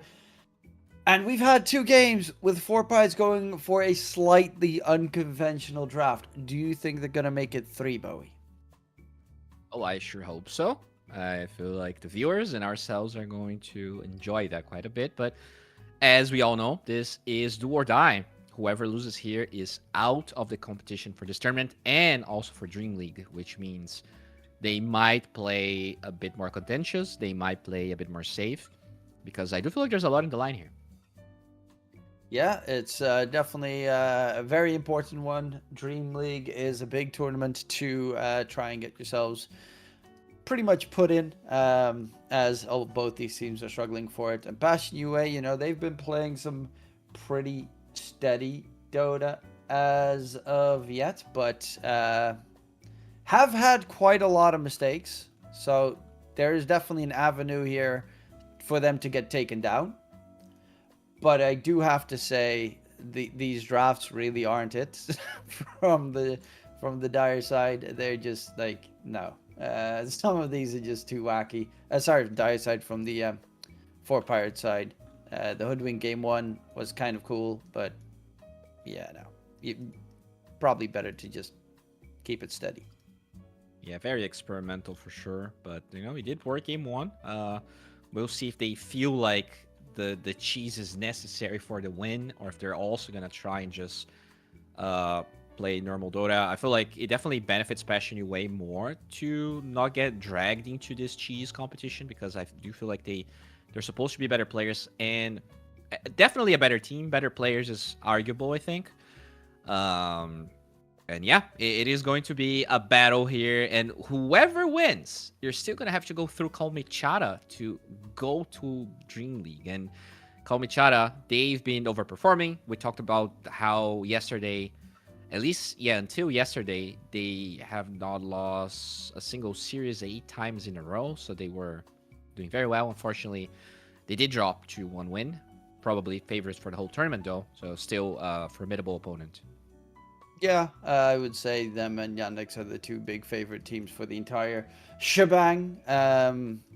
But yeah, first steps first. We got to get this game on the way soon enough. I'm kind of curious what we get to see here in a difference maker. What are the heroes you definitely don't expect to see, and what are the heroes that you very likely expect to see coming up? We've seen a lot of emphasis on those supports, right? So they were literally played both games, all 4 supports. So I think we might get to see at least 2 of those 4. I don't think you can afford to ban any of those heroes, because we've been seeing a lot of emphasis on the Dazzle ban against the Pirates. It feels like Marcy is going through a lot of games as well. Oh, and never mind. It was not 4 supports because Marcy was scary in this game. But overall, just they share a pretty healthy hero pool between both teams, it looks like. Yeah, I'm curious to see what is going to be picked up, what is going to be played here. You know, it's the possibly last chance for them to run it, so maybe Moonlight goes for that primal mid if they have a good opportunity for it, which is one of his more preferred heroes. I'm still hoping Natty Narwhal pulls out the Coddle in that mid position, but for the most part, I think 4pirates are gonna fade away from the very dangerous game plan that they had. Like game 1, that Enigma on the off lane, mwah. Game 2, that center, that one went really bad. And as you said, now they have 1 out of 6 games that they've managed to win, which is not a great statistic with the center pick. Yeah, I'm looking here at the most unconventional heroes that I see that people plays, and there's a fair amount. He played Silencer carry. That's a while ago though. He plays Clinks. He plays Night Stalker carry. He played Sanking carry. What the hell? Yeah, he also plays Mars. Has 7 Mars carry games. We will be going towards a break. It seems about a 20-minute break. So we will be back in a little bit. It seems there are some technical issues. Hopefully those can be resolved. So we should be back up soon enough. We'll see you in 20 minutes.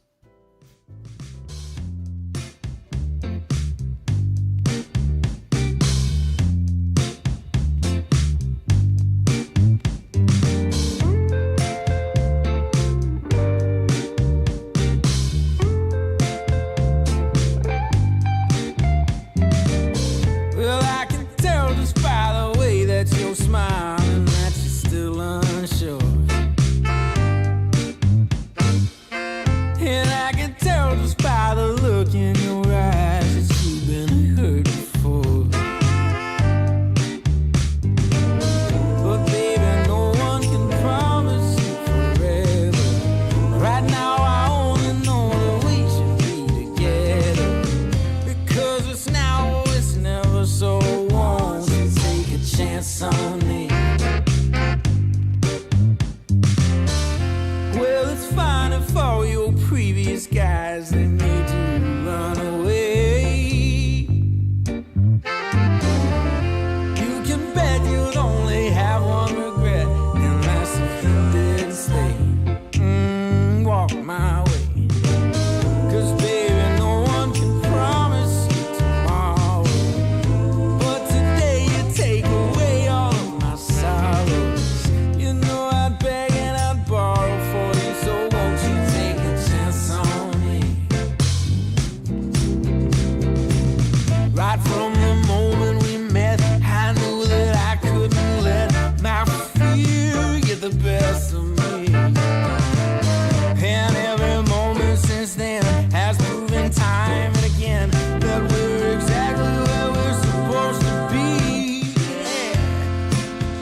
just longing for a glance from you.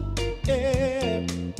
A chance to look in those big brown eyes. No telling what my heart would do. Hey, when we met, I sure knew it felt as good as it could be. In that moment, though it felt so good, I wondered why you noticed me. If you gave me just a little time, it would sure ease my troubled mind. Don't tell me that you don't feel the same inside. Don't tell me. These are feelings that I ought to hide. I don't care where you came from. Just tell me where you wanna go. If there's a chance to be together, that's all I really need to know. Is it real or make believe that keeps me thinking of you? If you've got time to walk with me, I'll show you how my heart is true. And here I stand waiting for you. Tell me, baby, what I gotta do. Don't tell me that you don't feel the same inside. Don't tell me. These are feelings that I ought to hide. Don't tell me that you don't feel the same inside. Don't tell me. These are feelings that I ought to hide.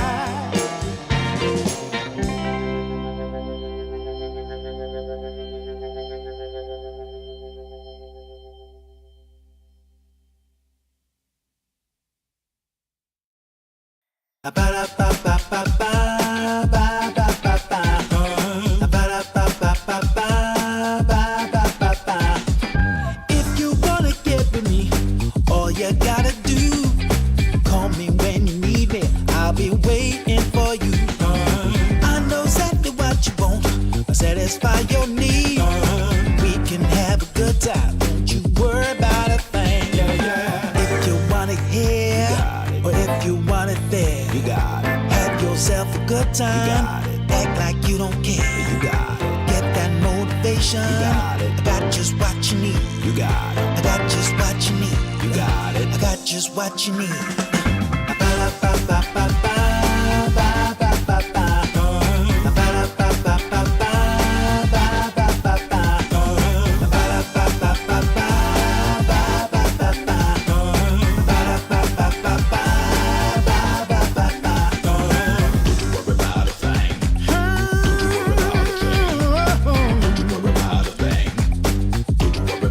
Don't you know you got it, baby? Don't you know you got it, baby? If you want it here, or if you want it there, you got it. Have yourself a good time. Act like you don't care. You got it. Get that motivation. You got it. I got just what you need. You got it. I got just what you need. You got it. I got just what you need.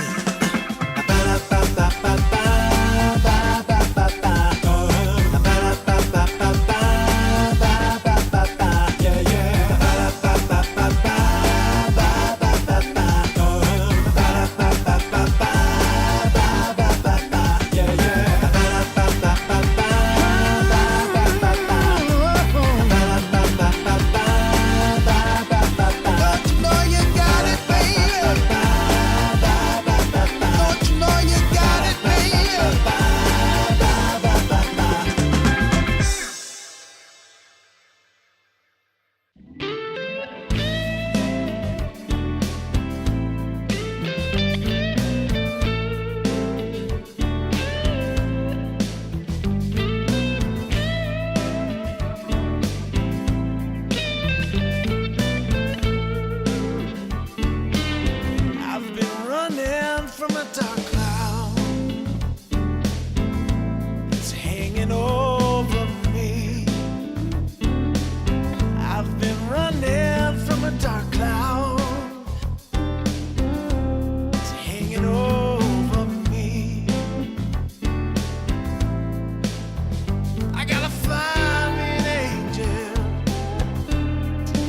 and set me free. I need to find me a little sunshine to wash away the rain. I need to find me a little sunshine to wash away the rain. It's the only thing I know that will take away the pain.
I've been running from a dark cloud.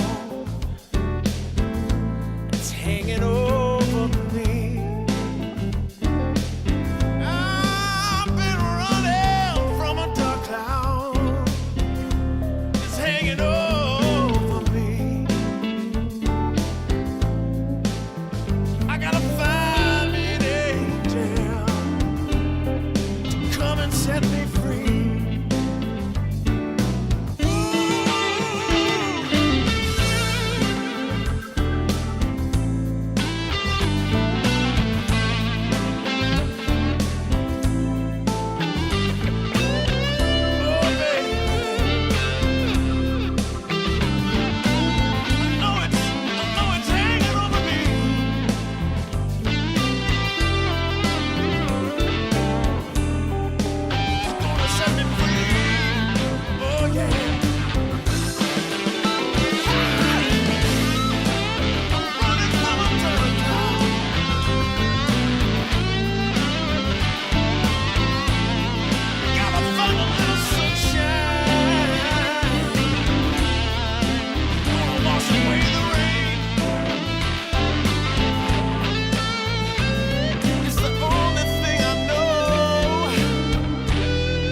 Take away the pain.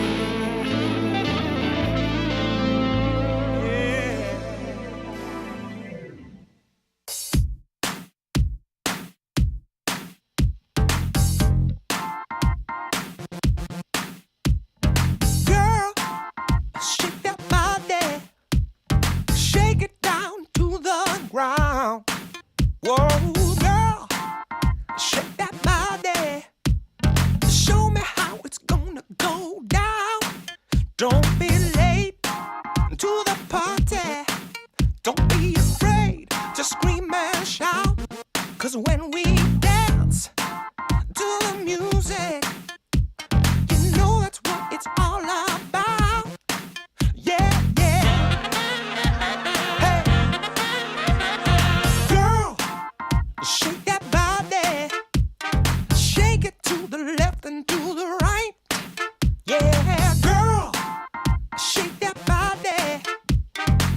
We're gonna shake it all night. We're going down.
Welcome back, ladies and gentlemen. There seems to have been some issues currently going on. Hopefully that can be resolved momentarily as we are getting ourselves ready for the game here. In about 2 minutes or a minute, we will start the drafting phase. But yeah, as we were talking about, you know, everyone's cooled down now, definitely, because they had a lot more of a break timer than you normally would get. I'm curious to see how it is going to change maybe the drafting style for both these teams. Yeah, I think it probably benefits Passion UA, honestly. The way they lost game 1 was a little bit hectic. They did bounce back in game number 2, but just having, you know, a little bit of time to recoup and recover is, I think, it's usually going to benefit the better team, in my opinion. So yeah, hopefully, you know, that it is Passion that also had the health issue, as far as I'm aware, which means that as long as, you know, the player that was not feeling well feels better, it should still be a good game. As I say that, someone left the lobby, so never mind. Someone else actually left the lobby. Yeah, exactly. So that's... Well, yeah, I guess we're going to have a little bit of a delay again. Hopefully they'll return quickly, as... Yeah. Don't really know what else to say. We're just like looking because like at we're the not aware series. of what exactly happened. You know, all we know is health problem. And also I'm not even sure how it works. Like they are saying the time is up. So does that mean that if they don't start the lobby, they lose? Lights back. Sorry, player who won't be named is back. Yes, very Okay, I think we're still gonna go on because they probably get like draft penalties and stuff. Yeah, I assume so. They seem to be all in the lobby, so hopefully we get things going here, because the viewers are hungry to know who's gonna go through. And yeah, it feels like. So am I. Like, it's a great series, even though there are quite a decent amount of mistakes being made on both sides. We get very fun drafts from 4pirates and Passion UA trying to figure out how to counter those drafts during the games, which kind of gives you a great dynamic. But there have been quite a lot of mistakes in this series. Also shows how important this series is, right? Because usually when crazy mistakes like that happen, it's out of you know, you're so invested in this, you've been playing this tournament for weeks now, and it all comes to this one series. Obviously, if you win here, you're still gonna have to beat Kalmichara, as we said, but this is a really important match. They cannot afford any more mistakes. This is the last series, and I see a lobby starting, so I think everyone watching will be very happy with what's to come. Yep, we're gonna get ourselves completely ready and situated for this game. I gotta get the stretching going. I'm expecting a long one, about like almost an hour, maybe like 55 minutes in this series, as I think there's so much riding on this game. I do hope that the health issues will obviously subside and like they can play to their fullest strength. Yeah, but I also do hope that we get to see some fun drafts. Dire team ban. Radiant team ban. Is there a chance we get to see the Hoodwink again? Or not, or no chance? I mean, as support, I still think QBFY plays it. I think Kraker even plays it. And it's a great support hero. I don't expect a safe lane Hoodwink. It wasn't the reason they won, essentially. Okay. In my eyes. Well, they did ban Marcy here, so already a very different start from what we've seen, because Marcy being first picked meant that the other team needed to address Jakiro in any way, shape, or form. This means... Oh, okay, so they want to make sure there's no Hoodwink on 4pirates. Yeah, they get it themselves. As I said, QBFY Cracker both played, if I'm not mistaken, so it could be a 4 or a 5 in that regard. I'm probably expecting it more for QBFY as that position 4. It lanes with so many heroes so absolutely fantastically. Yeah, Hoodwink is actually one of their highest win rates this month. They have 83% win rate 6 games, so only lost 1 time with it. Very nice. Not bad stat. Yeah. So for the Pirates, maybe you want a way to look for the Hoodwink, have a catch hero, and Mars is a great one for that. Yeah, drop the arena, cut all the trees in the area. She runs through the trees, you just spear her. And obviously counters a whole slew of micro heroes. Though I do have to say, both these teams have kind of just been ignoring those in the series. Yeah, I think it was banned game 2, but I don't remember what happened with Mars game 1. But regardless here, now you need to start preparing. It's not a bad ban for Snapfire, even though the hero doesn't get banned that much. I feel like for Pirates, they're going to be happy with either Jakiro or Snapfire, just so they have some damage inside the arena.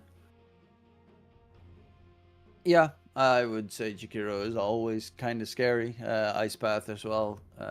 One of the most insane stuns, especially in the late game. If you get to that, plus the Aghanim Scepter. It does feel a lot of the time that it is very weak once BKBs come into play, but it's just such a big area of the map that kind of... Like, the supports can definitely not get in that area at all. Yeah, but that's why you go Ags, right? In games where you know there's going to be lots of BKBs, you can still do so much. That slow BKB piercing ability is insane, and you have just an insane amount of damage. They do take away the Jakiro, which I like.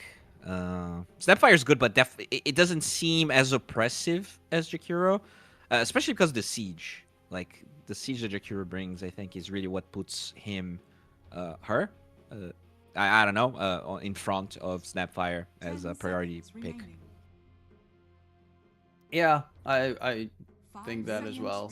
Maybe. I mean, Snapfire is just stupid. Yeah, they remove both of them. I think Snapfire in general, in combination with Mars, is just too good, especially in the early game. Jakiro is also pretty solid, but the Snapfire's outgoing damage is too much, plus the cookie and the whole mobility shenanigan, armor reduction. 10 seconds remaining. The whole Passion's gonna go shebang tank of heroes heroes. great. I think. Like, you removed a lot of damage dealing supports, which means that tanky heroes like the Bristle we saw in game number 2, they are going to be... They're all going to be very good. For Pirates, they need to find ways to bring damage. Puck. Very early Puck. 2 cores in a row. Yeah, Puck coming up here for 4 Pirates. It's, I mean, Puck can get caught by the bushwhack. It's not too easy to connect that one, but it is a possibility. But I am curious to see how they'll try to answer this on Passion UA, as they have big team fight already with the 2 4 Pirates heroes and good ways to catch Hoodwink.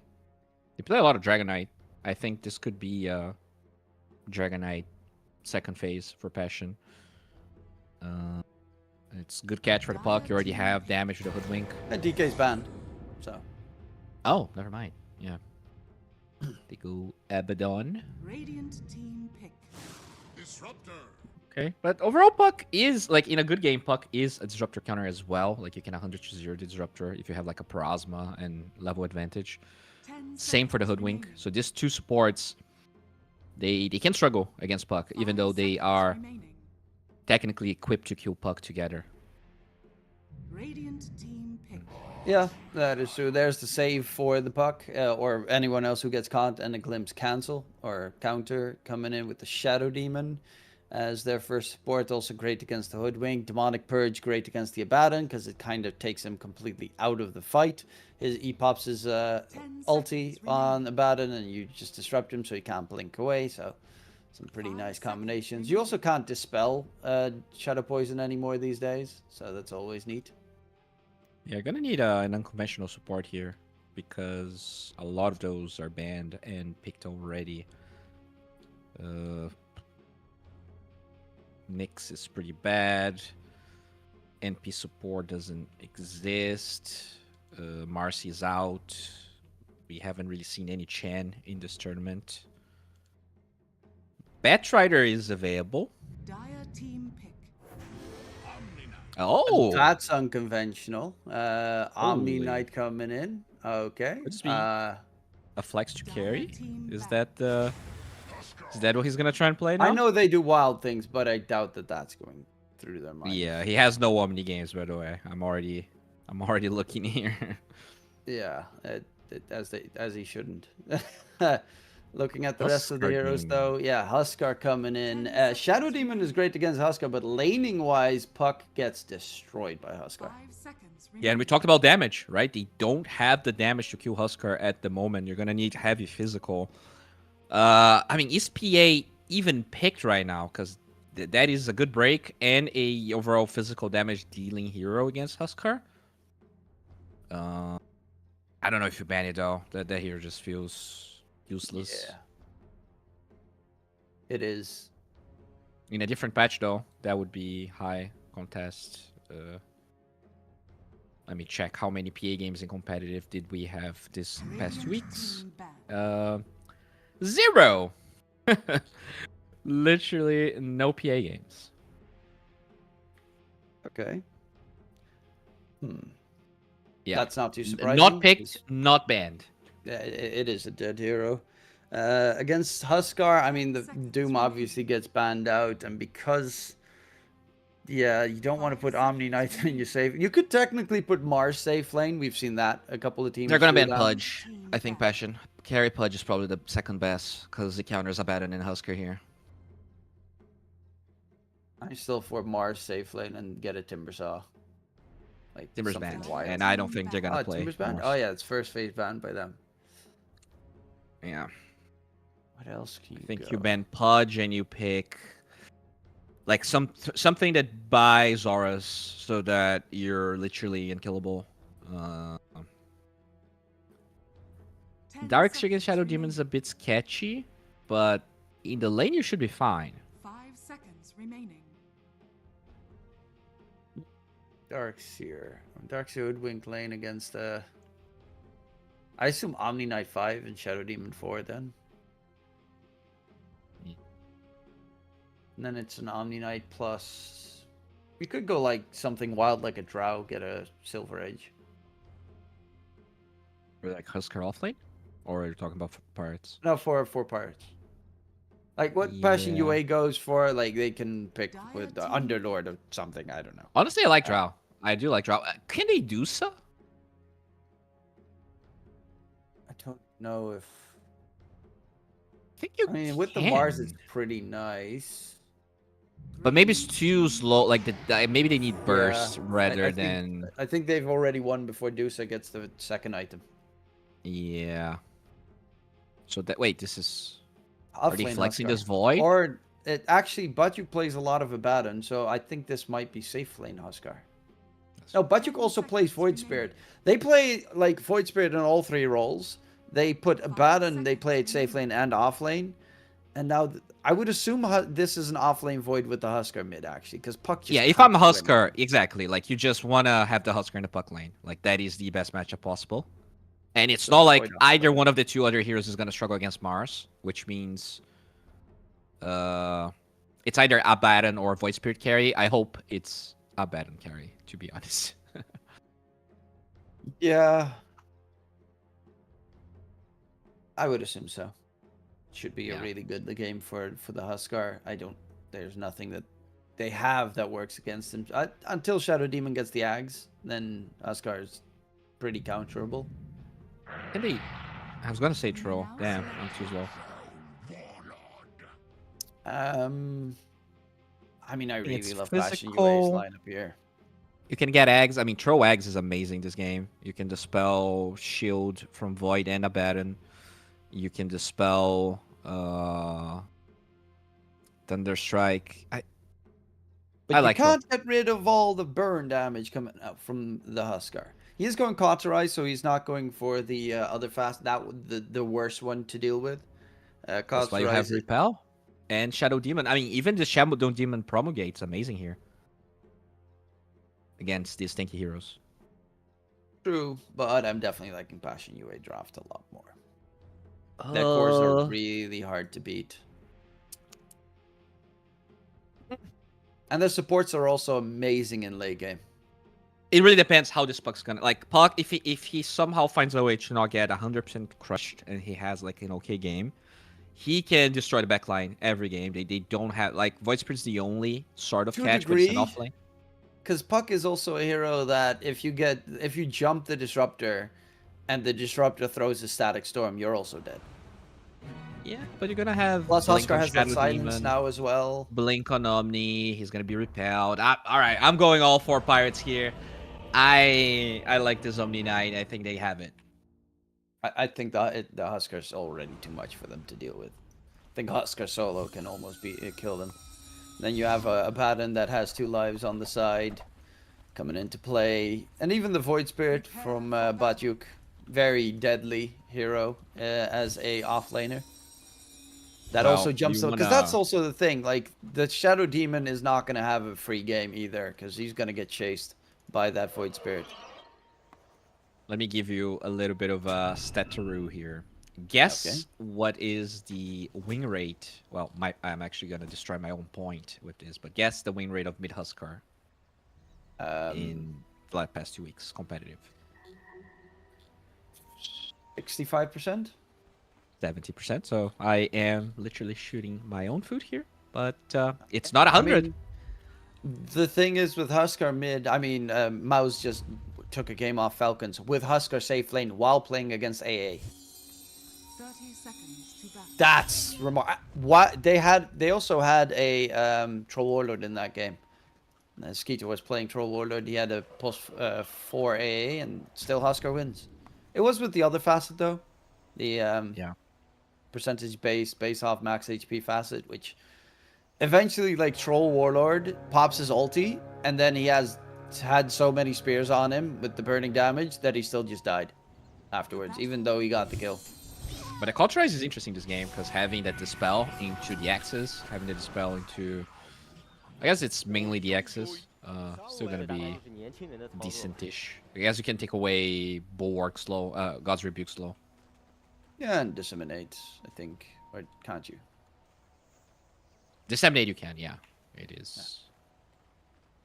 And also Omni Knight, like, what's the win rate for Omni Knight? Look that one up.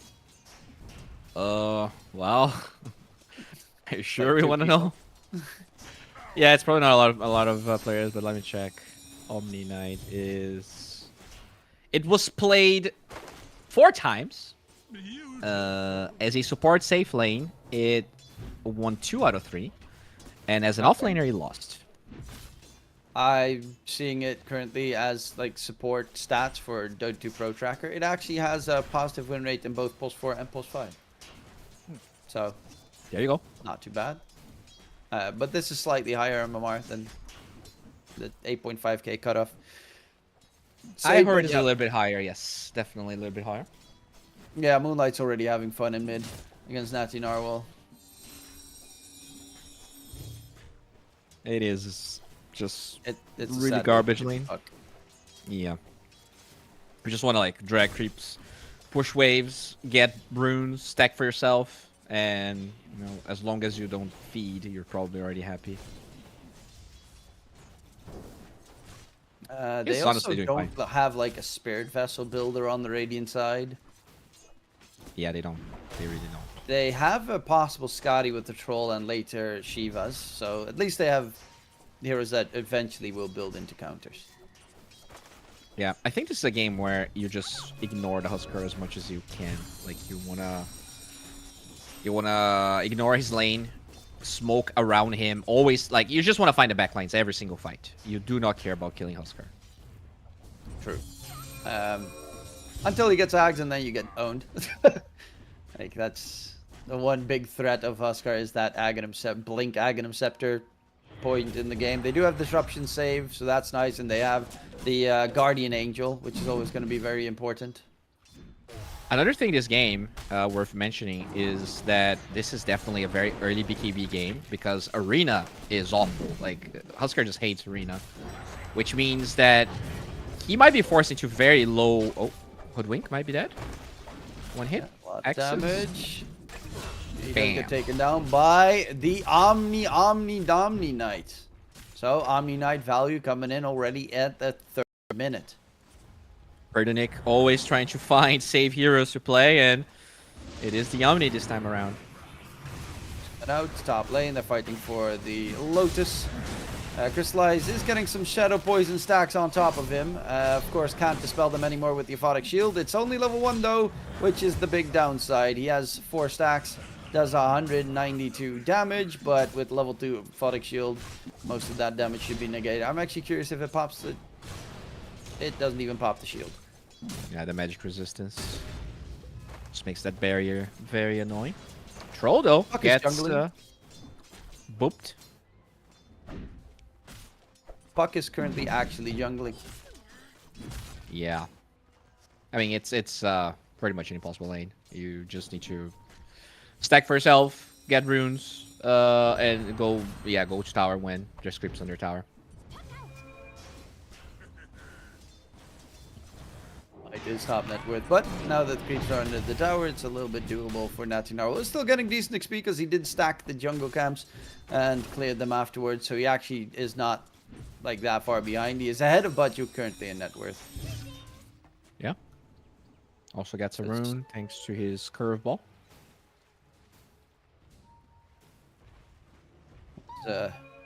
Yeah, the side lanes, bottom lane. Void Spirit off lane, there are only like 2 people that play it. Though I have seen some Void Spirit plus 4 coming back. Yeah, I remember Sweden Strong, I think, used to play plus 4 Void Spirit. Maybe it was Eki. I don't know. Definitely one of those experimental. Maybe Tofu even. Bottom lane, between the 2 sides, still decent amount of damage being dealt. Perdon's decently farmed as well because he did get that first blood on the Omni Knight.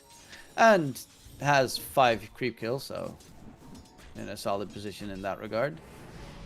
Crystallize, top lane, they're looking to go in. They have the spear, send him underneath the tower. Body Shadow blocks. Poison stacks. He does pop the shield, tries to stay alive. Mars is going to be the one taken down instead. Glimpse onto Ariel. Shadow Poison stacks, they don't care. They're just going to walk you down underneath the tower. 3 stacks.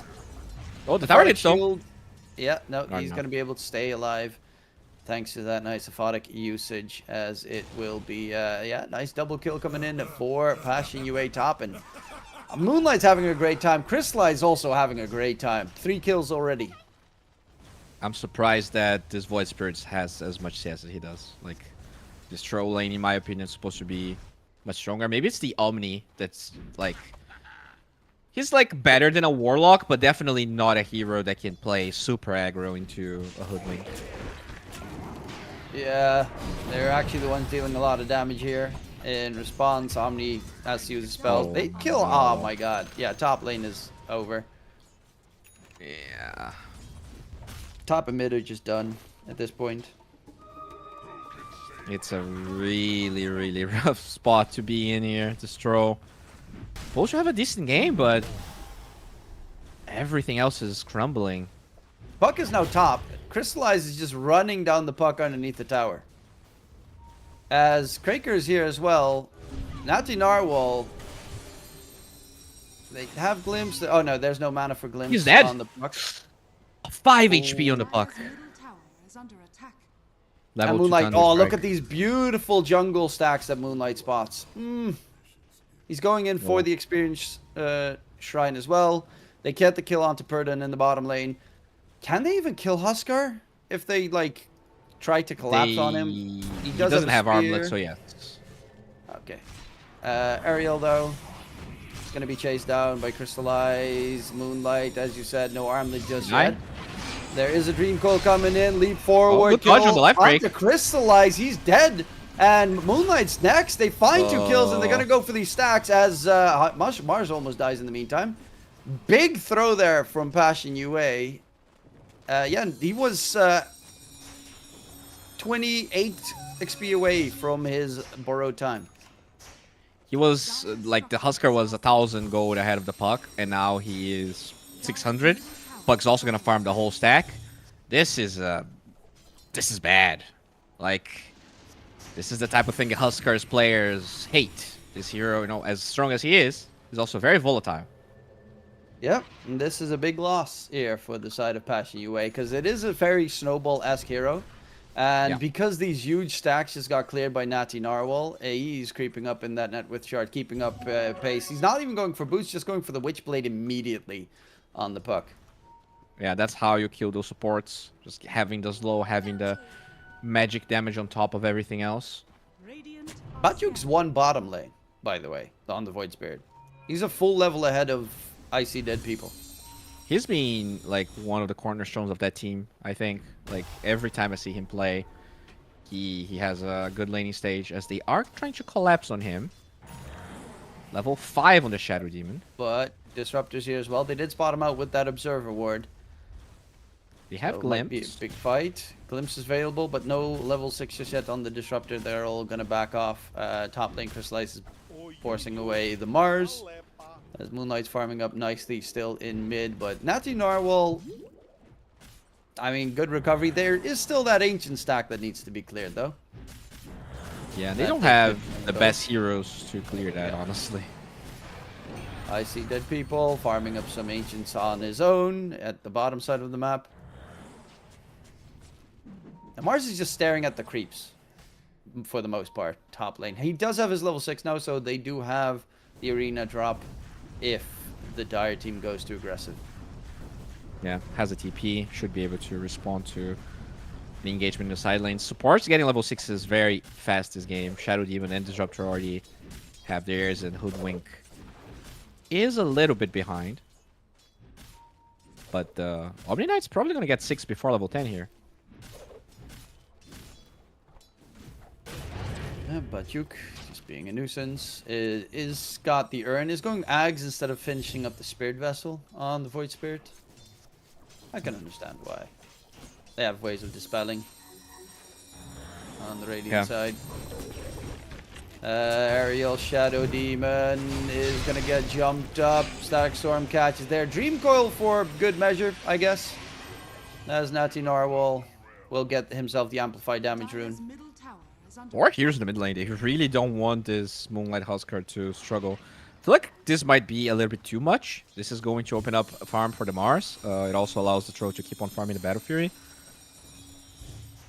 Waste some time to Crystallize as well to get his Radiance. Yeah. But still, every core on the side of Passion ahead of their counterparts. They are still having a good game. It's just that it felt like this game could be over minute 15 if things kept going the way they were. They didn't make the mistake in the enemy's triangle. Yeah, they would have been in like an insanely good spot right now. Yeah. Mars walking in. There's the Puck as well. It's a 5-man rotation to kill off the Void Spirit with the arena catch. Batyuk is gonna get taken down. They get a kill. They should get the tower behind it as well because it's a 5-man move to get that one. Yeah, very nice. Catapult Wave, Amplify damage on Puck. Tro has 4 points of Fervor, so very easy for him to claim that one. And he needs that Battle Fury money. QBFY in mid is just straight up dead. Witchblade. Yeah, that's what you want. Yeah. Glimpse is there. Natty, gets jumped. Does manage to get the disengage. There's a Static Storm dropped in the area. Natty's gonna get out of range. Guardian Angel, but the disruption at the same time actually makes him dodge it. Is he gonna be able to survive the Burning Spear damage? He is dead to Kraker in the end. They find 2 kills and likely the tier 1 tower mid as a result. And immediately bring out the Ancient stack. Kraker is a madman. He has 4 points of Thunderstrike here. He knows that there's not that many dispels right now. He's just doing so much damage with Thunderstrikes in fights. As you said, the stacks are open. No one here ready to contest. There's a Mars nearby. Yeah, I don't know if the Mars wants to fight here without the arena. 5 heroes. They're all collapsing to the triangle. They really want to deny the stack, and for now, it looks like they will be able to. Yeah, they're trying to defend it. Ariel. Ariel's going to get jumped. They've got the high ground vision as well. And they have so much sustain between them on the Dire side. With the Photic Shields, with the Void Spirit's Resonant Pulse Shield, Huskar with the Armlet, now Sanj also done, and now they also clear out the Ancient. I think it was a quad stack, as the Mars. Yeah. Nah, it's Glimpse was already used. And now they're gonna form more. Oh, they get a glimpse of Crystallize. He still has an extra point to spend in Borrow Time, though. Yeah. Can they force it though? Borrow Time. There's a Troll ulti as a counterpart. Like, So you're gotta very be low careful. HP. Moonlight has no silence is on cooldown. What the hell? I see Dead People does pop his ulti. Well. They get the shield on him. Sharpshooter comes out. He's gonna go for the TP attempt, but he is dead. Jason onto Purda, and Omni Knight's gonna be another target, and they find another double for Moonlight, and the Huskar is growing and growing and growing. That is a what the helly moment. Like, you see 4 heroes aggressively throw OT against them. I don't know about that. I guess he was afraid of being Glimpse Static Storm caught, or possibly the Huskar silence, and then he. But they had dies. repel. Like, they save repel for after the OT. So if you get glimpse, True. just repel. But you know who plays with Omni Knight these days? Radiant's top tower. You're probably I like, think- what does that hero do exactly? I can't remember. I hope that they played at least as cream of this hero. Or else they're crazy. But, you know, he did finish his Battlefield before dying after getting that kill. So he's still going to be climbing the network charts for now. Crystallize almost done with the Radiance. I see Dead People. He's got the Battle Fury. He doesn't have any nice, juicy, big, fat stacks anymore to clear. So that is very harmful for the Troll. He made a big one but- bottom, but never got to farm it close to his tier 1. Oh yeah, there's a triple stack. Triple? Radiant's Yeah, bottom triple. I think it's tower is triple. under attack. I think I it's mean, it's triple, part but he did triple. farm like 1. Yeah, he farmed one of Yeah. the- The small creeps were killed. As Batyuk is close to his Aghanim Scepter as well. That's going to be really good against the Puck. The double silence in a possible team fight. They have a lot of silences then on the Dire side. They're going for the troll. Yeah, They are chasing looking down. here. They do have the glimpse, but there is that repel. Nope. In comes the repel, TP attempt. And they will chase after the Omni Knight instead. Now, free BKB is pretty nice. At least, I guess. Yeah. Should be fine. Does buy time for the Puck. Does buy time for Mars. I mean, he's very poor. God damn. His Blink Dagger still. Oh, he might As even gets die jumped, here. Caught by Batyuk.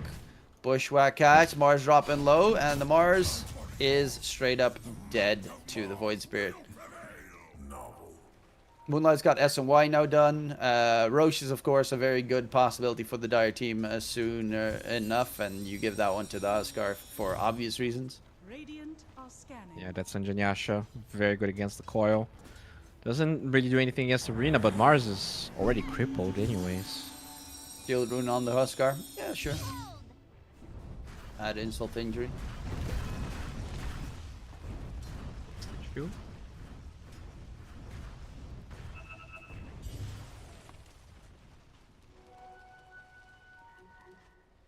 Crystallize going for the Manta. I am kind of curious on if he's just what kind of build he's going to go for further this game. Oh, Ariel. Yeah, they spot out Batyuk. He's a little bit more antsy this time around, as he has died before. Instant So we'll get disrupt back. TP top, as the troll shows. Like, they really want to keep punishing icy dead people if possible. Lies going to say hi. There's again the possible repel. Static Storm. Did he use it? Oh no! Beep boop, son. Beep boop. Yeah. It doesn't have the longest range, but great placement there from Kraker. That was Absolutely way on too point. greedy.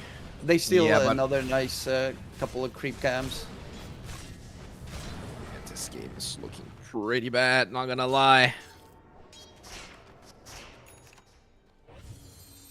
Yeah, and Crystallize. He's almost done with Yasha. Moonlight is in the Roche pit right now to get that first age of the game. And because he does have this facet, he actually is good at taking Roche. If he had the other facet, he's a lot worse. You can do it. Just gotta be good. Yeah, the other one is suicidal. He's very close to dying here. Oh, the arena misses? What? He even has a blink. Ugh. I just got delivered, but still, that's a sad one. They have Ags on the Void Spirit now done. They have Aegis on the Huskar. They have no arena on the Mars. Yeah, they need to throw this game. Like, they have everything under control. All of the map is theirs. They arguably even have more scaling. So, they don't need to rush this, but they can definitely get a lot of tier 2s right now with these Aegis. Yeah, Kraker. Look at the position of Kraker. 1-0-10 Disruptor, by the way. He's just literally standing between the tier 3 and tier 2 tower like, oh yeah, no one's gonna kill me anyway. I got like god tier level tanky cores on my side. This vision as well. They plant a deep ward in case they try to defend. And yeah, they're gonna lose every tier 2 tower. I don't think there's any chance they can take this fight. I see dead people cutting the creep wave. Purdon is again nearby with the repel. He's running the opposite direction though. He somehow will live, I think. Yeah. He actually does get away on the troll. Okay, that's nuts. He's gone. He's going to be able to farm the top side of the map now reasonably safely. Yeah, I mean, look at his build. Windlace plus the move speed talent plus 4 points of battle stance. So he is running at 500 move speed. And he'll just farm up the area. They are looking for him though. Torment is about to spawn, which he could solo if they walk away from that area. True. And they might do that. Oh. Crystallize, spots out the Mars. Who can't blink now, but Spear always helps. And yeah, the troll might... Would he be so daring to try and sneak it? And he needs like 3 or 4 heroes showing to do that. They might get baited into like using these Aegis to force tier 2. And so I guess it allows the troll to go for it. Gonna try and safely farm, I think. Because you definitely don't want to take towers. It's very risky to defend any towers as well, because Glimpse will destroy you. So... Oh, look at those deep wards. They know where the Mars is. 2 aggressive dire wards on the left side. I do love this. The Dire actually scanned the Tormentor, thinking it might be there. Oh, blink away by the Mars. Bushwhack used by QBFY. Glimpse comes out. They're going to go in for the Omni Knight. Take him down while QBFY is chasing after the Mars immediately afterwards. Trying to interrupt the Blink Dagger there. As I see dead people. He's seeing people come his direction. He doesn't want people anywhere near him. He's getting free farm time right now on the troll. Go away. That's not his Tormentor, so... At least, you know, he doesn't get it, but he knows that he can still keep farming, which is nice. They should see that the Ancient Stack is gone. And that should at least tell them that he's still there. Oh, but they are gonna go the opposite direction. Nati Narwhal steals the Shrine of Wisdom. Okay. Which is neat. Radiant team scan that they took the gateway bottom for the tier 1 tower push. They still have that Aegis for another minute and a half. QBF4 got the shard. That one's kind of nuts. Hunter's Boomerang with like the burning spears and all the magic damage they have. Works really well. They're going Ags on the Shadow Demon, by the way. I love this. You need the break to deal with this Huskar. Going straight up Ags. Yeah, it's gonna take a while before he does manage to secure it though. Yeah, has about half. But you know, he is a hero who can actually push waves, and because they're grouping up on the dire side, he has reasonable safety with some of these creep waves.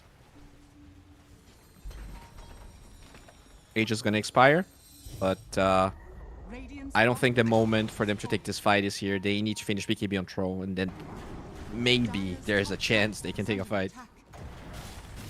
Yeah, with the 40 seconds on the Aegis left, just let them deal as much damage that they can in those 40 seconds. They get a tier 1 at least, and Troll is gonna keep forcing, I think, with Omni behind him.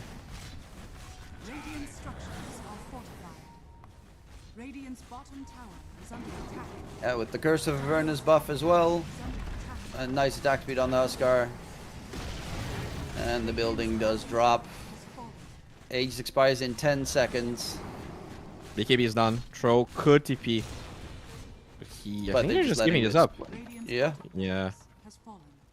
They need to catch up. They cut the creep wave, or at least they're gonna cut the creep wave with the Mars.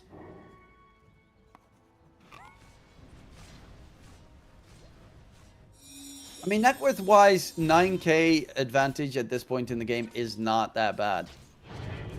They are holding. At least it looks like they understand what the timing is for them. Oh, they're going for the troll. But his BKB is done, and I think it's not scouted so far. So, ooh, can they get lucky here? Troll gets found. Fire on the run. Sharpshooter comes out. Dream Coil onto the Void Spirit. Void Spirit's actually the one in trouble right now. Silence up. Can he disengage? what? Has to What? disengage. He goes invisibility. Is invulnerable. Two-man catch coming in. Glimpse back onto the Omni Knight. Can they get the kill here? BKB used by the Troll. Has used his ulti already. Going back in, and they shut him down. Tries to TP out. And again, Purdon is running in like, I'm gonna help you, buddy! But every single time, Purdon's just dead. Bro, that glimmer cave. Ah, that hurts. I mean, this might honestly be over. Like, Troll spawns with no BKB. He's kind of like your only hope. Puck has no coil for 30. This is another lane, I think. No, I guess they do have glyph. Never mind. I mean, invisibility is, again, as always, invulnerability. No dust, no chance. Axe is very close to being done, though. He might as well just sell... Okay, he did sell his magic wand. They have an Axe now on the Shadow Demon for the break against the Huskar and the Abaddon. If they have it, they have a silence with the puck, so they can get the double break, double kill, potentially. Yeah, you gotta go now. Oh, maybe they're even the gonna jump Abaddon? in. They get the Radiance Illusions. Crystallize. Glimpse back on the puck in the oh my god, there's going to be the arena catch coming out. Border time gets popped. They use the break on Moonlight, but he's going to stay alive. And both of the demonic purges used. That glimpse into this Aether Remnant combination was disgusting. Yeah. It's tough because this puck, like his shoes, he has big shoes to fill because he doesn't have money for BKB, forced into this Parasma, and when everyone's grouped up like that, you definitely get countered by Disruptor. The fights that Puck excels in this game is fights where the support's been separated, and there hasn't really been any because the lead was on the side of Passion the whole game. They also had like obviously if the puck stays alive, that might go differently, but they had the Demonic Purge on both the Huskar and the Abaddon in that fight. Now it's gonna be on, well, 10 seconds for one charge, and then you gotta wait for another 65 seconds for the second one to be used. I'm curious what the game plan is here. Are the guys just gonna wait for Roche? I think that, yeah, a minute and a half left until Roche respawns. Guess that's the safer route, even though they did have a pretty good fight there, regardless. Honestly, I think you contest his ages if you're Radiant. Like, you have Arena. Like, the problem was that they didn't get the proper catch. But there's not really any saves on the Dire. If you get the Demonic Purge, throw OT on Huskar, you kill him. Like, he just doesn't have any damage if he's broken. Yeah. He does have a lot of HP even when he gets broken, though.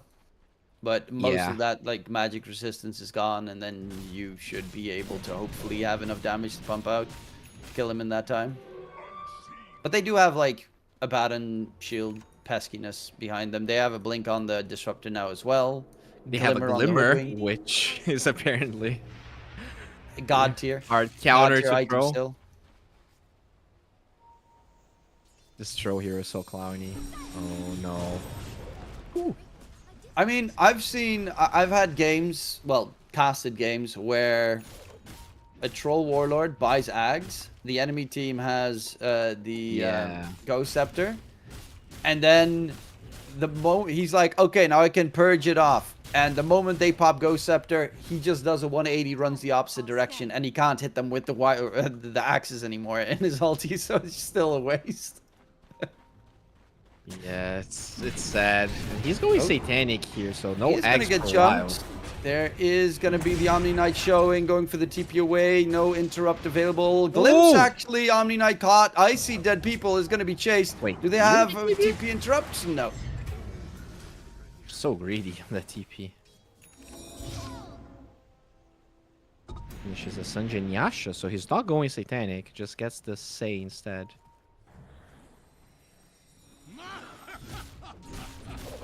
By the way, did you see that? What? So, Tro TP'd before life break reached Tro, and I thought that would disjoint, but he just got randomly life broken, like when he was in the base. I didn't know they would like follow you like that. I thought game's weird. Yeah. I was pretty sure it just got disjointed. It's there are a couple of spells that have that weird mechanics that you see it fly over the map. Life break is definitely one of the weirder ones, considering you have to like hit him physically with your body. But yeah. Like you're still there, but somehow your projectile lands on the enemy. Strange stuff. Okay. They are looking to contest for the Roshan that has spawned. But considering bottom lane is being pushed in, that is going to give away that the Radiant smoked up. Yeah, they have like 30 seconds until this becomes very obvious. Radiant scans off the mark. Already Mars. know.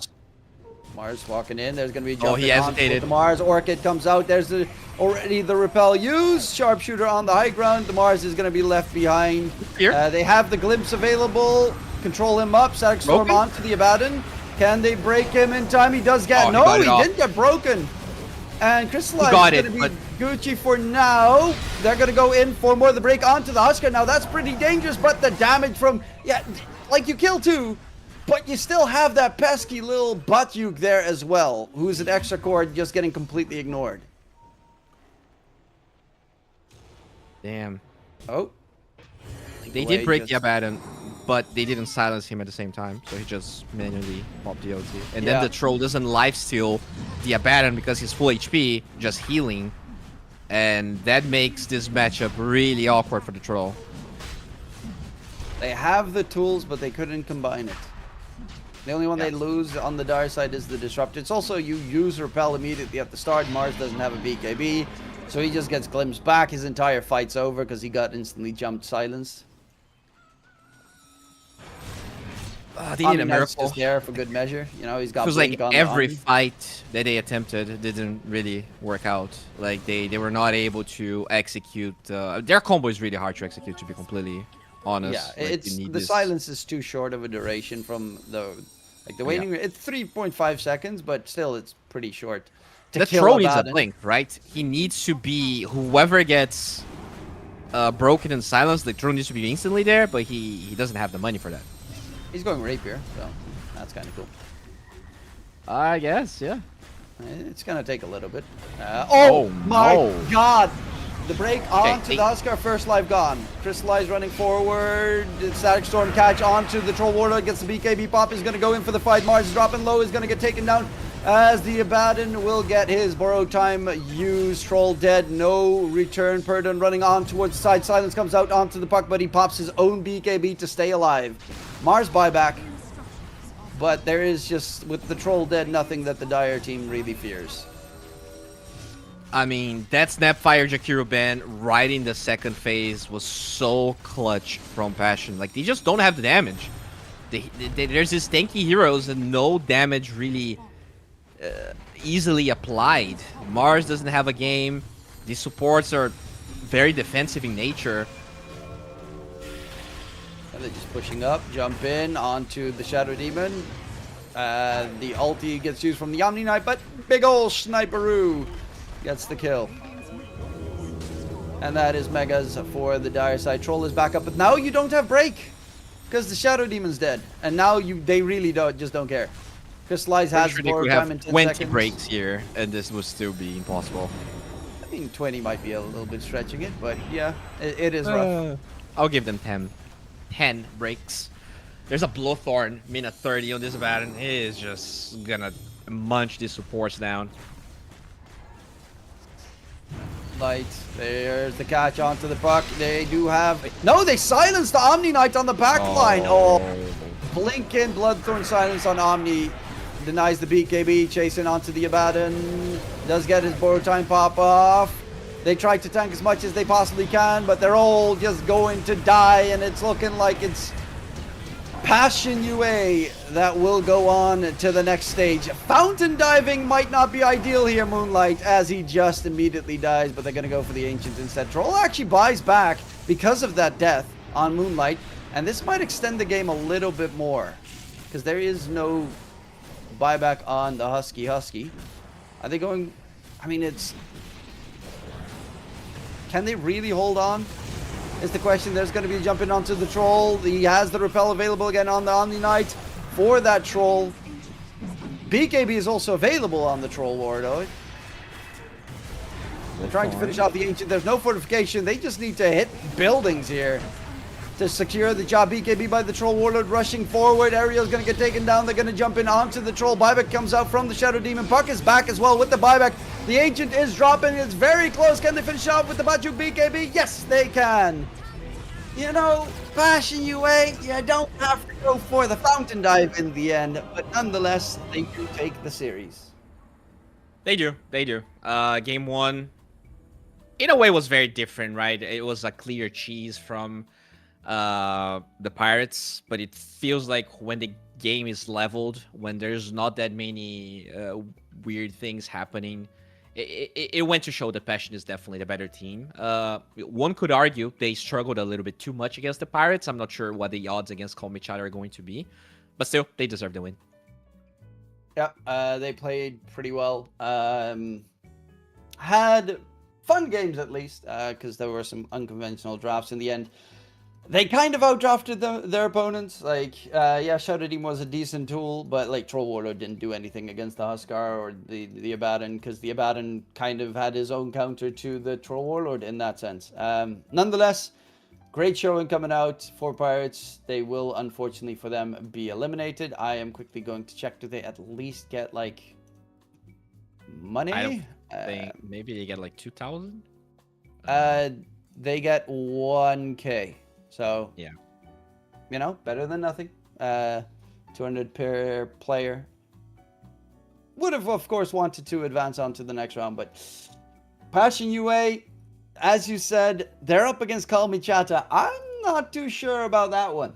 Call Me Chatta is looking really good right now in the last couple of weeks. So it's going to be a tough one for Passion UA, but again, big props to them as...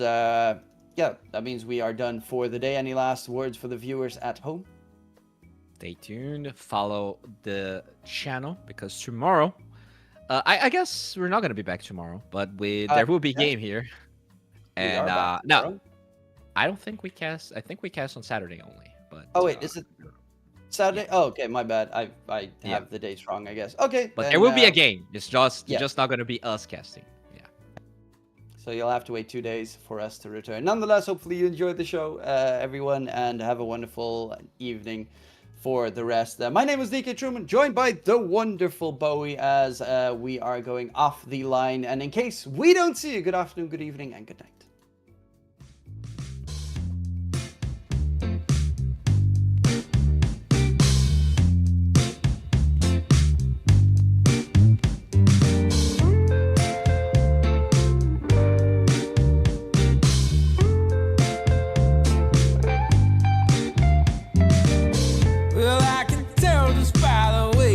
Smiling that you're still unsure.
just longing for a glance from you. Yeah. A chance to look in those big brown eyes. No telling what my heart would do. Hey, when we met, I sure knew it felt as good as it could be. In that moment, though it felt so good, I wondered why you noticed me. If you gave me just a little time, it would sure ease my troubled mind. Don't tell me that you don't feel the same inside. Don't tell me. These are feelings that I ought to hide. I don't care where you came from. Just tell me where you wanna go. If there's a chance to be together, that's all I really need to know. Is it real or make believe that keeps me thinking of you? If you've got time to walk with me, I'll show you how my heart is true. And here I stand waiting for you. Tell me, baby, what I gotta do. Don't tell me that you don't feel the same inside. Don't tell me. These are feelings that I ought to hide. Don't tell me that you don't feel the same inside. Don't tell me. These are feelings that I ought to hide.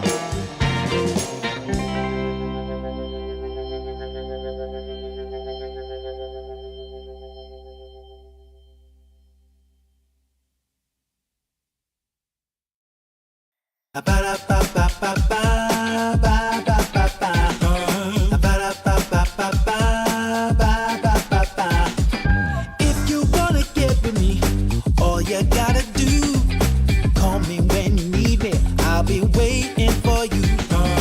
I know exactly what you want, satisfy your need. We can have a good time, don't you worry about a thing. If you want it here, or if you want it there, you got it. Have yourself a good time. You got it. Act like you don't care. You got it. Get that motivation. You got it. I got just what you need. You got it. I got just what you need. You got it. I got just what you need.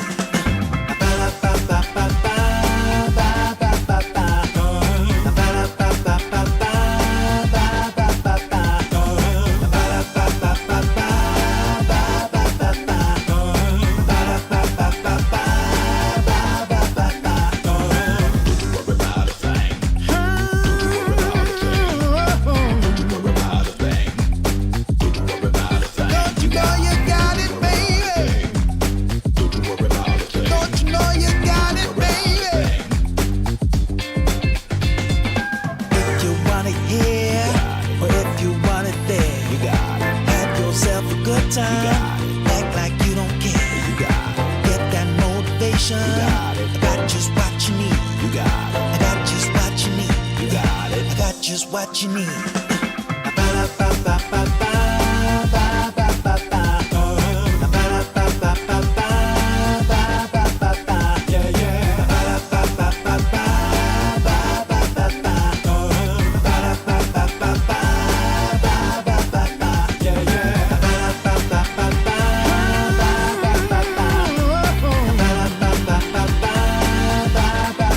Don't you know you got it, baby?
set me free.